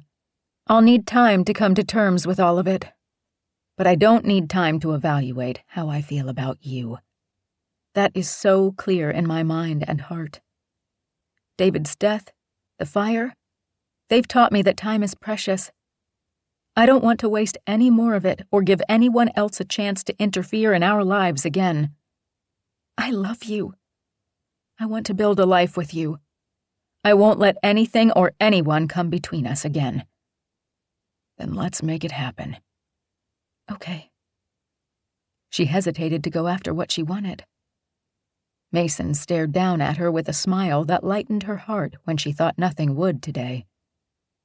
Okay. Where do you want to start? I could really use a hug. Come here, sweetheart. Mason pulled her into his chest and held her close. She slipped her hands around his sides to his back and hugged him close. Best thing that's happened all day. Mason kissed her on the head. She loved that he tried to make her focus on the good. Right now, she had the best in her arms. And she wouldn't let him go, not for anything. It's late. You've had a hell of a day. You must be tired. I don't want to let you go, but... Don't. She leaned back and stared up at him. I don't want to lie in bed alone all night with my head spinning. Come home with me. I'll hold on to you. That's exactly what she wanted him to say and do. I'll make sure you're up and home before the boys wake up. Tomorrow, we'll figure out the rest. As long as it begins and ends with you and me, I think we'll be okay. Mason kissed her softly. My whole world begins and ends with you. That beautiful statement wiped away any and all lingering doubts trying to creep in and spoil this reconciliation. Sierra let all the bad get washed away by the wave of love she felt for him. She'd have to deal with what she knew about David and Heather, but she didn't have to do it alone. Mason would stand beside her. He'd hold her when she needed it. He'd love her through the bad and fill her up with nothing but good. If he could do that for her today, of all days, she bet he'd have no problem making her happy and feel like she was wanted and needed, like she did right now, every day for the rest of their lives. She didn't want much, but she refused to live another day without love and trust. Mason made her feel safe, He had her back. He'd lift her up when she was down, just like he'd done for her today, with his open honesty and heartwarming love. Chapter 32. Heather stood next to the stove in the late morning light, lost in thought, until the high-pitched whistle of the tea kettle broke into her reverie. That's when she realized the other sound she heard was someone pounding on the front door. She turned off the stove and headed for the loud knocks, ready to send whoever it was on their way. Her mother stood on the stoop, dark circles under her bloodshot eyes. She'd pulled her silver-streaked brown hair back into a sleek bun, which had the effect of making her look even more tired. "If you slam that door on me, you will regret it." Heather checked the urge to close the door on the inevitable scolding and refrained from rolling her eyes. "What are you doing here? Shouldn't you be home, judging me?" Dee Dee brushed right past her and stood in the living room. "After what you've done, you deserve a good talking to from your mother." She glanced into Hallie's room. "Where is she?" "Daycare. I needed some time alone." "I bet. Your sister is really angry. I taught you better than this." This time Heather did roll her eyes. "Please. 4 husbands. Don't tell me you never strayed." Their lives growing up had been a revolving door of men coming and going. Dee Dee tried to be discreet with the dating, but they knew what was going on. "When I was done, I left. I never cheated. I never went after someone who wasn't available. David wasn't free to love you. He had a wife and a family. He was bound to them. No matter how it happened, you knew that, and you participated in ruining that marriage." That hurt, but deep down Heather knew it was true. "He degraded you. He made you his dirty secret, knowing you two would never really end up together, not with so much standing in your way." "Harsh." "And you went along with it." "Because I loved him.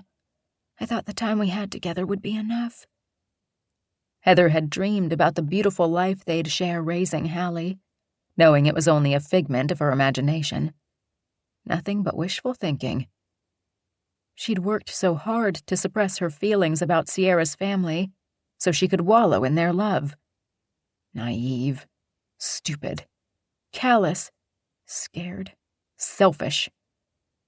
She called herself all those things and more.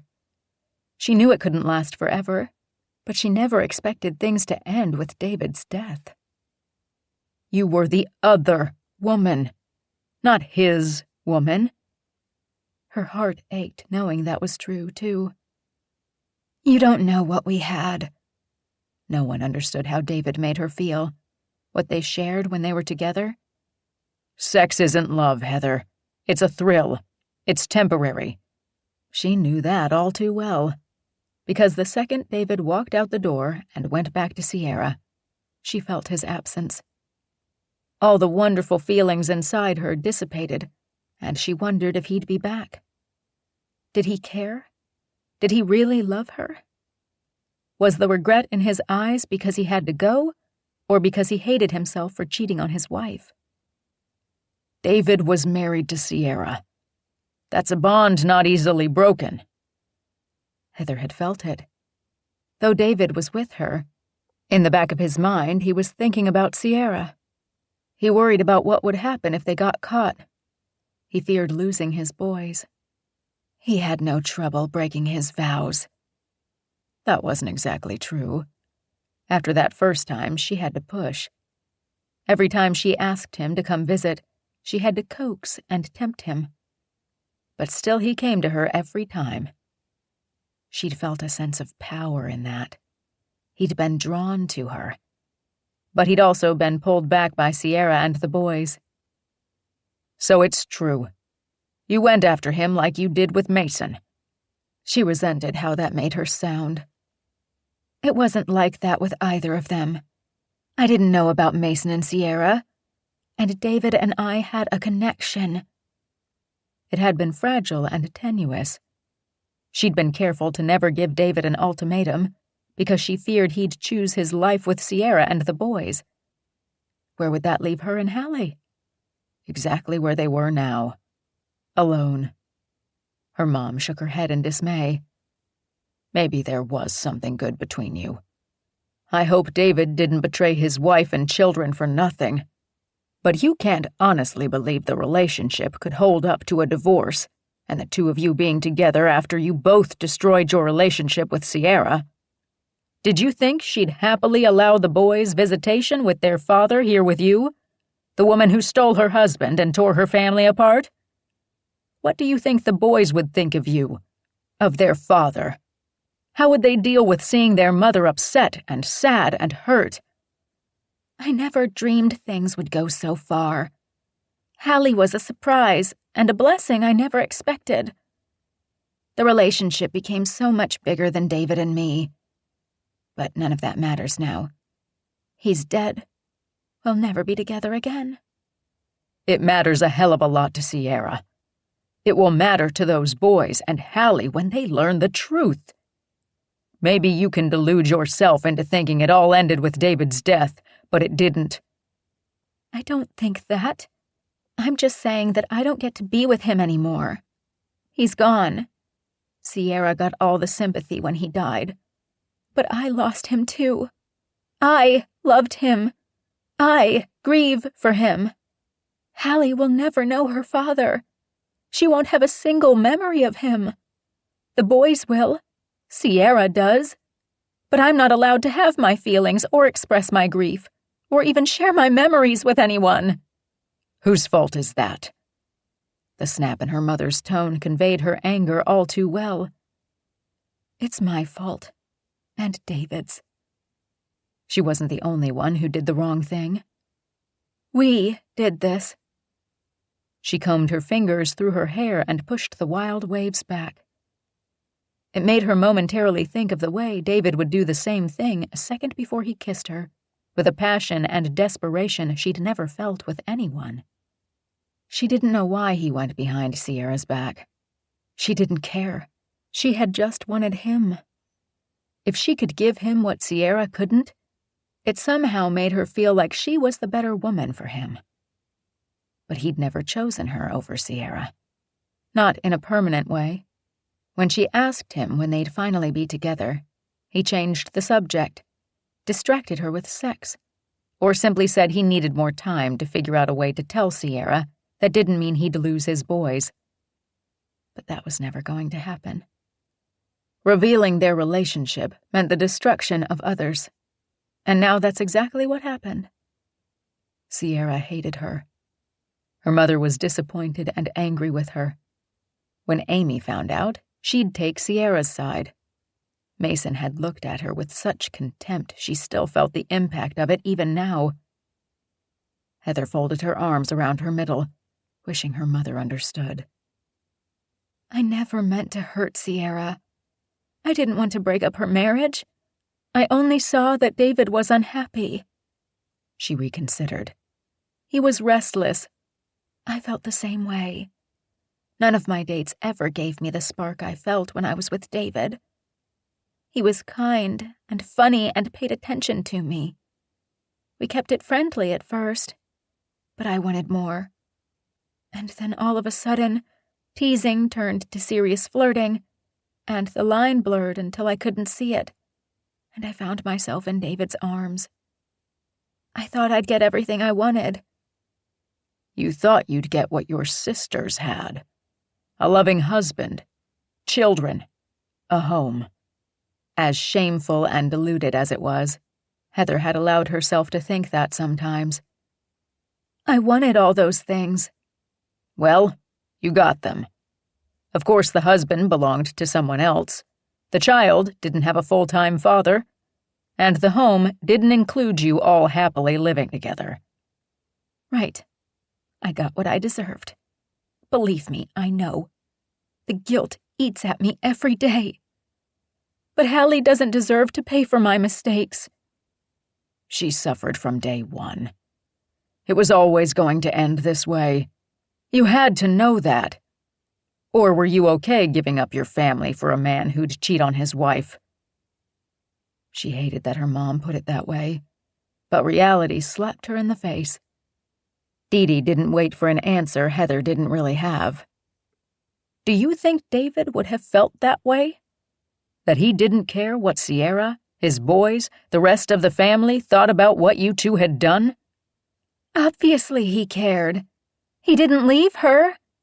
He tried so hard to hide what we'd done. Dee Dee's head tilted to the side. Did you two stop seeing each other before he died? Damn, she hadn't meant to let that slip. When I told him I was pregnant, Dee Dee nodded, filling in the blanks. Reality hit. He couldn't hide what you'd done anymore. He knew it would eventually come out. He stopped sleeping with you. Raw pain pinched her heart. Yes. He said he couldn't do it anymore. He promised to support us, but all the love and affection disappeared. When he looked at me, it was like he regretted every second of our time together. And it broke her heart even now to remember it. Guilt is a heavy burden. He wronged Sierra, his boys, even you. And you willingly participated with him. You could put Sierra out of your mind, but he couldn't. Not when he had to go home and face her and his children and their life. Dee Dee frowned. Didn't you see the toll your affair was taking on him? Yes, of course I did. I told him everything would be okay, that he didn't have to stay with Sierra if he wasn't happy. But he didn't leave her. What ate away at David was that he wanted things to work out with her, right? She pressed her lips tight, not wanting to confirm it, not wanting to feel the hurt that he wanted Sierra more than he wanted her. There was no way to fix things. Once she found out about us, she'd leave him. And you'd be there to pick up the pieces. I'm surprised you didn't tell her yourself. Her mom leveled the accusation with such conviction. Heather glanced out the window at the blooming flowers, not feeling as cheerful as them by a long shot. You thought about it, her mother answered for her. Wow, how selfish can you be? Very. But it didn't mean she didn't feel for Sierra. That she didn't feel guilty and rotten about herself for what she'd done. It didn't mean she didn't regret her choices at the same time she cherished her memories of David, and that she got Hallie. Why does she get everything and I'm left with nothing? Nothing? You have this house. You have Hallie. What have you left Sierra with? A cheating husband. Questions about how he really felt about her and their marriage. She can't even grieve the man she loved because of his betrayals. She has to put on a good front for the boys. She has to preserve his memory for them because she doesn't want her children to know what a bastard their father was to their mother. She has to find a way to tell them they have a sister. That means a talk about how their father had sex with her sister and produced a child. Can you imagine?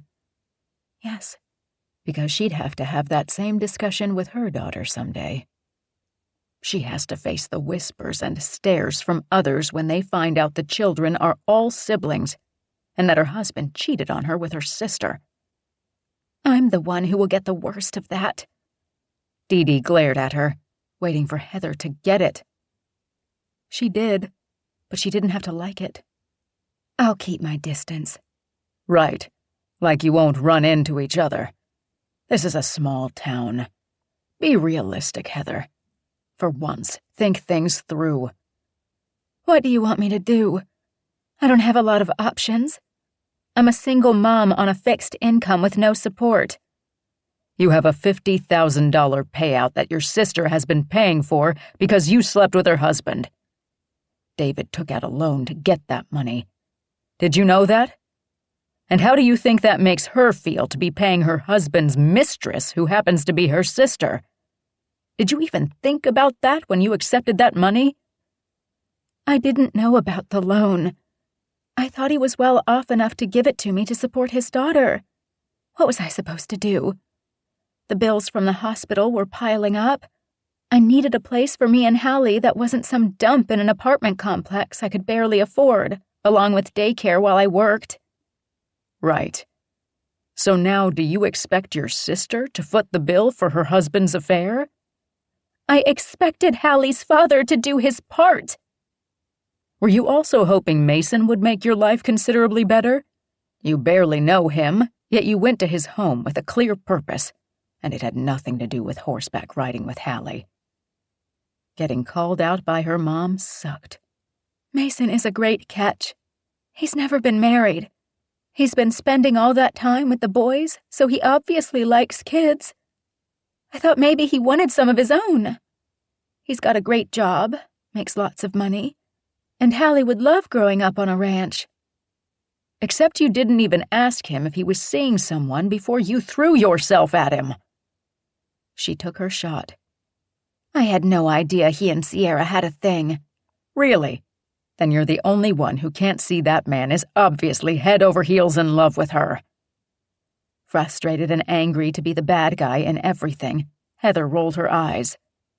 Everyone loves Sierra. I got the memo a long time ago. Her mother fisted a hand and took a step forward, rage rolling off her. You knew Sierra and the boys were spending a lot of time at Mason's ranch. Didn't it occur to you that something might be going on? She never said a word about it to me when we spoke. She kept it quiet because of the boys. She wanted to be sure their relationship was solid before they told the boys. Yeah, well, he turned me down flat and outed me to Sierra. Now she's pissed and probably out for revenge. What can she possibly do to you that's worse than what you've done to her? What's the point? Nothing will change what you've done. No apology will be enough to erase the hurt. Heather knew that, but deep down she'd hoped that somehow, some way. So it's a lost cause to even try to make her understand. Understand what? You can't expect her to sympathize with you. You certainly didn't care about her feelings or what would happen to her and the boys if David left them. I did care, but there was no going back. So what am I supposed to do now? Apologize. Take responsibility for what you did. Ask for forgiveness. Tell her what you hope can happen going forward with the kids and between you and her. Show her that you have a heart, despite how you've acted. Heather didn't know if that would be enough to get Sierra to even look at her again. Are you going to be mad at me forever, too? She hated the way her mother looked at and spoke to her. She didn't want to lose her mother's love and support. Her disappointment tore at her heart. If her mom turned her back on Heather, she'd be devastated. Mostly I'm disappointed that you'd do this to your sister and her children. You were always spoiled. But that's my fault, though your sisters spoiled you too. You got away with a lot. But I never thought you did anything hurtful, until now. I hoped you'd see the mistakes I made with men and do better. I hoped you'd see your sisters' happy marriages and want that for yourself. I can't help who I loved. No, but you didn't have to act on it. She hadn't been able to stop herself. I know it was wrong. I'm sorry I hurt Sierra and fractured the family. I'm sure Amy will be just as angry and upset about this as you. I feel terrible that I snuck around with David. I even feel bad for loving him, even though I couldn't help myself. Tears fell down her cheeks. And I will forever carry the weight of regret and guilt for begging him to help me and Hallie when she got sick, and he drove down in the fog to be with us. I never meant for him to die trying to get to us. Her mother stepped forward and gave Heather a hug she didn't deserve, but badly needed. I know you didn't. It was a tragic accident. Of course you wanted David there to help take care of Hallie in her time of need. Sierra blames me for his death. Heather blamed herself, too. But at the time, she'd done what she thought was right. Hallie had needed her father. She's angry and hurt and dealing with a lot. Give her time to sort things out for herself. maybe you two will never come to an understanding. But she will find perspective when she's had time to think. And you need to tell her you are sorry. Dee pulled back and held her by the shoulders. Heather, take some time, and a really good look at what you did and the consequences. You can't go to Sierra and ask for forgiveness until you truly understand the cost of what you did. That includes the fact that David wouldn't have been on that road if not for your affair. You said it was a tragic accident. It was, but it was also an accident that should have never happened. If you want to make things right, put yourself in Sierra's place. Put yourself in Hallie's, Danny's, and Oliver's places. See this affair from their perspective. Understand how they will see the affair and all that happened. Imagine how they will feel. Only then will you really understand the impact your choices had and will continue to have on yourself and everyone else. I don't want to keep punishing myself for loving him. It hurts too much. How can you forgive yourself for what happened unless you take responsibility for all of it? Dee released her and headed for the door. Before she left, she turned back. You can't hide here forever. You will need to face them. You'll need to look at yourself. I hope you find a way to do that with sincerity and an open heart, knowing that you may not get the forgiveness you want, but that it's the only way you will have a shot at having some kind of relationship with your sister. Sierra loves you. She has been there for you your whole life. You deserve your feelings and hurt and grief, but so does she, and you're the one who caused them. It's up to you to try to make amends. I just want to move on.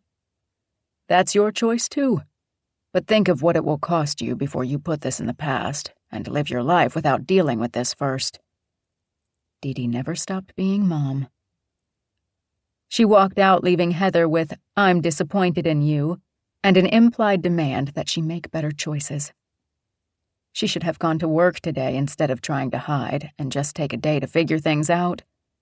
Of course her mom showed up to hold her accountable. She wanted all her daughters to get along. She wanted them all to be happy. Heather was pretty sure happiness was a myth. A picture of Hallie caught her eye, and she dismissed that thought altogether. All of a sudden, she understood her mother a lot better. Of course she wanted this to all be sorted out, and for her girls to get along and be happy. She wanted to go back to holiday get-togethers and birthday parties, with everyone smiling and happy for each other. Heather wouldn't take back what she'd done, but she could accept the blame.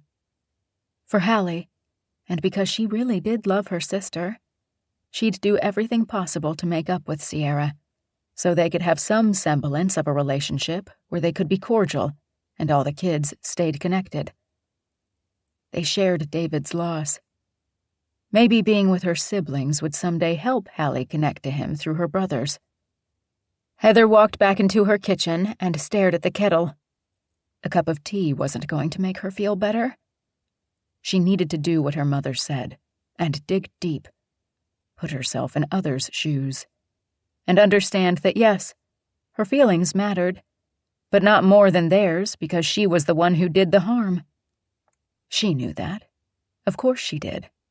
But she'd been hiding behind lies, omissions, and delusions to keep her secret instead of facing the truth and putting her heart out there to make things right.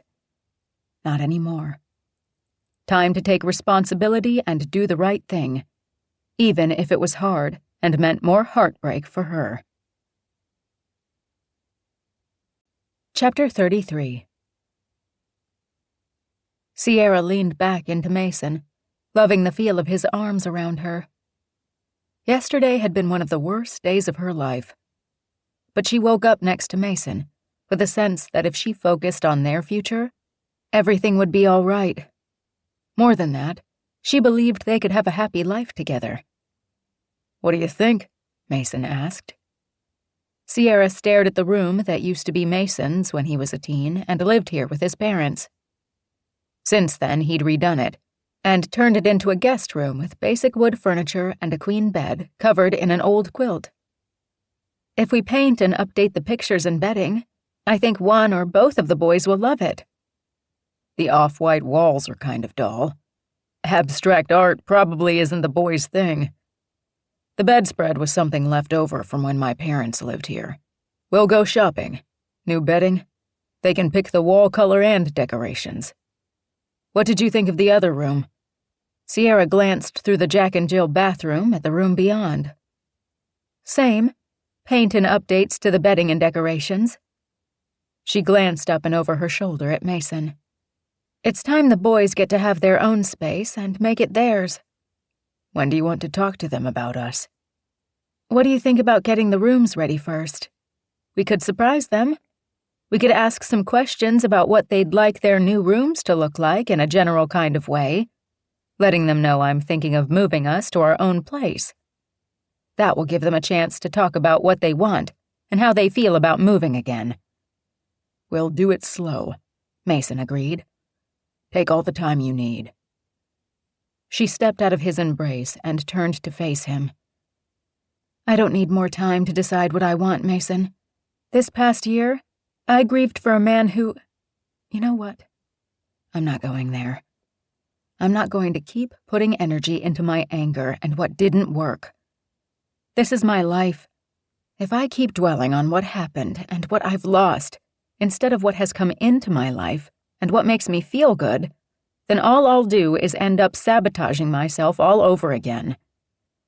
You didn't sabotage your relationship with David. Didn't I? I definitely made things worse by not voicing my concerns about us. I let things go. I hoped they'd get better. But I didn't do anything to fix it. She thought about all her small attempts to get David to talk, or how she'd tried affection and outright seduction. She'd gotten a response, but it never lasted. I should have seen what seemed so obvious now. Do you want to know why I never got married? Why? Because I saw all those couples come through my office miserable and hating the person they once loved like nothing could ever change that. I got engaged thinking the same thing. But then I realized why all those relationships ended, like mine, was because those people didn't feed that love. They let it starve. That hit her right in the heart. Yes, that's what happened. We let everything else get in the way of us.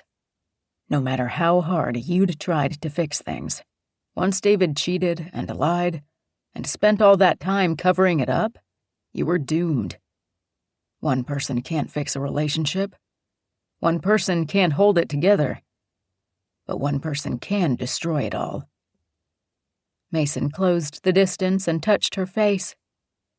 I'm not worried about us, Sierra. You know why? Because I don't expect you to be someone different when we get married.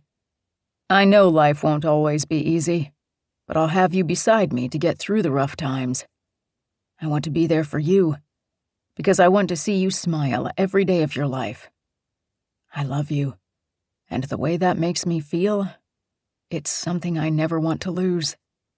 So I will do everything and anything I can to show you how much I love you every day, because I don't want to lose you. She stared up at him. When we get married? Yes, when. He kissed her softly. But you'll have to wait a little bit for that. I have plans. She smiled, her heart light because he understood that she needed his open honesty. Plans for me? His eyes filled with desire at her seductive tone. He'd been sweet last night, holding her while she let her mind sort through the anger, sadness, betrayal, and confusion over how this all happened. When the sadness set in, and she let the tears fall, he'd buried his face in her hair and whispered soothing words and affirmations that everything would be okay.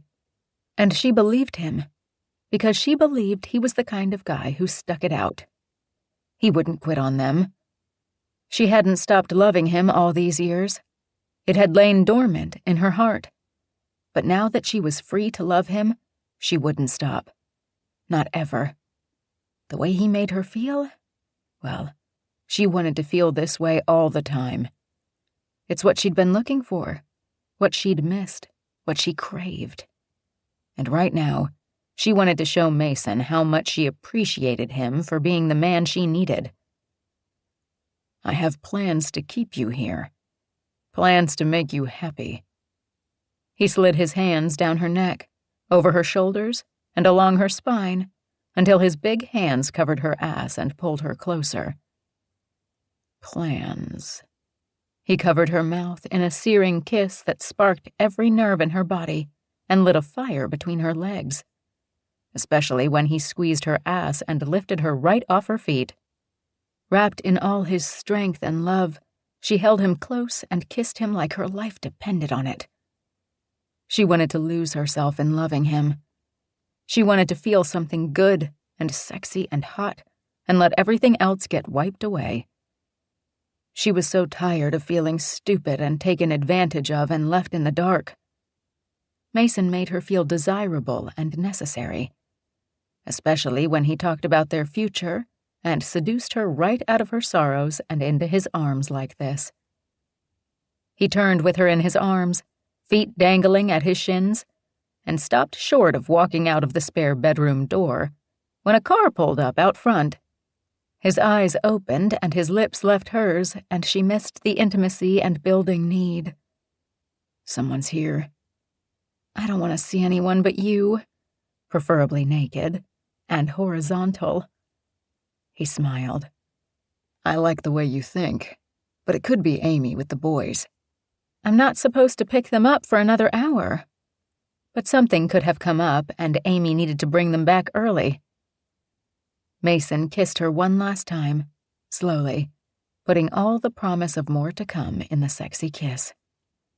He set her back on her feet and smiled down at her. You're bouncing back really well.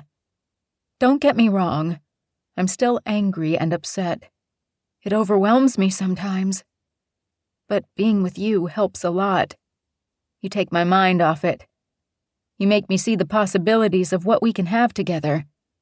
Something that's honest and built on mutual love and respect. I respect the hell out of the way you've handled this. A car door slammed out front, drawing Sierra's attention to the bedroom window that looked out over the front of the house.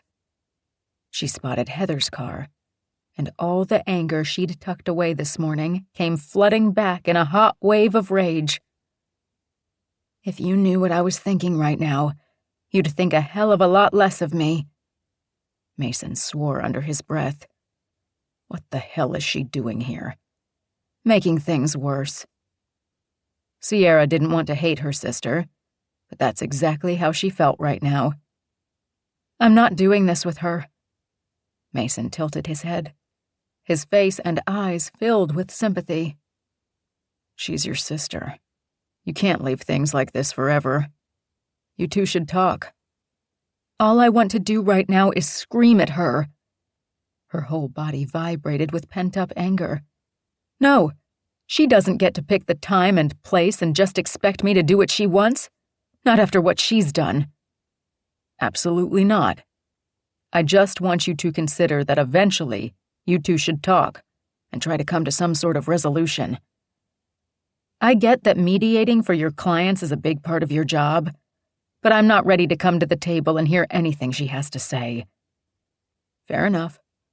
I'll tell her now isn't the time and send her away. She followed Mason down the hall. We spent the morning talking about our future, my moving in here with the boys, and she had to show up and ruin it. Mason ignored the knock on the door and turned to her. Nothing has changed about all we talked about this morning. That's all going to happen. We will have our life together, and no one is going to come between us or ruin it for us. She deflated. I'm sorry.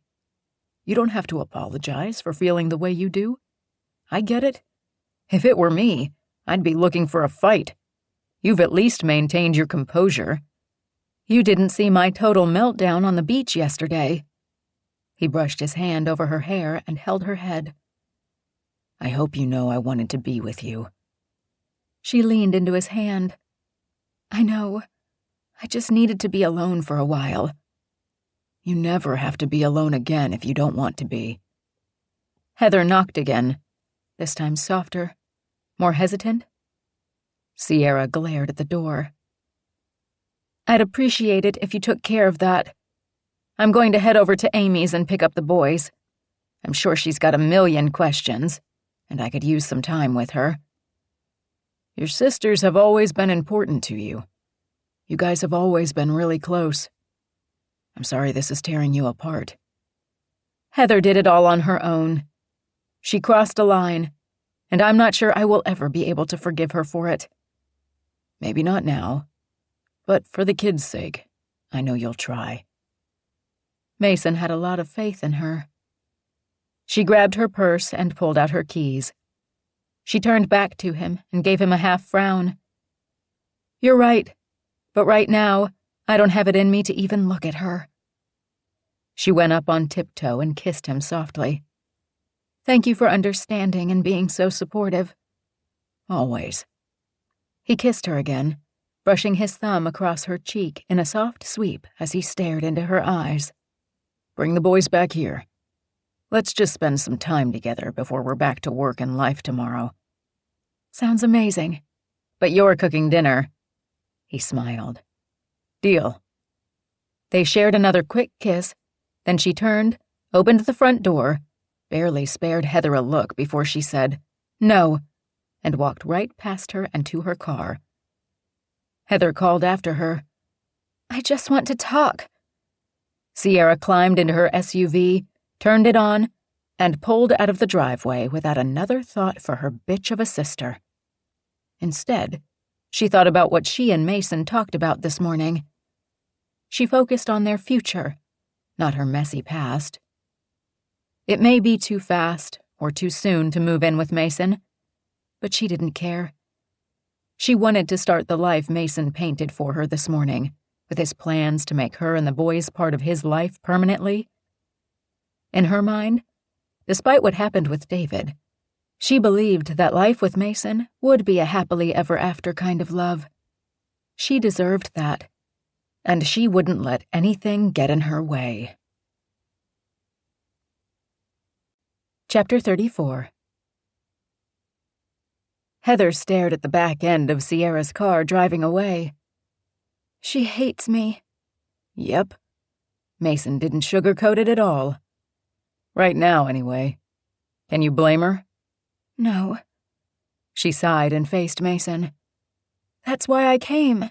To apologize. To see if we can work this out. Nice try.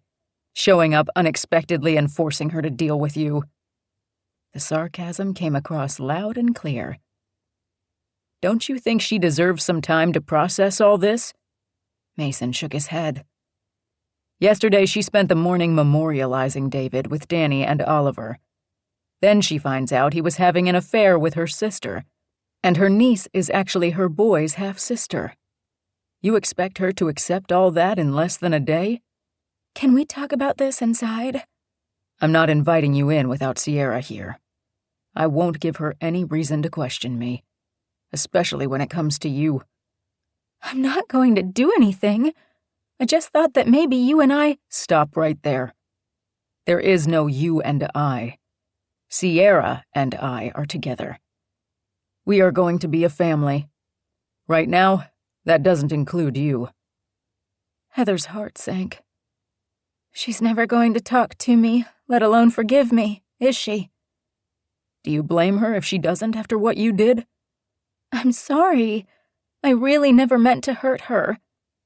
I'm sure she didn't even cross your mind. The harsh statement was unfortunately mostly true. If she did, you didn't care enough to stop what you were doing. I couldn't stop loving David. Heather sighed. I wasn't the only one who hurt her. David did too, but I'm the only one everyone's mad at.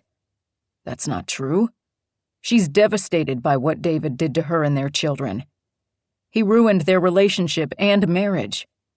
He had everything, but he turned his back on Sierra and what they'd built together. He wasn't happy. He wanted to be with me. Neither of those things excuses what he did or erases the hurt he's caused. For either of you. Sierra is devastated. How do you think I feel? He's gone. I loved him too. I miss him too. But I'm not allowed to show that because we weren't supposed to be together. Mason eyed her. Do you really mean you weren't supposed to be discovered? Yes, and no. He wanted to be with me. She kept telling herself that, but couldn't convince herself anymore that it was wholly true.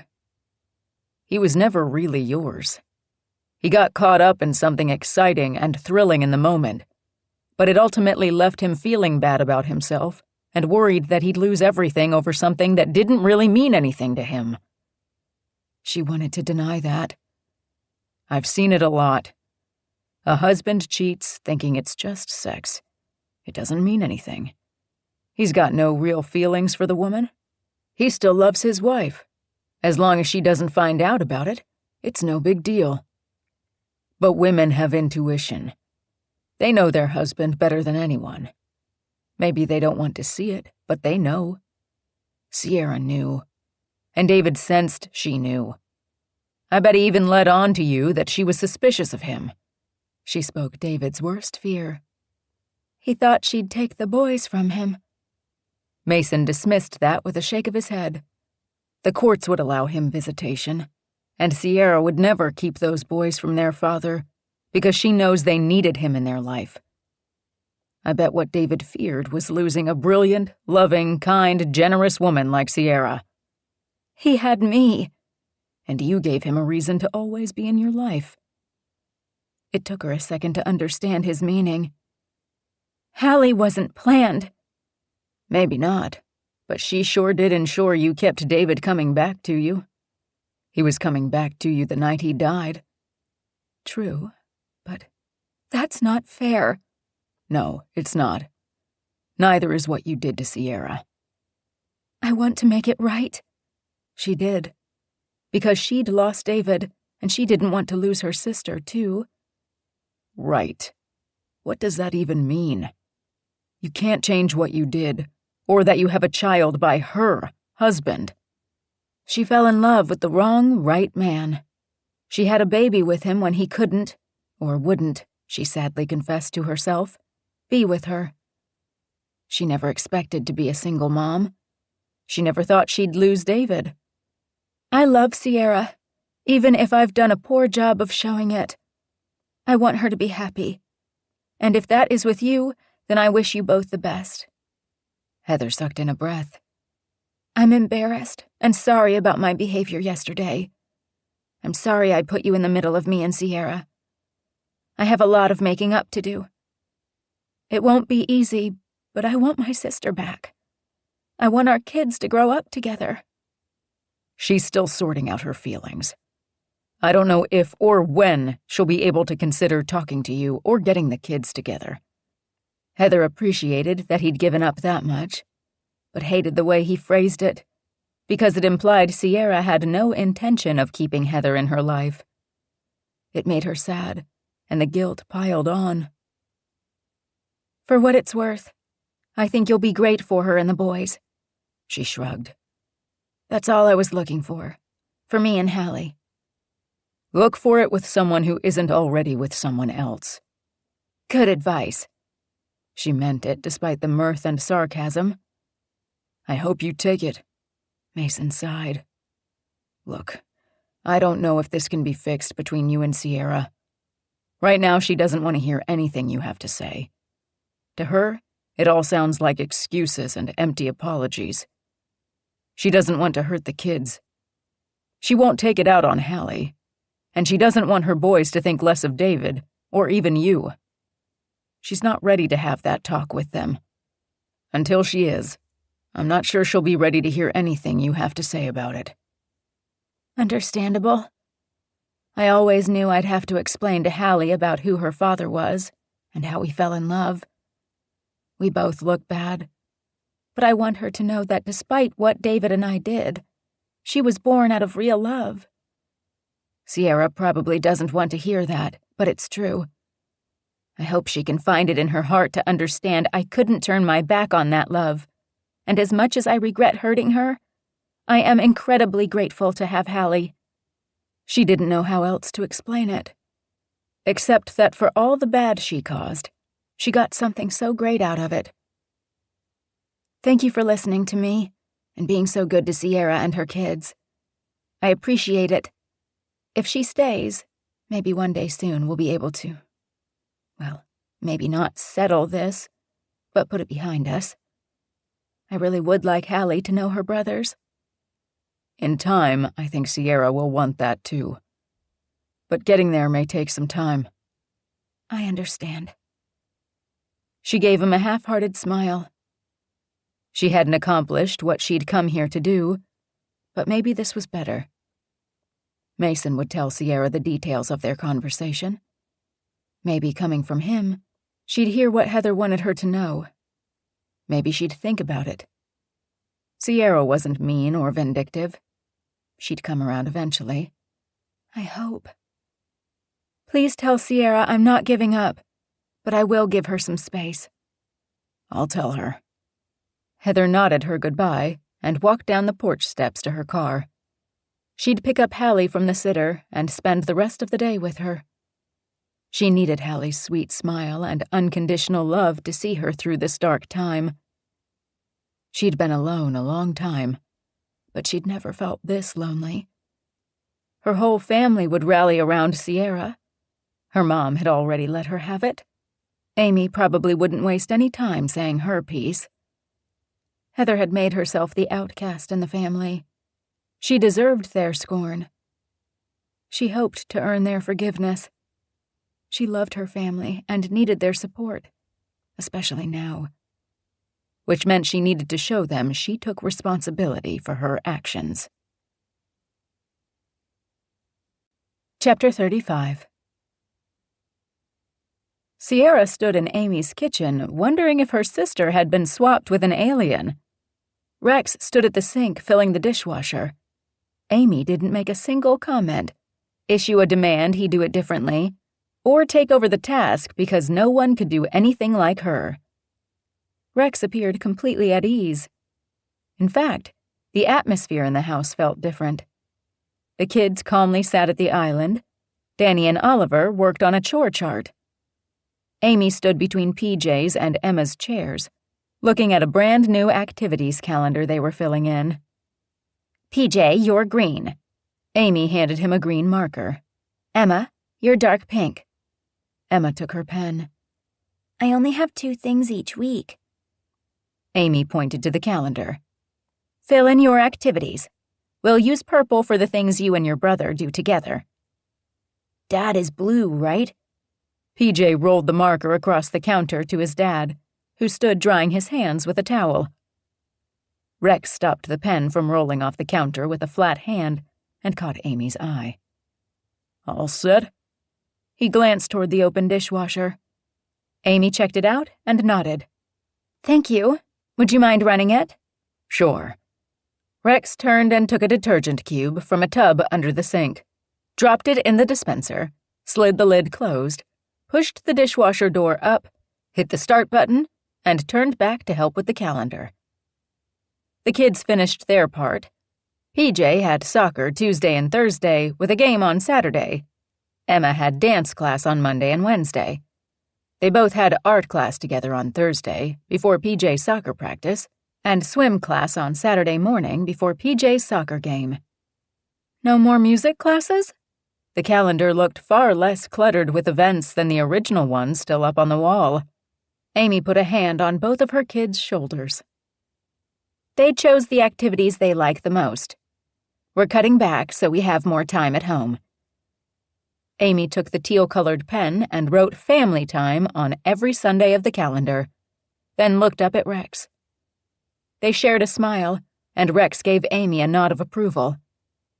Sierra's heart soared that Amy and Rex not only had talked out their problems, but were working to make each other happy by making changes in their relationship. Amy used the same color to write date night on every Thursday. This time, when she and Rex shared a knowing look, her sister's cheeks pinked. Aw, sweet. They needed more time together. She and Mason should talk about their schedules, and how they were going to work out date night and taking care of the boys. It would be nice to have help getting them to their activities, or simply having Mason there with her to cheer them on at soccer, or whatever they chose to do in the future. Danny had already asked about baseball. She needed to get on that and sign him up.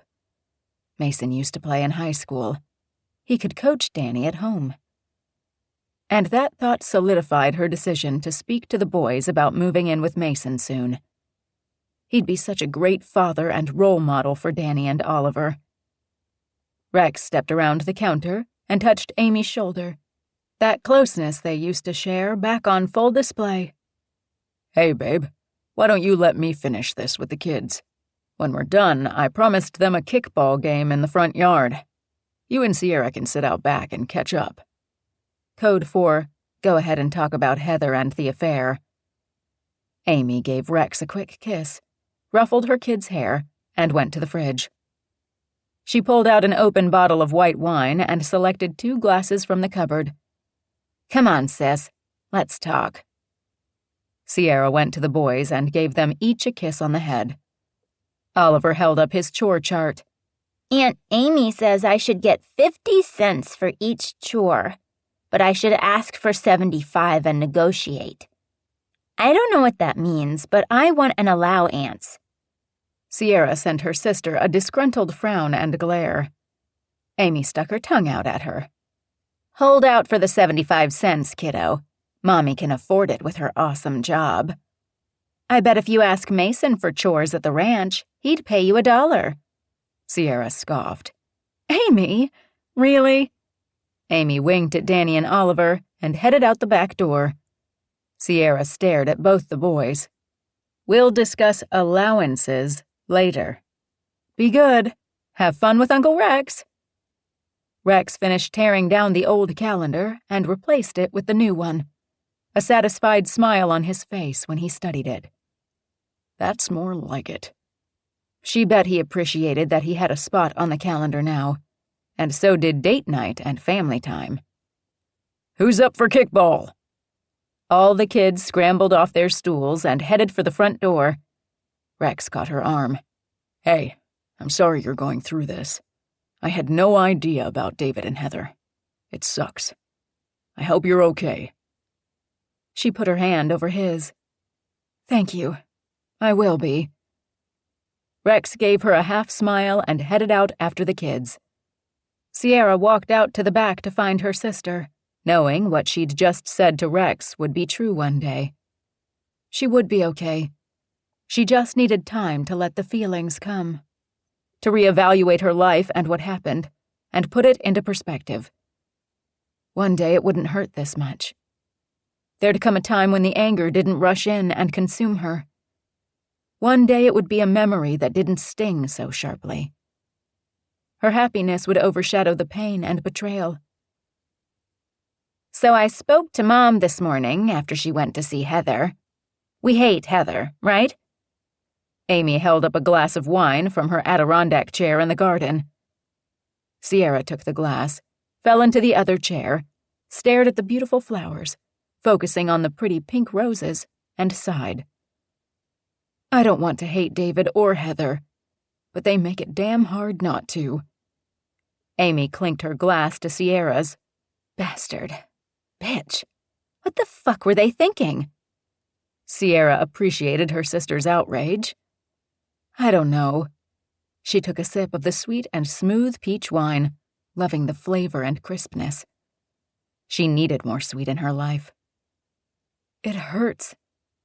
Her chest grew heavy with thoughts of what her sister and husband had done, scenarios of how they carried out their tryst, and how she'd been oblivious to it all.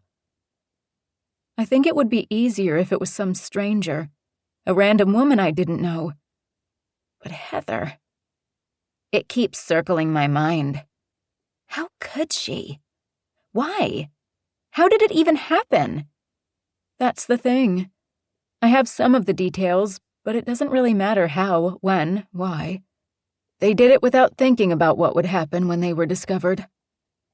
Amy turned her gaze from the flowers, focused on her, and put her hand on Sierra's arm. They had a child together. Hallie. Just saying her name hurt Sierra's heart something fierce. That poor girl, caught in the middle of all this. The living reminder of how her parents hurt and betrayed Sierra. An innocent child. I don't know what to do about her. She's Danny and Oliver's half-sister. How do I explain that to them? They're too young to understand what really happened. Maybe it's better to tell them now in a simple way. She's their sister. They have the same father. Leave it at that. When they're older and they understand more, they'll ask questions, and you can tell them more of the real story. Sierra thought that might be the best way to handle it. But if you tell them, they'll want to see Hallie, which means... Amy let the rest go unsaid. She'd have to see Heather. She'd look at Hallie and bring back all the hurt. She didn't want to keep reliving this nightmare, but she also didn't want to punish the kids or keep them apart. David and Heather have put me in an impossible position. If I don't let the boys see their sister, I'm the bad guy. If I do, I have to deal with Heather and the affair coming up over and over again for me. Well, if you're okay with the boys seeing Hallie, they can have play dates here. Then you won't have to deal with Heather. Anyway, David left our sister holding the bag on this one. Amy sipped her wine and looked at her over the rim of the glass. Do you think if he'd lived, he'd have left you for Heather? She'd asked herself that 100 times. I don't know. My gut says he wanted to stay with me and the boys. That's why he tried so hard to hide the affair. Sierra shrugged. Or he just put off telling me, trying to avoid a fight. That's what we did. Avoid things. Been there, done that. She studied Amy. But you and Rex are back on the same page. And better than ever. The past week or so has been great. We've found our way back to each other. I feel like I can go to him with stuff now. He feels like I listen to him now. Amy smiled. I'm trying anyway. We both are. The closeness is back. Great sex will do that. Amy's bright smile disappeared. I'm sorry. That was insensitive given what you're going through. Hey, I like great sex. I just prefer my husband is having it with me. Sierra couldn't believe she was able to joke about this. But it felt good to find some humor in all the drag-me-down feelings running through her. She really fucked up. Sierra took another sip of wine. Yes, she did. And the thought of running into her, other people finding out and gossiping? She didn't know if she could take it. Fuck them. You know what people are going to be talking about? The fact that you landed the hottest, most eligible bachelor in the state. Sierra chuckled. Mason has been a light in all this dark mess. Amy met her gaze. And you've been a light in mine. I've missed you. I need you to tell me when I'm turning into a batshit crazy control freak. And, Amy held up her glass, who else will have afternoon wine with me? I'm sure Rex would love to sit out here with you sipping wine. Amy's smile softened into a dreamy grin. I met him for lunch this week. It was so nice to sit together and have a nice meal and talk about anything but the kids. Mason and I really haven't been together that long. Amy waved that away. You've known each other forever. Which is why it's so easy to be with him. We know each other. We connect. When I'm with him, I'm really happy. Before I knew about... She circled her hand in the air to encompass the affair and Heather and David without having to say it again. I felt guilty that I liked being with Mason so much. You felt like you were somehow betraying David. Amy closed her eyes and shook her head, then opened them. Don't. Even without the affair, David would have wanted you to be happy after he died. He wouldn't have wanted you to stop living your life. He'd want someone for you and the boys. I know that. So did Sierra. But now all her thoughts were muddled up with the affair, and she second-guessed her memories and what she thought David would say and want for her and the boys. Since I found out about the affair, I don't feel guilty about seeing Mason anymore. After all, David had already left me before he died. Well, I guess I feel a little guilty about being with someone else when the past is so present at the same time. Amy leaned forward and put her hand on Sierra's knee. Give yourself a break. David died a year ago. You grieved. It's okay to move on. Just because you know about the affair now doesn't mean you have to start the process of grieving him and your relationship all over again. The clock doesn't start over. Yes, process what happened, but don't sacrifice the happiness you could have with Mason. If you want to be with him, be with him. Love him. Let him love you, Sierra. You deserve it. Don't let them take that from you. Mason wants us to move in with him.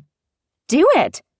The best revenge against the ones who hurt you is to live your life, happy and carefree, doing what you love, being with the one you love, and having a great life with your family. Heather is part of my family. Amy sat quietly contemplating the scenery, lost in thought. I don't know what to do about Heather. I'm angry she hurt you. I want to understand why, but I don't think anything she says will satisfy that question. Because who can accept that she was simply selfish and heartless? What she did was despicable. But would I judge her so harshly if she had an affair with a married man we didn't know? What if the wife was some other woman? How would I feel then? I'd be upset by her actions, but would I feel this disappointed and disheartened? Amy locked gazes with her. It's because she did this to you that I find it hard to see a path to redemption for her. I'm not sure that I can forgive her, and I'm not the one she hurt. I feel guilty that this has fractured the family, and that it affects your relationship with her and her relationship with Mom. She's the one who should feel guilty. I can't help it. I thought moving back here would mean we'd all share our lives. Our kids would grow up together. We'd have birthday parties and holidays together. It would be so fun, and the kids would take those memories into the future and have that with their kids. The years and distance made our relationships less intimate. But I hoped we'd grow closer again, and things would be like they used to be. Where we bickered but loved each other? Amy smiled, nostalgia in her eyes along with the humor in that all-too-true statement. Yes, we three are so different from each other, but we always manage to get through the rough patches. Because we're family. Now what? Sierra asked Amy, because she really didn't know how to get through this time. And I'm sorry wouldn't fix it. She couldn't look at Heather without thinking about what happened. She couldn't trust her. I wish I knew, sis, because this sucks. Amy downed the last of her wine in one gulp. All I know is you can't let what happened stop you and Mason from moving forward with your relationship. Marry him. Make a beautiful blonde-haired, green-eyed baby with him. Live on that ranch and spend every day grateful for your second chance and the happiness you deserve. Amy painted a beautiful picture of what could be. No, what would be. Because Sierra wanted that life, and nothing was going to stand in her way of having it. Not even herself. I think I'll talk to the kids tonight about moving in with Mason. Great idea. While you're at it, pack them up and just show up on his doorstep. Sierra laughed. Mason wants to fix up 2 of the rooms in the house and surprise them. See, that's a good man. Thinking about making it fun for the boys. He wants them to see that he wants them there. You can't give up a guy like that. I have no intention of letting him get away again. But she did want to find a way to put all this other stuff in the past where it belonged, so she could move on with Mason with a clear and open heart. Amy checked her watch, then settled back in the seat, closed her eyes, and turned her face to the sun. I've been making myself learn to do nothing but relax. Self-care is important. I'm not very good at it yet, but I'm trying. Rex and I are taking the kids out to dinner tonight. I don't have anything to do until then that absolutely has to be done. I bet Rex and the kids will play for at least another 20 minutes. Sierra settled back in her chair, much the same way as Amy, and let the sun warm her face. It's going to be okay, Amy whispered. The talk with her sister helped Sierra to settle many of the thoughts running around her mind. But sitting in the silence out in the garden with that whispered promise eased her heart even more. It came with all her sister's love and understanding that there was no easy answer, except to move forward, and accept that eventually everything would work out the way it was supposed to, because Sierra had people who loved her in her life. Chapter 36. Sierra stood outside the car, the boys ready to go home and in their car seats, and stared up at Mason. Thank you for dinner. My pleasure. I'm glad your talk with Amy earlier helped. Sierra put her hand on his chest. It affirmed for me that moving forward is the best way to put the past behind me. I don't want to get lost in what happened, the why, the how, the what-ifs. It's just so overwhelming and disheartening. It takes all the energy out of me. I loved coming back here and watching you and the boys man the barbecue. They need to know how to make the perfect burger. I think they've got it now, thanks to your expert tutelage. She couldn't help the smile. The boys had hung on Mason's every word and off his arms and back as they tried to wrestle him to the ground while the burgers cooked. Mason brushed his fingers across her lips. I love it when you smile. You always knew how to make me smile. Now you do it for the boys. They're little monkeys. He stretched his back, pretending he was sore. I'm getting old. She tapped him in the gut, her hand hitting rock-hard muscle. The ranch kept him in great shape. Whatever you say, Grandpa. He locked his hands at her back and pulled her close. I'm not too old to sweep a pretty girl off her feet. He did just that, grabbing her waist and picking her right up. She giggled and clasped her arms around his neck. "Put me down!" He hugged her tighter. You don't mean that. In fact, she held on and leaned in close, her mouth an inch from his, their eyes locked. "I want you to hold on to me this time." The mirth in Mason's eyes turned to sincerity. I won't ever let you go. He kissed her softly, then broke the kiss and stared at her again. I won't ever give you a reason to leave. I promise, Sierra.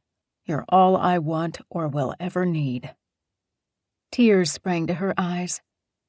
She hadn't known how much she needed to hear that until Mason gave her the words.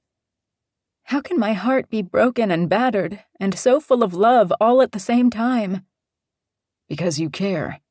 About me, the boys, your family, and even David and Heather. If you didn't care, it wouldn't hurt so much. And because you use your whole heart in everything you do, including the way you love me. I feel it, sweetheart.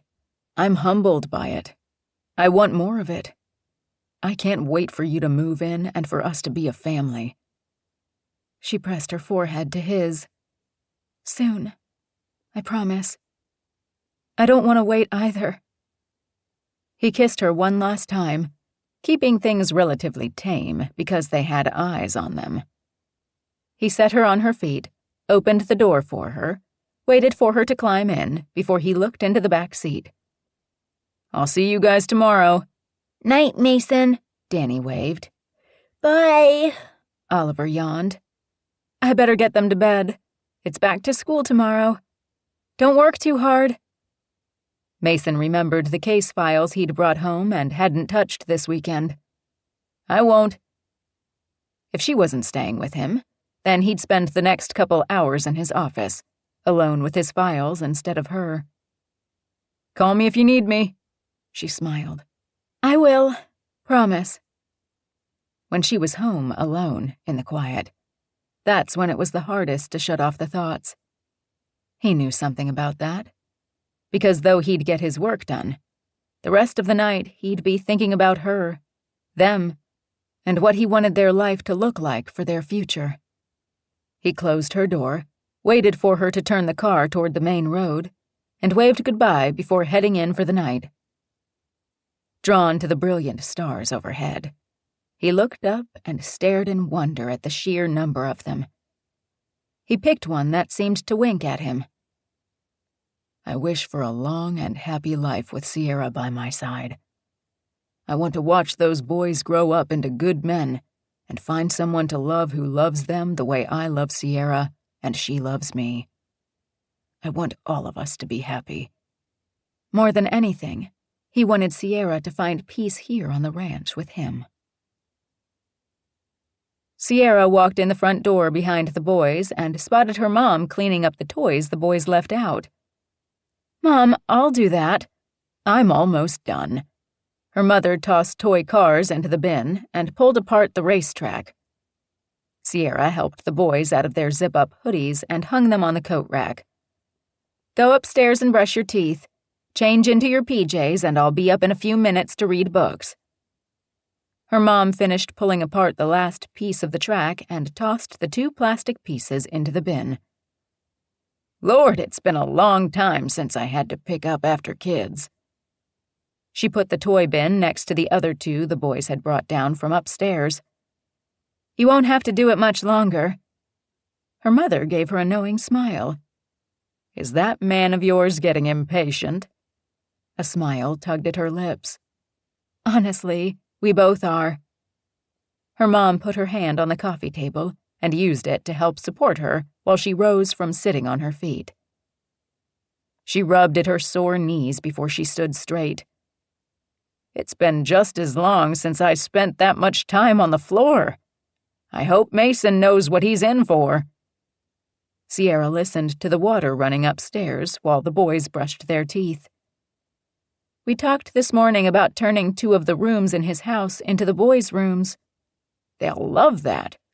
Lord knows he's got the space and then some in that big house." Dee Dee studied her for a moment. "I take it things with Amy went well." "Believe it or not, she had some great advice. She made me feel better. She thinks moving forward is the best thing for me." Her mom nodded. "I agree." Her eyebrows drew together. "I spoke to Heather. She stopped by Mason's, but I left without really talking to her. I hope she apologized to him about her behavior." "She did." "I understand your frustration with her, Sierra. What she did. It makes no sense, and yet I understand what she wanted. You may want a chocolate bar, but stealing it still comes with consequences." "She's feeling those consequences. And I understand you need time and distance. But I'd like you to consider something that I hadn't really thought about until I spoke to her. I was so angry about what she did. I didn't think about the similarities you share." Sierra wasn't sure she wanted to hear this. Her heart pounded as the answers came to mind, and her mother spoke out loud. "You both lost the man you love. You both have children who will grow up without their father. You both have to explain to them how they are connected. You both have to keep David's memory alive for your kids." Dee Dee held up her hand, cutting off words Sierra couldn't get out her constricted throat anyway. "I know it's the same but different. I just wanted you to think about that. Heather scolded me for not understanding that she has her feelings too. I guess what I'm saying is that you both have a side.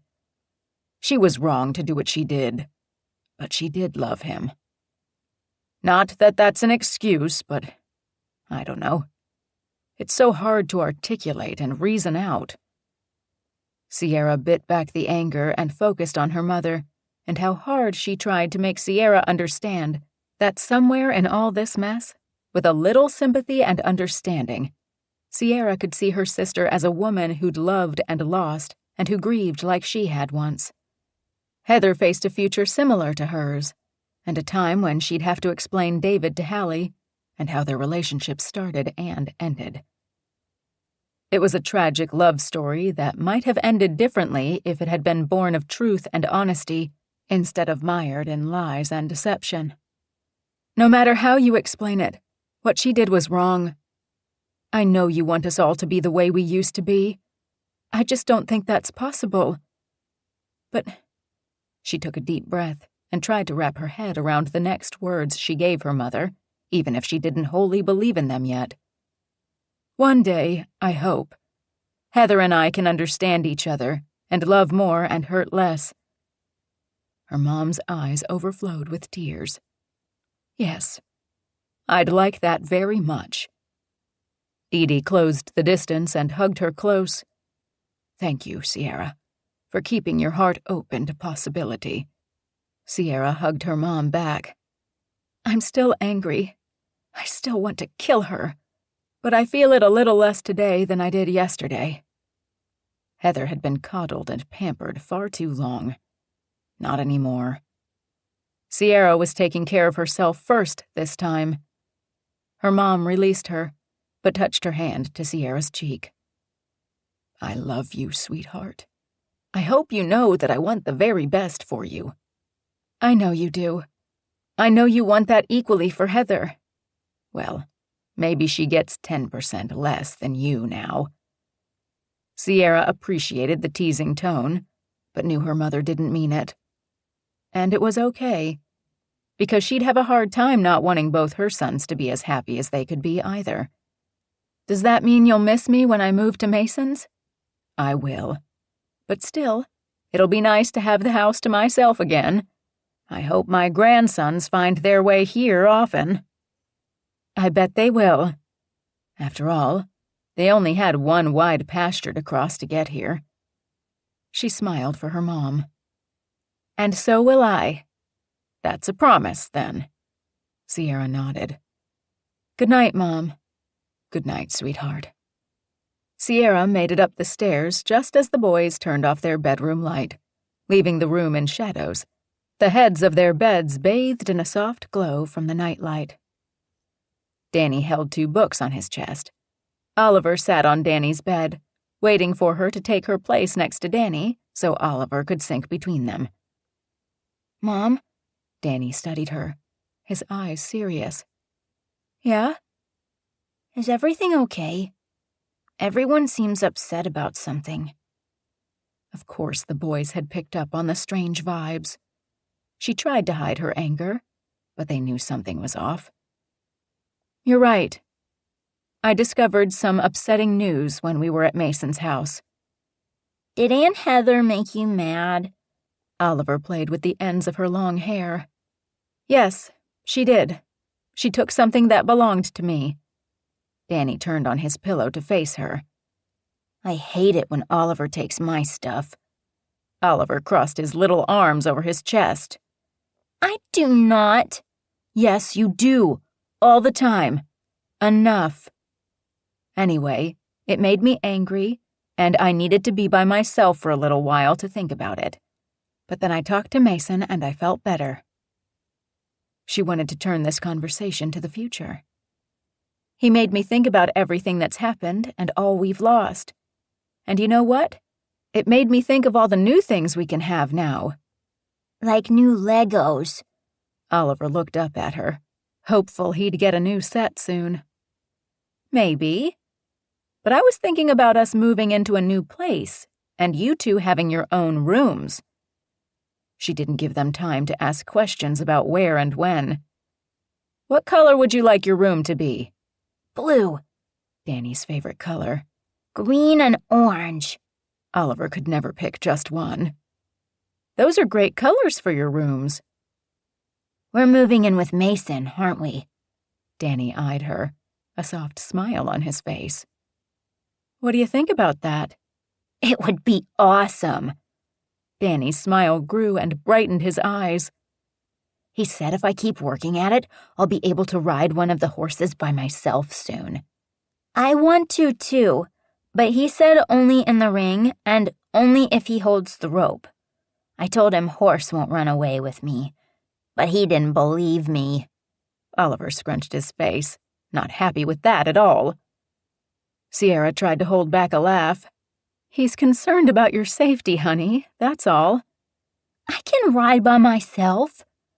Oliver frowned far too grumpily for such a sweet little boy. Well, if we live with Mason, and you get much better at riding, I'm sure it won't be long before you can ride horse all by yourself. Oliver nodded his approval of that, like it would happen when he said so. She let him believe that for now. Danny fidgeted, trying to dig deeper into the mattress. Are you going to marry him? He hasn't asked me, but I hope so. I love him a lot. She wanted the boys to know that. He watches you all the time. At first I didn't like it, but I like the way he looks at you now. Mason had won Danny's approval. It touched her to know her son had been looking out for her. Sierra brushed her fingers over Danny's hair, understanding completely. Loving Mason doesn't change that I loved your dad. My heart is big enough to love both of them, just like I love both of you. It wasn't easy to say that out loud, but in her heart, she knew that the love she had for David, the love that created their two perfect sons, was still buried deep inside, waiting for the day when she could look back on it and remember the good times they shared, not just the bad stuff she discovered after his death. It'll be fun to live with Mason. He's good at bedtime books. He does voices. Oliver handed her the first book, his eyes already drooping. I guess if we move in with him, you'll want him to read all the time. Oliver shook his head. You can share. She chuckled. That's a great idea. Danny turned his head away. What is it? She waited him out, because Danny had always been the one who took his time. Does this mean we won't celebrate Dad's birthday and stuff? She brushed her fingers over his hair again. We will celebrate it every year. David is still your father. Mason is extra, Oliver said, then snuggled into her side. Okay. Danny nodded his chin toward the book in her hand, ready for the story and to move forward with their life with Mason. So simple. Easy. Decision made. She wished being an adult was as easy as being a kid. Chapter 37. Are you ready? Mason wasn't sure he was ready for this. Danny stared down at him from atop the horse. I've got this. Mason kept his grip on the horse's bridle and glanced over his shoulder at Sierra, who watched from the other side of the small arena, her phone at the ready to snap a picture. All right, start at a walk. Then you can trot once around the circle. Mason's heart raced, but he let loose and stepped back so Danny could kick his mount into a walk. Danny glanced at Mason, making sure he'd really let him go on his own. I'm doing it!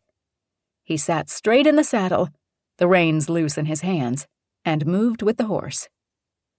Mason let out his breath, relief swamping his system. So far, so good.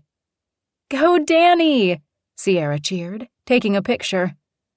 Oliver stood beside her, waiting his turn. Big brother got to go first. Oliver wasn't happy about it, but Mason hoped one day he'd have a little sister or brother who wanted to do everything Oliver got to do first. Mason had plans to make Sierra his wife, but first he needed to make sure the boys were okay with it. If their questions about when they were going to move in said anything, they were ready to be a family, but he had to be sure. The last 2 weeks had been quiet, normal. When he was home alone in the evening, he worked on their rooms. Sierra bought the boys new bedding and desks. He took care of the painting. Next on his list, he wanted to tackle the bathroom. For that, he had a contractor coming this week. He also wanted to do something for Sierra to make the house feel like hers, too. She mentioned how much she loved the kitchen in her old house, how cheerful and soothing she found it, with its pale green walls, white counters and dark cabinets. He had the dark cabinets, but the granite counters were earth tones, gold, brown, tans, that wouldn't go with a bright pale green. So he'd ordered new countertops, and also a bigger sink, because she complained how small his was when the boys generated dirty dishes at an astronomical rate. He'd also asked the contractor to build a raised garden bed off the kitchen door, so Sierra could plant a vegetable garden like she used to have in Napa. They were little things, but he hoped it helped her understand that this was her house, too. He hoped it allowed her to feel free to change things to make the house hers. They were taking their time while working toward making a life together happen. Mason liked the thoughtfulness behind how they were doing this, but he really wanted Sierra, Danny, and Oliver moved in and settled with him as soon as possible. He'd waited a long time for a wife and family. He wanted it now. His excitement and enthusiasm grew each day. And today, after the promised horseback riding with the boys, he planned to take them to get one of the things he needed to make Sierra his. Danny kicked the horse into a trot, kept his balance, back straight, reins loose, wearing a big smile that lit up his face. He was a natural. Soon he'd be riding like he was born to the saddle. They'd all be going on family rides. It made Mason think of all the times when they were teenagers, when he'd found Sierra haunting the stables, spending time with the horses, ready to go out with him at even a hint that he wanted to ride. Something about having her near just always felt right, and now having them all here made him happier than he'd ever been. Sierra walked up beside him as he kept a close eye on Danny. "You look pleased." "He's doing great." "You taught him well." "I always knew I wanted this." He indicated Danny up on the horse, Oliver hanging on to the fencing, cheering on his brother, and her right beside him. "I just didn't know how much." She smiled up at him. "I didn't know what I was going to do when I moved back, except the abstract. Find a place for me and the kids. I never imagined it would be this place. With you. I didn't dream that big. You've helped me to allow myself to want more." He put his arm around her waist and drew her to his side. "From now on, it's you and me. Let's always dream big." She snuggled into his side. "This is great already." Oliver ran up to them. My turn. Mason picked him up and settled him on his hip. "You ready?" Oliver nodded. Mason was ready too, for a life filled with moments like this. "Danny, rein him in and come to a full stop." Danny gently pulled the reins, bringing his horse to a stop. He patted the horse's neck, then leaned over and hugged him. He sat up straight, keeping hold of the reins. That was awesome. Mason approached and set Oliver on his feet next to the horse, then said to Danny, "Dismount like I taught you." Danny swung his leg over the back of the horse and dropped to the ground. He pulled the reins over the horse's head and stood next to him, holding the horse still. "Very good." Danny beamed him a smile, pleased with the praise. "You can do this," he encouraged his brother. Mason took the reins from Danny. "Help your brother mount." He'd taught Danny how to help Oliver into the saddle. Mason could pick him up and settle him in the saddle, but he wanted the boys to learn to work together. Danny cupped his hands.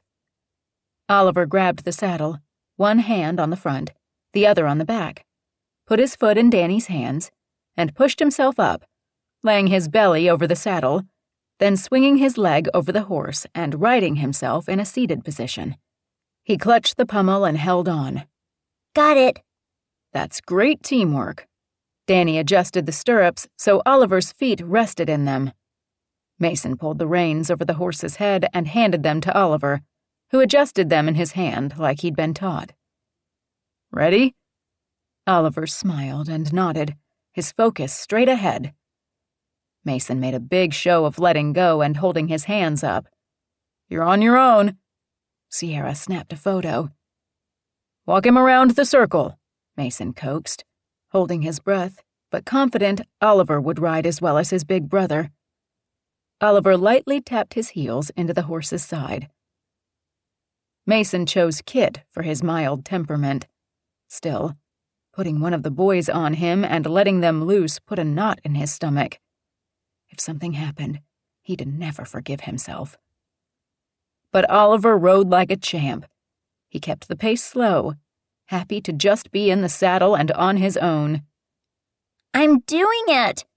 Oliver pulled the reins gently to the left to make the horse turn along the circle curve. Not that he really needed to. The horse had to follow the fence. But Oliver was doing great. Mason couldn't be more proud.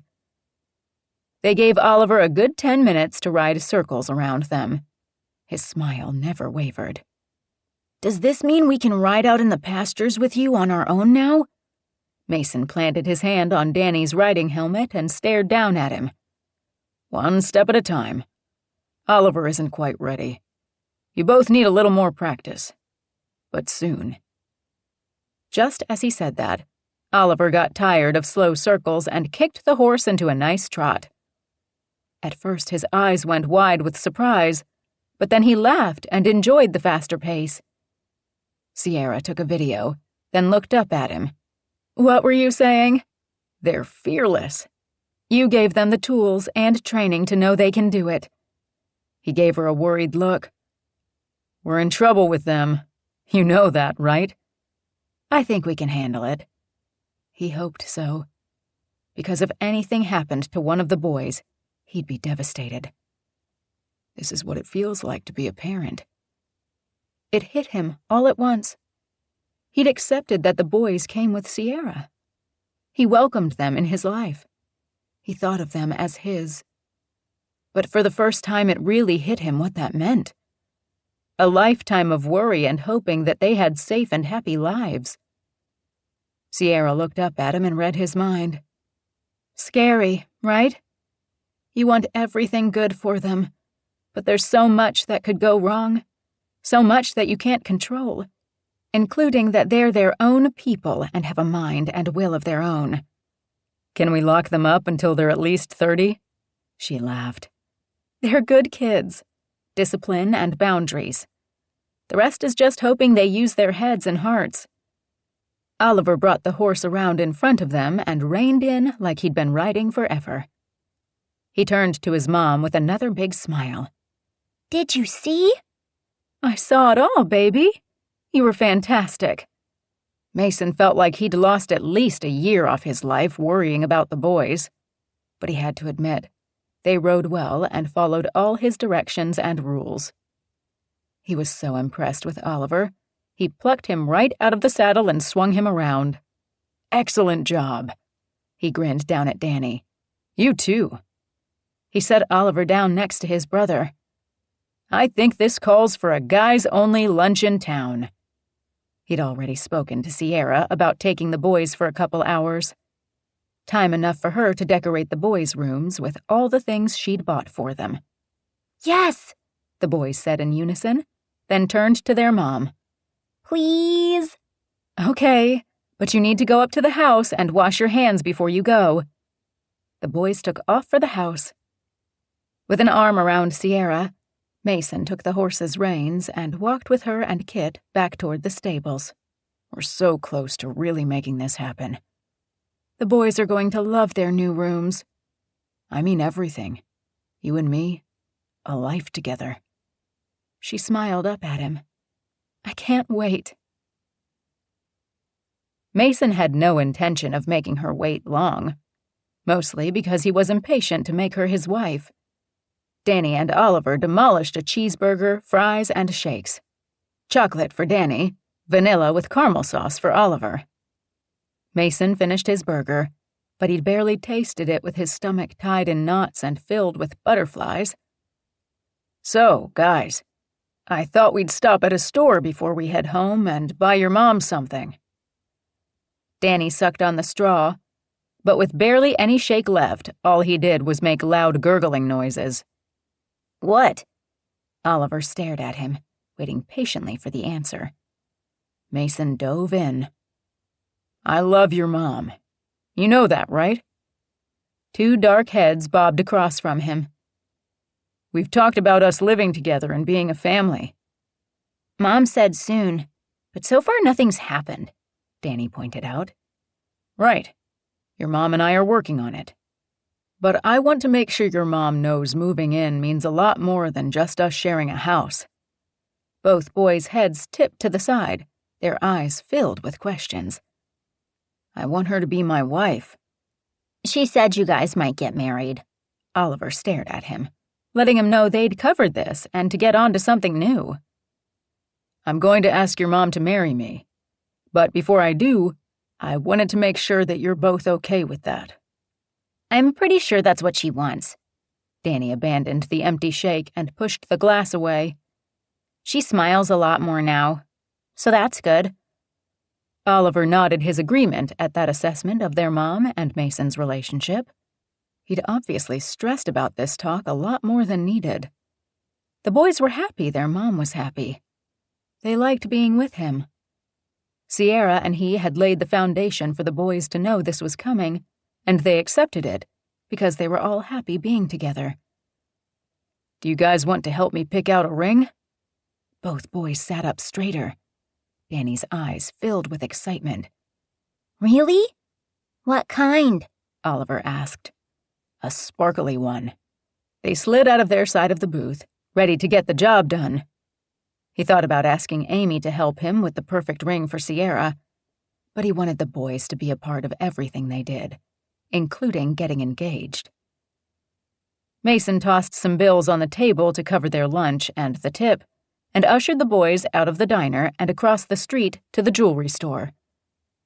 He'd gotten several recommendations from the ladies who worked in his office, as well as a couple clients.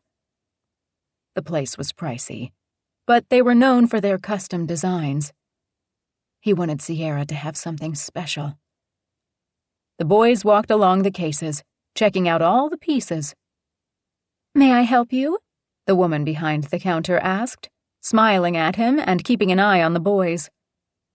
I'd like to see your engagement rings. Her smile widened. Of course. They're at the end. She waved her hand toward the back of the store and walked along with him that way. She stopped in front of a case filled with diamond rings in all kinds of shapes and sizes. Some simple, others ornate and ostentatious. The boys flanked him and stared into the case. Oliver looked up at him. Very sparkly. He pointed at a ring that had about 30 diamonds. It was huge. That one. Mason inspected it for a moment, then scrunched his lips into a half-frown. I see why you like it. It's got a lot of sparkle. But I think your mom might like something simpler. He glanced at the saleswoman. She'd probably like something classic, but pretty. He didn't know how to explain it. Danny pointed to a set of 3 rings. That one. Oliver stared too. Yes, that's it. He leaned down and pressed his face to the glass, then looked up at Mason. Get that one. The woman opened the case and pulled out the 3 rings stacked on a cylindrical holder. Mason loved the classic round diamond solitaire, but the 2 bracketing bands really made it special. The gold had been molded to look like a twining vine, set with 4 blue diamond-shaped sapphires on each band. It's a 3-carat certified diamond, marquise-cut sapphires in the bands. The set together is classic, delicate, and very pretty with that standout diamond. She turned the dangling price tag. The GIA certification details as well as the price. He expected the hefty price tag, and didn't even blink or hesitate when he realized he could buy a car for the amount of the rings. If he'd been here alone, he'd have picked this set for Sierra. That the boys picked it too for her made it even better. He thought he might have to steer the boys to something that would suit Sierra, but they knew what their mom would like just as well as he did. Oliver seized Mason's hand and pulled it down so he could inspect the rings up close. Danny hovered over them too. Are they good enough for your mom? She'll really like it, Danny confirmed. Very sparkly. Oliver touched his finger to the diamond, then moved Mason's hand so the diamond caught the light and sparkled even more. Mason glanced up at the clerk. "We'll take them." "A beautiful choice. She'll love it." The woman looked at both boys. "You guys have great taste. That's my favorite set." The boys stood taller, pride lighting their eyes. "Thanks for your help, guys. I couldn't have done this without you. I really wanted to be sure I got your mom the very best." I can't wait to give it to her. Oliver clasped his hands at his chest. Mason handed the rings, along with his credit card, over to the saleswoman. Listen, buddy. We need to keep this a secret for a little while. I want to ask your mom to marry me in a special way." When? Danny asked. "I was thinking next weekend. The house would be done and ready for them to move in." He wanted his ring on Sierra's finger when that happened, so she'd know he meant for them to be together forever. "Do you guys think you can keep a secret that long? No hints? No telling her what we bought? Or that I'm going to ask her to marry me?" Danny and Oliver both looked a little reticent about having to wait, but they nodded. "I'll need your help with the proposal, too." That perked them up. "You think you can help me surprise her?" Both boys nodded, their heads bouncing up and down with their renewed excitement. Mason signed the sales slip. The clerk opened the beautiful wood box, revealing the 3 rings inside, cushioned in white velvet. "Congratulations," he smiled, knowing that Sierra's yes was a given, but still nervous about making the proposal perfect for her. The woman placed the box inside a small white bag with the jewelry store's logo on it. "I hope you have a long and happy life together." Mason held the bag by the strings, took both boys in hand, and walked out of the store with them beside him, excited to give Sierra the rings they'd picked for her, and so ready to start the rest of his life with her. Chapter 38. Sierra met her mom at the bottom of the stairs. Something in her eyes made Sierra suspicious. "Is everything okay? Where are the boys?" They were supposed to go horseback riding with Mason before they surprised the boys with their redecorated rooms. Today's the day. Her mom looked both happy and sad about them moving into Mason's house. "We've been talking about it for weeks. Mason says all the work is finished at his place, though he hasn't let me come over and see any of it this past week. It'll be a surprise for all of you." Dee Dee touched her arm. "You've been so resilient. I'm amazed at how well you've managed to deal with everything. I know it hasn't been easy, but I see how hard you try to stay focused on what you want and the future. It's the only thing I can do. Being with Mason makes it easier to let it go and move on. He makes you happy." Sierra didn't understand the trace of a question in that statement, but it was easy to reassure her mom. "Yes, so happy. I see him with the boys and I fall deeper in love with him. He's made us a priority in his life." Mason still worked hard, but now instead of spending late hours at his office because he didn't have anything pulling him home, he was happy to find a work-life balance for himself. Her heart melted every time she saw him and his eyes lit up. Then he'd give her a wide smile and kiss her like he hadn't seen her in forever. She loved talking about their day over dinner, and how they traded off reading stories to the boys at night. They'd done that here at her mom's place this past week, but she imagined them doing it at Mason's from now on. The ranch would be their home, and she couldn't wait. "Mason loves us. I'm excited about our future." So are the boys. They light up around him. They even mimic him. She smiled to herself. Every night, Mason stood to clear his plate from the table, and the boys did the same thing and followed him into the kitchen. Mason rinsed his plate and put it in the dishwasher. The boys followed his lead and did the same. They looked up to him. They wanted to be like him. She loved that. With Mason, everything seemed easy and possible. I just want you to be happy." Her mom searched her face for any sign she had second thoughts about moving in with him. Mom, I was happy when David and I moved in together and started our family. With Mason, I wish I could express how joyfully blissful I am.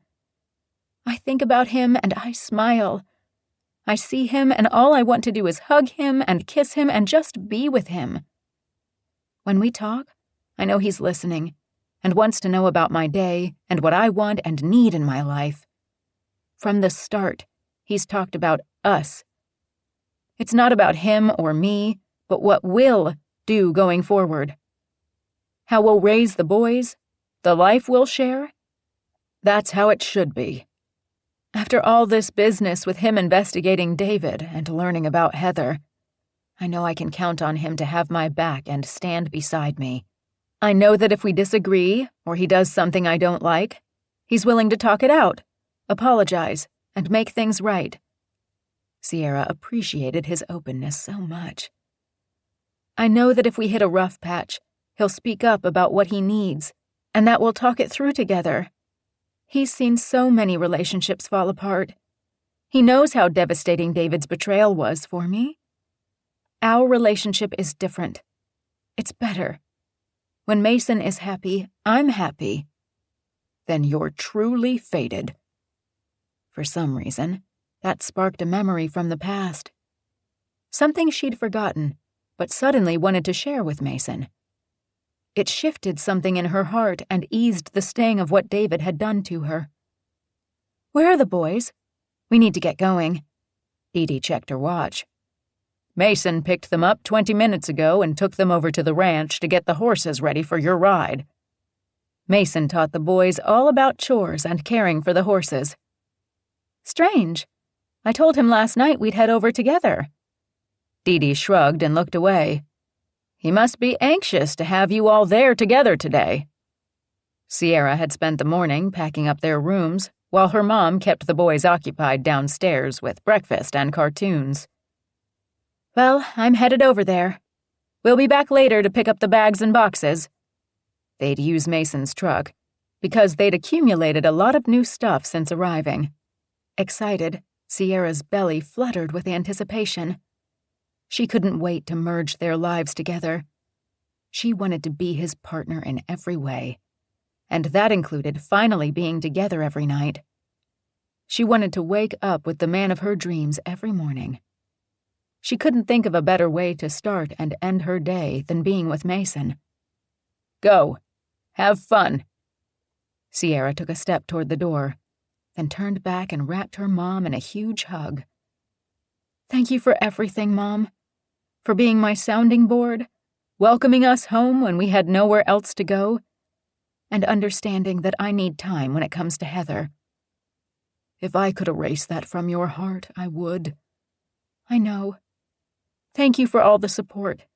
I appreciate it, even when I'm stubborn and try to do everything on my own. I'm always here when you need me. I always need you, Mom, even when I make it seem like I can fix everything on my own. Stubborn is right. Her mom hugged her tighter anyway. I love you, Mom. Oh, choked up, her mom gulped. I love you too, sweetheart. Her voice shook with the emotion-filled words, and Sierra's heart grew 2 sizes too large for her chest. She sucked in a deep breath, released her mom, gave her a smile, and headed for the door. See you soon. Enjoy today. Take it all in. Sierra raised a brow at how she said that, but thought it good advice and headed out to meet her guys. She smiled at the thought and moved a little faster to get to the ones she loved. Chapter 39. Mason's gut had tied itself into a knot so tight he could barely breathe. He kept a close eye on Danny riding alone beside him. Sierra rode on his other side with Oliver seated in front of her. The two of them looked sweet riding together. He offered to have Oliver ride with him, but the little guy wanted his mom today. The boys had helped him set up this surprise. They kept glancing at him, their smiles and excitement evident. Mason hoped Sierra attributed it to the fact they were headed to the creek where the boys loved to fish and splash in the wading pools. He'd been waiting for this day a long time. He'd never been more nervous in his life. He wanted to give Sierra something amazing and wonderful.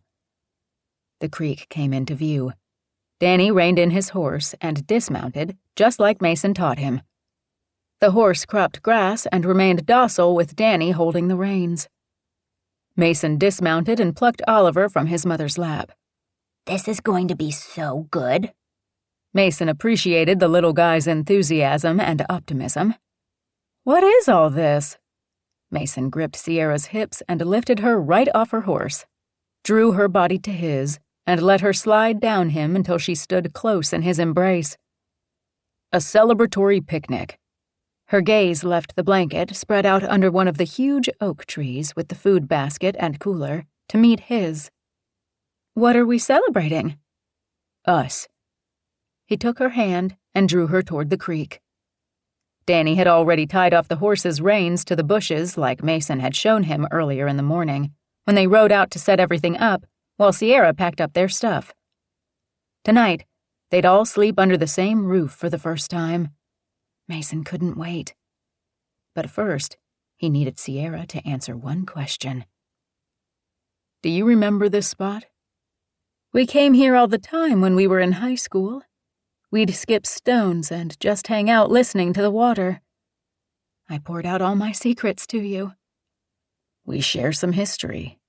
Mason drew her to a stop in the shade next to the rolling creek, the cascading water gurgling over rocks next to them, and took her hands in his. "I'm looking forward to us making more together."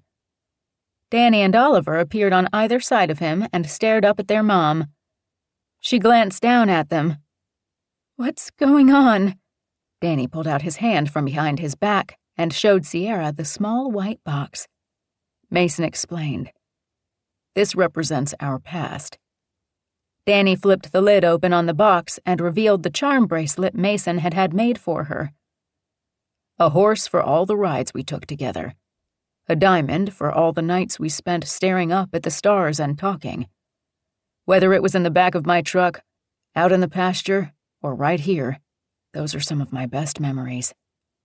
Sierra's eyes misted with tears. "Oh, Mason." "And a daisy." She laughed. "For all the times you picked a wildflower and plucked the petals off in exactly the right order to land on 'He loves me not,' for whatever boy I had a crush on." "Even back then, I wanted to keep you all to myself. I was just too stupid and focused on other things to see that what I really wanted was right in front of me." A single tear slipped down her cheek. Oliver drew his surprise out from behind his back. Mason held Sierra's questioning gaze. "The bracelet is for the past. This one is for the present." Oliver pulled the lid off the white box and revealed the set of keys on a heart-shaped keychain. "Keys to our house."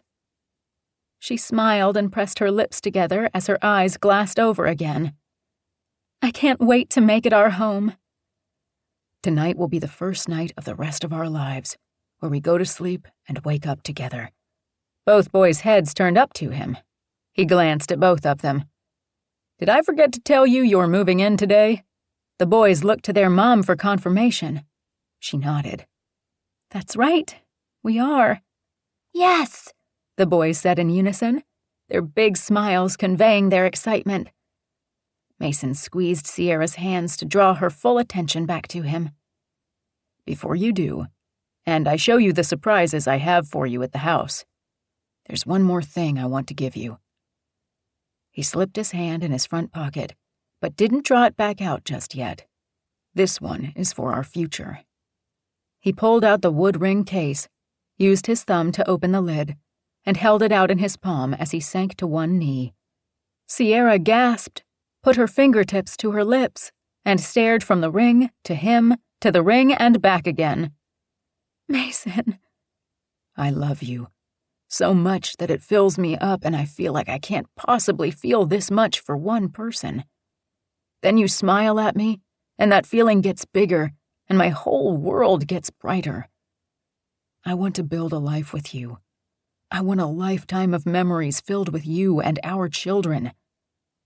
Her head was already bobbing up and down, but he kept going because she deserved to hear it all and have him ask the question. "I want you to be my one and only. I want you to be my wife. Will you marry me?" She kept nodding, tears falling down her soft cheeks, her lips trembling when she said, "Yes." She leaned down and kissed him. "Yes." She kissed him again. "Yes, yes, yes." She kissed him for one long moment. He stood, pulling her into his arms and kissing her more deeply. The boys cheered and gave them bear hugs, their little arms around his and Sierra's legs. Mason managed to step back, take her hand, and put the diamond engagement ring on her finger. "Where's the rest?" Oliver checked the box in his hand. "The other part is for the wedding day." Mason took Sierra's hand and kissed her knuckle right above the ring. "Do you like it?" "I love it." She stared at the diamond. "The boys helped me pick it out." Her gaze shot to his. "Really?" "I got their permission to ask you, then we went shopping." She chuckled under her breath. "That's really sweet." "We're going to be a family," Oliver announced. Danny took his mom's hand and checked out the ring again. "It looks really good. Wait till you see the rest. It's awesome." Relief hit Mason in a wave. Sierra said yes. The kids were excited about them getting married, and Sierra looked happy that he'd pulled off the proposal and included the kids. "When are we getting married?" Oliver asked. "Not we," Danny scolded Oliver. "They are getting married." Mason ruffled Danny's hair. "It's definitely we. My commitment to your mom is a commitment I make to you, too. We will be family." He hugged the boys to his sides. "I, for one, can't wait." Sierra kissed him again. "Me either." Oliver wriggled away and handed Sierra the box with the keys in it. He ran off to the picnic. "It's time for cake." Danny handed over the bracelet and ran to catch up to Oliver. Sierra raised an eyebrow. "I thought you brought lunch." "I was told that a celebration required cake." He tilted his head to the boys, pulling the cake out of the cooler. Sierra laughed. "Absolutely." Mason took the bracelet out of the box and fastened it around Sierra's wrist. He brushed his fingers over her skin and stared deeply into her eyes. "Were you surprised?" "In the best way." She linked her fingers with his. "I knew we'd get here. I just didn't expect it to be today." "Why not today? You're moving in. I wanted you to know I want it to be forever." She turned into him. "I never doubted you wanted me." He looked into her eyes. "Always." He kissed her softly. Then she backed away, pulling him along with her. "I can't wait to show you how much I love you tonight. In our bed." She shook the keys in the box. Mason suddenly had second thoughts about bringing the boys with them for the proposal. He'd love to lay her out on that blanket and make love to her under the tree. But the boys smiled at them, and he decided this was good too. This would be a memory all of them cherished. Sierra held her hand out to her mom to show off the gorgeous engagement ring. Mason had really outdone himself. She couldn't wait to see the wedding bands the boys kept talking about while they ate cake and drank sparkling cider by the creek. It truly had been a wonderful proposal, filled with poignant moments. Mason had put a lot of thought into it and her gifts. Her mom touched the charms on the bracelet. "This is lovely, Sierra." Mason wanted to remind me of the past we share. It was really beautiful.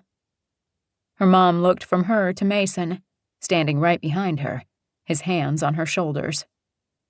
"I wish you both a lifetime of happiness together." "Thank you, Dee Dee." Sierra touched her fingers to Mason's hands on her shoulders. "Mom, if you don't mind watching the boys for just half an hour before we take them to Mason's, our house, Mason corrected. An uncontrollable smile spread across her face. Yes, our house. I wanted to show Mason something out by the pond. Sure, honey. Take your time. Thank you. She took Mason's hand and tugged him toward the back door. Why are we going to the pond? A sparkle in his eyes hinted at what he hoped they'd be doing by the pond. It's not what you think. His face fell in disappointment, but he rallied. Are you sure? He stepped behind her, took her hips in his hands, and kissed the side of her neck, nuzzling his nose in her hair. She leaned back into him. Come on, you'll see. She grabbed his hand again and pulled him along. They made it to the garden gate before Mason slowed his pace. Sierra, why are we going out there? He meant the place where David and Heather snuck away to so long ago. Funny how it felt like a lifetime ago now. It was hard to be mad when she felt so excited and happy and hopeful. It's not what you think. There really is something I want to show you. I didn't remember it until this morning when I was talking to my mom. And then you proposed, and now it seems even more important to show it to you. Mason reluctantly went along, holding her hand all the way to the pond. She stopped near it and stared out at the 2 ducks floating in the water. How many summer days did we spend out here? A lot. Amy strutted around in her bikini. How many times did she pretend to have a leg cramp so you'd help her out of the water? Mason chuckled and shook his head. She tried, I'll give her that. But I always preferred hanging out with you.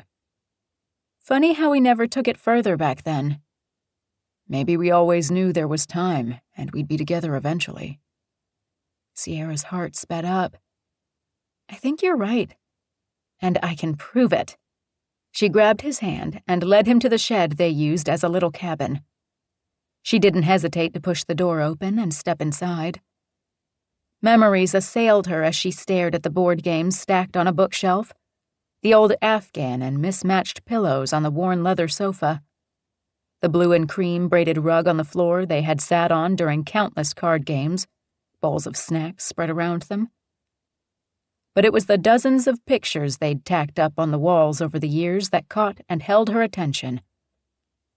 Sierra spotted the one she remembered this morning and walked over to it, Mason right behind her.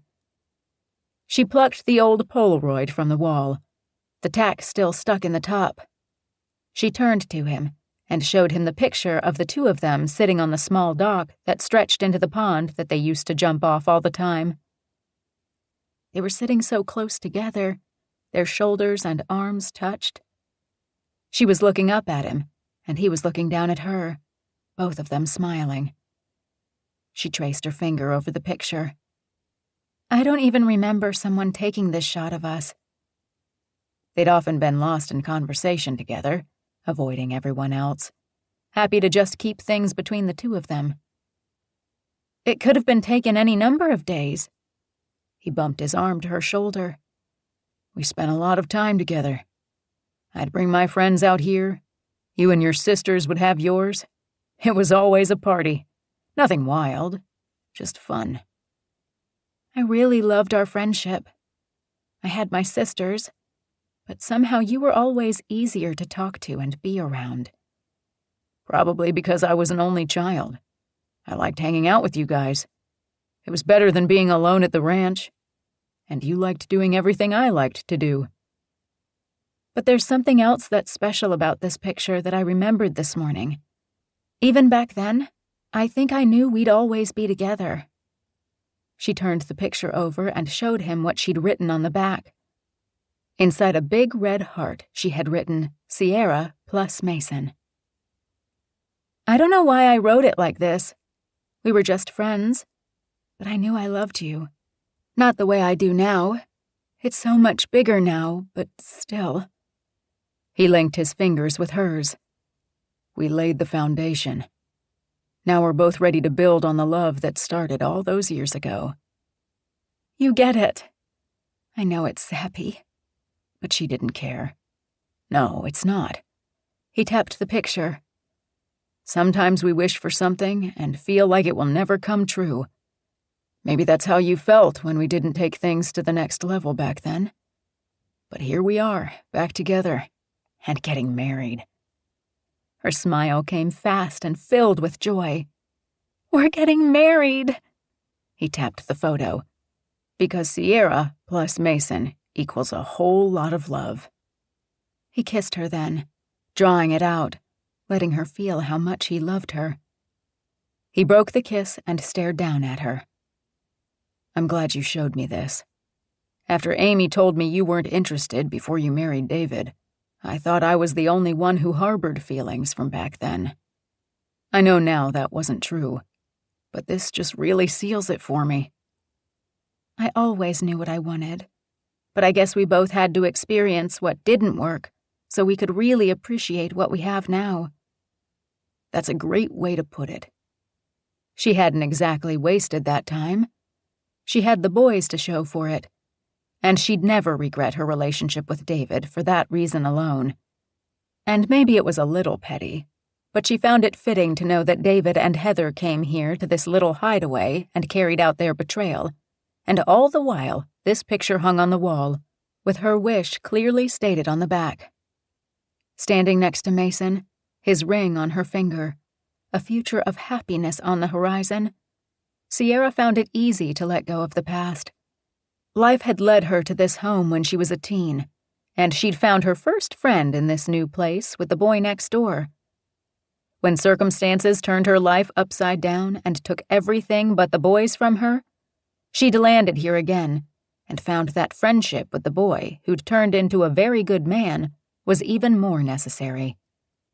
And the love she'd harbored for him all these years was free to grow and fill her up like nothing else she'd ever had in her life. Sierra tacked the picture back up on the wall. "You don't want to take that with you?" "It'll be here waiting for me if I need it." Just like Mason had been here waiting for her all these years. "Let's go home." She took his hand and walked out of the shed, leaving her hurt behind, knowing she had everything she needed to be happy. She had her boys. She had Mason. Chapter 40. Sierra woke up with Mason's big body plastered to the back of her, his arm draped over her hip, and his face buried in her long hair. A sense of all-encompassing contentment filled her up. She'd have liked to spend the rest of her life just like that, nestled in Mason's arms, feeling that much love and joy at just being with him. It had been that way for the past 2 weeks. The boys had settled in without any apprehension. They loved their rooms and pretty much took over the rest of the house like they'd always lived here. Mason didn't mind at all, but he'd made it clear his office was off limits. They'd found a routine that worked for all of them. Mason left early for work each morning, using the extra hour in his office before any of the other staff arrived to catch up on paperwork or go over his cases for the day. Sierra dropped the kids at school, then went to work. When their schedules permitted, she met Mason for lunch since they worked so close to each other. Mason picked the kids up right after school on Fridays, saving them from going to after-school care. He took the boys horseback riding before Sierra got home. Mason cooked Friday to Sunday. Sierra did the cooking during the week. She loved that they found a rhythm and everything synced so easily. Seeing Mason embrace the new structured chaos in his life and enjoy it so much made her feel safe and secure. Mason took on her and the boys with enthusiasm. Sierra now sipped her coffee in the kitchen Mason had redone just for her. Not only had he welcomed them into his home, he'd made it feel like theirs, too. "What are you thinking about?" Mason walked in and went to the sink to wash his hands. The boys chatted down the hall in their bathroom, doing the same after helping Mason feed and water the horses. "I'm standing in our beautiful kitchen, thinking about how much I love living here with you." Mason shot her a surprised and exuberant look. His smile made her heart melt. Everything about this place has changed, especially the feel of it. She knew exactly what he meant. This was a big place for a bachelor to live in alone. Now the house had a family. It was cozy. It felt like home. A place where they laughed and loved and shared their lives. Mason dried his hands, hung the towel from the oven door handle, then closed the distance between them. You look amazing in that dress. His gaze skimmed down to her toes and back up again, momentarily stopping at the deep V in the pretty wrap dress she'd chosen for the engagement party her mom was throwing them in half an hour. The simple white dress had tiny pink flowers sprinkled over it. It felt feminine and flirty.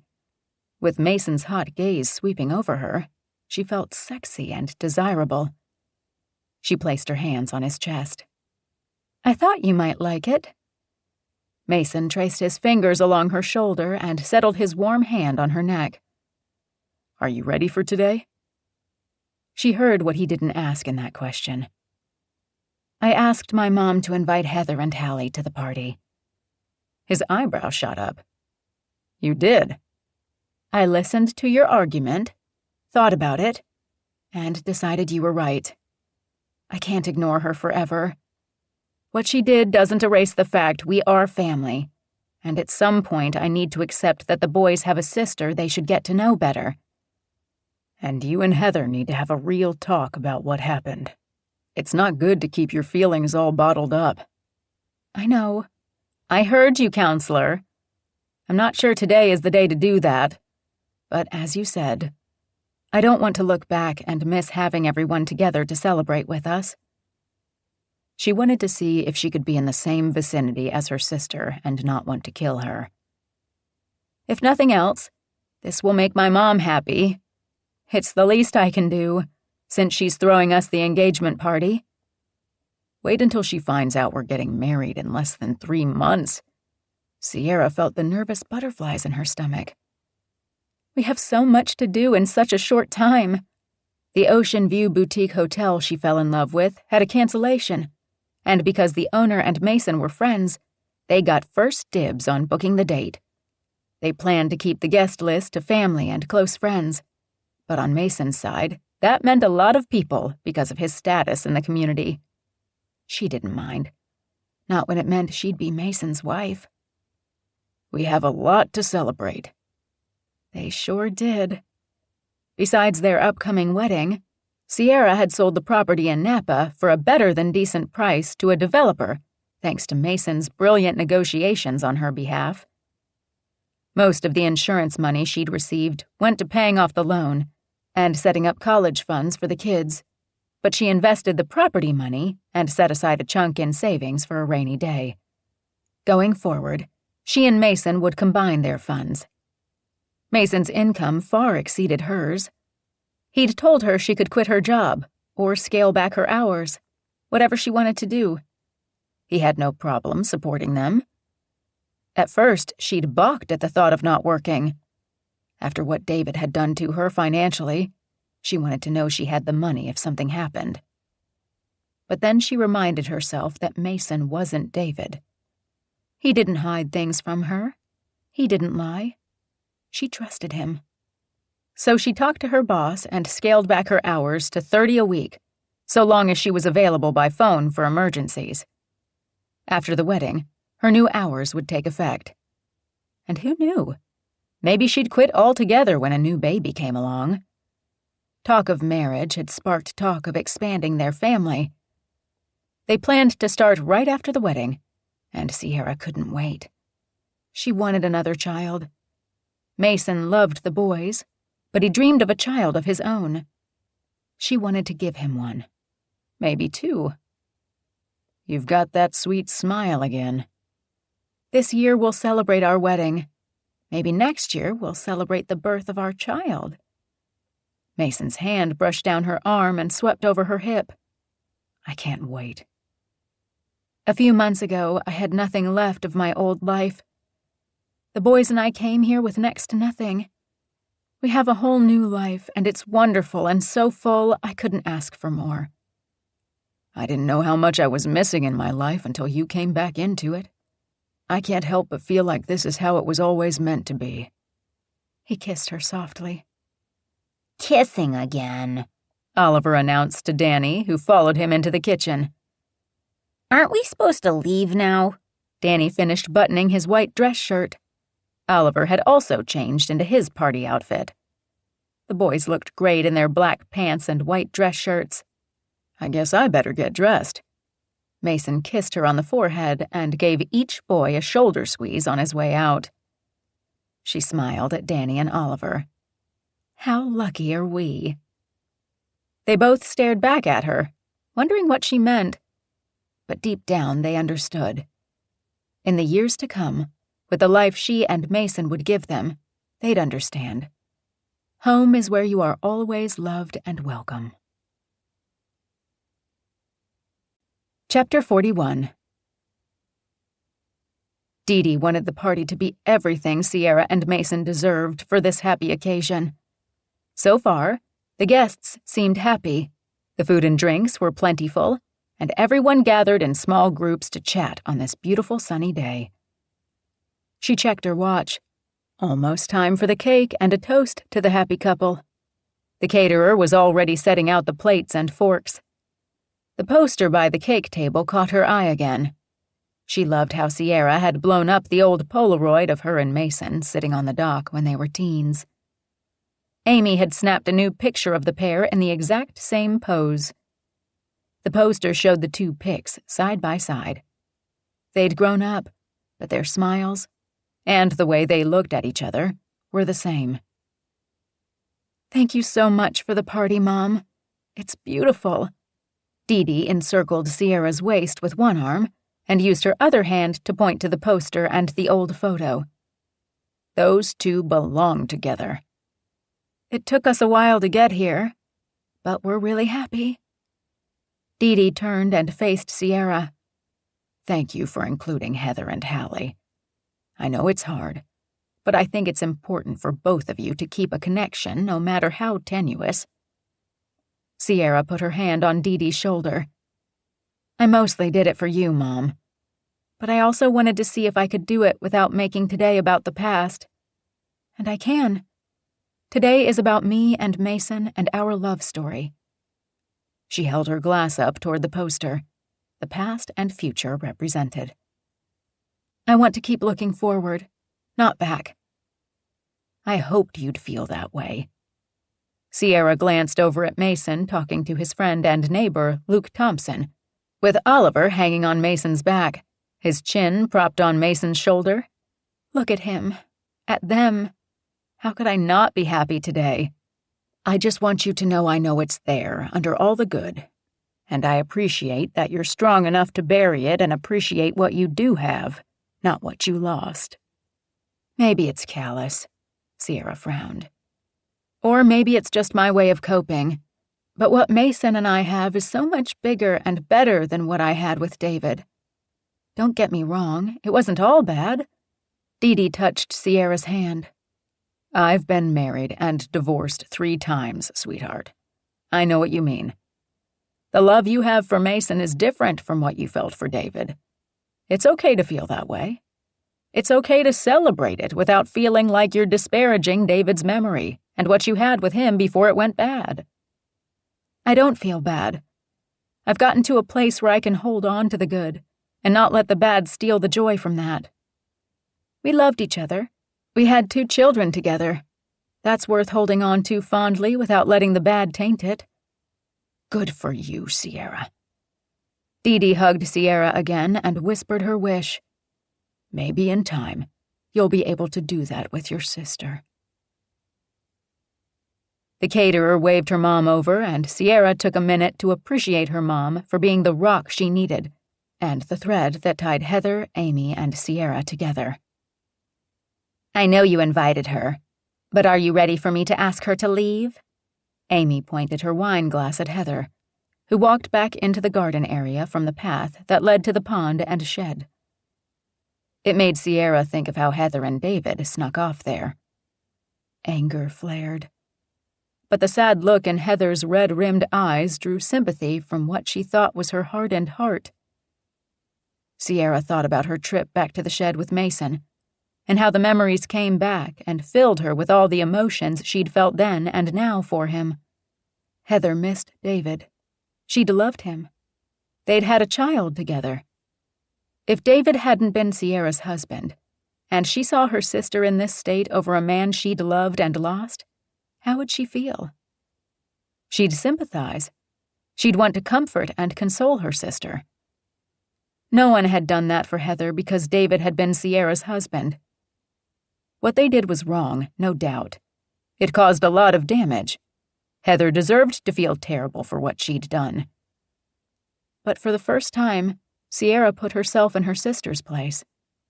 Heather mourned David. She missed him. She wished for him.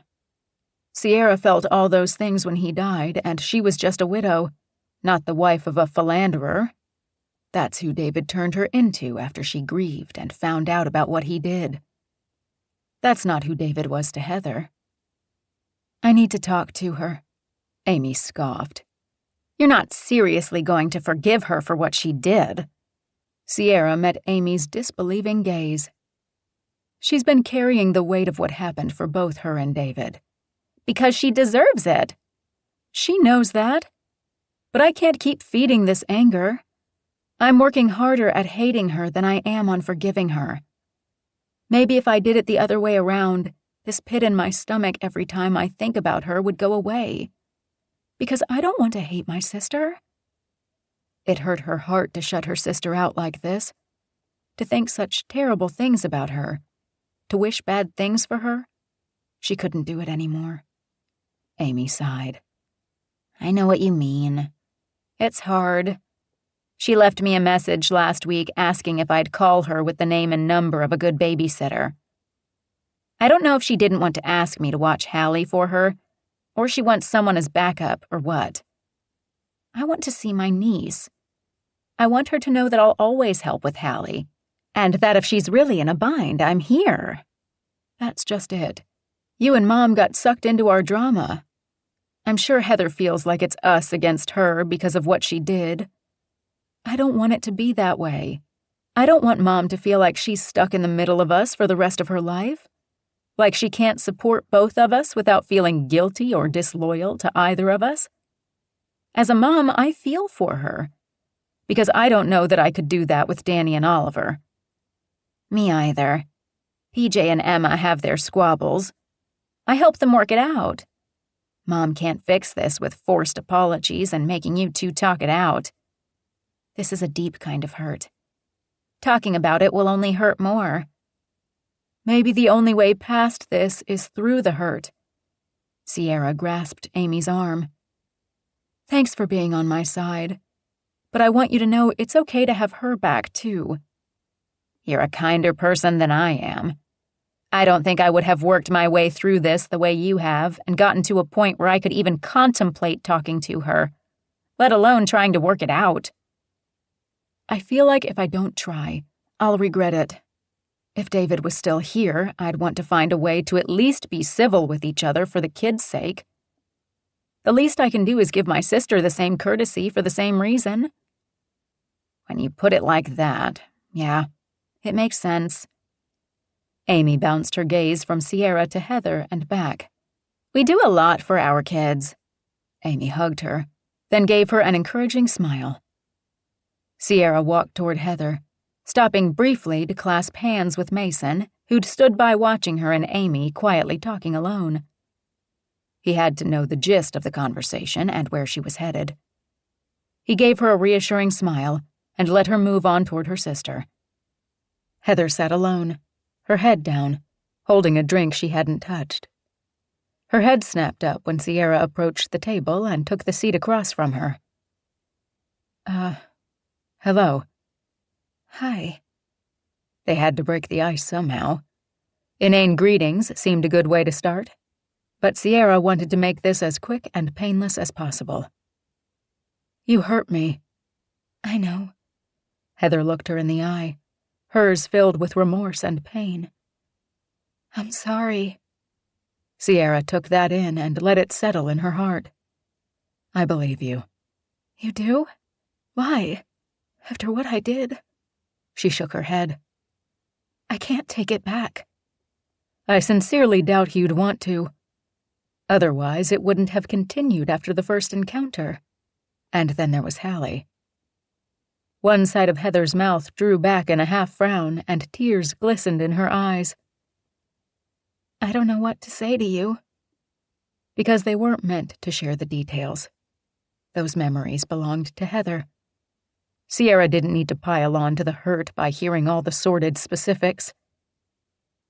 I was just talking to Amy. Heather glanced over at their sister spying on them from across the yard. She hates me too. No, she doesn't. And I don't want to hate you either. But you made it damn hard not to. You're my sister. I used to clean and bandage your skinned knees and push you on the swing and talk to you about boys and kissing. I'm pretty sure I'm the one who gave you the sex talk. Heather's cheeks pinked. Mom's idea of a sex talk was telling me not to do anything you and Amy were doing. They shared hesitant smiles, and it felt like it cracked the shield Sierra put between them to keep Heather away. I suppose we should have taught you to be careful who you fall in love with. I'm sorry, Sierra. I never meant... Sierra held her hand up to stop her. Heather's mouth snapped closed. She deflated, her shoulders sagging. I don't want to hear any more apologies. What I told Amy was that if you were David, I'd make an effort to be civil. That's probably the best I can do right now. The kids deserve at least that much from us. I don't want to necessarily tell them they're siblings right now, but I don't want to keep them apart either. Heather's gaze went to Emma and Hallie out on the lawn, rolling a soccer ball back and forth between them. Danny and PJ sat nearby, eating a bunch of grapes from the fruit plate they served earlier. Sierra sighed. I don't want them to miss birthday parties and holidays together because you and I can't be in the same room with each other. I don't want that either. I've been trying to figure out a way to make things up to you in some way. I didn't want to do this today, but I went to my boss and applied for a promotion that I deserve, but probably would have gone to someone else because I tend to think everything will be handed to me. And that's not how things really work. Sierra had pointed that out to her. I told my boss that I deserved that position. I'd earned it. I did half the work already without being paid. Heather stared down at the table, then met Sierra's gaze again. I want to provide for my daughter and give her the best life I can. I want her to know that I worked hard to better myself. And I'm working on it. What does this have to do with us? I want you to know I'm working on being a better me. And that starts with standing on my own 2 feet, taking responsibility for what I've done, and finding a way to pay you back for the money David gave me. So I got the promotion I deserved and the raise that goes with it, so I could get a loan to pay you back half the money David gave me. She shrugged. I didn't do it for the whole amount because I believe David should support his daughter. Sierra reluctantly agreed with that. I'll get the check to you this week. I didn't know he took out the loan. I didn't really think about him taking money away from you and the kids. Heather sighed, her eyes filled with regret. Let's face it, I tried really hard not to think about you. Sierra appreciated the honesty, even though it stung. Heather kept going. I will never be able to apologize enough, or make this right. But if you're willing to set this aside, at least for the kids, then I'll follow your lead on how you want to handle getting them together, and how and when we tell them the truth. Hallie is too young to understand. The boys might get the concept, but they're still too young to grasp the gravity of what having a sister means. Maybe when Hallie is old enough to understand the concept of siblings, we'll tell them. Until then, let's stop rehashing what happened and live in the moment. We can be civil. Who knows? Maybe one day we can even be friends again. Heather pressed her lips together, eyes watery, and nodded. Thank you. It's more than I deserve. No more talk like that, either. All the energy I poured into being angry, all the energy you put into thrashing yourself over this, it's not good for either of us. Why are you doing this now? Or at all? I'm about to get married to a man I really, really love. I have a chance to have the life I always wanted with a man who only wants to love me back and make me happy. The last thing I want to do is carry this with me and let it drag my heart down. I don't want to carry this weight with me into something that is so perfect. Heather gave her a sad smile. I'm happy for you.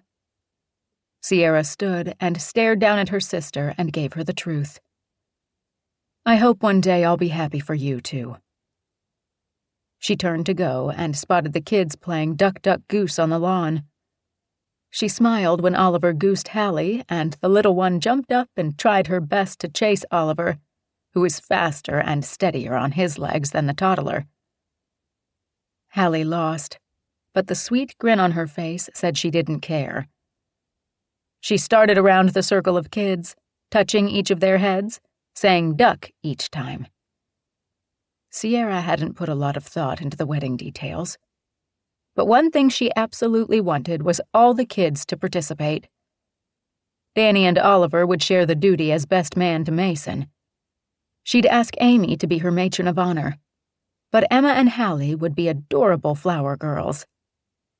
PJ, though older than the rest of them, would still make a great ring bearer. She turned back and found Heather staring at the kids, too, a single tear rolling down her cheek. I'd love it if Hallie was a flower girl in my wedding. Heather's surprised gaze shot to hers, and she gasped. I'll get her a pretty dress. All the kids will be included. Including Hallie in her life seemed an easier way to move forward. With Heather, she'd need to take baby steps to rebuild the trust that had been shattered. It would take time. Maybe they'd never get back to what they had. But Sierra would try to find peace with what happened and with her sister.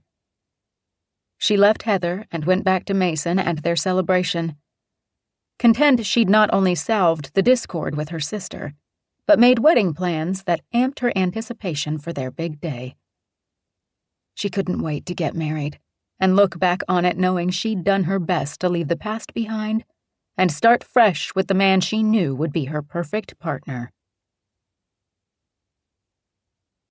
Chapter 42. Sierra stood at the back of the ballroom in her gorgeous white wedding gown, feeling like a princess. The wedding coordinator handed her the bouquet. The heady scent of white roses filled the air.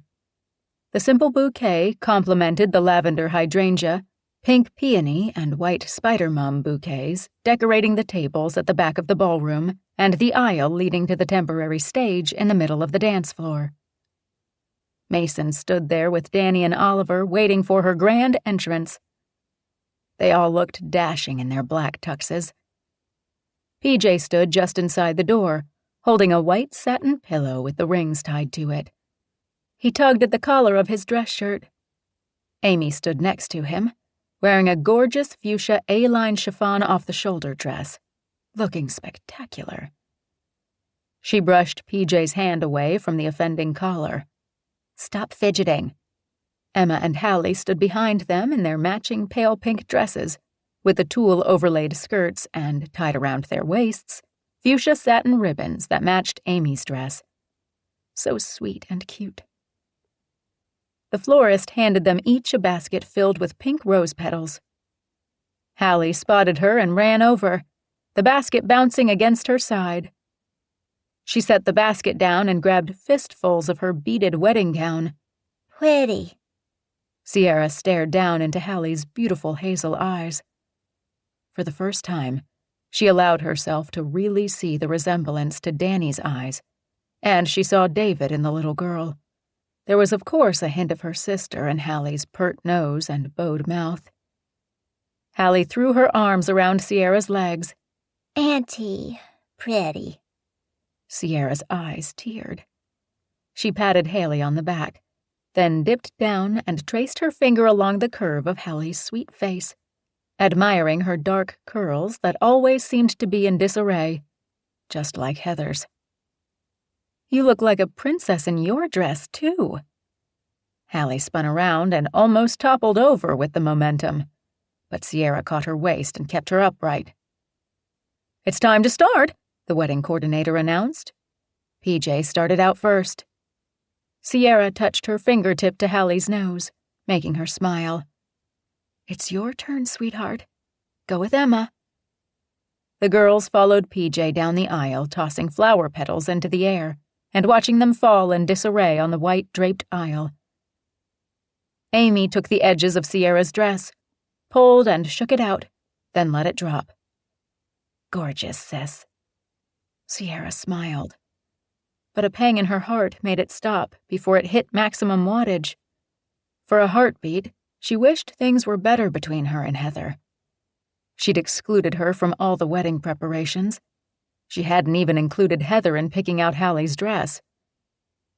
She'd needed the space, and to keep the preparations and wedding happy and all about her and Mason. "Don't tell me you're having second thoughts." Amy studied her, then glanced over her shoulder as the girls stepped up on the stage, making it Amy's turn to go. "Not at all. Mason is my future." She waved Amy to go. "Hurry up. I want to kiss my husband." And later, she'd thank her sister for letting Hallie be a part of the wedding and attending despite how frosty things were between them. Maybe it wouldn't be the same as it used to be, but they could definitely be better than this. Amy glided down the path, turning her head slightly to give Rex a sexy smile on the way. Sierra had no doubt they'd make it to their rocking chairs on the porch, watching their grandkids play in the yard. The wedding march started. She didn't hesitate to take her place in the double-door entrance and paused to take in the smile on Mason's face when he saw her. She took him in, standing with their sons, and that smile. The connection they shared drew her right to him. She felt the stares from their avid audience of friends and family, but she only had eyes for the man who stepped forward and held his hand out to her. She took it and stepped up onto the stage. "God, you're beautiful." Mason gave her a soft kiss. Sighs erupted in the audience, along with a few woots from the guys. Mason smiled down at her, then gave his neighbor and buddy Luke, who'd become certified online to perform their ceremony, a sheepish grin. Luke teased him. "Give me 5 minutes and you can kiss her all you want." Everyone burst out with laughter. Sierra handed her bouquet to Amy and took Mason's hands and lost herself in his steady, loving gaze and the simple ceremony. His declaration of love and devotion, along with the promises he made, filled her up. She didn't hesitate to give him back all he'd given her, and before she knew it, they'd exchanged rings and said "I do," and Luke pronounced them husband and wife. Mason kissed her again, taking his time. The cheers washed out by the sheer joy emanating from both of them. "I give you Mr. and Mrs. Moore." Hearing that felt so right. Everything about being with Mason felt like it was meant to be. Amy handed her back the flowers. Sierra and Mason faced their friends and family as husband and wife, and she couldn't smile big enough to convey the happiness bursting out of her. They'd planned their exit for the photographer to get an amazing shot. Emma and Hallie led the way, with Danny, Oliver, and PJ next, Amy at the side behind them, and she and Mason following them all back down the aisle, smiling for the pictures she knew would be amazing and capture the moment. They left their guests to find their way to their tables for lunch, while she, Mason, and the wedding party took more pictures in the hotel's amazing gardens. 20 minutes later, they rejoined their guests to rousing applause, and she and Mason took to the dance floor for their first dance. The kids joined in, making everyone smile again. Mason danced with her mom, and she danced with his dad. Then she danced with her boys together while Mason danced with his mom. They finally took a break to eat and chat with guests. She spotted Heather sitting quietly by herself, the other guests from her table on the dance floor. Heather looked so alone. It should make her happy to see her sister get a little of what she deserved. But it didn't. It made her sad. She didn't want to feel this way today of all days. She wanted everyone, including Heather, to be happy and celebrating. She didn't have a solution that would bring her and Heather closer, but she'd think on it later. Right now, she wanted to live in the moment and wallow in her happiness. Sierra let it all go for now and enjoyed the rest of the reception by her husband's side. She pulled Mason back out onto the dance floor for a slow song and found peace as they swayed to the music. When it came time for them to leave for their honeymoon, their guests lined the exit and stairs to the waiting limo. Sierra stopped and kissed her boys goodbye. "Be good. We'll call you tomorrow and send pictures."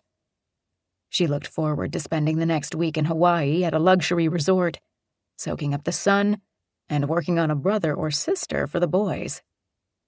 She intended to spend every second with Mason, not just getting through the days, but living them to the fullest for the rest of her life. She hugged her mom. "Thank you for always being there for me. Be happy." Done. I couldn't get any happier than I am right now. Amy stepped away from Rex's side and pulled her in for a hug. "I'm so glad you moved back home." "Me too. See you when I get back." Mason let loose the boys, who practically strangled him with their hugs. He waved goodbye to her mom and sister and his family. Then they finally made it down the steps under a rain of flower petals to the limo. She glanced over her shoulder to toss the bouquet, but spotted Heather standing with Hallie in front of her. She squeezed Mason's hand. "Give me a sec." He glanced at Heather and nodded. Sierra walked up the 2 steps, smiled down at Hallie, then handed the bouquet to her sister. She leaned in close and whispered something for her sister's ears only. "I hope this brings you good luck, and you find a man who is all yours and who loves you the way Mason loves me." She meant it. They both needed to move on. Tears slipped down Heather's cheeks. "Mom has the kids while we're gone, but I bet they'd love a sleepover at Aunt Heather's." Maybe they weren't ready to hang out like they used to, but the kids loved being with each other, and that shouldn't have to change.